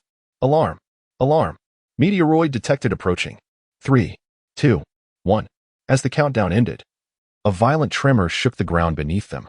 Chen Mo and Old Li, with their mouths full of tomatoes, exchanged glances to confirm they were still alive and then breathed a sigh of relief.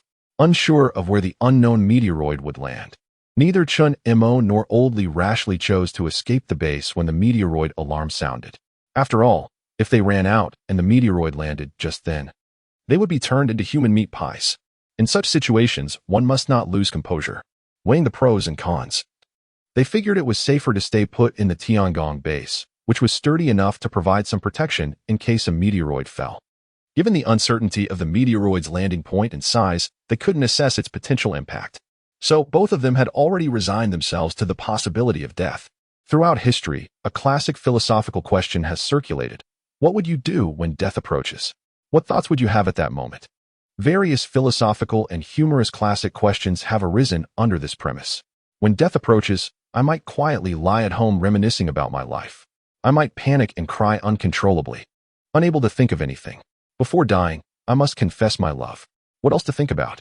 Of course, I would run naked once. Perhaps I would kiss my lover, share one last meal with family, and tell them I love them. Most answers revolve around love and ideals, or calmly facing death, or sobbing in a hyper-realistic manner. However, Chen Mo provided a different answer to this question. At the moment the alarm rang, he sprinted towards the dining hall, while Old Li reacted a bit slower, but quickly followed suit. Opening the fridge to grab a tomato, he took a final bite, the whole action flowing seamlessly.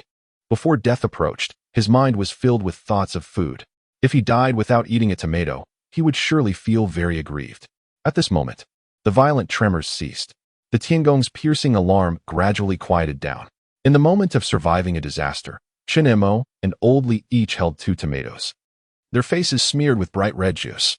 They looked both comical and pitiful. Hey, we're okay? As he spoke, Chen Mo smacked his lips, taking another bite of the tomato in his hand.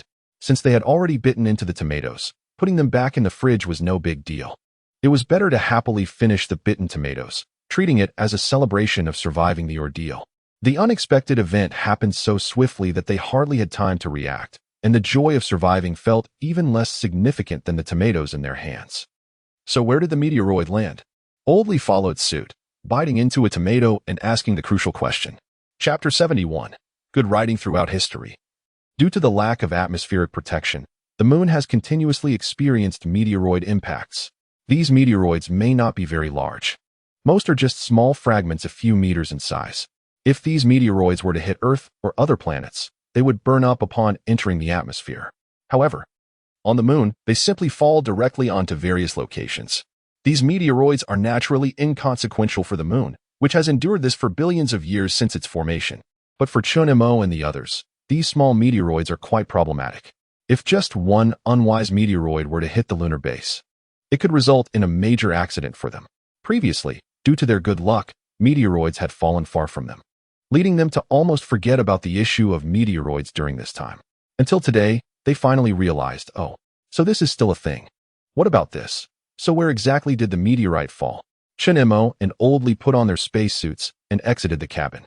It can now be confirmed that the meteorite did not strike any buildings at the Tiangong base. Otherwise, the Jade Rabbit would have definitely reported the damage immediately. The lack of follow-up notifications so far is enough to prove that the Tiangong base has not been damaged. At the same time, its landing point must be not far from the Tiangong base. Otherwise, they wouldn't have felt such a noticeable tremor. Moreover, if it were too far away, the Jade Rabbit wouldn't have detected it, let alone issued an alarm. So where the hell did that thing land is still ambiguous. As the last hatch opened, Chen Mo and Old Li came outside the base. My goodness! The moment Chen Mo saw the situation outside, his heart-wrenching curses erupted in the communication channel. He said, my rocket. The meteorite that fell this time is not too big, just a little over a meter in diameter. But the landing point is particularly tricky. Right on the rocket that Chen Mo had been welding for a long time, which was already taking shape. That's why he was so heartbroken.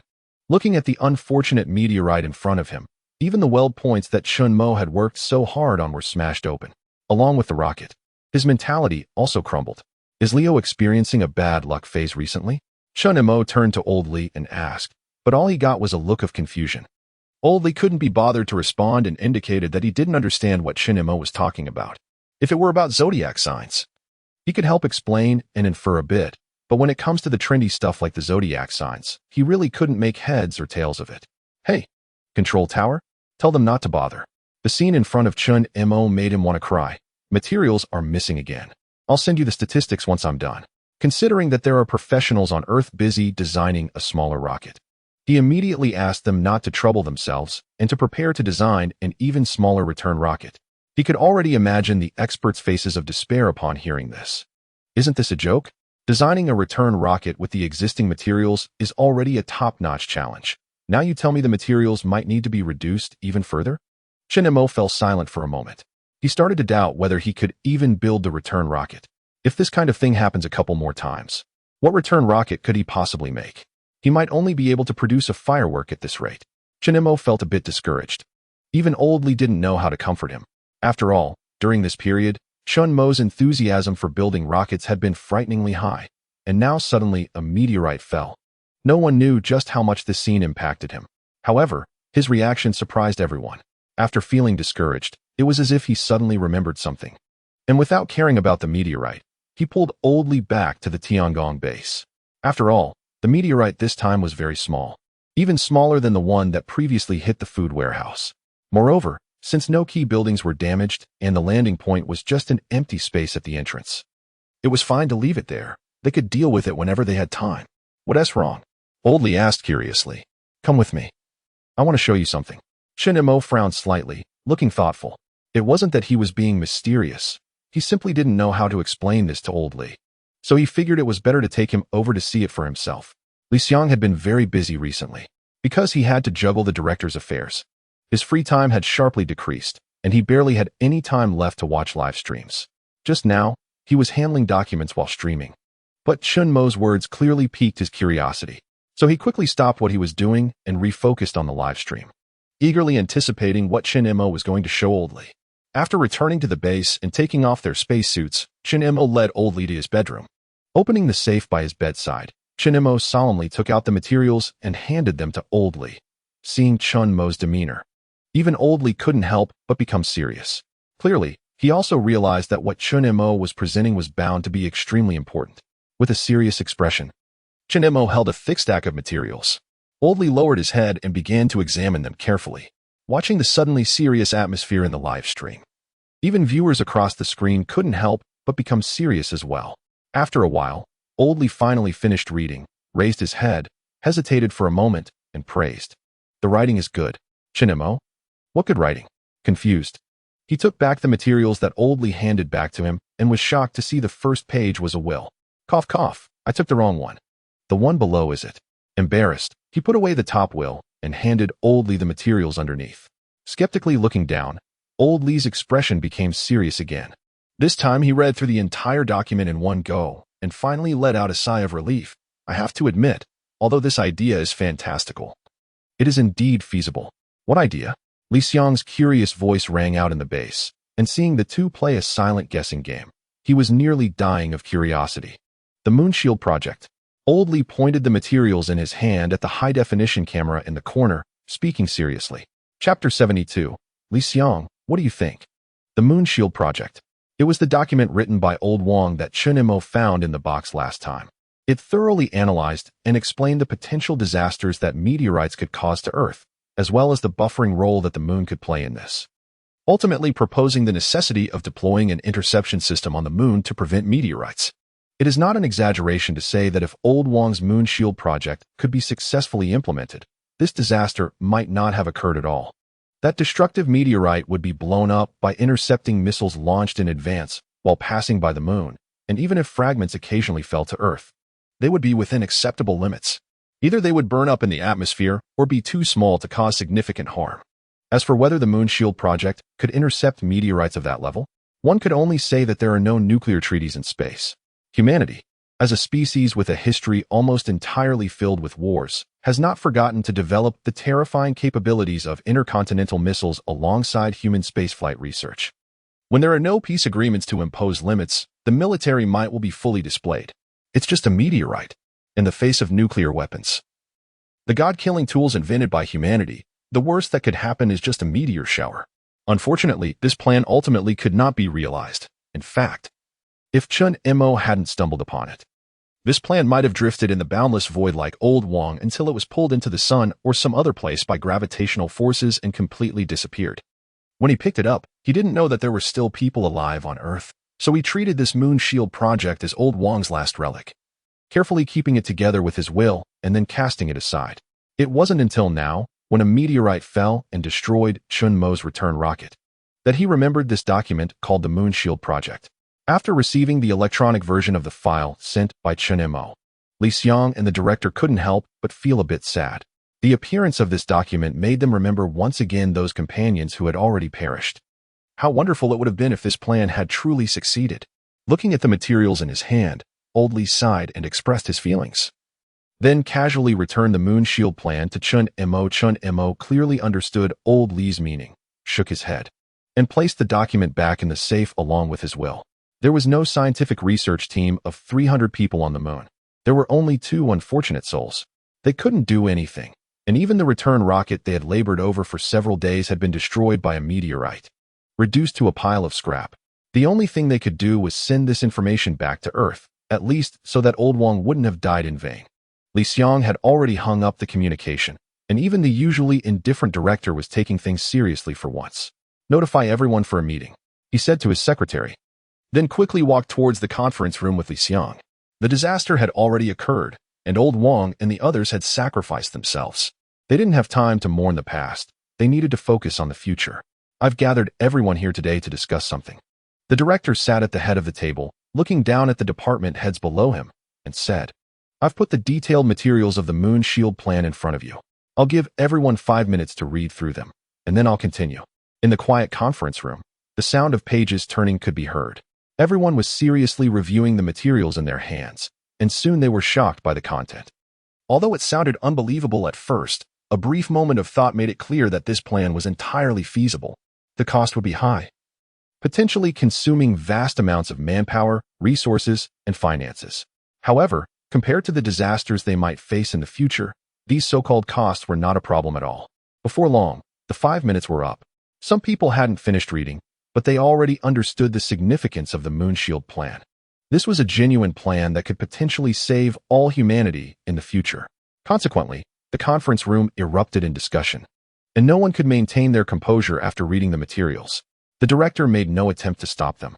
He allowed them to discuss for a while before clearing his throat to draw everyone's attention back. I believe you have all read the plan in your hands. The department heads nodded slightly, and he continued. This document was created by old Wang during the lunar research mission. After the return rocket exploded, the materials fell to the moon and were picked up by Chen Mo. He first introduced the origin of the Moon Shield plan, emphasizing that it was developed by old Wang. Now I want to ask, what are your thoughts on the implementation of this plan? The director asked, and the discussion began anew. If it were before the disaster, it would be easier to say, we had the capability to deploy the Moon Shield plan ourselves. One department head adjusted his glasses and spoke, but now we do not have the ability to deploy the plan alone.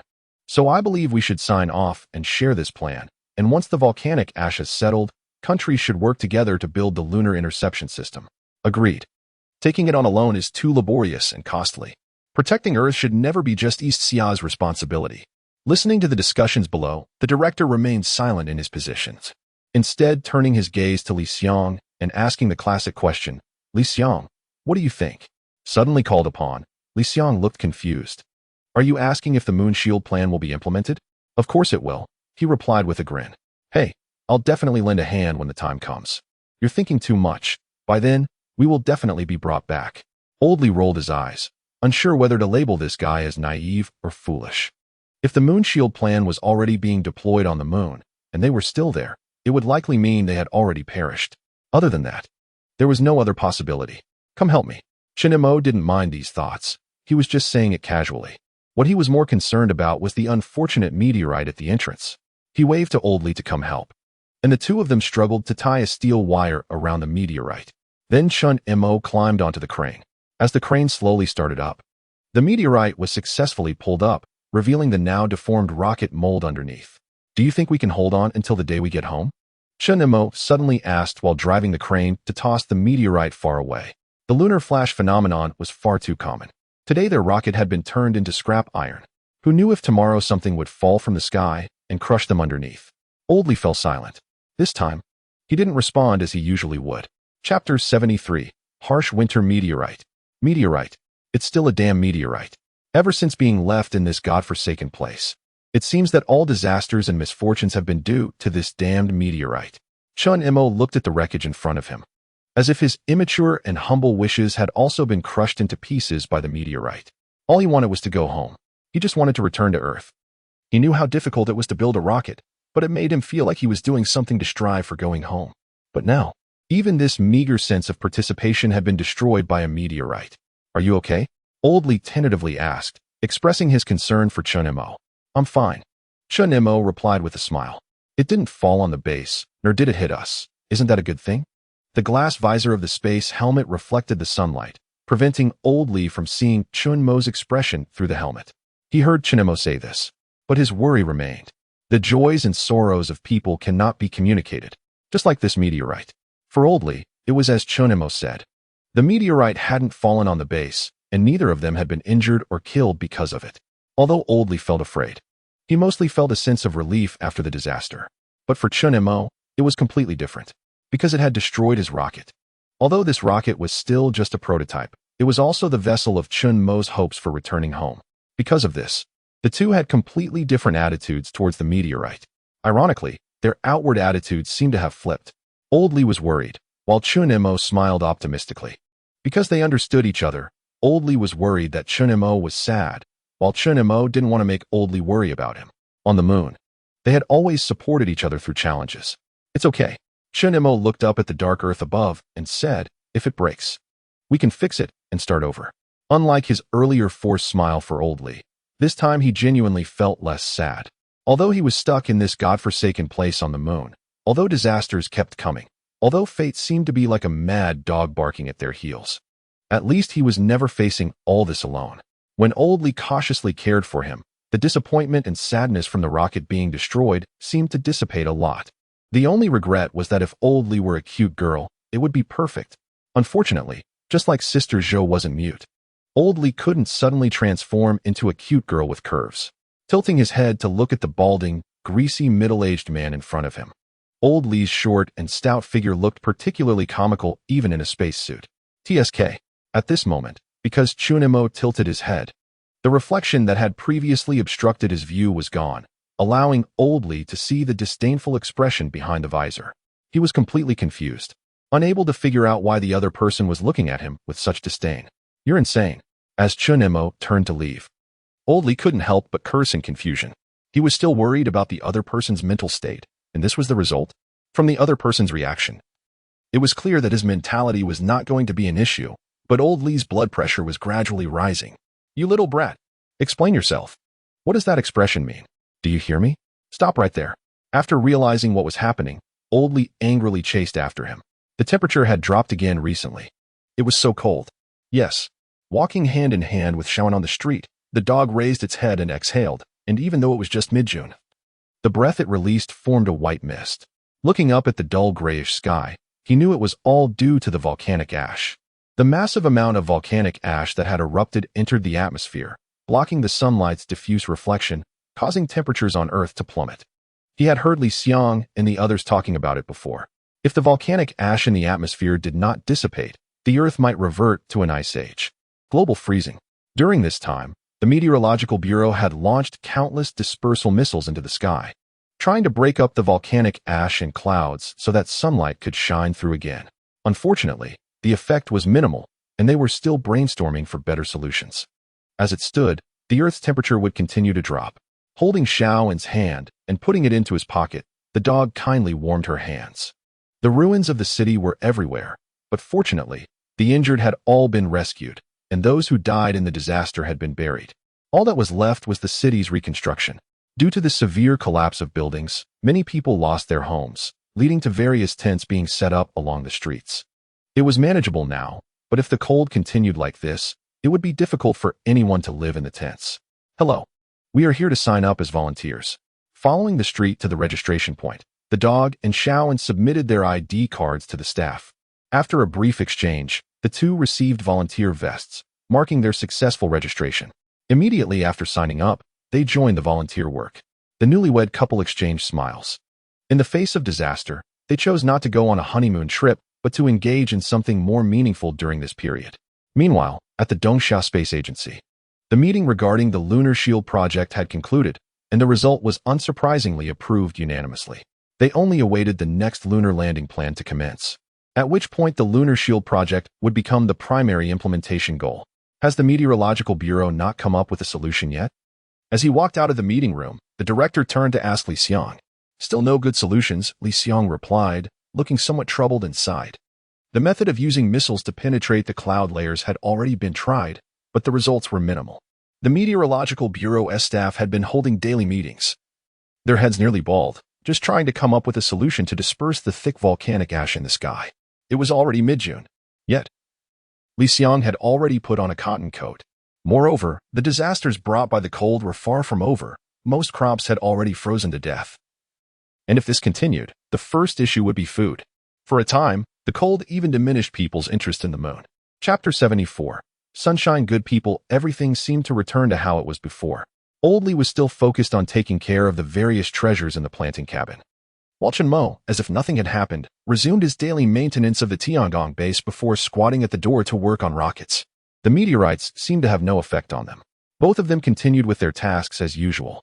The only difference was that Chen Mo had taken on an additional task of metal sheet correction, holding the power hammer.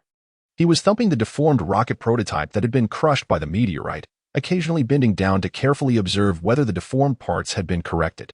Seeing Chen Mo's small frame vibrating along with the power hammer, Old Li, who had just come out of the planting cabin, raised an eyebrow and secretly found it amusing. Initially, he hadn't intended to use the power hammer for correction.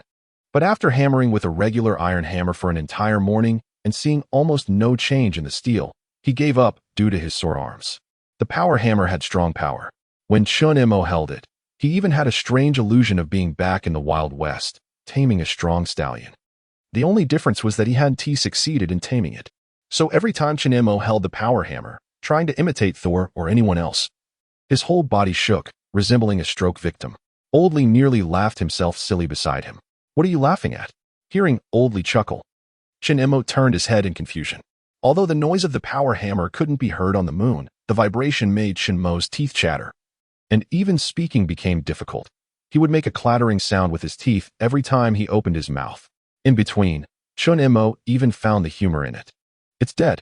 Clatter. All must love. Clatter. Not clattering enough is not satisfying.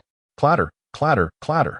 Joyfully singing, Chen Mo immediately gave Teacher Han a high note that could destroy the world, coupled with the automatic tremor of the power hammer and the clattering of his teeth. It created a lively atmosphere. Or rather, it was full of momentum. Old Li couldn't laugh anymore. He felt as if he had entered the world of Doraemon, now squatting on a cement pipe listening to Nobita's personal concert. For a moment, he was transported back to the construction site. With a face full of frustration wanting to leave, he inadvertently let Chen Mo drag him into the fun. It felt like a pop in his mind, and the remaining happiness suddenly vanished. What do you love? Single dog. Old Li angrily mocked, but it stirred no response and was soon drowned out by Chen Mo's singing. There was no way. The noise was just too loud. Even Li Xiang, far away on Earth, hung up the communication with a look of frustration. They had originally worried that the rocket being destroyed by the meteorite would affect Chen Mo and cause him to have negative thoughts. Now it seemed that their worries were completely unnecessary. In terms of mental state, the one they should really be concerned about was Old Li. They worried that Old Li might not be able to hold himself back and strangle this brat in his dreams at night. Old Tian. Over here, over here. Oh, coming. Coming. In Shusher, within the disaster area. Thanks to the efforts of numerous military personnel, medical staff, and various volunteers, the survivors had been completely rescued, and the deceased had been buried. Tian Jinghao, as one of the first batch of volunteers on site, participated fully in the disaster relief efforts. In just a few months, Shusher had transformed from a bustling metropolis into a scene of ruins, with blood and severed limbs everywhere. And now, what lay before the eye were rows of military tents. These army green tents stood defiantly like wild grass, showcasing their vitality that even crumbling buildings couldn't suppress amidst the city's ruins. The transition from prosperity to destruction took only an instant. The reconstruction above the ruins, however, could take years. The scars left by destruction might never disappear. After the disaster, humanity would continue to move forward. Time would continue to move forward, and everything would march toward the future. The deceased will be remembered, permanently etched in the history of humanity. As long as the Eastern Xia exists, it will never be forgotten. This is the stubborn resilience inherent in all of Eastern Xia. To remember history, to remember pain, to remember hatred, and then to carry everything forward. Under the call of friends, they boarded the bus and turned back to take one last look at the disaster zone. Tian Jinghao could still recall the shocking scenes he witnessed upon his arrival. In 2 months, he had personally rescued 13 survivors. During the most dangerous aftershock, he almost got trapped under the rubble himself. During this time, he met many like-minded new friends. There were young people like him, who came here driven by passion. They were deeply shocked by the scenes in the disaster area, and after joining the rescue team, they had secretly cried from exhaustion, regretting their impulsive decision to come here to suffer. But when they saw survivors kneel down to express their gratitude, the impact was even more soul-stirring than when they first arrived in the disaster zone. Most of the rescuers were soldiers, many of whom still appeared youthful, with many non-commissioned officers seeming like younger brothers to Tian Jinghao. Yet, it was these soldiers who bravely took on the most dangerous and hardest tasks, driven by responsibility and the desire to protect the people. The most moving were the 10 migrant workers from Rizhao driving a dilapidated agricultural tricycle. They squeezed into a worn-out tricycle, drinking cool water when thirsty and munching on homemade pancakes with green onions when hungry. They didn't know the route and could only navigate with a map of China. The distance from Rizhao to Chushi was a mere 25 on the map, yet for them, it was nearly 4,000 kilometers. After 4 days and 3 nights, they traveled over 3,000 kilometers, crossing half of Eastern Xia to reach the disaster area. When they arrived, their flimsy tricycle seemed on the verge of falling apart, and the 10 men looked exhausted and haggard. But upon seeing Tian Jinghao and the others, they immediately broke into smiles, saying, "We're here for disaster relief. These are the supplies from our village." No one knew how that dilapidated tricycle managed to cross over 3,000 kilometers, and at that moment, even Tian Jinghao couldn't help but feel teary-eyed. Upon reaching the disaster area, they immediately threw themselves into rescue efforts without taking a moment to rest. Such examples were not isolated nor confined to this disaster zone. It was through the collective efforts of everyone in Eastern Xia that the situation stabilized so quickly. Now, the reconstruction in the disaster area had entered its final stage, and they could finally go home. Tian Jinghao bid farewell to his friends and, urged on, stepped onto the bus. Turning back, reluctant tears fell from his chin. He recommended the movie Good People of Rizhao. The name of the disaster area was chosen after much thought, ultimately selecting a code that does not exist in reality, hoping that no disasters would occur in real life. The story of the 10 migrant workers is based on a true event from 2008. Where those 10 men indeed drove a dilapidated agricultural tricycle across half of China to provide rescue. Chapter 75. Something is off. Can this thing you built really take us back? Old Li's worries grew as he watched the new steel smokestack rise. It wasn't for any other reason. It was just too small. Although part of the section flattened by the meteorite had been salvaged and repaired by Chen Mo, a considerable portion was still directly scrapped. Consequently, after losing 2 batches of raw materials, Chen Mo's rocket was visibly smaller than before. Initially, he had planned to reserve 2 escape pods in the landing module. When the rocket successfully launched, he and Old Li would lie in the escape pods and return to Earth. After all, Chen Mo wasn't foolish. He wouldn't be arrogant enough to think he could complete the arduous task of a manned return with just the rocket he built. The rocket was merely a vehicle to return them to Earth. The core relied heavily on the effectiveness of the escape pods. The ability of the escape pod to drift in space for a short time was Chen Mo's absolute confidence in building the rocket. However, at this rate, Old Li fell silent for a moment, sensing that if things continued like this, the 2 escape pods would have to be squeezed together. It was like after agreeing on various matters, the investor kept slashing the budget. In the end, the promised supermall had turned into a small shop. If Old Li had held on to a glimmer of hope for Chen Mo's plan at the beginning, now even that had turned into doubt. The root cause could likely be summed up in the simplest 4 words: not yet lived enough. I suddenly realized that life on the moon isn't so bad. Returning to Earth isn't a matter of just a few days. Speaking casually, old Lee's gaze subtly glanced at Chen Mo, trying to persuade him to give up with his words. Unfortunately, he wasn't a young, beautiful girl or a hot-blooded hero from a youth manga. From start to finish, Chen Mo didn't even acknowledge him, leaving Old Lee to wonder if Chen Mo had heard him at all. After feeling out of place, Old Lee sighed and turned back to the base, leaving Chen Mo alone outside to work. Amidst the bright sparks of electric fire, he pursed his lips, his brows slightly furrowed. Although he was still working, his mind had drifted elsewhere. He continued with the welding work mechanically until the alert for low oxygen sounded. As if snapping him back to reality, he said, "Old Lee, we should head back." But when he turned around, he realized that Old Lee had already returned to the base without him noticing. He pursed his lips, glanced back at the prototype rocket, and reluctantly returned to the Tiangong base. "Wow, you really worked for quite a while this time." Seeing Chen Mo finally return, Old Lee glanced at the time and frowned. "You've been busy all day. It's time to eat something." Old Lee emphasized all day while handing a potato to Chen Mo, who had just changed clothes. "Thank you." Unfortunately, it seemed the other party didn't understand Old Lee's hint. Chen Mo was clearly starving. He took the potato and bit into it fiercely, swallowing it hungrily, only to choke and roll his eyes from the rush.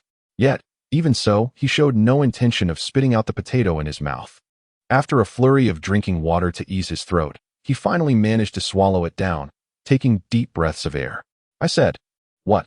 Looking at Chen Mo's confused expression, Old Lee hesitated, finally just emphasizing, "Be mindful of the time, don't overdo it."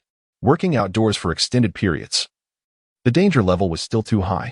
Not to mention, Chen Mo had returned to the base only when the oxygen capacity was nearly depleted today.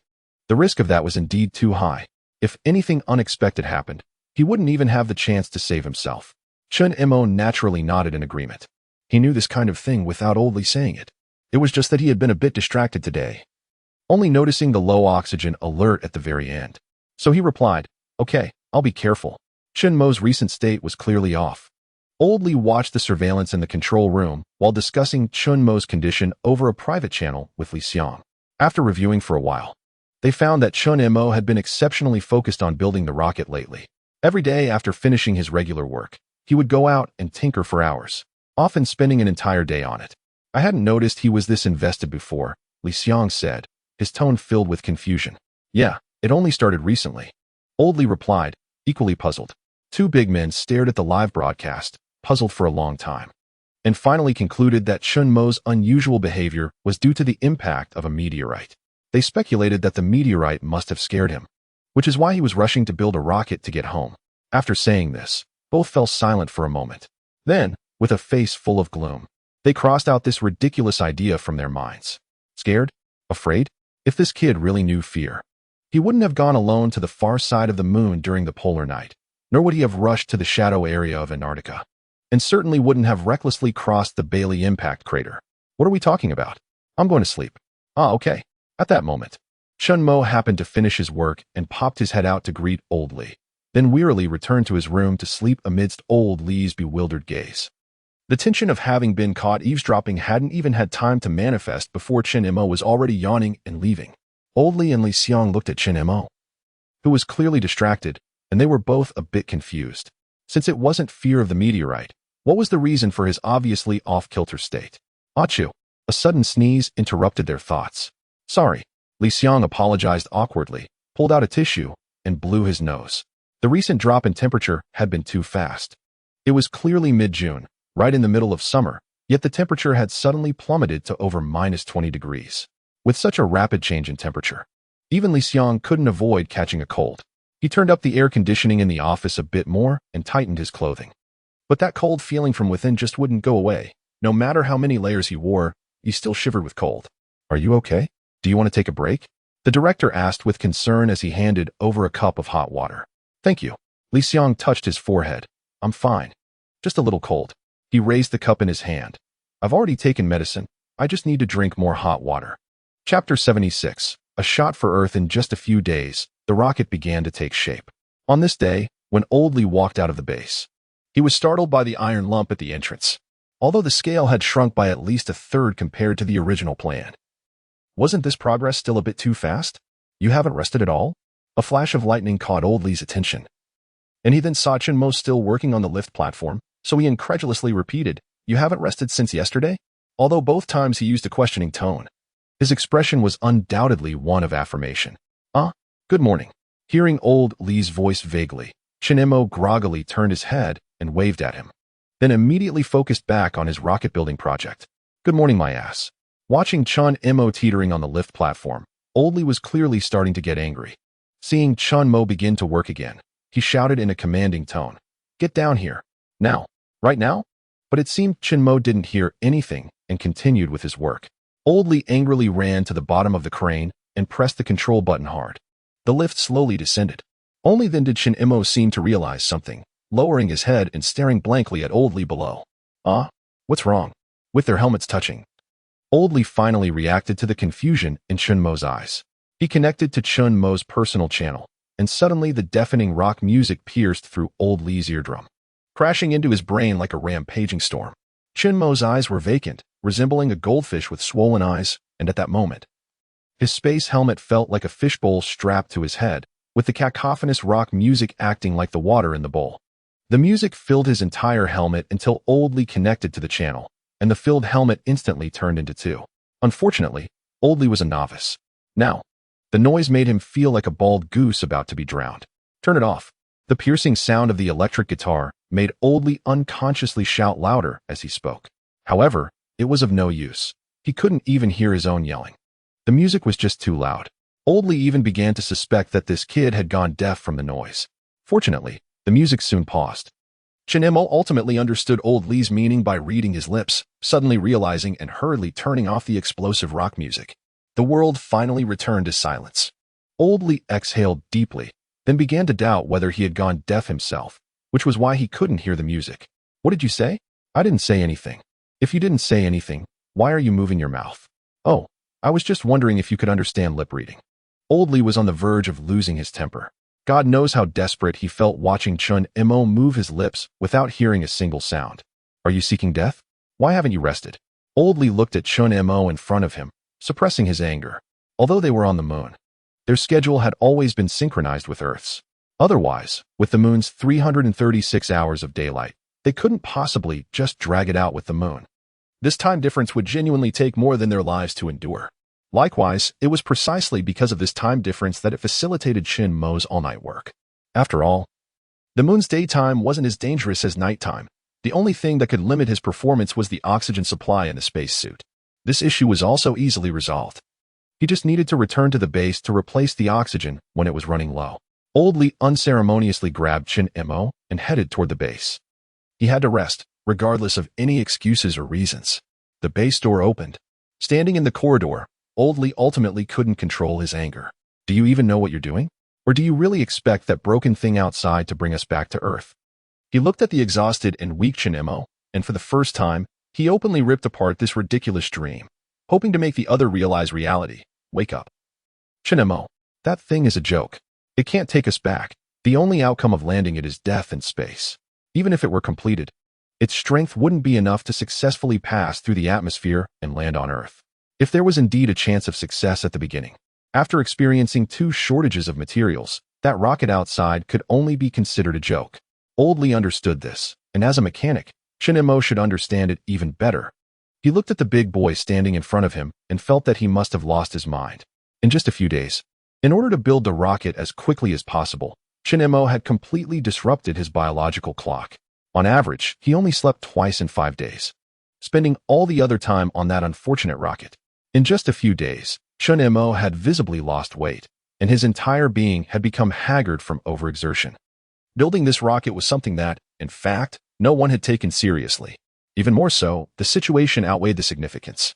Rather than hoping that this rocket would take them across 380,000 kilometers of empty space back to Earth after it was built, it would be more reliable to just wish on a falling star when they had nothing to do.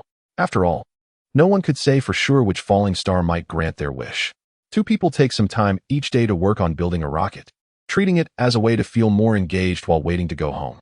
This rocket is more of a hope for both of them. No one explicitly states it. but they all understand it silently. This can be seen from Chen Mo's previous procrastination, even after half a month of effort. Their progress has not been faster than in the past few days. But no one knows what's going on with this guy. Suddenly, he has become obsessively dedicated to building the rocket, forcing Lao Li to brutally shatter their ridiculous hopes with the harsh reality right in front of him. He stared at Chen Mo and loudly told him, "This is impossible. I'm not crazy." After a moment of silence, just when Lao Li was starting to feel guilty, Chen Mo responded, "I'm not building the rocket to return home. I'm doing it to launch something at Earth." In Lao Li's confused and shocked gaze, he became even more convinced that Chen Mo had definitely lost his mind. Otherwise, why would he think of blowing up the Earth? Chapter 77, Ice Age. The Glacial Period, or the Ice Age, is not about the unfortunate squirrel splitting continents over an acorn in a classic cartoon, but rather refers to the well-known climatic changes on Earth. Every glacial period is accompanied by mass extinctions of species. The initial Huron Ice Age occurred from 2.4 billion to 1 billion years ago, beginning in the ancient Proterozoic era during the Great Oxidation Event and ending in the late Sturtian glaciation. This major ice age lasted nearly 300 million years and was the first and longest-lasting ice age, nearly wiping out life that had just emerged on Earth. Scholars speculate that the Huron glaciation may have been caused by the Great Oxidation Event or the prolonged volcanic inactivity lasting 2.5 billion years, or possibly a combination of both factors. The causes of glacial periods are diverse, and even professional scholars find it difficult to determine them.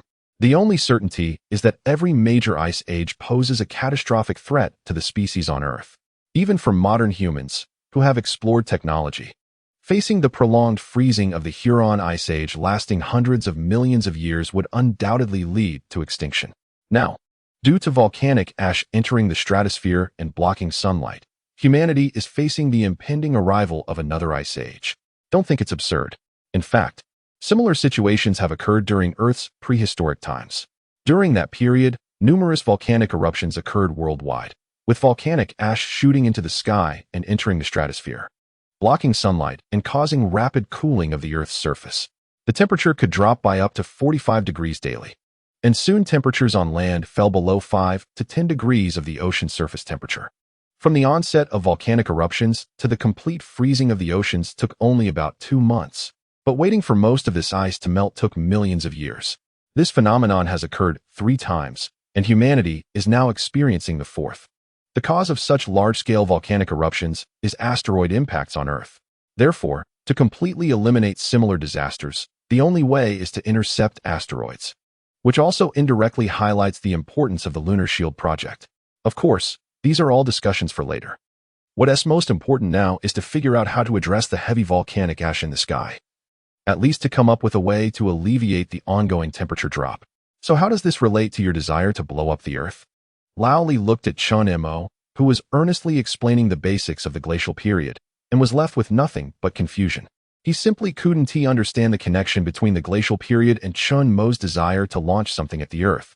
Also, you're not building the rocket to go home, just to blow something up on Earth? Lao Li felt completely out of sync with Chen Mo's train of thought. He was already left behind before he even reached the drainage ditch. Are you serious?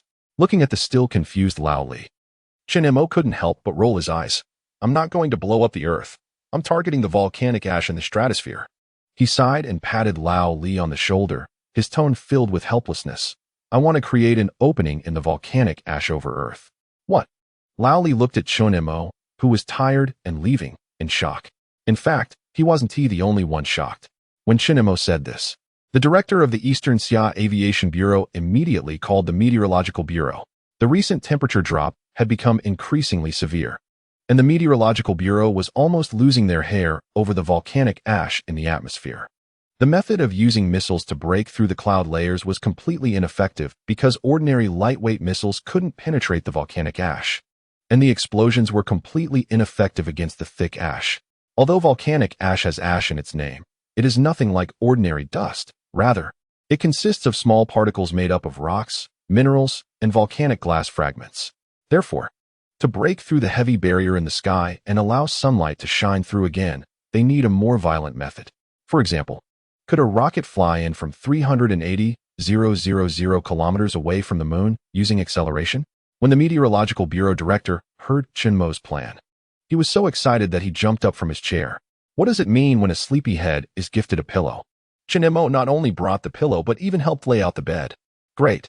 The director of the Meteorological Bureau laughed happily. If Chen Mo can manage to punch a hole in the sky this time, I would dare to use that hole to tear the sky open for him. Thus, everyone at the Meteorological Bureau became busy. They needed to prepare in advance to cooperate with Chen Mo's actions at any time. However, this had nothing to do with the space agency. The director, humming a tune, happily poured himself a cup of hot tea. The glaciation of Earth is a catastrophe for all humanity, and now that there is finally a way to resolve the disaster. The director's mood was evidently quite good. Not to mention that this savior is one of their own from the Aviation Bureau, which made him even happier. Now, the word has been conveyed, and the stage has been set. Whether this performance can be executed well will depend entirely on whether the rocket Chen Mo builds is powerful enough. The director is full of confidence. Although Chen Mo often seems unreliable, he has never let people down when it comes to serious matters. Moreover, as a mechanical maintenance engineer who went to the moon with the team, his professional level is beyond question. Building a rocket that doesn't have to carry out a manned return mission is really not that difficult for him.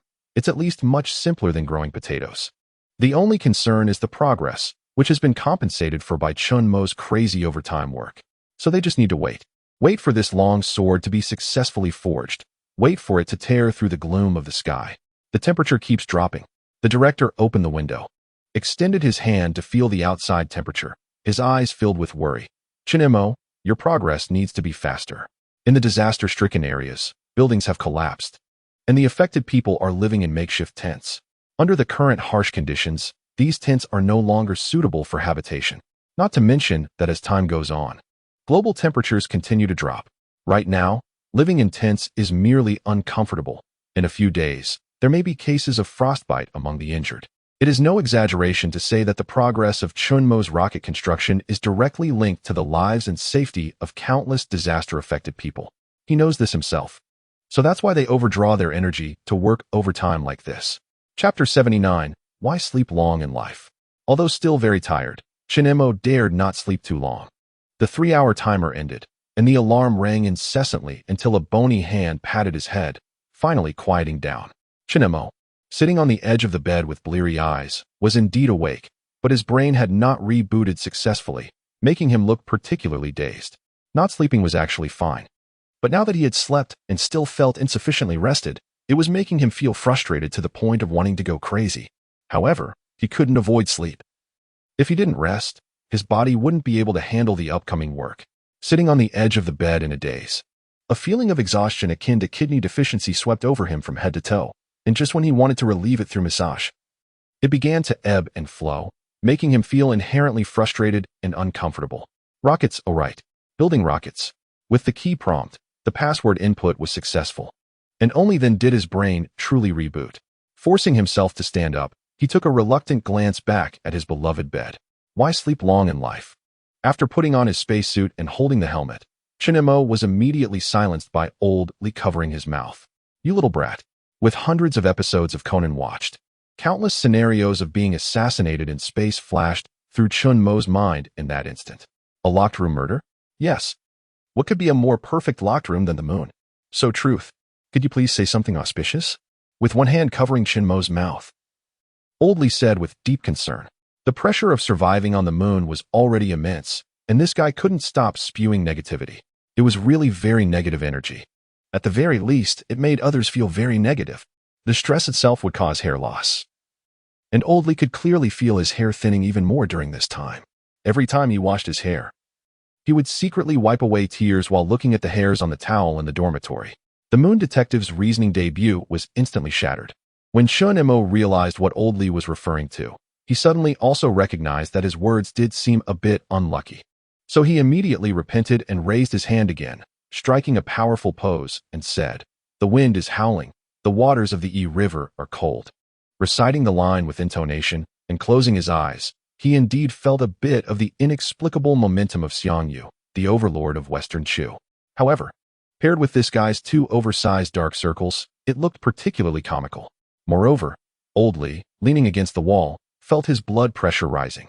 Even his temples were throbbing. About to burst. The overlord of Chu, huh? Old Li sneered coldly. Why don't we just skip the self-destruction at Wu River, and I'll drown you in the toilet right now? Chen Mo's face changed, and he immediately put on his helmet and closed the hatch, locking Oldly inside the base. While waiting in the corridor, he racked his brains for a long time and finally confirmed the fact that he was indeed lacking in eloquence. Aside from the 2 lines he just said, he really couldn't think of anything else suitable for the current context. TSK. Chen Mo clicked his tongue, as if he understood why his homeroom teacher used to say he was a troublemaker. After all, the main subject of his homeroom teacher was Chinese. He really didn't want to be the type of person who could quote classics and compose poetry. In fact, he couldn't squeeze out a single ounce of literary talent from head to toe. After experiencing disasters, he couldn't write a sonnet. And looking up at the vastness of deep space, he felt not a trace of romance, nor did he feel awe. All he could say was, awesome. Fortunately, this wasn't important. In fact, having a literary temperament here was a liability. After all, when saving Oldly, the latter couldn't wait for him to finish being poetic before acting. Here, even writing 100 sonnets wouldn't help the disaster-stricken people on Earth in the slightest. Even if those poems were beautiful enough to be unprecedented and their words so luxurious they could be recorded in history, it wouldn't matter. Instead, it was Chen Mo, this bottom-tier liberal arts student, who occasionally tried to quote poetry in the wrong places, who was repeatedly creating miracles in this godforsaken place on the moon. Miracles of life. After the commotion with Oldly, Chen Mo's inner fatigue finally dissipated a lot. His mind was also much clearer than when he had just gotten up. As the last hatch opened, he looked at the rocket that had taken shape in front of him and let out a long sigh of relief. Work was about to begin again. Today he planned to transport the rocket to the launch pit, which would also facilitate the subsequent launch work. Otherwise, when the rocket was officially completed, it would be much more troublesome to move it to the launch pit. He would use the crane to disassemble the previously mocked-up rocket modules, then load them into the trunk of the lunar rover and transport them to the launch pit. For these rockets he had painstakingly built, Chen Mo naturally wouldn't drag them around carelessly like before. If the rocket sustained damage during the dragging process, leading to assembly and welding issues, that would truly be a case of losing more than gaining. So he preferred to make more trips rather than cutting corners and wasting all his previous efforts. After a dozen trips, he finally managed to pull all the components to the launch pit. Today, in addition to completing the formal assembly here, he also needed to check the backup engines at the launch pit. If there were any issues with the backup engines, he would need to repair and maintain them as soon as possible. Additionally, due to the change in the rocket model, he also needed to modify these space engines to at least fit this smaller rocket. Drinking to the smaller rocket was really enough. However, thinking from another angle, if it weren't for the continuous loss of materials, who knows how long it would take to build it at the previous scale. By the time he finished, Earth might have already entered an ice age. One could only say that fortune and misfortune are intertwined. Sitting in the elevator of the launch pit, he descended until he reached the underground preparation room, where he first saw the backup space engine. Frowning slightly, he looked at the massive space engine in front of him and felt that the extra work had increased. Then let us do it. Chen Mo opened his personal radio, and with the beat kicking in, the inside of his helmet was once again filled with explosive rock electronic sounds. Thus, the work continued. Are the rain bombs ready? The more, the better. Prepare as many as you can. In the endless vast desert, the head of the Meteorological Bureau, Chen Midian, frowned and instructed the people below. After all, the rocket was to break through the volcanic ash layer, and to minimize losses, both sides decided to set the rocket landing site in a desolate desert. The Meteorological Bureau had come to the target location early to prepare for the subsequent work, just waiting for Chen Mo to tear a hole in the volcanic ash so they could use a large number of rain bombs to dilute the nearby volcanic ash. Chapter 80. No experience. Stratosphere. The stratosphere is the layer of air extending 55 kilometers above the troposphere, where airflow primarily moves horizontally and is quite stable. It is precisely because of the characteristics of the stratosphere that once volcanic ash enters it, it becomes so difficult to dissipate. The weak up and down airflow causes volcanic ash to linger in the stratosphere for a long time. The parallel airflow is also very stable, making it impossible for the heavy volcanic ash to shift or change. At this time, if one were to wait for the volcanic ash to dissipate naturally, who knows how long it would take. Therefore, external intervention is necessary. Clearly, it was futile to discuss this from Earth. The only 2 rockets had already been sent into the sky, and even if they were heartless enough to ignore pollution and wanted to play big, they didn't have the conditions to do so. The only solution was to cooperate with Chen Mo. Here, One must marvel at the wonders of fate. Because of the meteorite, through a series of twists and turns, the promised return rocket was 2 models smaller. Although this small rocket can't bring Lao Li and Chen Mo back home, it has accelerated his progress exponentially. At the same time, due to the indulgence of the Dongxia Space Agency and Lao Li, they did not stop Chen Mo's unrealistic ideas, leading to the current plan for the rocket to break through the volcanic ash. Perhaps it is indeed fate at play. Everything is a choice of the Stone of Destiny. God bless. Inside the Dongxia Space Agency, the director was sincerely thanking with a prayer bead in his hand. The people of Dongxia have always emphasized cause and effect. In the director's view, all these coincidences seem like a destined cycle of cause and effect. It's strange. As the director of the Dongxia Space Agency, he represents the authority of science, yet he also believes in Buddhism and the metaphysical notion of cause and effect. Science and theology are not necessarily absolute opposites. Ultimately, they are just tools for humanity to interpret the world. Science ensures a clear mind, while theology brings inner peace. The two have never conflicted. Throughout thousands of years of human history, the only thing that has consistently conflicted is interest. If it doesn't work, go borrow from other units. In the desert, Chen Midian nervously checked the reserves of rain bombs, then kept instructing the logistics team. Brother Chen, that's enough, the head of logistics said with an exasperated expression. If we add more, the desert will flood. Oh, Chen Midian awkwardly rubbed his nose, realizing he was a bit too concerned. But in this situation, no one would blame him. After all, as the person in charge of the operation, he was under the most pressure. Saying the fate of all humanity is a bit exaggerated, but the fate of millions of people in disaster areas truly rests in his hands. If this operation fails, those living in tents might not hold on much longer. The weather is just too cold. He exhaled, and white mist immediately billowed out. Looking down at the date on his watch, June 24th. It was the height of summer. How's it going? Smooth? It's okay, shouldn't be a big problem, Chen Mo replied, frowning as he listened to Lao Li's concern in his earpiece. Since he couldn't help much, he left Lao Li at the Tiangong base to keep watch. Just like Chen Mo couldn't plant potatoes and tomatoes, Lao Li was also a complete novice when it came to machinery and electronics. Having Lao Li modify a rocket engine would be like asking Chen Mo to write a book on living in 3 days.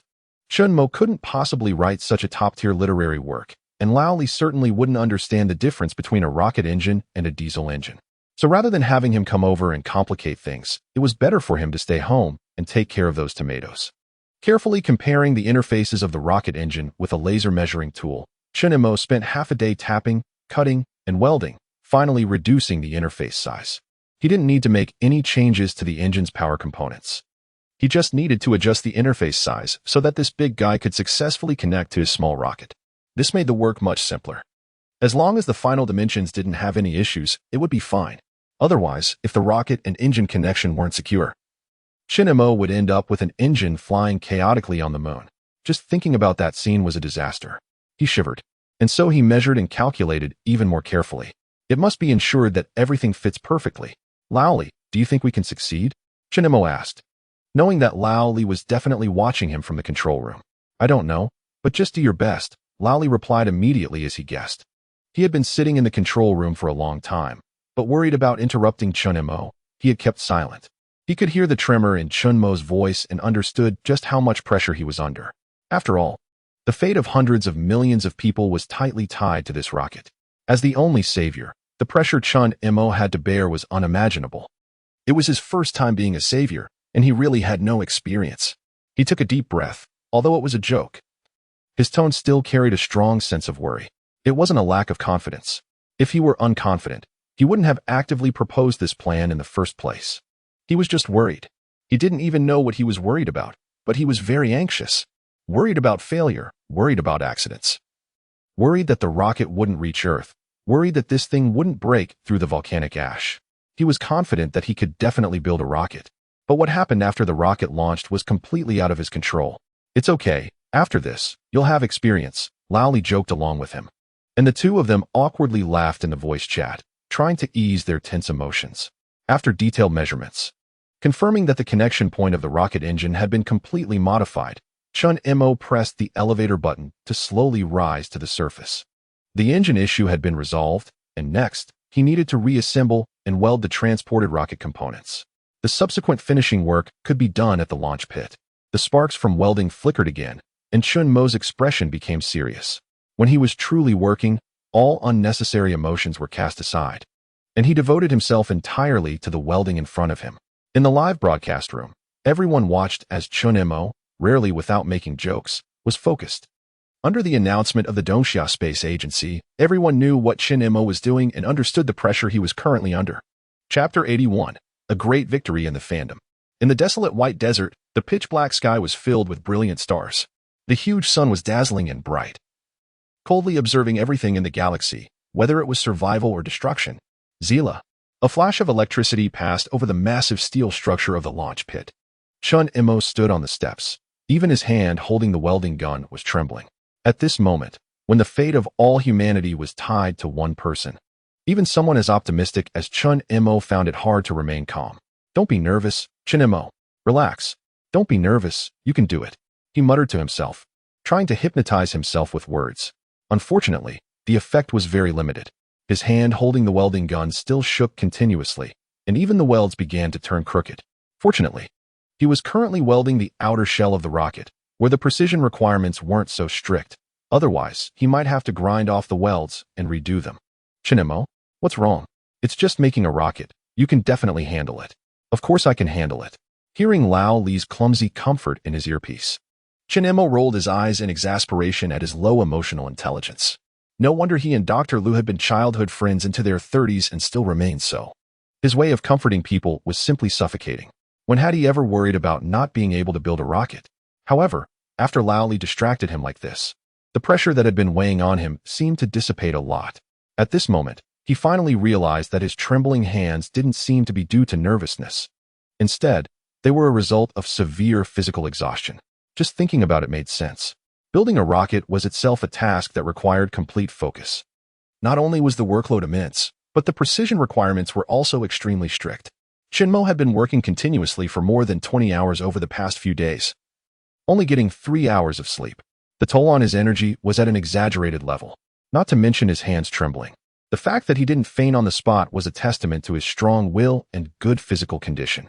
If it were old Li with his poor physique, he would probably need Chen Mo to pinch his philtrum to keep him from dying by the 3rd day of overtime. It can only be said that people's physical constitutions are not the same. Chen Mo once heard in the Douyin comment section about a top-tier physique where someone's father beat him with a 20-centimeter thick solid steel rod, and the rod ended up breaking. He could only silently give a thumbs up to the Superman family. Can't provoke, can't provoke. The son is like a golden bell cover and iron cloth shirt, while the father is the reincarnation of Hercules. Contemplating the concept of a 20-centimeter solid steel rod in his mind, imagining someone smashing their own son with a load-bearing wall pillar, the awe in his heart suddenly felt as towering as a mountain. So, people's physiques are indeed different. Just like his father is not Sun Wukong and doesn't have the golden hoop rod, he can still endure the nights that old Li cannot. Have you ever seen the moon at 4 in the morning? Chen Mo's tone was deep, his hands still trembling uncontrollably like he had Parkinson's. Hearing this classic quote from Black Mamba, old Li looked down at the screen showing 400 confused points and nodded. Humph. Chen Mo sneered. I'm busy saving humanity. No time to chat with a mere mortal like you.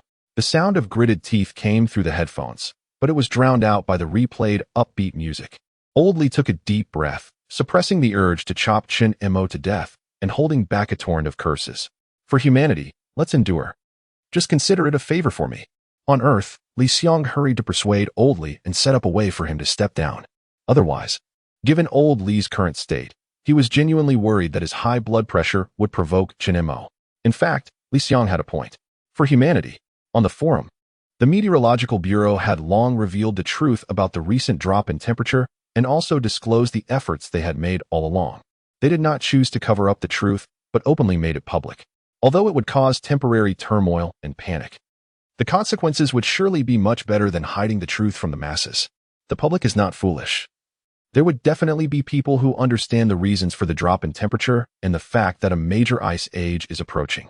When that time comes, if the truth about the ice age is revealed, it would not only cause more severe social panic, but also be a serious blow to the official authority. In such a disastrous environment, damage to official credibility is undoubtedly a serious matter. Furthermore, after the Meteorological Bureau released the announcement, The Eastern Xia Space Agency also explained the efforts Chen Mo was making. Thanks to Chen Mo's idle halo, they successfully alleviated the public's sense of panic.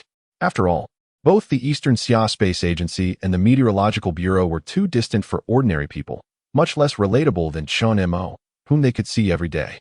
Not to mention that although Chen Mo usually joked around, he was exceptionally reliable at critical moments, turning crises into safety with his efforts.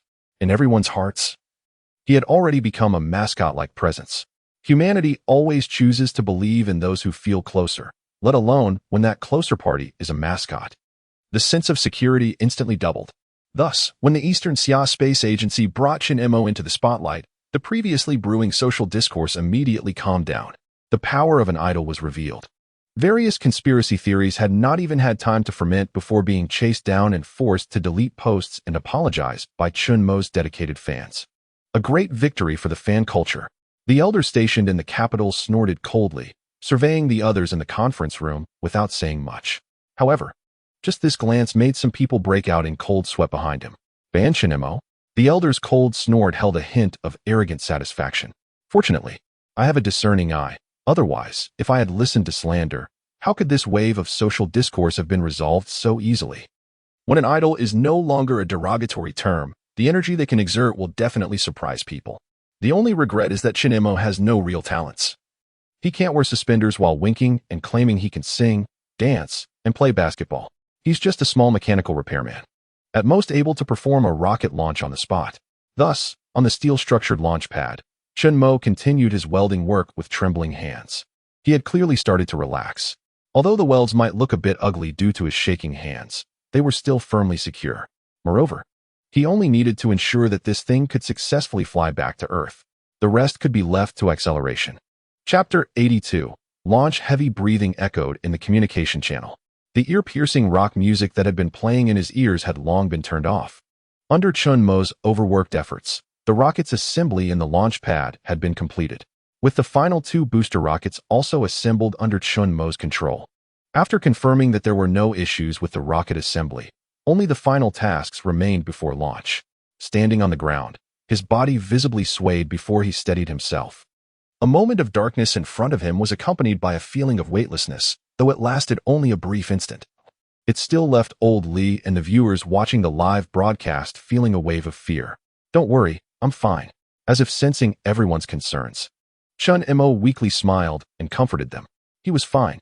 At least before the rocket launch, he was definitely fine. After so many days of effort, he had to push through to the rocket launch. Even if he fainted, it had to be after the rocket launched. Regaining control of his wobbling body, Chen Mo approached the lunar rover. He opened the door and cautiously climbed into the cabin. Having learned from the previous experience of falling on the moon's far side, he was especially careful this time. Although his movements were a bit comical, there was no choice since the lunar rover's lift ladder had been taken down to rescue old Li, which meant he could only painstakingly crawl inside now. There was no other way. It's important to be steady when it matters. Showing off can wait until after he recovers. Otherwise, if he fell and couldn't get up now, it would cause a significant delay. Sitting in the driver's seat and fastening his seatbelt, Chen Mo drove cautiously, and soon the lunar rover started, speeding toward the Tiangong base. Now that the work at the launch pad was complete, all that remained was to confirm coordinates and launch the rocket. And these operations could be conducted in the control room at the Tiangong base, so there was no point in staying outside the base any longer. With a hiss, the base's gate opened. Chen Mo quietly waited in the passage, pursing his lips, unsure of what he was thinking. He moved forward until the last hatch opened, revealing old Li, who had been waiting at the door. Chen Mo tiredly forced a smile that was more painful than crying. Old Li immediately felt a pang in his heart and hurried forward to support the swaying Chen Mo. He was so weak that even removing his spacesuit required old Li's assistance.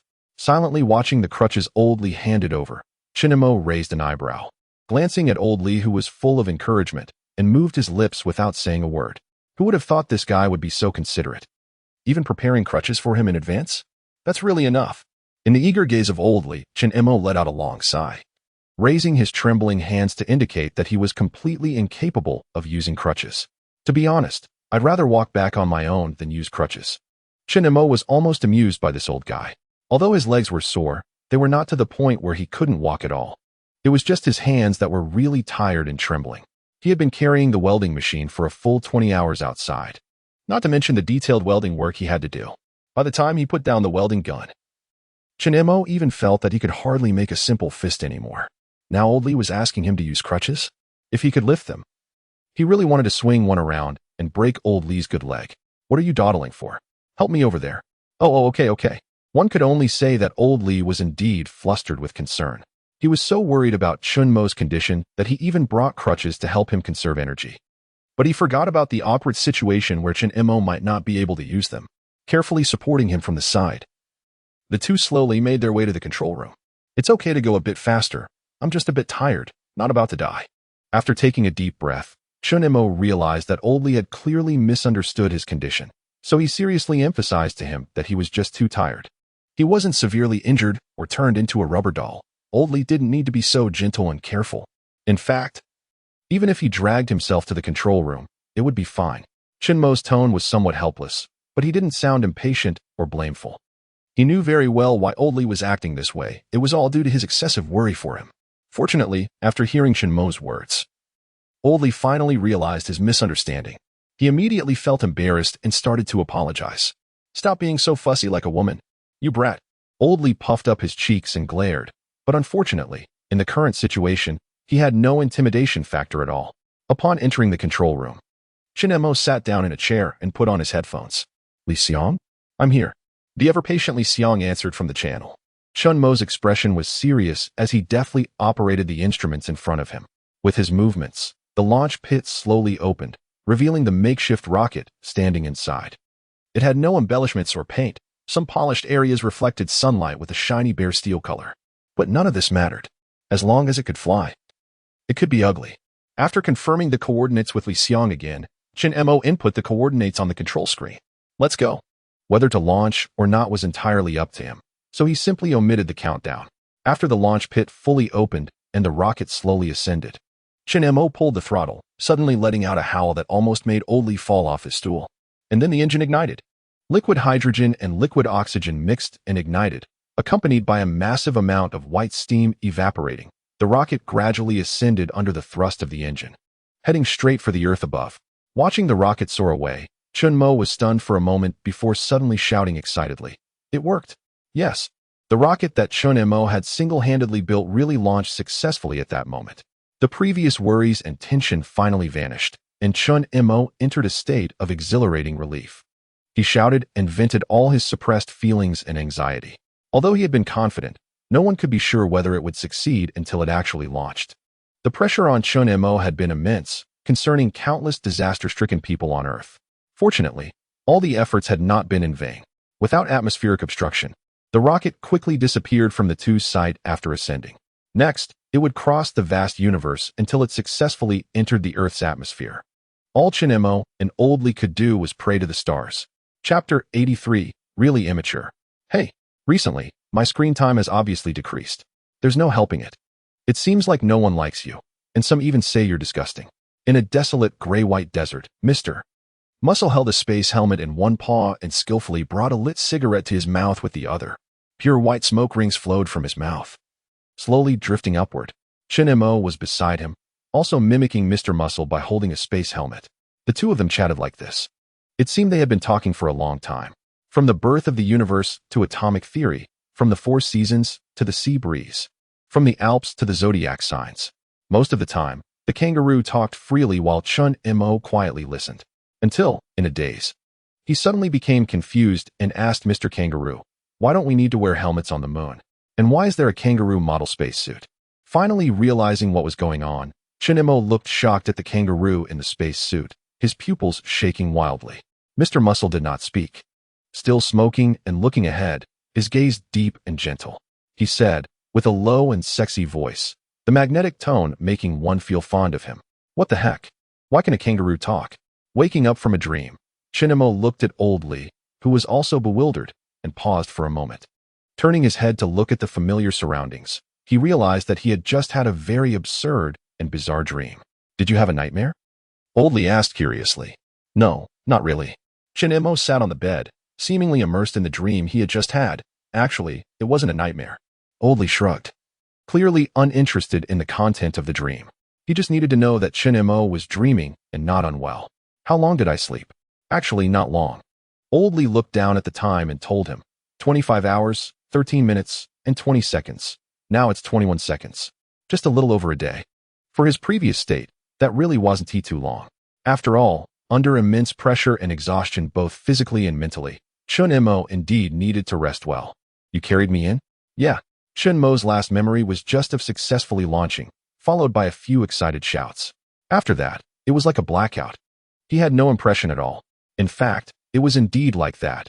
After the rocket successfully launched, his excitement made his adrenaline surge, leading to the subsequent excited shouts. But when the excitement faded, Chen Mo collapsed like a dead dog. Fortunately, Old Li was quick to react and supported him, preventing Chen Mo from falling and getting hurt. Thank you. No need to be so polite. Old Li waved his hand, and just when Chen Mo thought he would say something about who owed who, he suddenly shifted gears. A verbal thank you isn't as good as letting me eat more tomatoes. The truth was revealed. The moment of gratitude was shattered. Chen Mo looked at Old Li in shock and disbelief. You wish. Now that the rocket has successfully launched, all that's left is to wait. And after this, things were beyond the control of Chen Mo and Old Li on the moon. Do you think we can succeed? Chen Mo took a bite of the tomato, his teeth breaking through the skin and sinking into the flesh, greedily sucking the sweet and sour juice. The icy cool sensation stimulated his mind, waking him up from his drowsy state. Definitely. Chewing on the tomato in his mouth, Old Li mumbled in response to Chen Mo's question. You built the rocket yourself. How could you not be confident? Of course you can. Upon hearing this, Chen Mo hurriedly swallowed the juice in his mouth and confidently patted his chest, emphasizing the reliability of his professional skills. He knew very well that no matter what he asked, Old Li would definitely give him the same answer. Yet, he still tried to ease his own anxiety by seeking reassurance from Old Li's response. Confirm the coordinates again. This is definitely the right place, right? Since the rocket launch on Chen Mo's side, Chen Midian had lost count of how many times he had asked this question. The people below were almost numb from being asked, only able to confirm the rocket's landing coordinates over and over, repeatedly answering the same question from Midian. As the overall leader of this operation, Midian bore psychological pressure that was hardly less than Chen Mo's. Hundreds of thousands of disaster victims' lives were in his hands. If this operation ultimately failed, he would become a historical sinner, the kind that gets nailed to the pillar of shame. After all, the hardest part of building the rocket had been accomplished by Chen Mo alone. If the steps after returning to Earth failed, Midian truly felt he could say goodbye to this world. Waiting was always nerve-wracking. Midian was not just anxious. He had even started to suffer from constipation. He had developed a large blister on his lip from stress. Unfortunately, the rocket was still in space and would not fly any faster just because of Midian's anxiety. The long distance from Earth to the moon meant that the rocket would take nearly 10 days to fly in space. They had only just passed one day. Midian sighed as he looked at the blinking light on the screen representing the rocket's position, transforming into a bundle of nerves. Poor colleagues at the Meteorological Bureau. They were almost hearing things these days, even imagining sighs while squatting in the restroom. Why do these anime characters have to shout out loud when they unleash their ultimate moves? In the conference room of the Tiangong base, Chen Mo and Old Li were playing poker, while a quintessentially over-the-top anime was playing on the big screen at the front. Watching the blonde male protagonist shout out his ultimate move on the screen, Chen Mo scoffed. That's so childish. Why not just launch a surprise attack without saying anything? Isn't that how you defeat the villain? Just then, Old Li suddenly played 4 cards and knocked out Chen Mo's 3 of a kind. Big joker. Chen Mo jumped up, slamming his 2 jokers down on the table. He excitedly shouted, haha, can't handle it, can you? Can't handle it. 4 twos. Against 3. He yelled the last against 3 particularly loudly and fiercely, tossing his cards into the air. Seeing Old Li's calm eyes, the male protagonist in the anime just happened to shout out his final move. Ha ha ha. Actually, it doesn't seem that childish. Chapter 84. Bundle of nerves. Is it really okay for us to just play poker here? What else? Are you going to chase after the rocket and shout for the master to hurry up? Chen Mo tossed out a straight, and after the rocket launch, the pressure suddenly dissipated. He became the one who was actively slacking off. Don't think too much, Old Li, and stop worrying about useless things. He looked at Old Li, who wore a worried expression, and instead began to comfort him. Unfortunately, these words of comfort could not truly relax Old Li. Until the news of the operation's success came back, he would inevitably remain anxious. To be honest, he envied Chen Mo's good mindset. When needed, he could take on responsibility and was reliable enough to complete tasks perfectly even without rest for days and nights. After the task was completed, he could promptly adjust and relax. Oldley couldn't do that. He was just a worrywart. The fate of millions of disaster victims on Earth was at stake. And even knowing he couldn't help, he couldn't control his anxiety. TSK, Chen Mo sighed, suddenly tossing the playing cards on the table and said, "I'm not playing anymore." He had intended to help Oldley relax, but his brother was clearly distracted, even though he was in the activity room. His mind had long since floated up into space with the rocket, and now his spirit was probably wandering in space with it. So he had no objections to Chen Mo's suggestion of not playing. Looking down at his straight, Chen Mo couldn't help but curl his lips. 335679. He had cheated so blatantly, yet Oldley hadn't even noticed. Shaking his head and sighing, he finally left Oldley behind and sat in a daze in the activity room. "I'm so tired." Chen Mo let out a huge yawn, stretched lazily, and left. The gap between their ways of thinking was enormous, making it impossible for Chen Mo to even offer Oldley any advice. He simply left Oldley to self-regulate. Oh, the generation gap. Back in his dormitory, he laid down and mumbled something before comfortably snuggling into his blanket. Although he had already slept for 25 hours. The deep fatigue still couldn't be recovered with just one nap. He still needed rest, and the best way to rest was undoubtedly through sleep. If it weren't for comforting Oldley, he would have chosen to continue sleeping after waking up to eat something. In the live broadcast, the sound of snoring gradually rose. Everyone then realized that Chen Mo wasn't pretending to be relaxed to comfort Oldley. He truly felt no pressure. "Sorry, it's really not a generation gap issue. This guy is so carefree and optimistic it's almost infuriating." Perhaps he really was confident in the rocket he built. Yes, fans on the forum dryly explained. They weren't trying to help Chen Mo. He didn't have any haters. They mainly sought to comfort themselves. After all, this rocket launch was related to every person's fate on Earth right now. Are we really sure there is no problem? Is there enough rocket fuel? At the temporary base of the Meteorological Bureau in the desert, Chen Midian was once again hovering around the logistics department, nagging and inquiring, completely oblivious to the tightening fists and suppressed anger of the staff, until one of them finally lost control of their emotions and shouted at Chen Midian, "Get lost. Hurry up and get out." After being awkwardly chased out of the logistics department, he was followed by a kid yelling, "Chen Midian, if I see you again, I'll beat you to death." Under the daily level of nagging from Midian, even the most patient person would be driven mad. Not to mention, in a sense, what he was doing also reflected distrust in the logistics department, if it weren't for knowing he was famously a bundle of nerves. The head of the logistics department would have probably fallen out with Midian long ago, rather than throwing shoes at him like now. Midian hesitated. He wanted to go back to help return the shoes and apologize, but considering what the other person had just said, he was afraid of getting hit. So he could only give up. He knew this behavior was not good, but every time a large task came up, he couldn't help but put pressure on himself. His mindset was like a double-edged sword. On one hand, it made him uncontrollably check everything over and over to ensure that nothing went wrong before he could relax. On the other hand, this behavior annoyed everyone, doubling their stress while also doubling their work efficiency. Because of this, whenever a large task arose, Chen Midian always took the lead as the overall responsible person. If the pressure doubled, then so be it. If the tension was high, it was fine as long as the task could be ensured to succeed. At worst, after the task was completed, everyone would get a long vacation. All the major tasks assigned to Midian have been perfectly completed up to now, which is enough to represent his personal ability. The cold outdoor temperature made Midian's mindset slightly more stable. He looked at the endless yellow sand desert around him. Unlike the moon, although the sand was everywhere, it didn't have the suffocating silence of the moon. At least, there was wind here. He reached into his pocket, took out a cigarette, and lit it, watching the smoke disperse in the wind.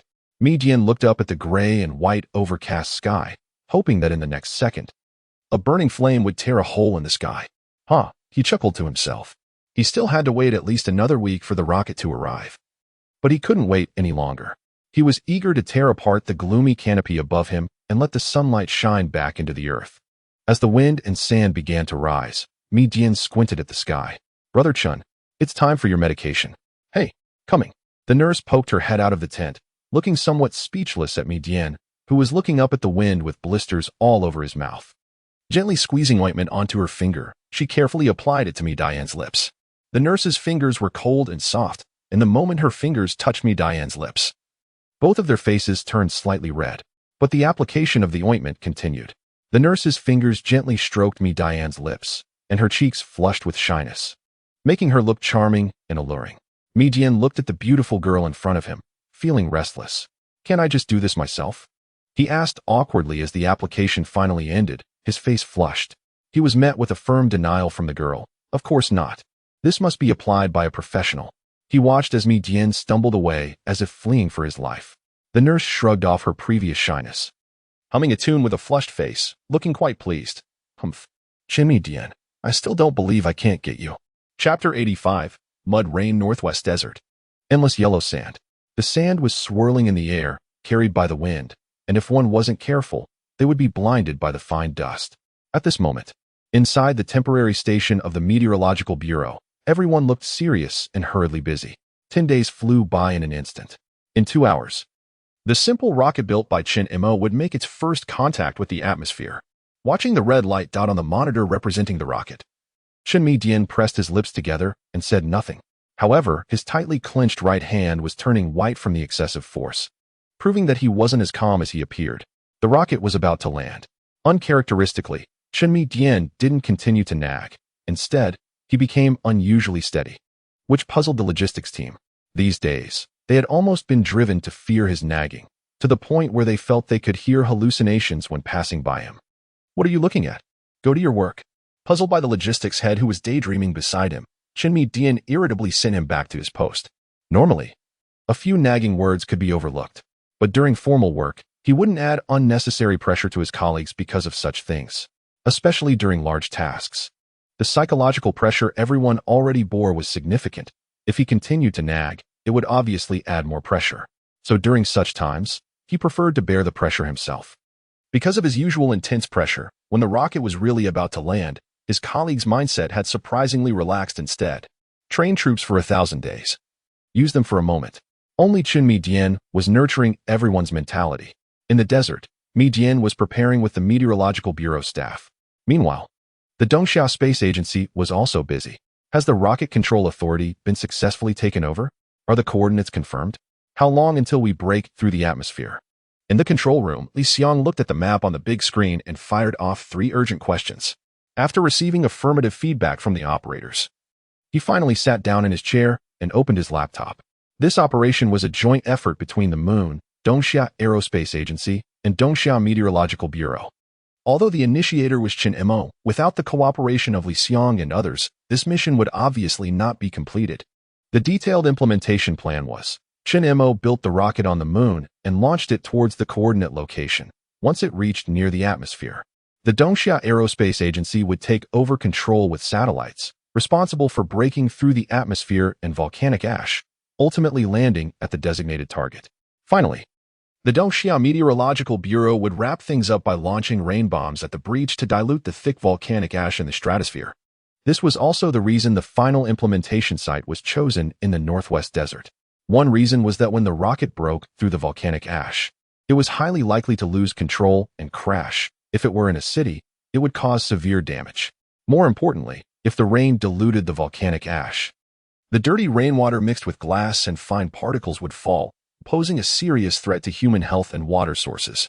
So an uninhabited desert was obviously the best choice. Here, apart from the endless yellow sand, there were only a few desert plants and small animals. Even if the small animals complained, it was clearly not important. Chen Dian was not a saint and wouldn't overly care about these pitiful creatures, not to mention unrelated animals and plants. Even if there was a village with generations of residents in the Northwest Desert, they would have to move immediately. The rocket's control authority had been successfully transferred, and it was now flying along the trajectory towards the coordinate location under the control of the technicians. It then slowly left the trajectory, heading straight for Earth. The aerospace engine roared to life, as if it were going to exhaust all remaining fuel at once. Li Xiang watched the images transmitted back from the satellite. Even his breathing involuntarily became shallow. In the next second, the rocket successfully broke through the atmosphere. The high-speed breakthrough caused the air around the rocket to ignite. The flaming meteor fell towards the ground, resembling Prometheus descending from the sky to steal fire. Next, they would face the stratosphere filled with volcanic ash. which was the most challenging part of this mission. Everyone couldn't help but hold their breath, staring intently at the big screen, eagerly awaiting the moment the rocket successfully broke through the volcanic ash. God bless. It must succeed. Not only the Dongxia Space Agency, but even ordinary people watching the live stream were leaving comments on forums. Whether the rocket could successfully break through the volcanic ash barrier was a matter concerning the fate of all humanity. If even Chen Mo's method failed this time, the fate of Earth entering an ice age might be irrevocably sealed. The Earth's temperature would continue to drop until the oceans froze and species went extinct. Humanity might be forced to build underground cities, relying on the warmth near the core to survive. But the cost could be the extinction of 90 of Earth's species and mass death among humans. This outcome was something no one wanted to see. This was also why Chen Mo was desperate to build the rocket as quickly as possible. Therefore, it had to succeed. Don't let everyone's efforts go to waste. The rocket burned its way into the stratosphere. The heavy volcanic ash blocked its path and also cut off the control signals from the Dongxia Space Agency. All they could do was turn on the rocket's maximum power before completely losing contact. Would it succeed? At this moment, the control screen was silent. Volcanic ash has completely blocked all signals, leaving everyone in the dark about the rocket's status. Just as everyone was on edge, the live broadcast suddenly lit up again. Chen Mo eagerly looked up, and the northwest sky was abruptly torn open by a burst of flames. Thanks to Chen Mo's generous fuel supply, the returning rocket's power was astonishingly strong. When the operator finally activated full power, the rocket plunged into the thick layer of volcanic ash and, propelled by its superpower, broke through to successfully complete its mission, allowing the long-awaited sunlight to shine back on Earth. Rain bombs. There was no time to marvel at the sunlight. With a command from Chen Mo, accompanied by the deafening sound of launch, countless rain bombs shot straight into the sky, fueled by gunpowder. They headed for the opening in the sky. The rain bombs exploded continuously in the air. Chen Mo opened an umbrella, watching the falling muddy rain with joy as if he were ecstatic. Chapter 86. After all, I am Chen Mo. The burning flames pierced through the dark clouds. The flames surged, tearing a gash in the sky. Long-lost sunlight finally returned to Earth through the opening, and with Chen Mo's command, countless missiles were launched into the air. When the rain bombs exploded in the volcanic ash layer, a deafening cheer erupted from the northwestern desert. Success! Chen Mo stood in the muddy rain with his umbrella, while the nurse watched him from inside the tent, resting her chin on her hand. Elegant. It was simply too elegant. The next moment, the accumulated mud caused the umbrella to buckle under the weight, deforming and breaking in Chen Mo's shocked gaze. The nurse could only watch as a large clump of mud knocked Chen Mo to the ground. Elegance was no more. So why didn't we think about dispersing the volcanic ash when we delivered supplies back then? On the moon, Chen Mo asked in confusion. After all, the fact that rockets were able to launch from Earth to the moon in the previous 2 attempts proved that they had the capability to break through the volcanic ash. The situation is different. In the voice chat, Li Xiang shook his head and explained to Chen Mo. First of all, at that time, the volcanic ash in the stratosphere was much thicker than now, and since the rocket was launched from inside the Earth, it was more about pushing through than breaking through the volcanic ash. When the rocket is launched from Earth, it faces the dual obstruction of gravity and air resistance. To break through the atmosphere, it can only rely on the powerful thrust of the rocket itself to force its way through. However, a rocket launched from the moon is completely different. There is no atmosphere to waste unnecessary kinetic energy during launch, and Earth's terrifying gravity becomes an aid when the rocket breaks through, not to mention the terrifying acceleration across space. All these factors combined allow the rocket to pierce through the volcanic ash layer at such a terrifying speed. Therefore, even if the rocket launched from Earth barely breaks through the atmosphere, the volcanic ash will remain unchanged. Listening to Li Xiang's explanation, Chen Mo thoughtfully stroked his chin. So you're saying that the reason my rocket can enter Earth is that it's strong enough? Li Xiang was momentarily taken aback. And after a moment of thought, he gave an affirmative answer. You could say that. Its success this time is due to the sufficient kinetic energy it carries and its fast speed. It's like inch power. You know what inch power is, right? However, Chen Mo was no longer interested in what Li Xiang was saying afterward. He was lost in a silly self-admiration. His mind only filled with thoughts of how powerful his rocket was, completely ignoring the prerequisites of kinetic energy and speed. Li Xiang watched the live broadcast, speechless, and decided to ignore him. This was not the first time Chen Mo acted like this. Li Xiang took it as a symptom of space sickness. Compared to Chen Mo, He had more important things to do. Celebration feast. The crisis of the Ice Age had been resolved through everyone's joint efforts, and the long-awaited sunlight finally shone again on the land of Dongxia. Li Xiang returned to the restaurant with beer, clinking glasses with colleagues, and everyone wore happy smiles. Being young is wonderful. The director took a sip of white liquor with a smile, watching the young people in the center of the restaurant having a blast. He sat alone in a corner of the restaurant, quietly savoring his drink, feeling like he was in two different worlds from the lively crowd nearby. Cheers to you, director. A young female operator blushed as she brought over a glass of beer. Since she had just joined the space agency and was introverted, she was a bit nervous even when talking to the director, occasionally glancing towards the back. The director squinted and followed her gaze, immediately noticing Li Xiang, who was sneaking a laugh from a distance. All right, thank you, Xiaowang. The director smiled and clinked glasses with the operator, calming her nerves. The young operator clearly had a low tolerance for alcohol, taking 3 tries to finish a single glass of beer before dizzily turning around to leave. Then came the next toast. This time it was a man who approached with a glass of white liquor. The director glanced at the guy in front of him, then meaningfully looked at Li Xiang behind him. He clearly understood the other party's intention to wear him down with a drinking battle. A blatant scheme. Realizing he couldn't hide in the corner to quietly enjoy the spectacle, the director stood up after clinking glasses and walked toward the crowd, taking the initiative. Come on, drink, he shouted boisterously, welcoming everyone to drink. The atmosphere of the celebration feast immediately heated up. By the time the event ended, the director had already consumed over a gin of white liquor. Stumbling around, he looked at his colleagues who were already out cold and approached Li Xiang, mocking as he pulled out his phone to take an embarrassing picture of him lying on the ground. Drink up, kid. Did you know I used to be called the god of wine? The director chuckled, collapsing onto the sofa with his last bit of willpower. Not bad. At least it's better than Li Xiang and the others sleeping on the ground. The director successfully upheld his dignity, surviving a disaster. Elegant. It was simply too elegant. At this moment, it was nighttime on the moon. The outside of the lunar base had become a dangerous no-go zone due to the extreme cold temperatures. Chen Mo and Old Li adhered to the principle of staying indoors as much as possible, idly passing the time in the base. Chen Mo, holding his helmet, was chatting excitedly with netizens on Earth. Perhaps because the volcanic ash had finally been opened up, he distinctly felt that the signal was much better now. And even the chat delays were almost non-existent. Unlike before, when delays and stutters due to signal issues made conversations frustrating. As the hero who personally saved the Earth, Chen Mo's popularity on Earth soared again, and the reputation he had almost ruined was restored to its peak level. Holding the helmet, he gradually lost himself in the barrage of comments calling him handsome. It should be noted that they had previously called him silly brat, but now he was being called handsome simply for building a rocket. Only Old Li stood by with his arms crossed, sneering in disdain. He would bet that this savior persona wouldn't last long before Chen Mo would shatter it himself. Only silly brat was his true nature. Old Li, with his keen insight, had long seen through Chen Mo's true self. But now, well done, Chen Mo.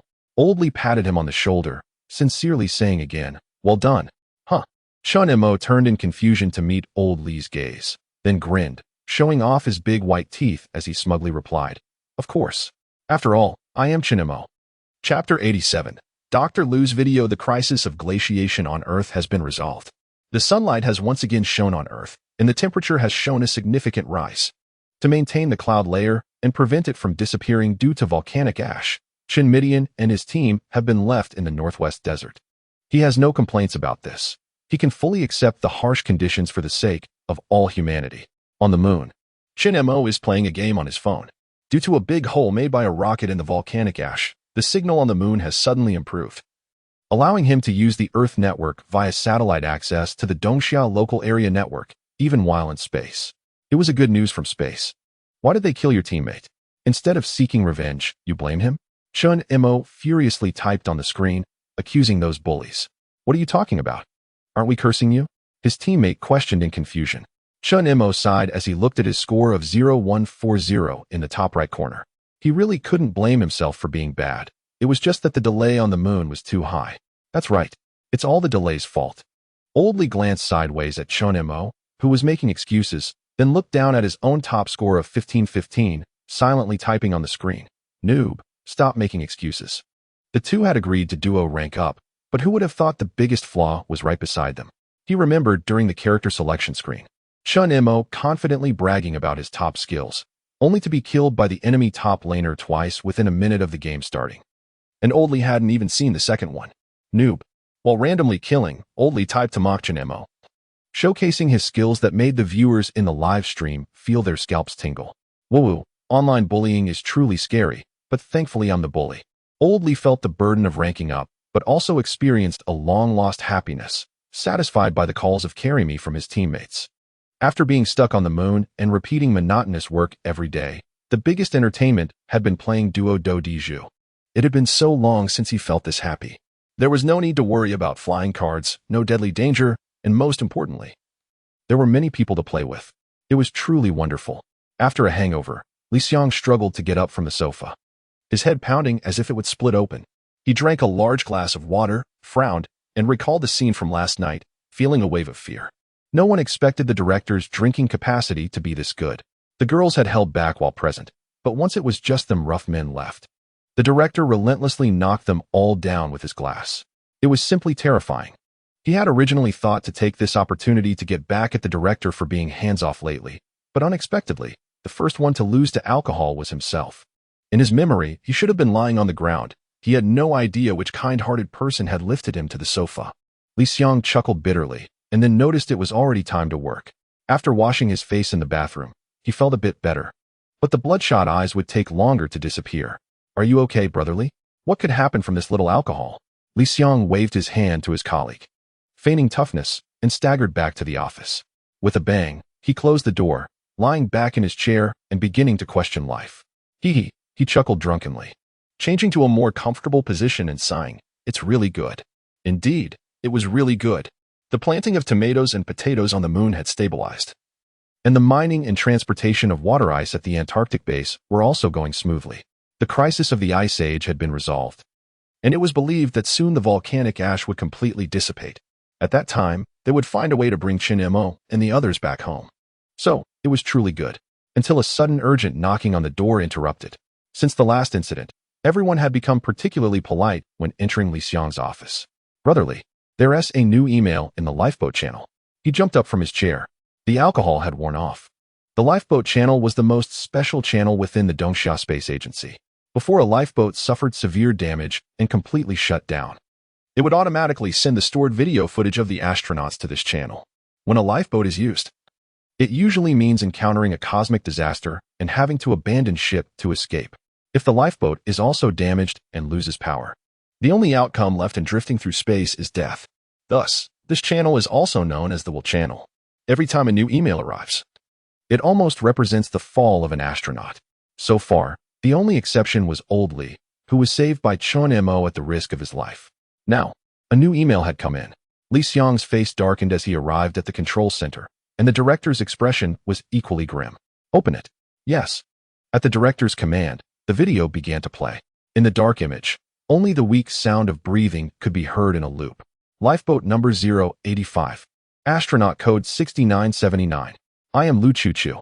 The image lit up, revealing a turbulent interior of the lifeboat.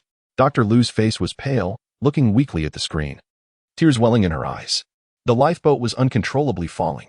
She had already understood her fate, but she could not let her research results die with her. So she said, "I have discovered the extraction method for helium-3. Her first sentence left everyone stunned. As a super-efficient precious energy source, burning 1 kilogram of helium-3 can produce 19 megawatts of energy, enough to power Moscow's lighting for over 6 years. The energy produced from 5 kilograms of helium-3 fusion is equivalent to a large nuclear power plant in Diabei. 10 tons of helium-3 would be enough to support all of China for a year. Although helium-3 is scarce on Earth, it is extremely abundant on the moon. By excavating and processing lunar soil to a depth of 3 meters over an area of 1,015 square kilometers, about 1 ton of helium-3 can be extracted. The total reserves on the moon are nearly 5 million tons of helium-3 resources. However, extracting helium-3 is an extremely complex process, requiring lunar soil to be heated to above 700 degrees Celsius for successful extraction. It is not only difficult to operate, but also has low efficiency. If what Dr. Lu said is true, then the world will change because of it. Helium-3 could almost replace all existing energy sources. Unfortunately, after a brief shock, Everyone's expression turned sad. It was not because of the world-changing scientific achievement, but because they felt sorrow for Dr. Lu. This was a farewell message. Dr. Lu should have already died. The video continued. She had finished discussing helium-3. At the end of the video, she could no longer control her emotions, crying as she spoke to the camera, oldly. Please forget me. I really liked you. It's such a pity I didn't get to confess, and it's such a pity I didn't get to say goodbye. Did I ever reside in your heart? Will you remember me? You must, right? After all, liking you is truly wonderful. We have accompanied each other for so long. Even when I'm no longer here, you must continue to walk forward with enthusiasm. She said, I really don't want to part with you. Chapter 88. Still alive at this point. Dr. Lu's last video had finished playing. Inside the Dongxia Space Agency, everyone fell silent. They were mourning Dr. Lu's departure. No one had ever brought up this topic before because as long as the last message from the lifeboat had not arrived, everything seemed to have a chance of a turnaround and hope. So they could still deceive themselves into thinking that Dr. Lu was safe and sound. Dr. Lu's personal file would only indicate a state of being missing rather than deceased. However, now, at the moment this video was opened, the issue that everyone had been deliberately avoiding was finally brought back to the forefront. Their carefully maintained self-deceptive lie was ruthlessly exposed by the truth, forcing them to admit it. Dr. Lu was dead. Dead in the vast universe. Let's arrange a funeral in the next couple of days. Ultimately, it was the director who first broke the silence, turning and leaving after saying this. As for the helium-3 extraction technology mentioned in the video, they would discuss it after the funeral arrangements were made. There was no need to rush this matter. After all, with the current resources on Earth, it was impossible to return to the moon in the short term. Another important point was that they were currently unable to face Old Li. The data carried by the rocket that crashed had also vanished into the universe along with it. The method for extracting helium-3 energy was now stored in the main control system of the Tiangong base. But who would be the one to say this? Regarding Dr. Lu's matter, notify him. Before the others could finish, Li Xiong gritted his teeth and said, I'll notify Old Li. No matter what. Old Li had the right to know about Dr. Lu, and he had to attend the funeral as well. Now that the connection between Earth and the moon had stabilized, they could at least have Old Li attend the funeral via video call. As Dr. Lu's last relative, Old Li must personally see him off on this final journey. Come on, brother Li. As people around him left, they all encouraged Li Xiong, clearly aware of the immense pressure he would face in notifying Old Li. Even if Old Li said nothing, the guilt he would feel on a psychological and moral level would be enough to weigh heavily on Li Xiong.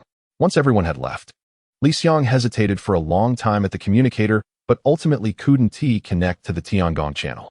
He had been drinking today. Shaking his head, he left, muttering to himself, let us talk about this tomorrow. Fast forward to a day earlier. The reconstruction work in the disaster area was proceeding in an orderly manner. 1, 2, 3, lift. The heavy stone slab was slowly raised by the rescue team's united effort, revealing a damaged precision machine buried beneath the rubble. What is this? I don't know. Several rescue workers stared at each other, carefully lifting it to an open area. The silvery machine looked like the cockpit of future technology, with just enough space for a person to lie inside, but it was completely empty now. The latest sleep pod? Probably. Wealthy people usually buy 2 of these sleep pods for quality sleep, but it seems unreliable to use a coffin-like sleep pod to improve quality.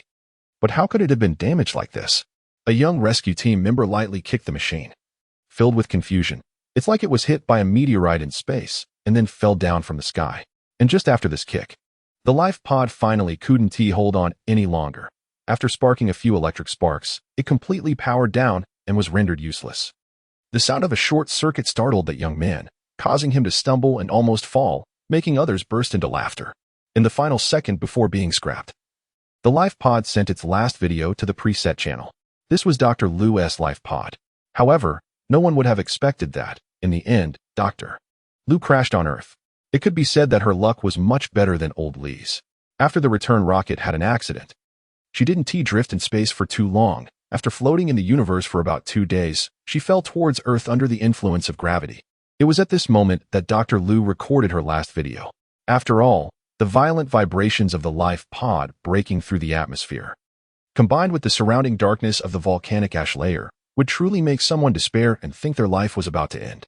The life pod ultimately succeeded in breaking through the volcanic ash layer, burning as it fell towards the ground. Near the ground, The already battered life pod desperately activated its ejection system in an attempt to reduce the impact of landing, ultimately rolling and crashing into a building. Fortunately, the deceleration before landing had some effect. Dr. Lu struggled to unfasten her spacesuit, covered in blood, and crawled out of the life pod.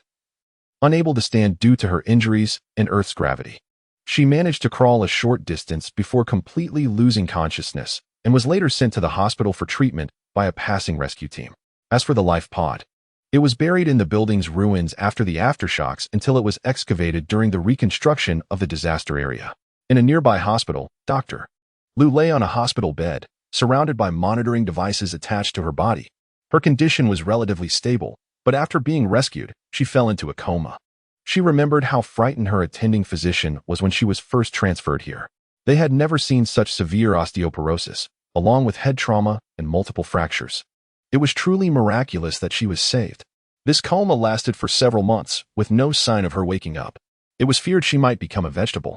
The doctor routinely checked Dr. Lu's body, confirmed that her condition was not critical, and sighed in regret. After the disaster, there were many cases like hers. Even searching for family members was only a tentative attempt posted on websites, waiting for someone to come forward to claim them. However, no one held out much hope. In their hospital alone, there were at least 1,000 patients whose families could not be found. Without knowing their identities and being unable to conduct a big data comparison, it was like searching for a needle in a haystack. Not to mention, it was very possible that her family had already perished in the disaster. Oh, they're all pitiful people. The doctor shook his head, sighing, with a look of compassion in his eyes. The scale of this disaster was something even emergency doctors, accustomed to life and death, found hard to accept. All he could do was do his utmost to save every person. Chapter 89. Destiny, why are you so terrible at this? With the explosion of the crystal, the bloody words failure slowly rose, occupying the entire screen. Old Li lunged like a hungry tiger, gripping Chen Mo's neck, shaking him wildly while angrily questioning him. Is the game a breeding ground for violence? A poison that corrupts the minds of the youth? No. The real culprit behind all this is not the game, but the laggy network and teammates as dumb as pigs. The two had played 8 games together, with Chen Mo's score consistently at 0 and 10. His performance was so stable, it was infuriating. Even Old Li's good temper was on the verge of being pushed to the limit by this guy's incompetence. And what he regretted even more was that he had queued up with Chen Mo Moon Explorer 1 and Moon Explorer 2. This led to angry teammates venting their emotions on both of them, and as the insults escalated, Old Li could no longer bear it, and finally decided to go offline. Help! Help! Help! Help! Help! Help! Chen Mo rolled his eyes, desperately signaling his surrender by slapping the floor with his right hand. But Old Li was relentless, wishing he could strangle this stupid teammate right then and there. Fortunately, at that moment, a communication request from Earth rang out. Phone. Phone. Struggling to utter these 2 sentences from his throat, Old Li finally released his hands that were restraining Chen Mo. With a threatening and indignant expression, he ran to get his headphones. Chen Mo, on the other hand, was filled with dread, already beginning to reflect on the dangers of online gaming. Online games are truly terrifying. They can pose real-life threats and can easily change a person's character. Thinking about it, Old Li usually just liked to argue, and his temperament was relatively mild. If Old Li could become like this, then how would someone with a more volatile temper react? Just thinking about it made Chen Mo break into a silly grin, imagining those crazy keyboard warriors who insulted him fainting from rage. What did you say? Old Li suddenly shouted, interrupting Chen Mo's train of thought. Hearing the urgency and disbelief in his voice, Chen Mo realized that something serious must have happened. What is going on? He rushed to Old Li's side and asked. Xiao Lu. When Old Li spoke that name, Chen Mo's mood plummeted uncontrollably. Old Li said, the escape pod channel received Xiao Lu's video. Old Li struggled to control his emotions, but his voice still trembled uncontrollably. Chen Mo felt a chill in his heart, worriedly looking at Old Li, unsure of what to do next. In fact, it wasn't just Chen Mo who was at a loss. Even Li Xiang on the other end of the phone held his breath involuntarily after hearing the news. They were all worried about Old Li's current state. Regardless, Dr. Lu was no longer with them, and this was a reality they had to face sooner or later. Remember to notify me on the day of the funeral. After a brief distraction, he dazedly held up his headset and then threw it down, turning away in despair. Chen Mo wanted to say something, but ultimately chose not to follow him. Let him be alone for a while. He sighed and took the headset, saying to Li Xiang. Okay. Li Xiang lightly bit his lip and softly agreed, hesitating for a moment before telling Chen Mo about the helium-3 situation. After all, this was a matter concerning humanity, and it was Dr. Lu's last wish before she passed. It should be brought to light no matter what. As for Old Li, they ultimately chose to believe in him, believing he could overcome this setback. This is how adults are. No matter what happens, they choose to bear it alone and then find solace in the middle of the night by themselves. They have forgotten how to vent their feelings and are not used to relying on others. In the end, life must go on, and the only outcome can be to face reality again after experiencing pain. Old Li needed quiet time alone now. In this situation, Chen Mo forcing his way in would only make both of them uncomfortable. Old Li curled up on his bed in the dormitory, not turning on the light, as if the darkness could provide him with some sense of security. Before him, the small screen of his phone was playing the secretly recorded video by Dr. Lu. He couldn't describe his current feelings, as if he couldn't understand why fate was so unfair. He would rather it had been Dr. Lu who landed on the moon in the end, because then she would have been saved by Chen Mo. As for himself, he could just drift away and die in space. After all, he was just an average-looking, balding middle-aged man, but Dr. Lu was different. She was so beautiful and lovely. Curling up in bed, lost in thought, he then heard a soft knock on the door. Old Li? Want to eat a tomato? It was Chen Mo. He still couldn't let go of Old Li. No need, you eat. Old Li's voice was muffled, tinged with a bit of nasal congestion.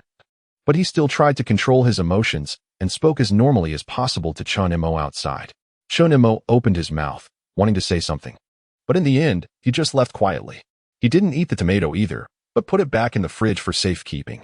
Squatting at Old Li's dormitory door, Chen Mo rested his chin on his hand and stared blankly. At this moment, both people inside and outside the door were likely thinking the same question. Why is fate so unfair?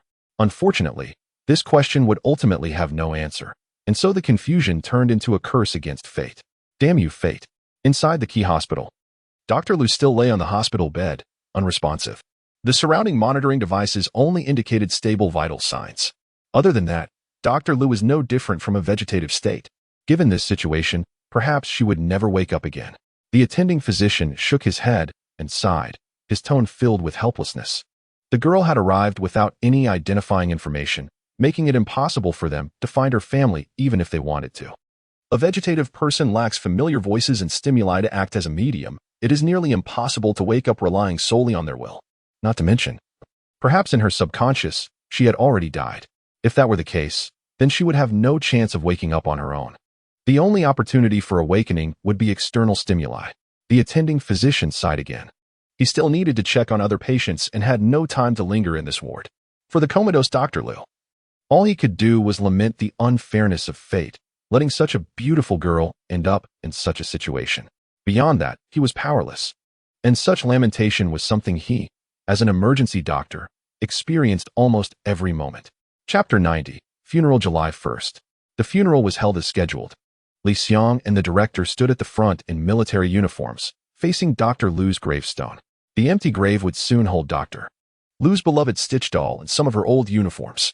Surrounding the gravestone were the graves of other expedition team members. The funeral would be live-streamed.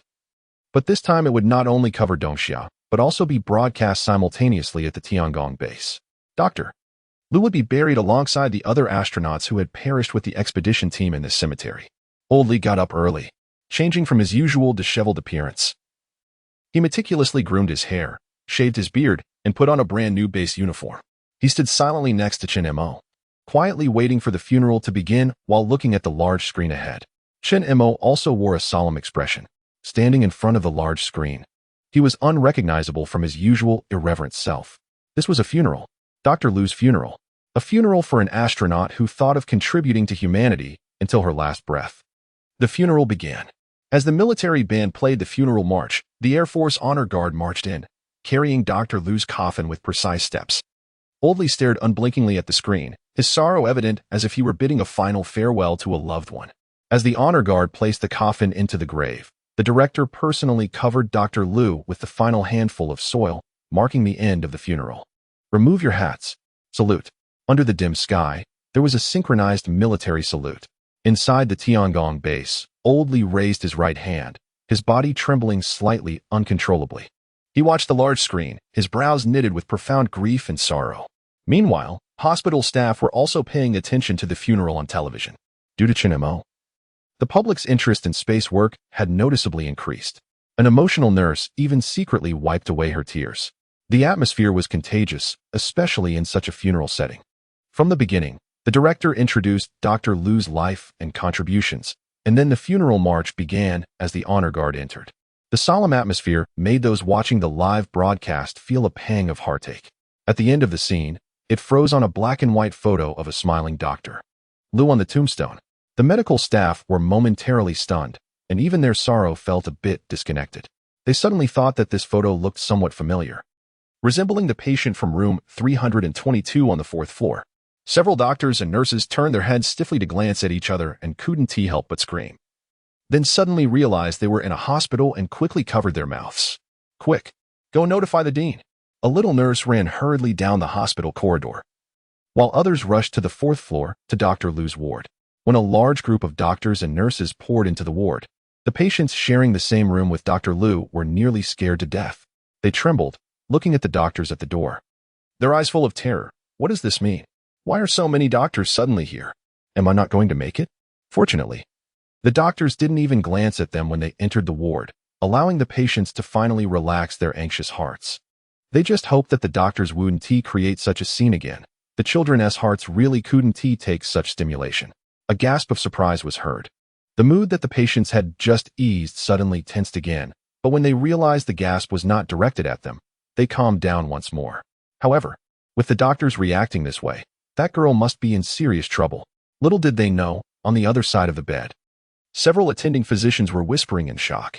They had noticed before, but was that Dr. Lu from the TV? Yes, I remember now. The ragged clothes she wore when she first came to the hospital looked just like the astronaut suit on TV. But back then, it was so tattered that many parts were even burned. No one had thought of that. Per Dr. Lu. The medical staff whispered until Dr. Lu's attending physician suddenly exclaimed, "What the hell? Dr. Lu isn't dead?" Everyone then realized the seriousness of the situation. Right. Dr. Lu isn't dead. They hurriedly turned on the TV in the ward. The funeral live broadcast was still ongoing. The medical staff exchanged glances, momentarily feeling flustered. Just then, the dean and the previous little nurse rushed in anxiously. "Where's Dr. Lu?" The dean rushed into the room, panting, so flustered that he didn't even notice his hair was a mess. Scanning the room, he finally noticed the crowd surrounding the bed. He quickly approached the ward, looking at Dr. Lu, who was gasping for air like everyone else. He glanced at the TV broadcasting the funeral and then back at the still unconscious Dr. Lu. He said, "This needs to be reported. It's a mix-up." But Dr. Lu really isn't dead. And so, amidst the confused looks of the medical staff and patients, the dean hurriedly left the room again. Before leaving, he commanded loudly, "Transfer Dr. Lu to a special care room." Although Dr. Lu's vital signs were stable, the best the hospital could do for a space hero was this simple task. As for now, he needed to quickly contact the higher-ups. They couldn't let this blunder continue. Dr. Lu isn't dead. She's really not dead. She's lying in their hospital. They were just a provincial key hospital, specializing mainly in orthopedic trauma. If Dr. Lu could be transferred to the capital this morning, her chances of waking up would be higher. The dean rushed towards his office, not even noticing the people who greeted him along the way. Meanwhile, on the moon, Old Li had completely shut down. Old Li? Old Li? After the funeral ended, Old Li stood there, not even changing his posture. No matter how Chen Mo called out, it was as if he didn't hear anything. Chen Mo worriedly waved his hand in front of Old Li's eyes and found that Old Li didn't even blink. He then noticed that Old Li's eyes had lost their sparkle, and he seemed to be in a state of deep self-isolation, drifting far away. This is bad. Chen Mo was shocked. The worst thing he feared had happened. Chapter 91. What? What did you say? Old Li has shut down. Ever since participating in Dr. Lu's funeral via video call, Old Li had become mute, not saying a word. He stood there like a meditating monk, completely unresponsive to Chen Mo's calls. His eyes lackluster, staring vacantly at the air in front of him. To untie the bell, one must be the one who tied it. Chen Mo stroked his chin, clearly thinking of the perfect way to comfort Old Li. That is, to have Dr. Lu come back to life and personally call to comfort him. Huh. Li Xiang sneered a couple of times, wanting to strangle this silly kid directly. If he really had that ability, he would have jumped up to the moon and brought them both back long ago. Why wait for a return rocket? Reviving Dr. Lu? Who do you think I am? The Monkey King? Li Xiang felt this kid was playing him, but he had no evidence. But what else could it be? At the very least, Chen Mo was right in saying that to untie the bell, one must be the one who tied it. Matters of the heart are not something outsiders can meddle in, especially for two lifelong singletons who couldn't understand the sacredness of love. They simply couldn't comprehend the pain of love. Comfort him. Just shouting at him is useless. At such times, you need to chat with him more and help him through it. The comments were flooding in, and seeing Chen Mo so helpless made them anxious to the point of wanting to personally go to the moon to comfort Old Li. Luckily, this time Chen Mo finally noticed the comments and rushed to Old Li's side. He sighed gloomily. In that moment, a bunch of sad lines he had copied while chasing girls flashed through his mind. But in the end, he only said quietly, "Doctor, Lu would want to see you like this." Upon hearing this, Old Li finally seemed to come back to himself. He turned his head to look directly at Chen Mo, and then he began to cry helplessly. His already not-so-good-looking face became even uglier when he cried. "She's dead," he choked out, sobbing like a child. "She told me to forget her, but how is that possible?" Chen Mo was momentarily stunned and didn't say anything, quietly sitting on the floor with Old Li, patiently listening to his rambling. "Lu Chu, you are so malicious. You want me to forget you, and then wait until I die to come and trouble me down there, don't you? I'm telling you, no way." Old Li buried his face in his knees, murmuring his grievances. His personality had always been steady yet seemingly extroverted. Even now, he chose not to loudly vent his emotions, only quietly complaining to himself. After saying these things, Old Li's emotions seemed to stabilize a bit. However, his ostrich posture remained unchanged, clearly wanting to stay in the darkness a little longer. She had always been cheerful and loved to play little pranks. In school, he had often been fooled by her. But this time, he wouldn't be fooled again. Old Li smiled, saying he wouldn't be fooled again, even imagining how he would meet Dr. Lu after his death, her cute, angry face scolding him. Chen Mo did not speak, but he noticed tears dripping down from the gap between his knees onto the ground. He really didn't know how to comfort someone, so he could only play the role of a listener. "I'm fine, you can go back. I'll stay alone for a while," he said quietly. In the silence, Old Li wiped away his tears without leaving a trace and turned to look at Chen Mo, saying calmly. Chen Mo did not argue, nodded, and then got up and left. Old Li's earlier state had been unusual, but now that he had spoken, Chen Mo felt relieved. Moreover, he indeed needed some time alone. After all, there were many things he wanted to say to Dr. Lu that were not suitable for anyone else to hear. By the way, Old Li called out to Chen Mo, "Let us try Xiao Lu's research results after dawn." "Okay." Chen Mo nodded in agreement. After going out, he also ordered the Jade Rabbit to cut off the monitoring signals in the control room, giving Old Li enough private space. Leaning against the corridor wall, he suddenly wanted to smoke. Unfortunately, this was the moon. Smoking was prohibited. "What did you say?" "Not dead." Hearing the shocked and broken voice on the phone, the president of the provincial hospital could fully understand the other party's feelings. After all, the funeral had just been held, and it was a grand event broadcasted nationwide. Now someone suddenly told him that not only had they found Dr. Lu, but she was also alive. This complex emotion of joy combined with annoyance was indeed something that ordinary people could not bear. Fortunately, he was just a doctor, and all he needed to do was to save people. "Brother Wang, are you really sure it's Dr. Lu?" "Xiao-sun, do you think I would joke about this?" The person on the phone was the president of the capital hospital and also his old classmate. After all, he was in Luoyang and couldn't just leave the hospital and run to the capital at this time. He had to ask his old classmate for help to contact the Dongxia Aerospace Bureau. Of course, he could directly dial the official phone number of the Dongxia Aerospace Bureau, but it would ultimately be inconvenient. First, because the hotline of the Dongxia Aerospace Bureau was busy every day. It was almost overwhelmed by the concerned public trying to reach Chen Mo. He had tried several times, but could not get through. Second, because for such an important matter, talking over the phone felt unreliable. He was afraid of being scolded as a fraud. So, it was still better to trouble his old classmate to make a trip. However, his old classmate was obviously also stunned by this news. After confirming that it was not a joke several times, he hurriedly hung up the phone and arranged for a vehicle to go in person. Since it involved a space hero, he did not want to delay for too long. After all, Brother Wang also said that Dr. Lu was still in a coma, and the sooner she was transferred to Kyoto for treatment, the more hope there would be for her recovery. As for Brother Wang's side, after all, it was just an orthopedic hospital, and such neurological treatment was a bit beyond their capabilities. Their hospital didn't even have the equipment for this kind of treatment. President, where are we going? Dongxia Aerospace Bureau. Huh, what are we going there for? Drive your car and stop asking. Got it. The engine started. The black Volkswagen left the hospital parking lot and drove straight towards the Dongxia Aerospace Bureau in the suburbs. Hello, parking inspection. A soldier on duty stepped forward and raised his hand to stop the vehicle. The driver looked at the soldier's Type 95 automatic rifle hanging on his chest and felt a bit uneasy. He obediently rolled down the car window and then turned back to look at his president as if seeking help. You just wait for me here. President Sun opened the car door and got out, raising both hands to undergo the soldier's inspection. He said, I'm the president of the Capital Hospital, and I have urgent business to see your director. Please wait, we'll report it. Upon hearing this, a soldier hurriedly lowered his head and pressed the intercom to inquire. Received. Please enter. After getting a response, the soldier saluted and made way. Soon, another soldier came running from behind to lead him to meet the director. They went upstairs to the director's office. Knock, knock, knock. Please come in. The door opened, and the director looked at the person in front of him and said, President Sun, please have a seat. He remembered hearing from below that this was the case, and he wasn't sure if he had remembered it wrong. Yes, fortunately. His memory wasn't that bad. What brings you here? Actually, I'm here on behalf of someone else. President Sun hesitated for a moment, then gritted his teeth and continued, Dr. Liu is actually not dead.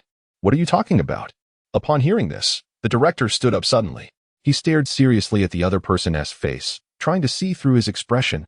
Brother Sun, this is not a joke. The tone had clearly lost the previous politeness.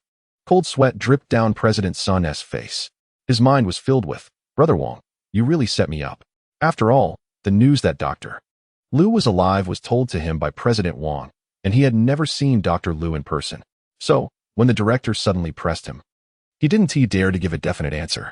But years of relationship made him choose to believe that President Wang wouldn't set him up. So he said, Dr. Liu is definitely still alive, but she is not here. She is in Luoyang. Ignoring the director's increasingly puzzled expression, he continued, I'll give you a phone number. You can ask her yourself. For this matter, he was just a messenger, and it was more reliable to let them communicate directly. The phone was quickly dialed. Since making that call, President Wang had been anxiously waiting for a response, pacing back and forth in the room with his phone in hand, until the phone suddenly rang. President Wang immediately pressed the green answer button on the screen. Hello? I'm Wang Yu. Dongxia Aerospace Bureau? Yes. It's right here with us. Doctor. Liu is not dead. She is in our hospital. After the call connected, President Wang was obviously very excited and rambled on a lot. Then, as if fearing that the other party wouldn't believe him, he ran all the way to the ward where Dr. Liu was, opened the camera, and aimed it at the comatose Dr. Liu on the bed. When Dr. Liu's face appeared on the phone screen, all the doubts and suspicions in the director's heart completely disappeared, as this was the strongest evidence. Dr. Liu, she really is alive.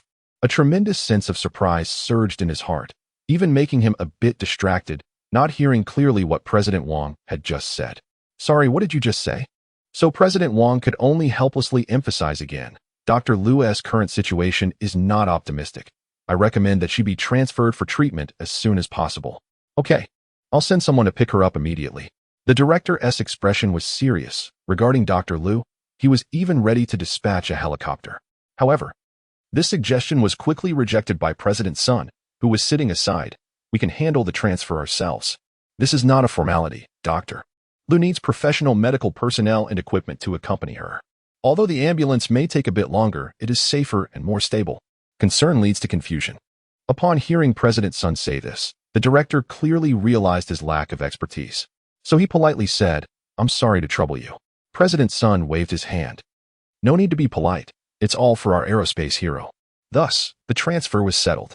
The few of them discussed the details and specific timing. And then the director personally escorted President Sun out, watching the black Volkswagen slowly leave. Only then did he rush back to Li Xiang's office. He needed to quickly inform Li Xiang about the news that Dr. Liu was still alive. Also, he had to hurry to reach old Li, who was far away on the moon. The director, almost 60 years old, was panting heavily after running just a couple of steps. Yet he didn't stop for a moment.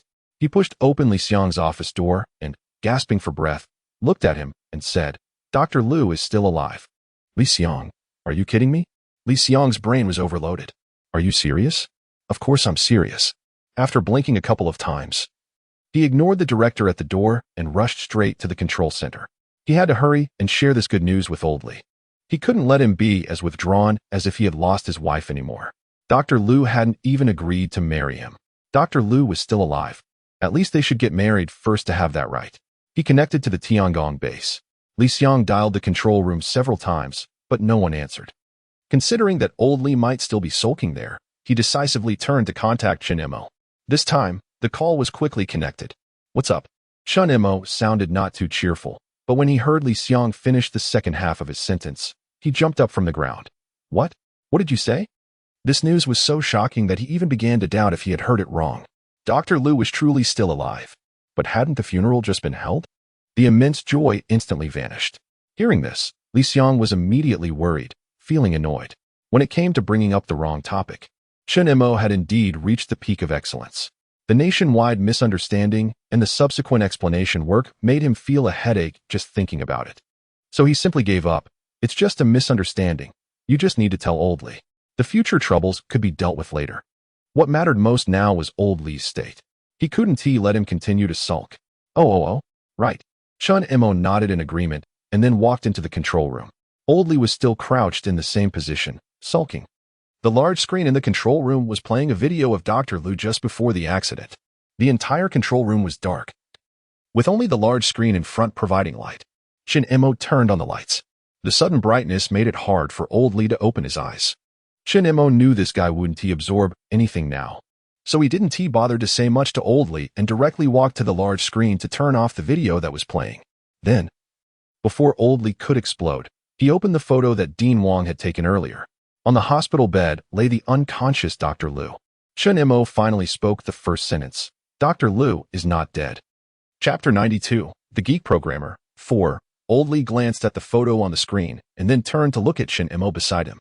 Old Lee did not show the ecstatic reaction that Chen Mo had expected. Instead, he remained in his previous sulking state and dejectedly said, "You don't need to try to comfort me. I'm fine." It wasn't that Chen Mo tried to explain, but he heard Old Lee continue to ask, "Or are you saying that the live-streamed funeral was just a joke played on the whole country?" Old Lee continued wearily, "Just a few hours ago, the funeral was held, and now you tell me that Xiao Lu is actually alive?" He had a point. Chen Mo was left speechless and was even persuaded by Old Lee. After all, comparatively speaking, Old Lee's reasoning was clearly more rational. Li Xiang, who had been watching the live stream, also turned to look at the director beside him with suspicion, only to receive a frustrated scowl in return. The news that Dr. Lu was still alive circulated among the four of them, but their reactions were all different. In the end, aside from the director who had seen Dr. Lu in person, the other three didn't believe it at all. It could only be said that this matter was simply too outrageous. Seeing Old Lee starting to sulk again, the director immediately picked up the headset and personally explained, "Hey, I'm the director." Chen Mo was startled by the voice coming from the headset. Seeing Old Lee still sulking there, he simply put the communication on speaker, and the director's voice instantly resonated throughout the control room. "Dr. Lu is indeed still alive. He is currently in a hospital in Luoyang." The director's direct explanation changed Old Lee's dejected expression to one of suspicion, but he still didn't believe it. After all, her funeral had just ended a few hours ago, and there were videos from the live pod channel. "Video? Don't forget, your videos are still stored in the mailbox. Do you want me to pull them up for you to watch again?" Chen Mo perked up at this suggestion, nodding vigorously. Sure. Chen Mo, you can go to hell." All right. Actually, by this point, Old Lee was starting to believe it, as this was the director's own explanation. Chen Mo and Li Xiang might indeed have made up lies to comfort him, but the director of the Dongxia Aerospace Bureau clearly wouldn't lie about such matters. "We are still dealing with the aftermath of the funeral," the director rubbed his forehead. Dean Wong also confirmed Dr. Lu's identity by watching the live stream and immediately tried to contact us. There is no other way. The cause and effect relationship is just that awkward. If it weren't for this funeral live stream, the hospital might not have known Dr. Lu's identity, and there wouldn't have been any follow-up events. But this is indeed a massive blunder. The subsequent aftermath still needed the Dongxia Aerospace Bureau to take responsibility for the explanation.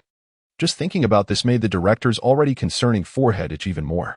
"The subsequent press conference will be handed over to you." While comforting Old Lee, the director turned to arrange new work for Li Xiang, feeling that the negative emotions from earlier had dissipated. Thus, The anxiety immediately shifted to Li Xiang.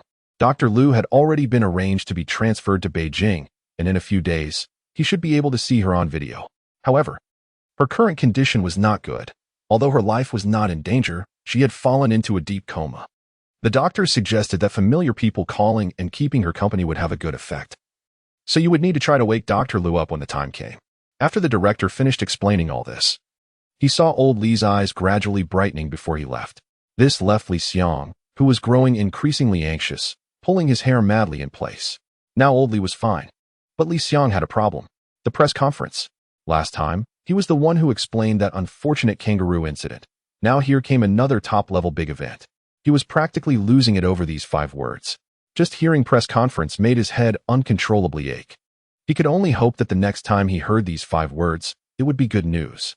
Unfortunately, the joys and sorrows of people do not connect. Old Li had already started joyfully dancing on the floor. Thank the heavens. She's not dead. Tears were still wet on old Li's face when he jumped up and excitedly shouted at Chen Mo, seeing him finally at ease. Chen Mo couldn't help but smile as well. Chen Mo, to celebrate that Xiao Lu is still alive, go grab 2 tomatoes. What? Are you kidding me? Upon hearing the mention of tomatoes, Chen Mo's expression instantly fell. It should be noted that there were only 2 tomatoes left in the fridge, and once they were gone, there would be none left. He had been willing to take them out earlier because he was worried about old Li's condition, but now that the old man was fine, he dared to covet his tomatoes? You already have love, now you want my precious tomatoes? Chen Mo crossed his arms and coldly laughed, mercilessly rejecting the other's greedy request. Watching old Li immersed in the joy of being able to see Dr. Liu in a few days, Chen Mo snorted and turned to leave the control room. Out of sight, out of mind. Wah. After leaving the control room, Cat cried. And single dog Chen Mo felt 1,000 points of damage inflicted on him. Who would have thought that he would be stuffed with dog food even on the moon? Thinking of what Dr. Liu said in the previous video, and looking at old Li's pitiful state, Chen Mo felt increasingly sad. He had just thought about comforting old Li. Sob, sob, sob. Chen Mo leaned on the biological chamber, looking through the glass at the kangaroo inside, trying to seek comfort. The kangaroo was munching on a potato, still wearing that arrogant expression that looked down on everything. It snorted and hesitated for a moment before extending the potato it held towards Chen Mo through the glass. Don't be sad. Have a potato, darling. The pleasant male voice timely rang out in the live broadcast. And Chen Mo blankly raised his head to look at the potato in front of him, feeling a sudden urge to cry. The muscular Mr. Kangaroo lifted its chin. Its cool and arrogant expression paired with its robust muscles, resembling a gang leader from a movie. The boss wouldn't speak, but the boss loves you. Looking at its expression, Chen Mo even imagined this classic line in his mind. Unfortunately, the touching emotion didn't last long. Seeing that Chen Mo didn't take the potato, the boss took it back and munched on it instead. One person and one kangaroo were unusually not arguing across the glass. I'm really sorry, but there are no carrots left for you in the base, Chen Mo said apologetically. Upon reflection, the kangaroo's life was quite miserable too. From the initial freedom of carrots to later having to eat hay when the carrots ran out. Now, even the hay in the base was almost gone. And the kangaroo could only nibble on potatoes along with Chen Mo and the others. Unfortunately, it could only eat potatoes. Tomatoes were simply out of the question. This was not about being stingy, but about the essential vitamins. Without enough vitamins, humans could develop scurvy, a potentially fatal disease. In fact, most organisms can synthesize vitamins themselves. But humans actively abandoned this function during evolution.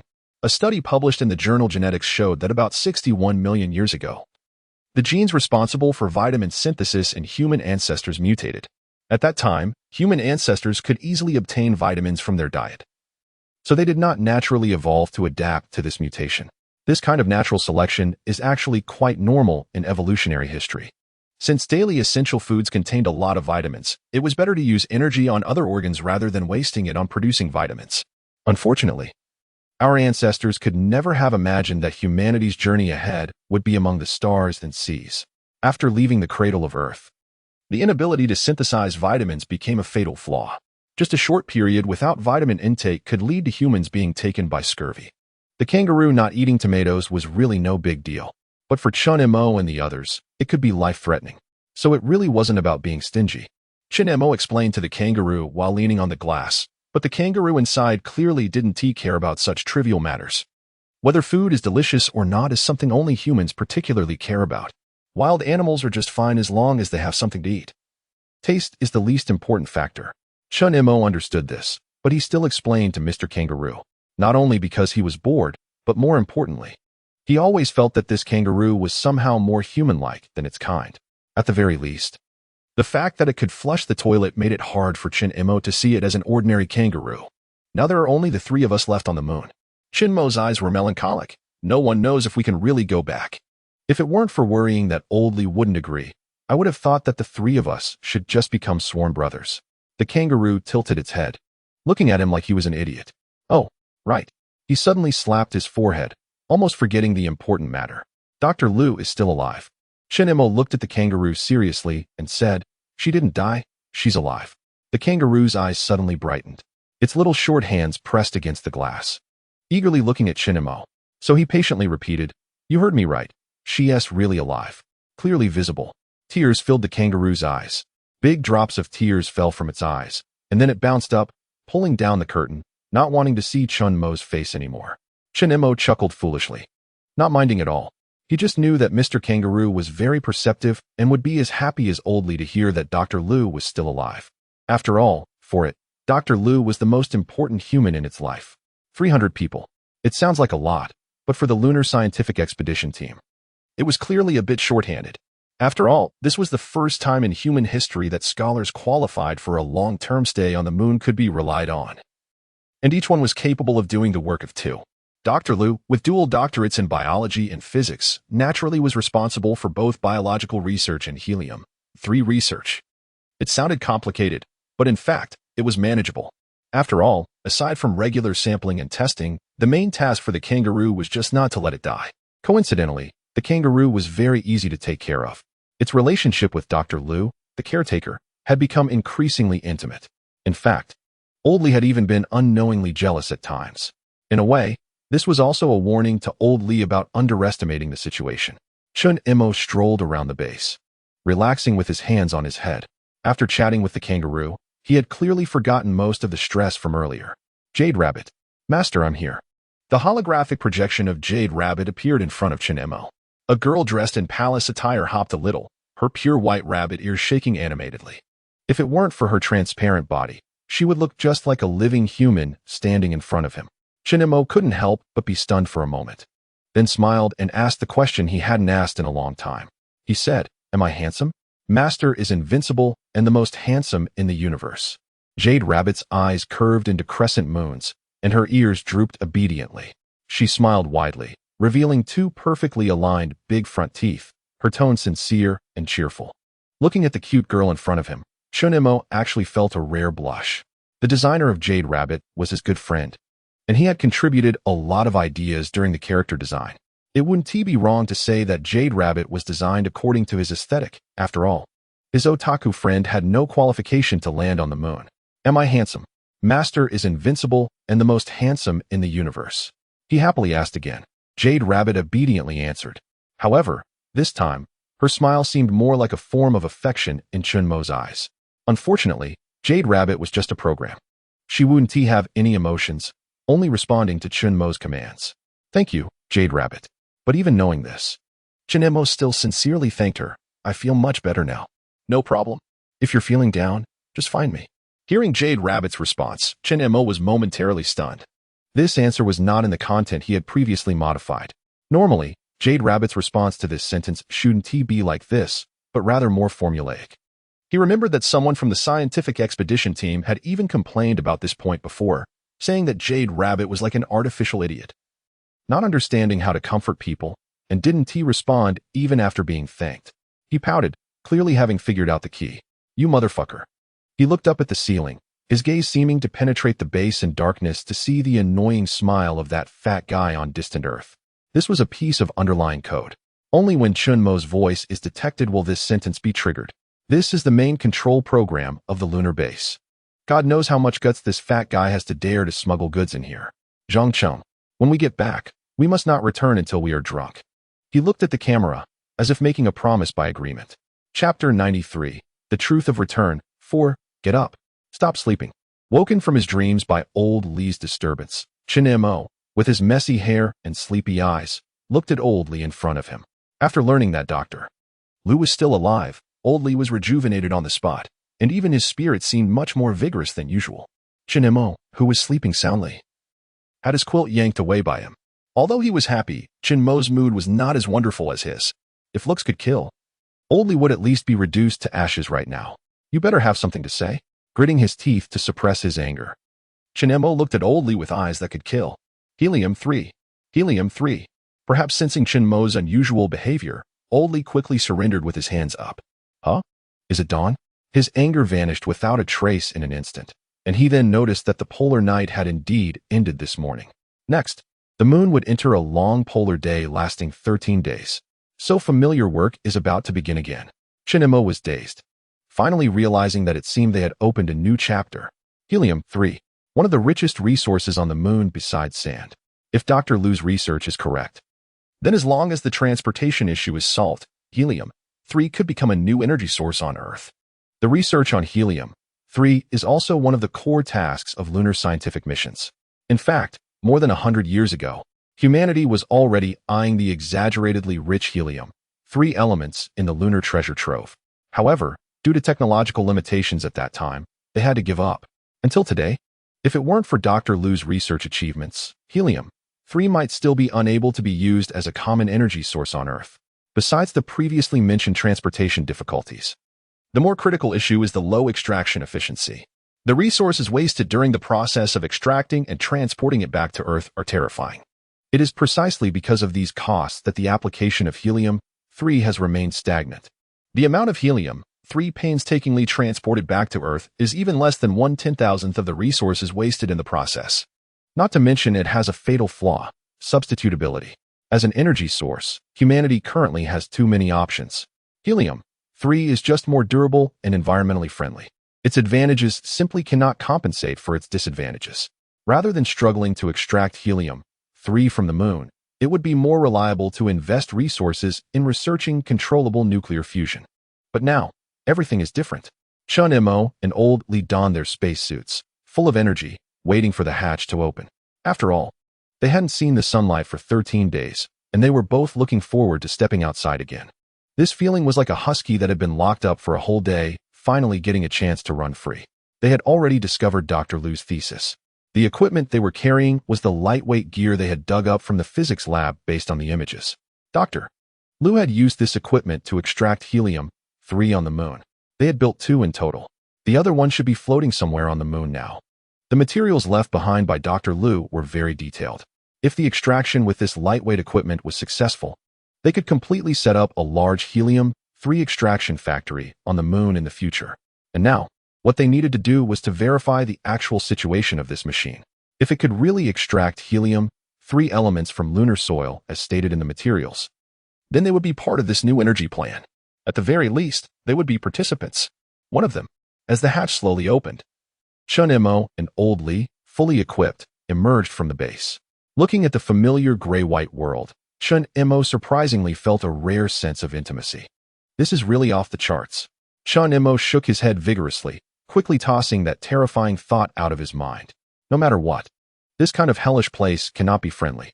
Oldly turned his head in confusion, looking at Chen Mo, who was shaking his head madly, completely baffled and not understanding what had suddenly gotten into him. Mutated? Afraid of light? He discreetly moved a little distance away from Chen Mo, and even began to think about whether the 2 tomatoes in the fridge would all belong to him after taking care of this guy. TSK, suppressing this exciting thought. Oldly looked at Chen Mo with concern and asked, "What's wrong with you?" "Oh, nothing," Chen Mo replied. After hearing this response, Oldly even felt a bit inexplicably regretful. Joke time is over. Next, they needed to verify the authenticity of the equipment. If they really succeeded in extracting helium-3, it would absolutely be a world-changing discovery. At that time, Dr. Lu's name would definitely be entered into the annals of history. Oldly could then comfortably ride on the coattails and enjoy the benefits. As the implementer, verifier, and witness of this plan, Chen Mo would undoubtedly also be mentioned a time or two. Chen Mo grinned, even starting to fantasize about being hung in the highest place of the ancestral hall. Bringing glory to the ancestors. Do you understand the value of changing the world?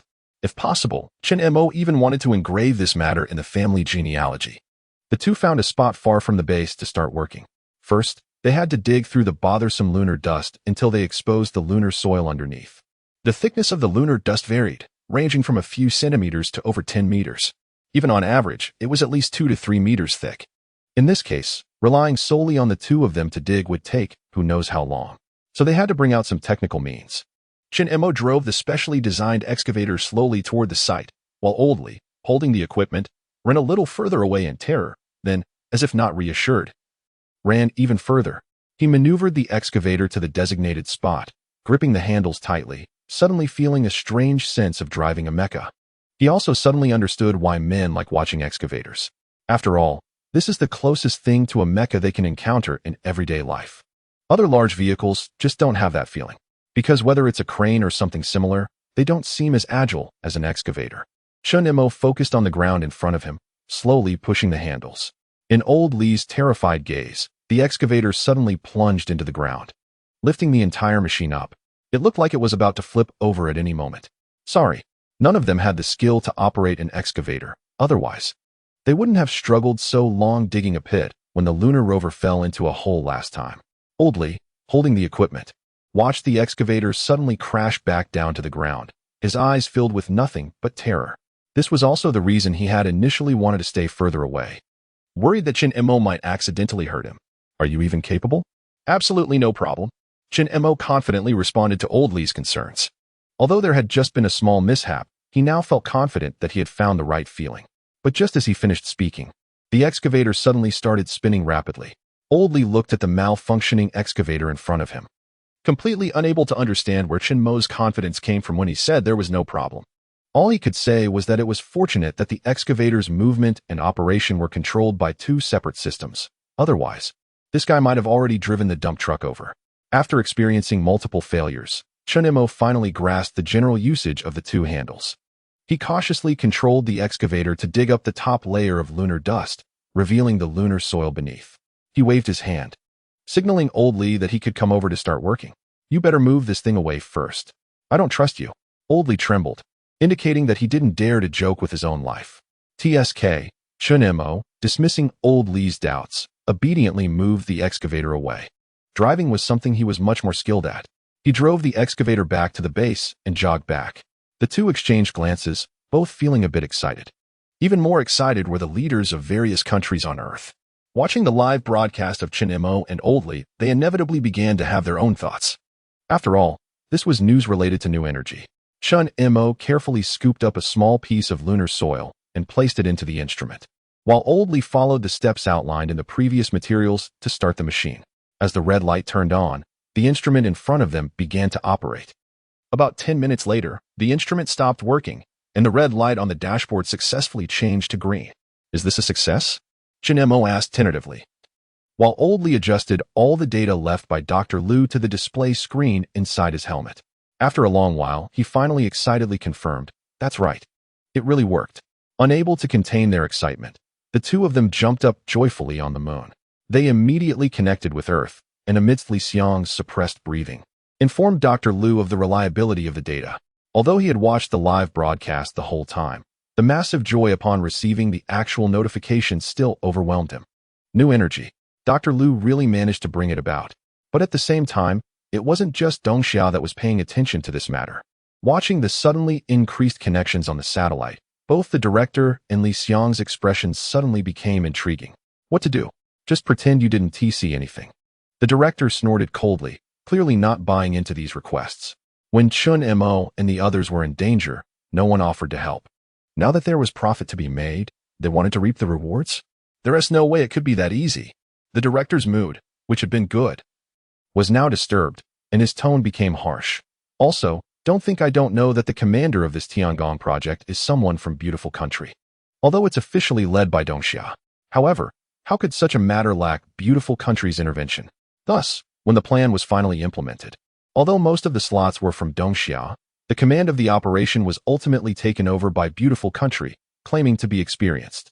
After all, they were the first country to set foot on the moon, so they spoke with great confidence, leaving Dongxia to suffer a silent loss in the end. But a year later, as a Dongxia person, Chen Mo was still left behind. If there wasn't that son of a gun from beautiful country messing around, no one would believe it even if it was said to the heavens. Was it really just negligence? because of Chen Mo's low presence and that rudimentary automatic answering device. Such an excuse might fool a child, but not at other times. Because of this incident, the director had long suppressed a belly full of anger. Now the other side even dared to think about taking a share of the pie. They were really daydreaming. No need to refuse, just pretend not to see. The director sneered, instructing the operator below. As for this matter, he would report it truthfully. He believed that the higher-ups wouldn't let him down. Currently, the only usable satellite globally was theirs from Dongxia, plus the helium-3 technology was firmly in the hands of Chen Mo and his partner. The power of discourse was naturally in their hands. Not to mention, what era do you think this is? Dongxia still cared about a small, beautiful country's threats? The director sneered again, dressed up and ready to report this matter to the higher-ups. With global disasters at hand, the losses for countries were severe. Beautiful country was nothing more than playing moral extortion as usual.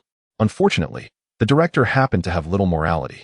In the reception room of the capital city's hotel, this would be an opportunity for a global reshuffle. The old man smiled slightly after hearing the director's report. It's time for us in Dongxia to seize this opportunity to restore our former momentum. The old man looked at the director in front of him and said, "You know what to do." The director smiled in cooperation, absolutely. Due to the disaster that completely severed communications between countries, now the other side could only apply to contact Dongxia through the satellite overhead. This opened up many operational possibilities. No matter how the other side applied, Dongxia could completely claim that they had not received anything. By the time communications were restored, the method of using helium-3 would have been fully grasped by Dongxia. Even if beautiful country wanted to act as the international police or engage in moral extortion, the prerequisite would be that they could contact Dongxia. As for the period of being unable to connect, sorry.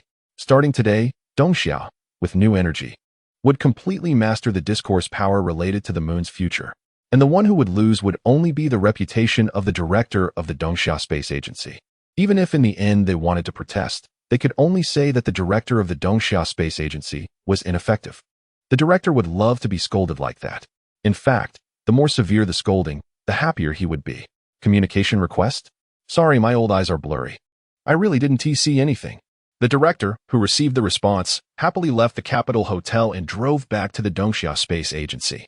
Meanwhile, on the moon, Chen Mo opened the instrument in front of him and, in a moment of distraction, seemed to see a flash of blue light.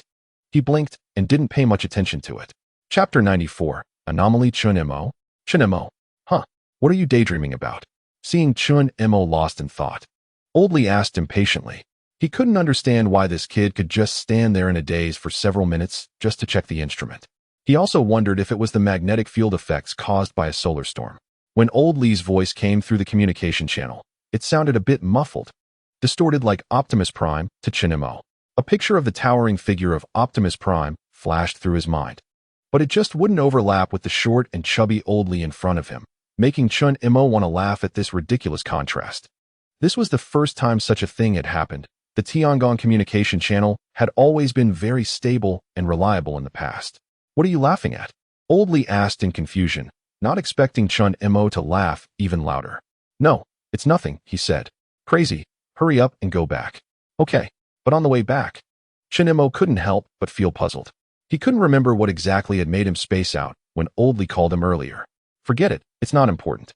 The experimental results had been confirmed to be accurate, and Dr. Liu's research on helium-3 extraction was as efficient as reported.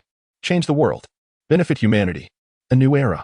Old Lee turned his head to glance at Chen Mo, who was grinning foolishly beside him, not understanding why this guy had been acting like he was drunk since just now. He looked like he was daydreaming in broad daylight. Are you okay? Huh? Are you okay? Faced with Lao Li's inquiry, Chen Mo instead mimicked a strange tone and learned a line, then continued to chuckle foolishly. Are you okay? Are you okay? If you're okay, eat some pickled plums. An advertisement slogan from 100 years ago suddenly attacked me. Demimi would definitely sue you, right?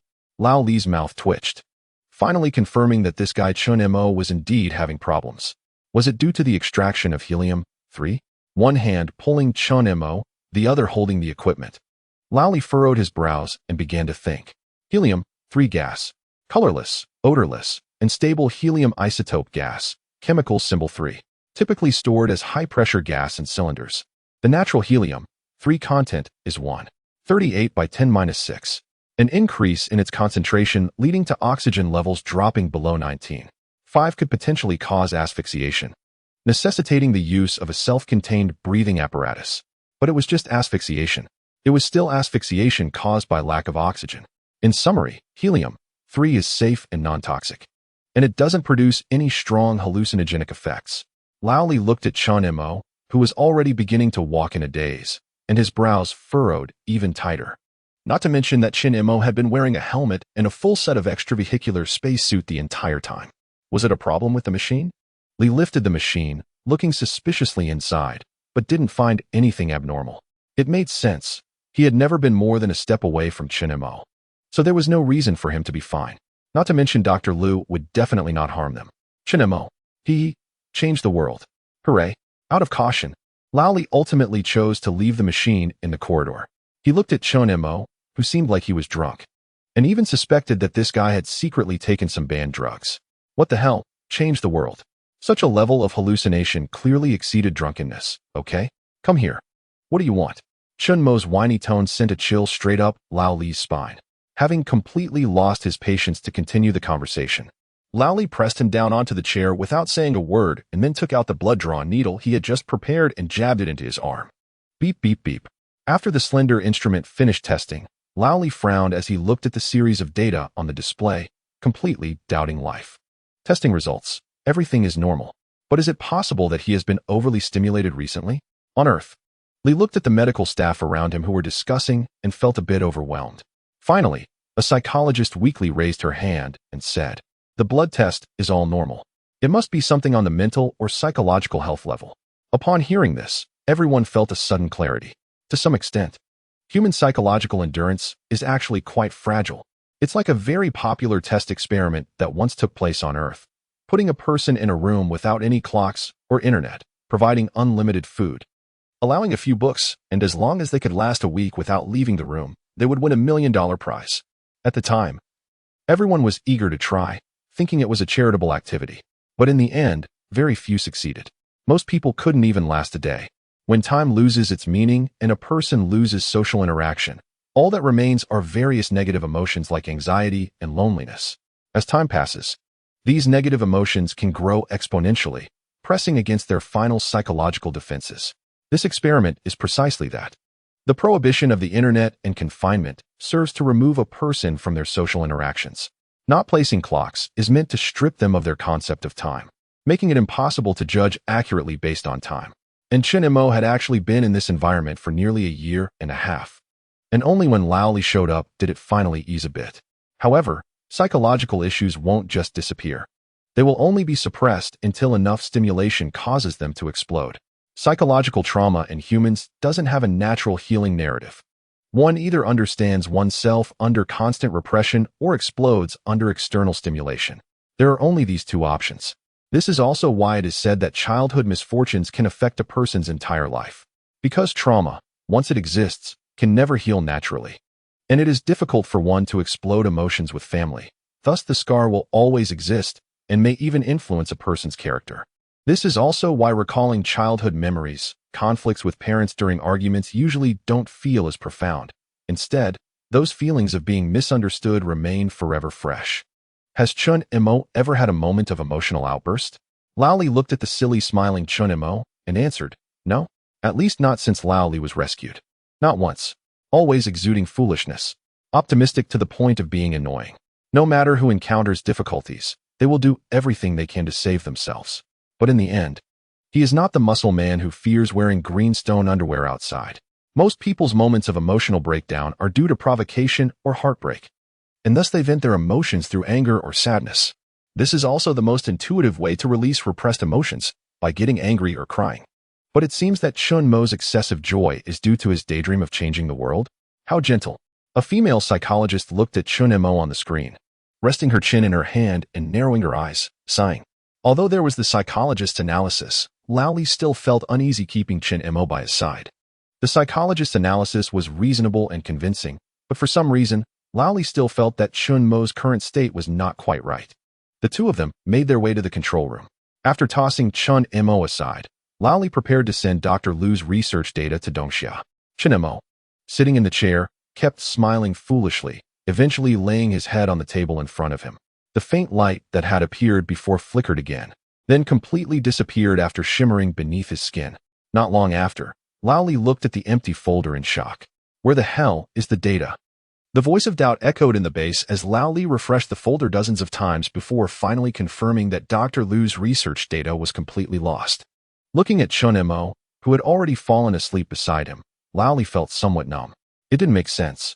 It had clearly been here before. Unwilling to believe it, he rummaged through all the materials, even carefully checking the cloud storage and backups, before finally slumping down in the chair, deflated as if he had lost all hope. It's over, the data is gone. The eyes of the bald-headed middle-aged man lost their shine, and no matter how much Li tried to comfort him, there was no response. Dr. Lu's research had indeed been confirmed to be correct, but now the only thing left from the research was a machine. Lao Li and Chen Mo didn't have the ability to reverse engineer the principles based on just one machine, so the data was really lost. Oh, right, the machine. He remembered the machine that had been tossed into the corridor and hurriedly ran out, leaving Chen Mo alone in the control room, sound asleep.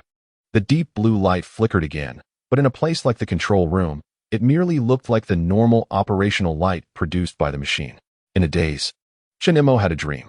The dream continued from the previous hallucinatory episode. The successfully returned Chen Mo was basking in glory, exchanging drinks with friends, when a beautiful girl appeared in front of him and curiously called out his name. Chen Mo. Her pronunciation was strange, but after an initial clumsiness, it became fluent. She looked at Chen Mo with a sweet smile. Chen Mo. In a daze, all the friends at the drinking table had vanished. In the blink of an eye, he found himself back on the gray-white lunar desert, facing a beautiful girl who looked exactly like the jade rabbit. Jian Lai smiled sweetly at him, like a spirit from the moon. Damn it! Old Li's curse echoed, startling the girl, and everything around them gradually faded away. The dream was over. Chen Mo looked at Old Li, who was holding a machine with a gloomy expression, completely puzzled by what was going on with him. What was with that expression? Wasn't the machine confirmed to be fine? Damn, the data is lost. Huh. The last bit of sleepiness disappeared entirely, and Chen Mo quickly turned his head to frantically operate the main control system in front of him. Looking at the empty folder, both he and Old Li fell into a state of despair. At least they both knew Dr. Lu was still alive. Otherwise, they would have gone somewhere to apologize right then. But wasn't it just here a moment ago? Do you really have no memory of what happened earlier? Upon hearing this, Chen Mo suddenly realized, smacking his forehead and sincerely asking, "Oh right, how did I come back?" Now, even the psychologists were confused about Chen Mo's condition. Since they couldn't figure it out, they decided to leave him alone. Chen Mo and Old Li tried to be carefree. After all, Chen Mo had returned to normal. So there was no need to distress over things that were bound to be incomprehensible. Now, more than Chen Mo's state, they were more concerned about the lost data in the computer. This was the most pressing matter at hand. Whether Dr. Lu could awaken was still uncertain. So they had to try and see if they could recover the data. Chen Mo's expression turned frantic as he looked at the screen. The two of them had excitedly gone out to test after finding the data, only to return and discover it was gone. And no one had entered the control room in the meantime. But ultimately, the data couldn't be recovered, and they had to helplessly attribute its loss to the Jade Rabbit's program. Damn it! Old Li slammed the table, venting his emotions at the Jade Rabbit. Junk. He angrily turned to leave, but was jolted by static electricity from the door's password lock. Old Li yelped in pain, cursing as he walked away. He had to go take care of the planting pod. In a few days, the tomatoes that were replanted would be ready for harvest. And the planting pod needed Old Li's attention. Chen Mo carefully stored the instruments on the floor. Right now, the extraction of helium, 3 resources depended solely on this machine, and there could be no further accidents. Although he and Old Li couldn't reverse engineer the situation based on the instrument's principles, it didn't mean the scholars from Dongxia couldn't. With the data lost, if Dr. Lu couldn't awaken later, they would have to resort to the last resort, bringing this machine back to Earth and handing it over to the Dongxia scholars for reverse engineering. Chen Mo clapped his hands and closed the storage room door. He didn't know why, but he felt something was off in the base today, no matter where he was. It seemed like there were curious eyes watching him. Chen Mo scratched his head, glanced around, but didn't notice anything different. However, just as he was leaving, the camera on the ceiling stealthily followed Chen Mo's silhouette. By the way, have you all noticed that today's live broadcast seems increasingly professional? Yeah. It used to miss capturing Chen Mo often, but now the angles are simply professional. On the forum, Everyone was enthusiastically discussing the differences in today's broadcast. They ultimately concluded that the silly jade rabbit seemed to have become smarter. The growth of the artificial intelligence was truly gratifying. More of this should be done. Chen Mo, the silly kid, is really handsome. The doting mom fan smiled. Today was another day of being obsessed with the silly kid's extraordinary beauty. This chapter officially begins the content of Volume 4. Since I'm unsure whether the new content will be liked by the readers, please be sure to tell me after you finish reading. Volume 4, Lunar Ghost, was originally planned to write Chen Mo's sweet story. I will probably decide whether to overturn this volume based on feedback. Chapter 96, Hacker Chen Mo, is there really no problem with our base? No, everything is normal. After completing the daily inspection of the base, Chen Mo was pulled by Old Li, who had been waiting at the door. Looking at Old Li's nervous demeanor, Chen Mo tilted his head and asked in confusion, "Are you trying to be a beauty blogger lately? That smoky eye makeup is quite something." "Smoke eye makeup my ass." Old Li was even angrier upon hearing this. Ever since the last time Dr. Lu's data was lost, he hadn't had a single good night's sleep. It wasn't because of guilt, but mainly because his bed was leaking electricity. Every night, when he laid down and felt sleepy, the sudden current would make him stiffen up. Just one jolt was enough to make his accumulated sleepiness disappear instantly. Until the next wave of sleepiness came, the current would follow right after. The timing was simply exquisite. These days, Old Li had been tormented by the electric leak to the point of exhaustion, while Chen Mo would always tell him the bed was fine after each inspection. If the bed is fine, then it's me who has a problem, right? Old Li didn't beat around the bush with Chen Mo anymore. Grabbing Chen Mo by the collar and shouting angrily, "We're switching rooms tonight. From now on, you're not allowed to touch any repair tools." After careful analysis over the past few days, Old Li was now seriously suspecting that the culprit behind the electric leak was Chen Mo in front of him. As for the reason, Chen Mo, the single dog, was envious and jealous because he was always video calling with little Lu, so he wanted to retaliate. That was the best reason. So they must switch rooms. Absolutely switch rooms. He wanted Chen Mo to personally experience the feeling of being electrocuted and unable to sleep.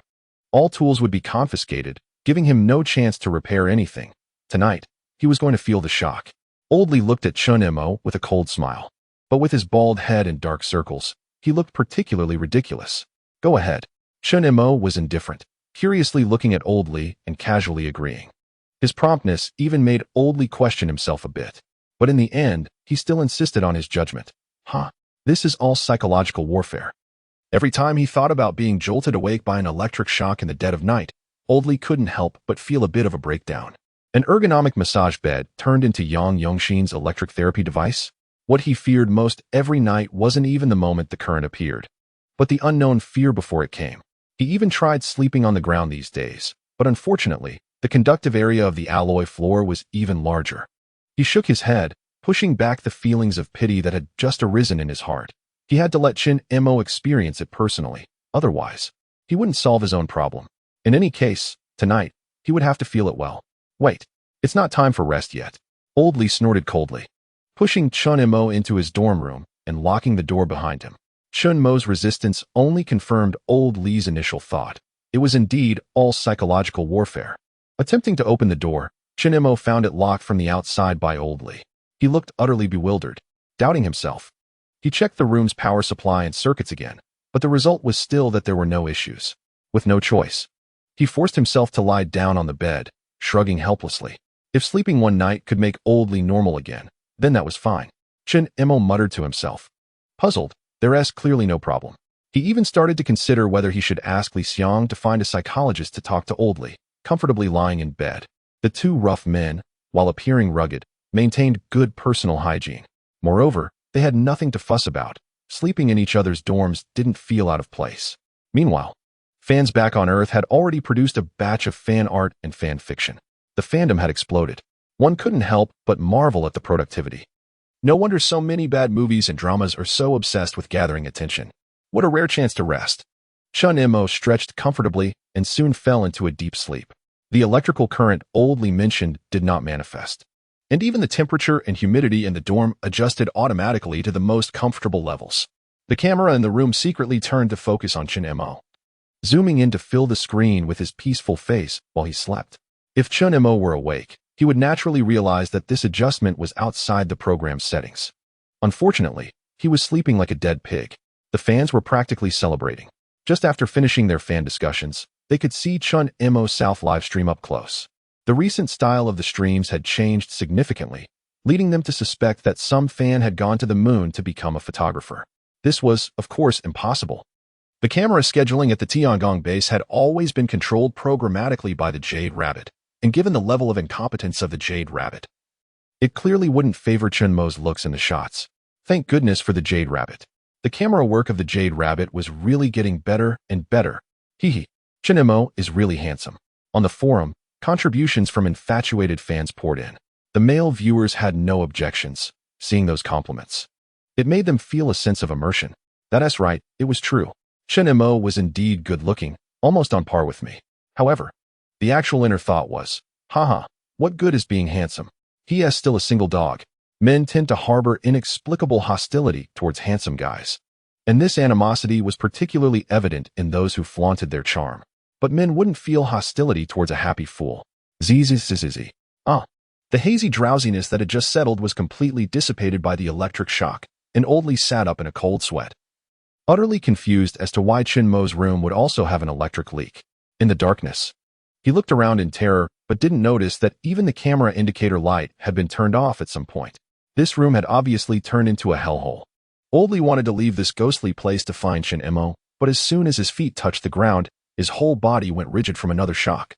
Convulsing on the floor, the long-standing fatigue combined with the recent electric shock finally made him roll his eyes back and fall into a deep sleep.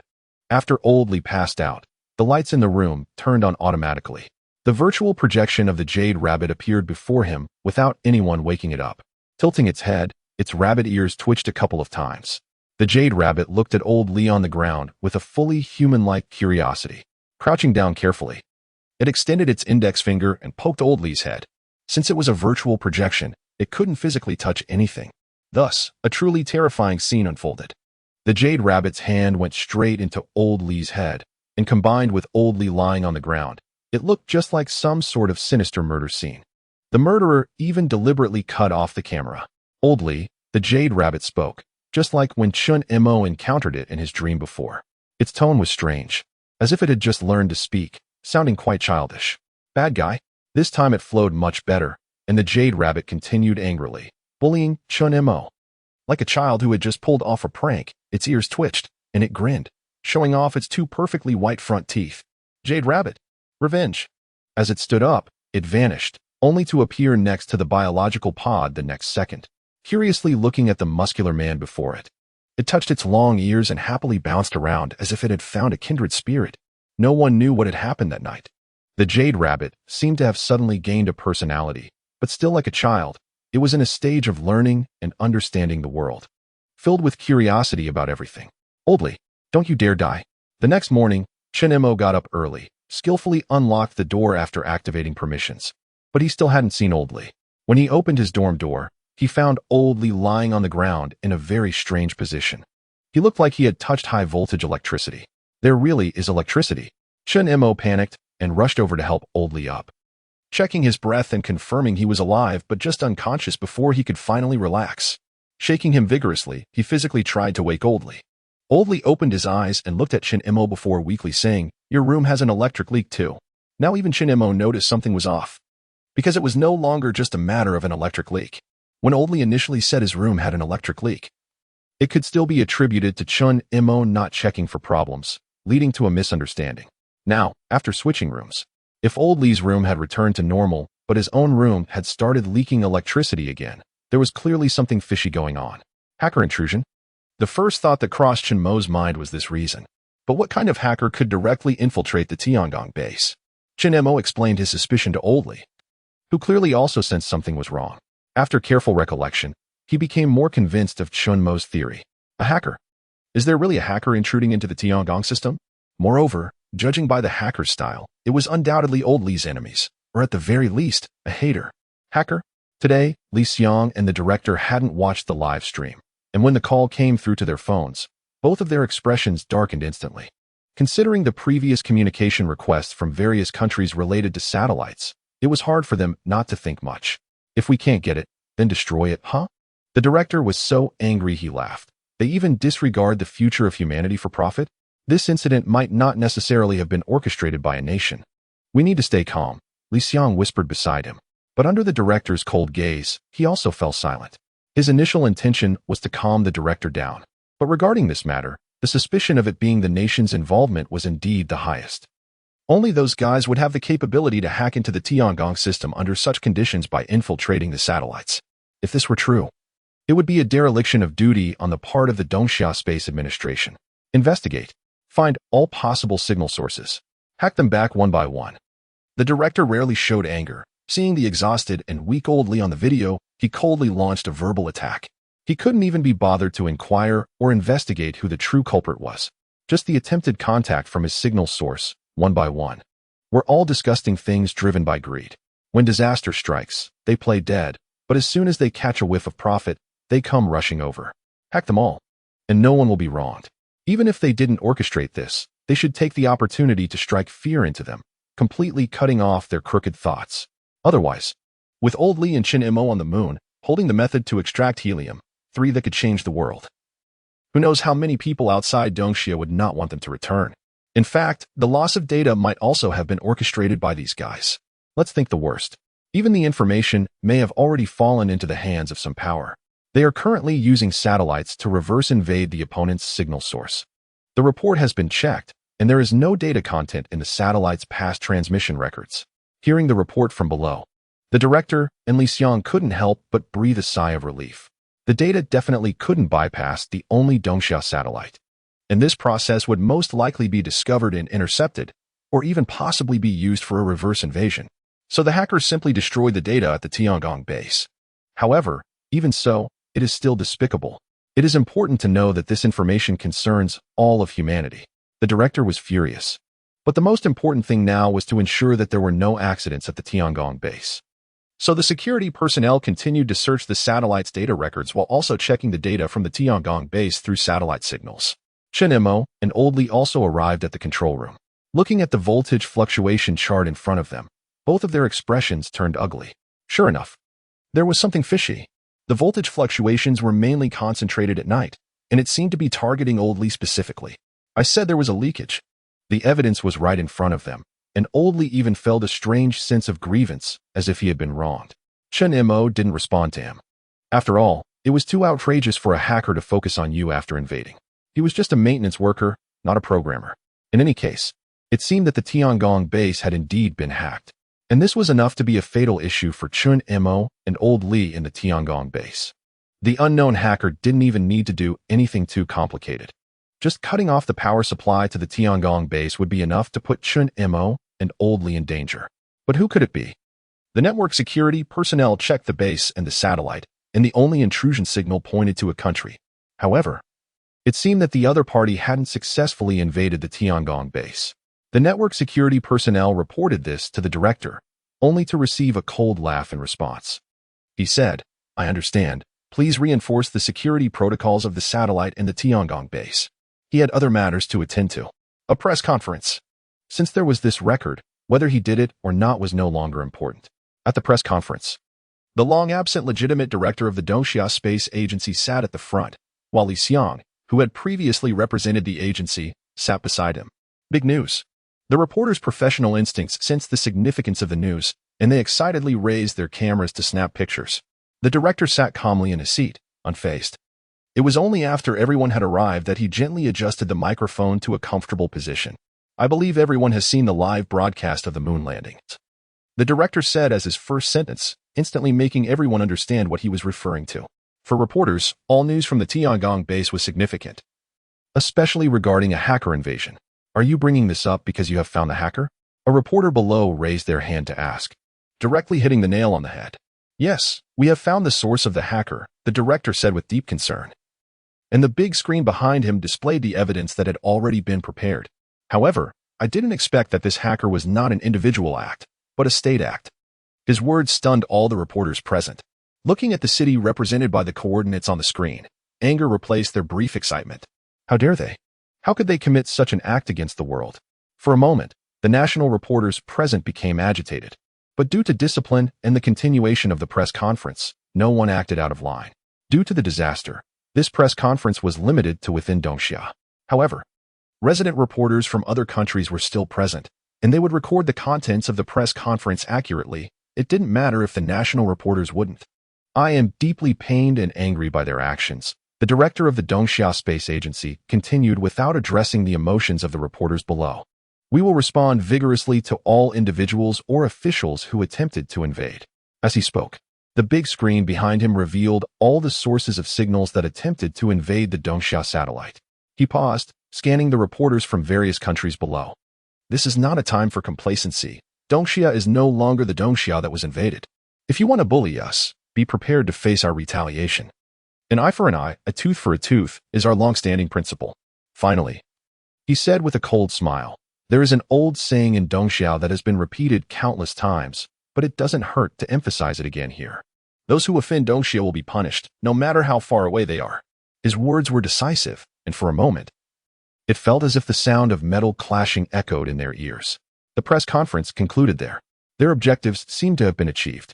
The results of the checks indicated that there were no signs of invasion at the Tiangong base. The other party's intrusion had been intercepted at the satellite stage.